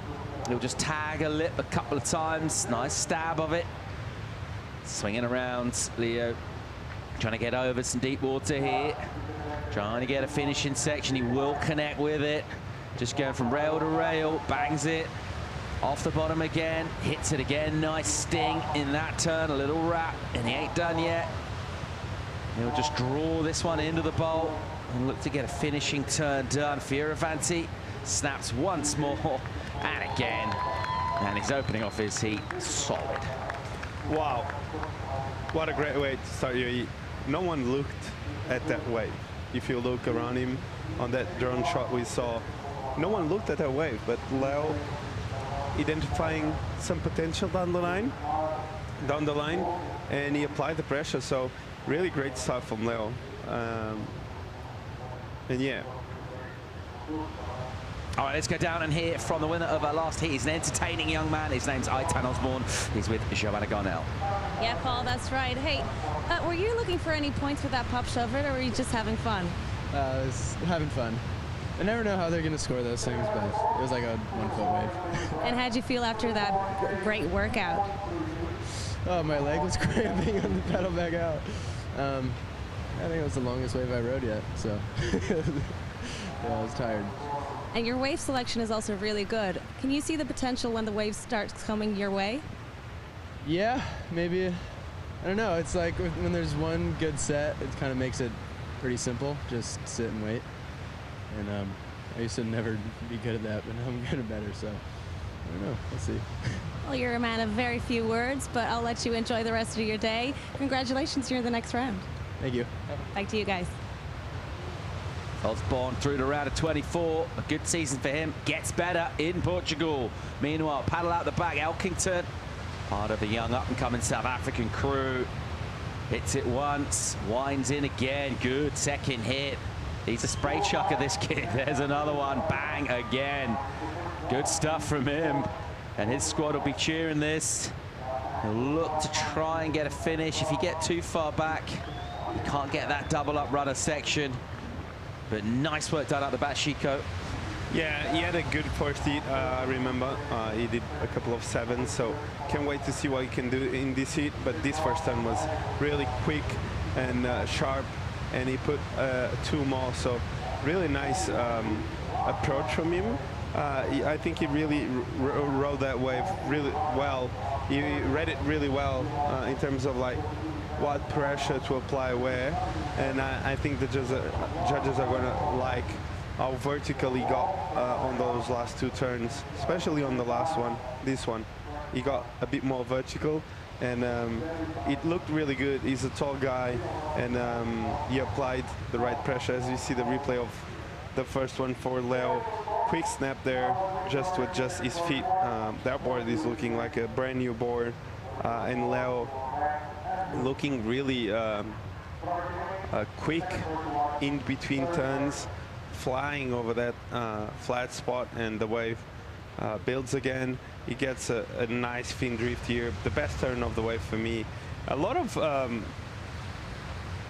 turns and a lot of good work by Leo. Quick feet, and he manufactured the score on this wave. This wave was really hard. Wasn't really there. Drops in as a 6-5. He's finding out about it now from our beach announcers. 6-5 for Leo. Decent start for him. And just keeping up the pressure from the get-go. 6-5 on the board already in this one for an opening wave that his competitors didn't seem particularly interested in. Duru beside him, outside. Like, looking back at Leo's wave, it wasn't much potential there for a 6-5. All that score was manufactured by Leo. The way he rode that wave, where he applied the pressure and how he generate the actual speed was all by Leo's instinct, you know, like I don't see many. That's why it's Leo and Kanoa too, and all those guys have that extra something, because they can really manufacture something out of nowhere.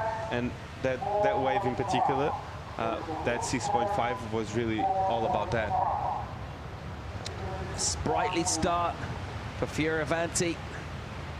Start off the season as a championship tour surfer. Didn't end it as one though. On the wrong side of the mid-season cut. And had to watch some of his buddies like Kanoa Igarashi going well on the championship tour while he was having to put a campaign together on the Challenger Series. That's what he's doing here now.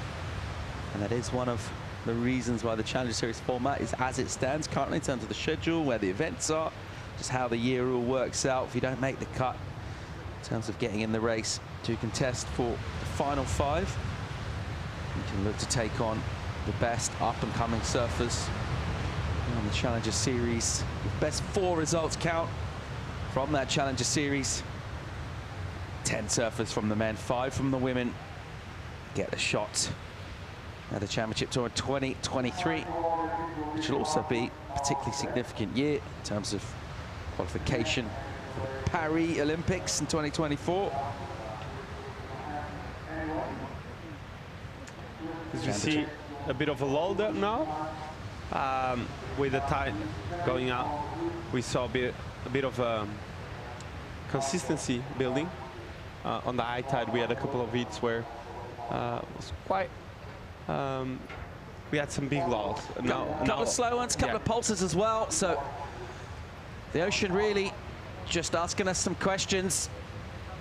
The answers need to be provided by surfers in the water who can find themselves opportunity. Leo mentioned he's got a strong support squad here, home from home. He's also got Big Bro in town. Matteo Fioravanti is down the beach for a chat with Joanna Garnell. Yeah, that's right. Matteo, how did you gather all the family to be here supporting Leo? Leo being Leo. No, it wasn't you? No, jokes apart, he really likes in Europe that we all tight and we all come together here and Osegor. And it's such an easy trip for us. We'll we all live in Ostigor, so it's only 8 hours drive or 2 hours flight. So that's why we're here. And for the first time, I brought my wife and my kids too. So I have 2 kids, one 6 months old and 2 years and a half. So we're all here cheering Leo's up. He needs the family and the support. Well, he's definitely putting on a show for you. He is, let's hope so. He only got 1 wave so far. He's still a long path ahead. And he normally likes when the whole family gathers around. You feel pumped, you feel the support. We cook for him, we spend time with him, we distract him from the competition mood. So normally he performs well, but as I said, there's a long path ahead. Time will tell. Well, we're going to have to hear some big cheers for him so he can listen all the way outside. Yes, now if he gets a wave and he does a good score, we'll motivate and cheer everyone up, and you'll really feel the Italian passion and vibe. Yes, that's what we want to hear. Back to you guys. For sure. Thanks, Joanna. 17 minutes to go in this. Not a lot of surfing to talk about, really. Leo 6-5. Elkington with a 4-5. Kobayashi the 2-3-3. Duru quiet thus far. Hasn't been tempted to ride in the wave here. Good insight there from Matteo. I loved it. Matteo, what a good character to have around. So Leo likes to have his pasta done by his mom. He really likes that home vibe around him, which is quite good to have when you're competing. Kobayashi in live action. Rapid hits from him out the back. On a small slopey wave, keeping the board going. He's right in that pocket there, and he'll just drill across this section. Still swinging. Turn number 7 from him. Bang, there's 8. And he'll get that finish down on an inside. Kobayashi relentless in his approach to the pocket. Tags it one more time. Yeah. Impressive stuff by Kei Kobayashi. That wave was really long, and he did a lot of work, hard work on that wave. Wasn't easy to surf. He had to generate a lot of speed from the outside to the inside. As we see a couple more lines approaching now on the 15-minute mark. We see, I think the second one is looking good. Like a double up to me, so let's see if someone is interested. Yeah, as we see Leo paddling and identifies potential down the line. Yeah, he had second priority. Takes a wave, a wrap and turn. A little jam on a slightly chopped up section. This will be a backup number for Leo. It will count for him for the time being. That's why he's taking the wave. Just got 1 score on the board. Wants to put more points up there, so quick hits from him. Goes about 2/3 of the way down the reef, something like that. Doesn't connect with the inside, but it will count for him at the moment, and it will extend his lead. Duru with priority. He's got a clear tactic. He's waiting for the quality waves. There's quite a bit of difference between the sets and the in-betweeners. Some of these sets sort of significantly bigger. A lot more magnitude and push, so Duru obviously waiting for that. This guy isn't Kobayashi, pushing pretty hard here. Wow, that first snap looked really fast, and he actually threw the things there on that third turn. So yeah, I didn't saw the first turn, and from this angle looked a lot better than from the other angle. So really good work from Kei there, making sure he finishes this wave off. Wow, those legs might be burning so bad, but yeah, great work from him. And that first turn was the money turn. As we see the drone shot from the same wave. My favorite turn was for sure the first one. It's where he had all the speed and he applied all the pressure. And after that was just building the score and trying to manufacture something out of that wave. So he did a good job on that, getting a big cut there as we see the rocks really close to him. So really good drone shot again from our drone specialist, and amazing work. Pretty shallow in there, isn't it? That wave, yeah. That water just drawing off the reef. And we're having a look outside here. Duru looking around with priority, puts himself in position for the wave, decides not to go. And because he didn't really swing his arms, it was a positional paddle. He didn't really go for the wave. There's a reason why he'll hang on to priority, and the reason why he's hanging on is for opportunities like, well, what could be this out the back, because a solid-looking set here. He's lost over half the heat without surfing a wave. He might be tempted now. So Duru's tactic, a more patient approach, trying to use that priority to advantage. Here he goes, good looking wave, stacks up on the reef for the veteran Goofy out of Southwest France. Johan Duru hits it pretty hard, nice first turn.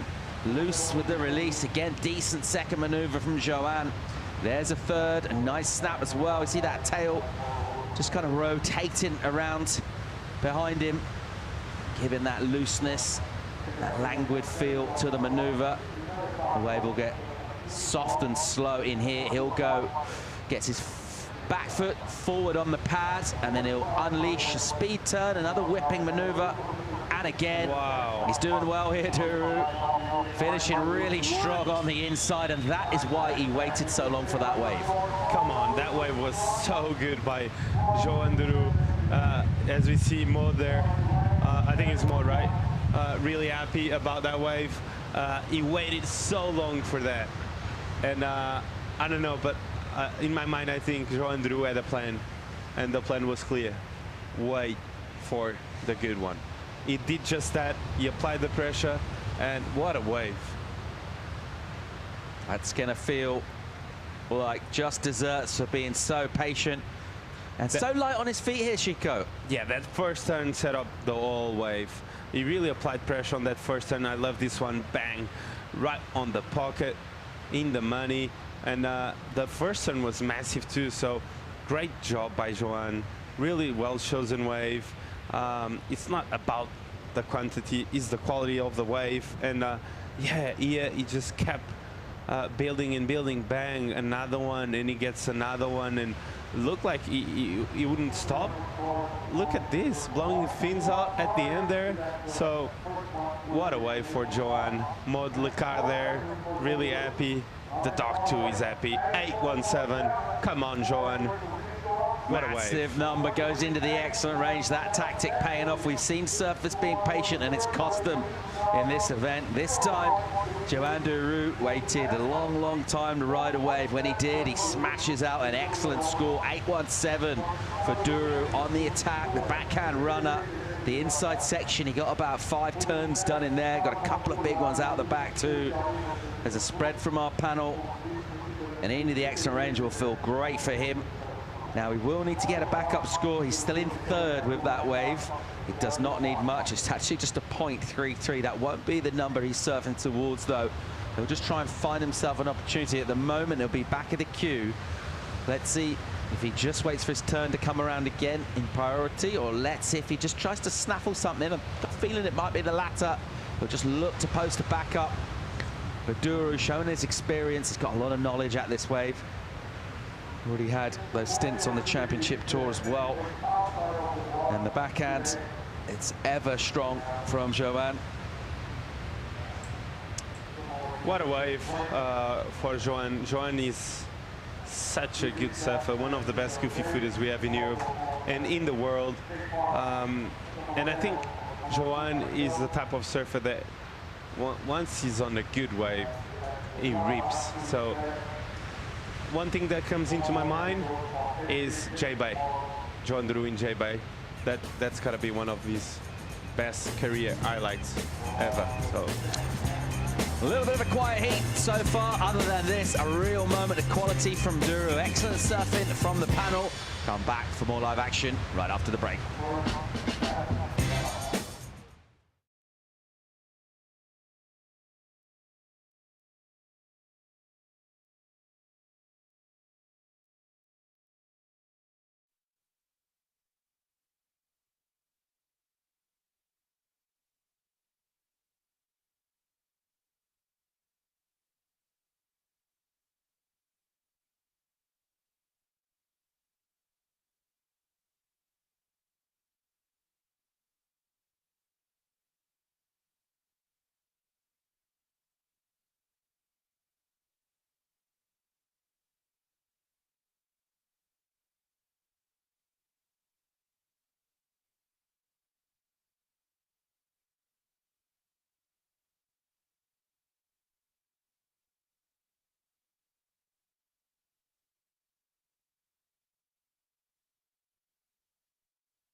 Good afternoon from Ericeira, Portugal.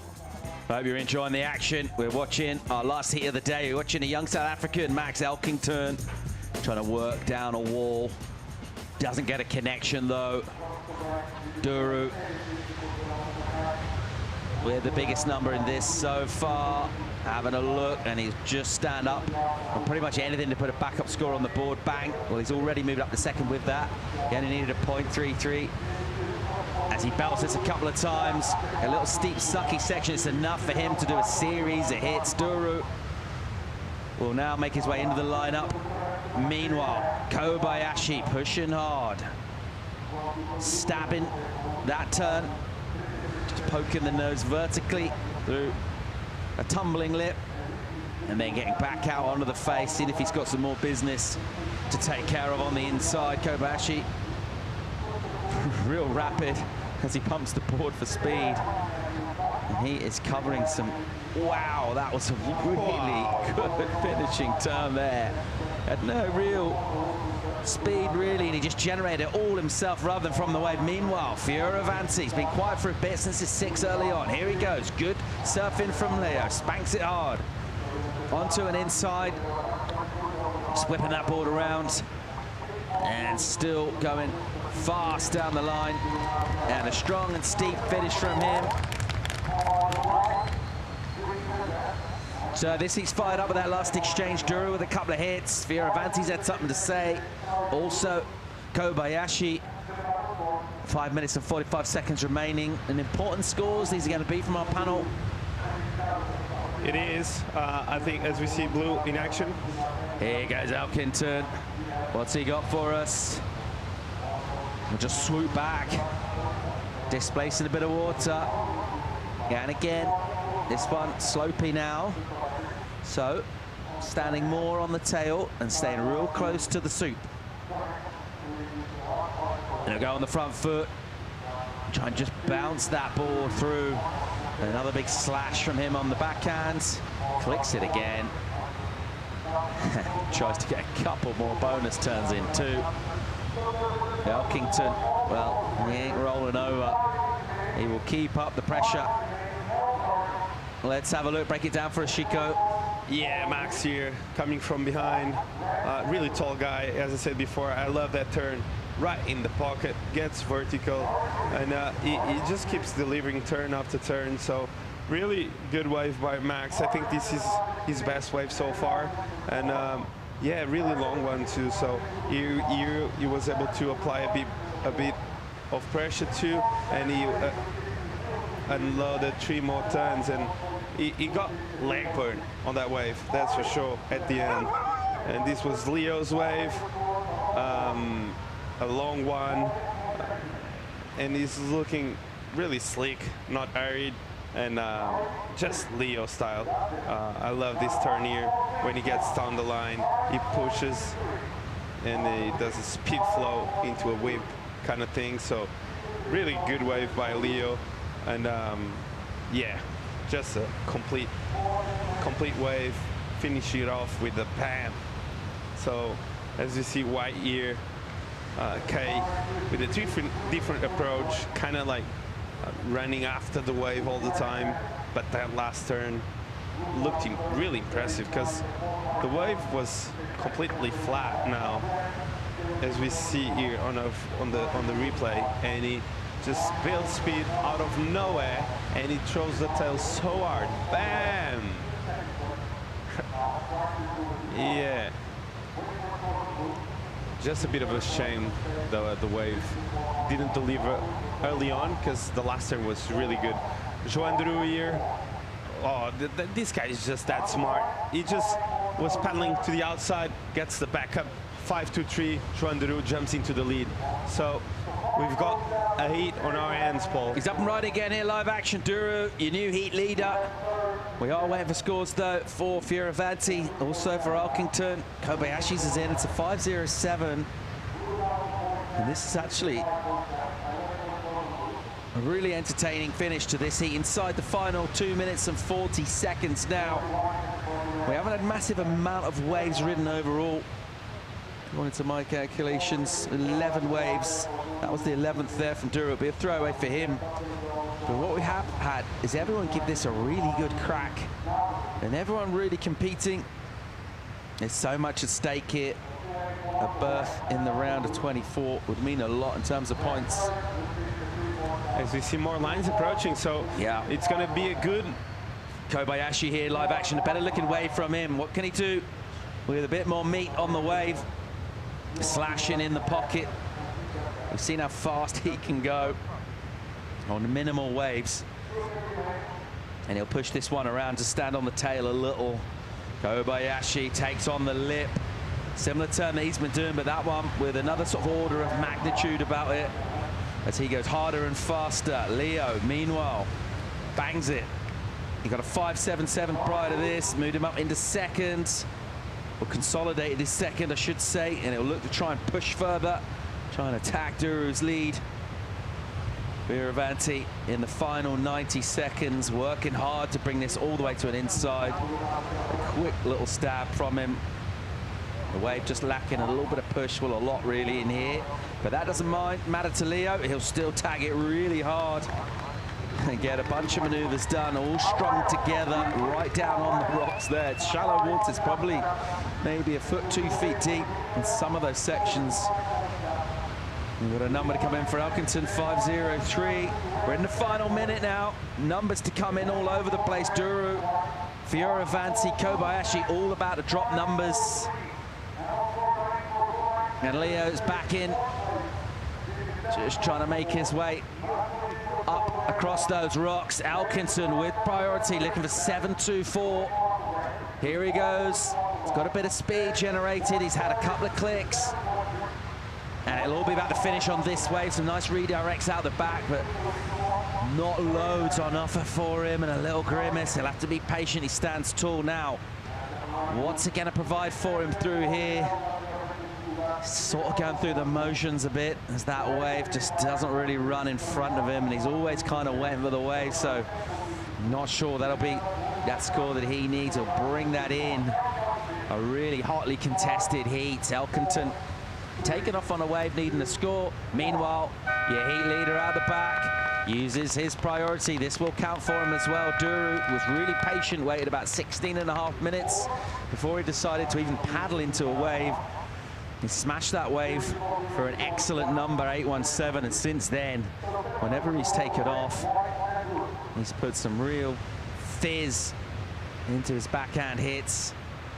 And he'll just kind of juke stance this one in over the shallow section. Johan Duru, who was back on the beach with quite a bit of time to spare in his heat yesterday. It was one of those buzzer beaters. Let's check out the heat recap. And a lot happened in this. It started off with Fioravanti pushing pretty hard at the start, Chico. Yeah, it started off quick with some really good turns and really trying to get the rhythm going on the first couple of minutes. He got a 6.5, I think, in the first 2 minutes. So this was really helpful because I tell you what, Kobayashi and Max Elkington were after him the whole time. And this wave was, as I said before, really a manufactured score by Leo, because the wave was really there, and you just build it all the way. And this guy was the man, because he waited for 15 minutes plus, and he posted an 8.17 with this one, with turns like this on the pocket with a lot of power. And on this wave, he was able to really unload on the inside. So great work from Johan on the outside and on the inside, getting all the dots connected. And yeah, great work there. Rail-to-rail surfing on the pocket, and these last couple of turns were whippy, fast, and really good. Blowing the fins out. What a great wave for Johan to put him in the lead. And yeah, and then he was smart. He backed it up with a 5.23 with this one. And yeah, Johan, he's been around for a long time now. He knows what he's doing, and he knew he needed that backup straight away. This was Leo's backup. I think Leo got a 5.77 on this one. nice variety of maneuvers there, really quick in transition. That board is looking really good, especially in the flat spots. And Leo with some quick surfing, and yeah, just every time the wave gives him the opportunity, Leo applies pressure, and that's why he's posting some really good scores. And yeah, nice surfing from Leo, and yeah. Nice recap, Leo and Joan with great surfing and a lot of turns done, I tell you what. Yeah, really entertaining heats, big numbers coming in, high intensity maneuvers, high pressure situation. The round of 24 beckons two surfers, those two, Duru and Fioravanti. Joan getting the nod, going into the excellent range as well. That'll give him a little extra kick. And he's through to the round of 24 and on his way to result here. He needs one too. Joan Duru, if he wants to re-qualify for the Championship Tour, he's been there already.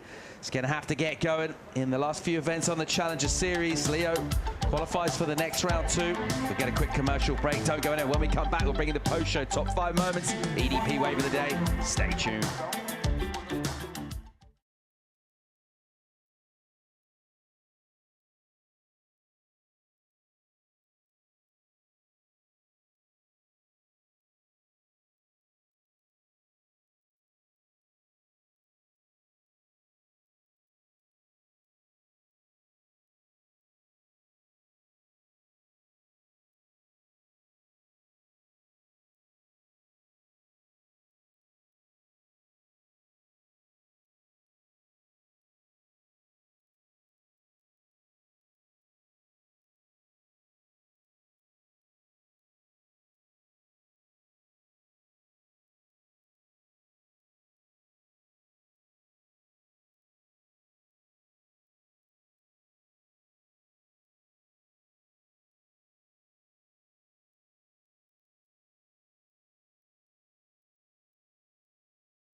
Welcome back to Portugal for the EDP Vissla Pro Ericeira post show. Loads of great talking points from another solid day of competition. And that intensity, that significance just ramping up as we continue to go through the round here.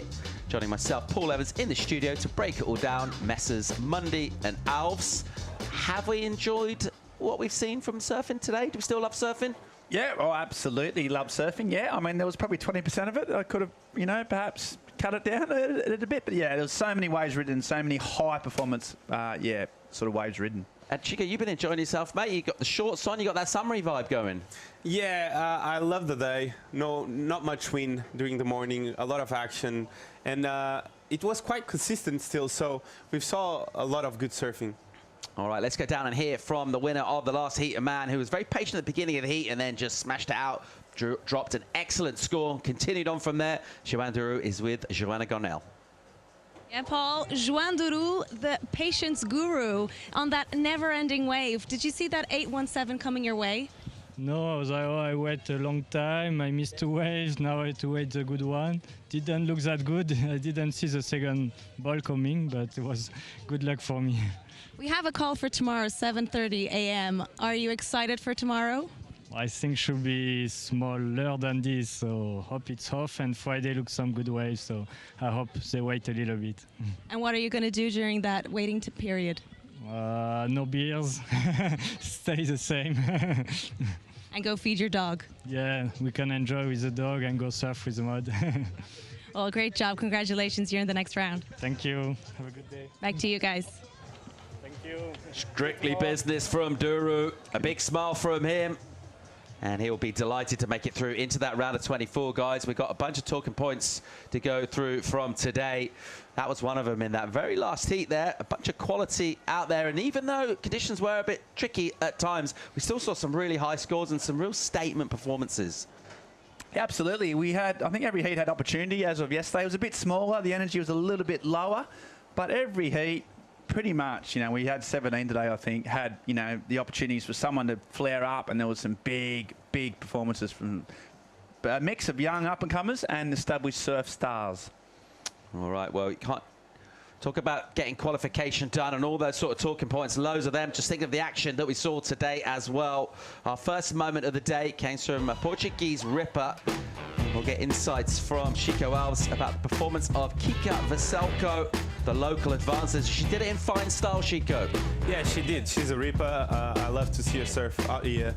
I like to see her surf when she has the space to apply the pressure, and she did just that. She found the rhythm out there, applied a lot of pressure on those carves, and well deserved the eat by Kika, and amazing surfing by her with that 14.33 total, and with amazing technique in surfing. So she was really consistent throughout the whole heat, making good choices and not many mistakes. So it was good to see her rip early in the morning, and yeah, getting that win and confidence for the next round. I can't wait to see what she can actually do on this event. I think she can do really well and go actually really far on this event. So I think this is a good opportunity for her. I know she didn't add the results she wanted on the first few events of the year, but on this one, looks like she's on the way for a good one. So I can't wait for what she can do on the next round. Good claim there, support crew on point. So moment number 4. This was a heat that saw 3 Hawaiians. One of them, this guy, last year's winner, defending event champ here, going really good on the challengers too. But Zeke found himself in a really tough heat, and Ian Gentile got the win. Yeah, underrated. Ian Gentile's been around a long time, and this could be one of those sort of statement performances that really kick his career on. Zeke, coming off the win in the Vans US Open in Huntington, last year's winner, confident, incredible CT class, but after a strong start, this man just kicked in the groove. How was that? Really stabby, turn in the pocket, and he just got the confidence. And once he got into a rhythm, Ian just started really showing what he's capable of. And he's so experienced, real laid-back kind of a character. Never gets too carried away with his performances, but this one has the potential to, yeah, make a big difference to his year.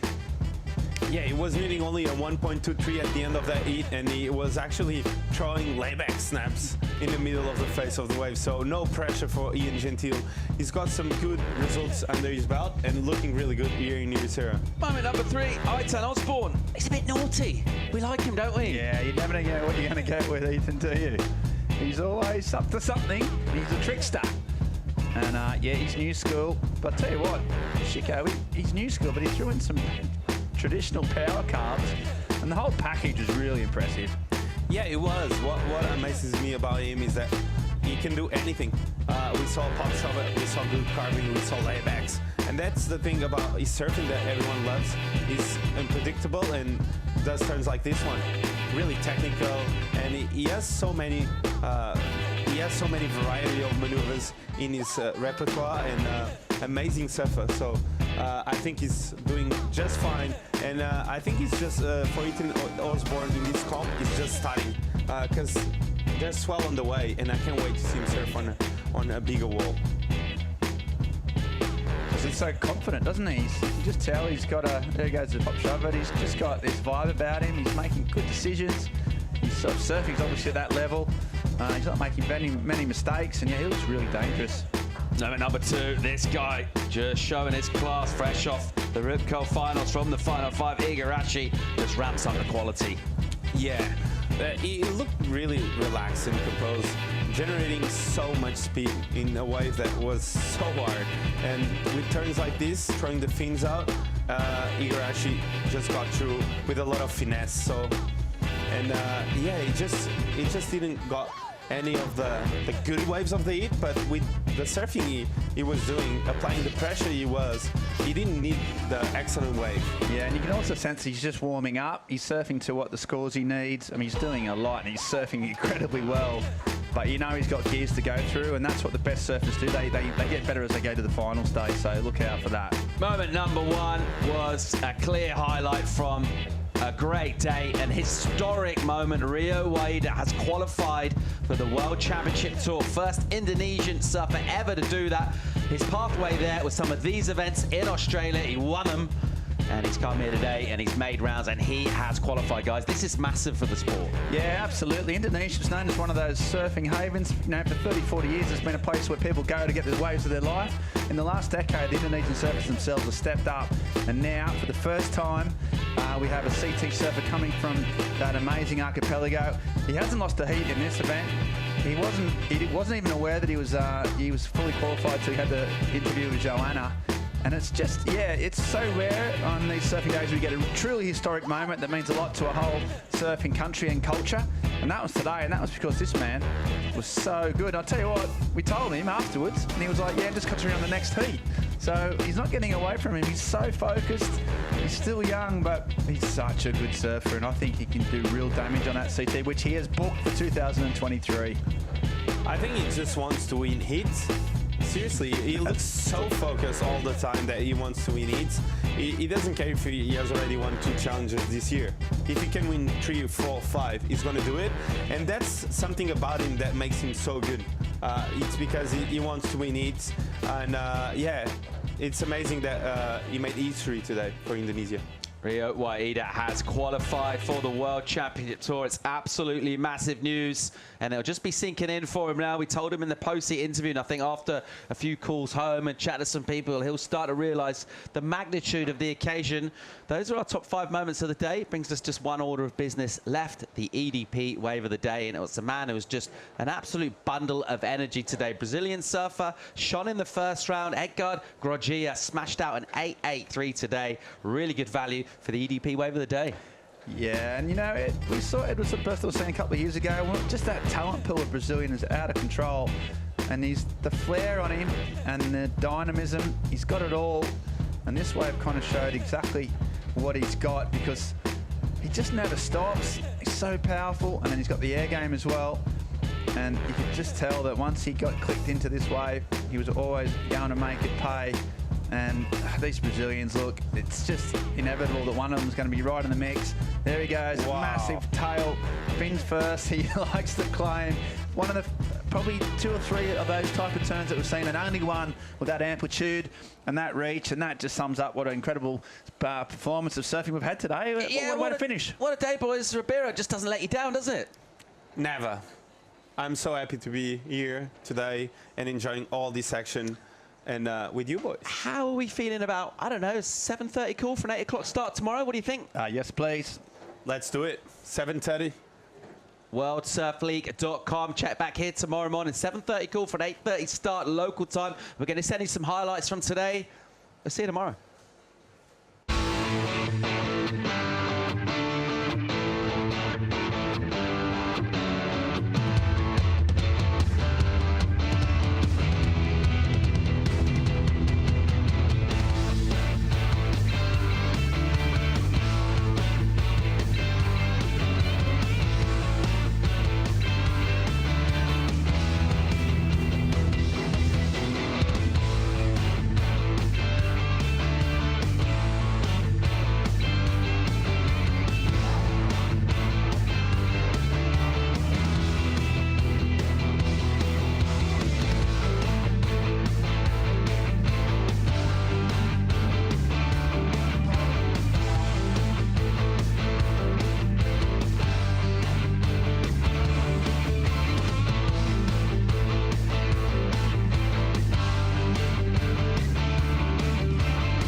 This copyrighted event broadcast is produced by the World Surf League for broadcast around the world and may not be retransmitted, reproduced, rebroadcast, or otherwise distributed or used in any form without the written consent of the World Surf League.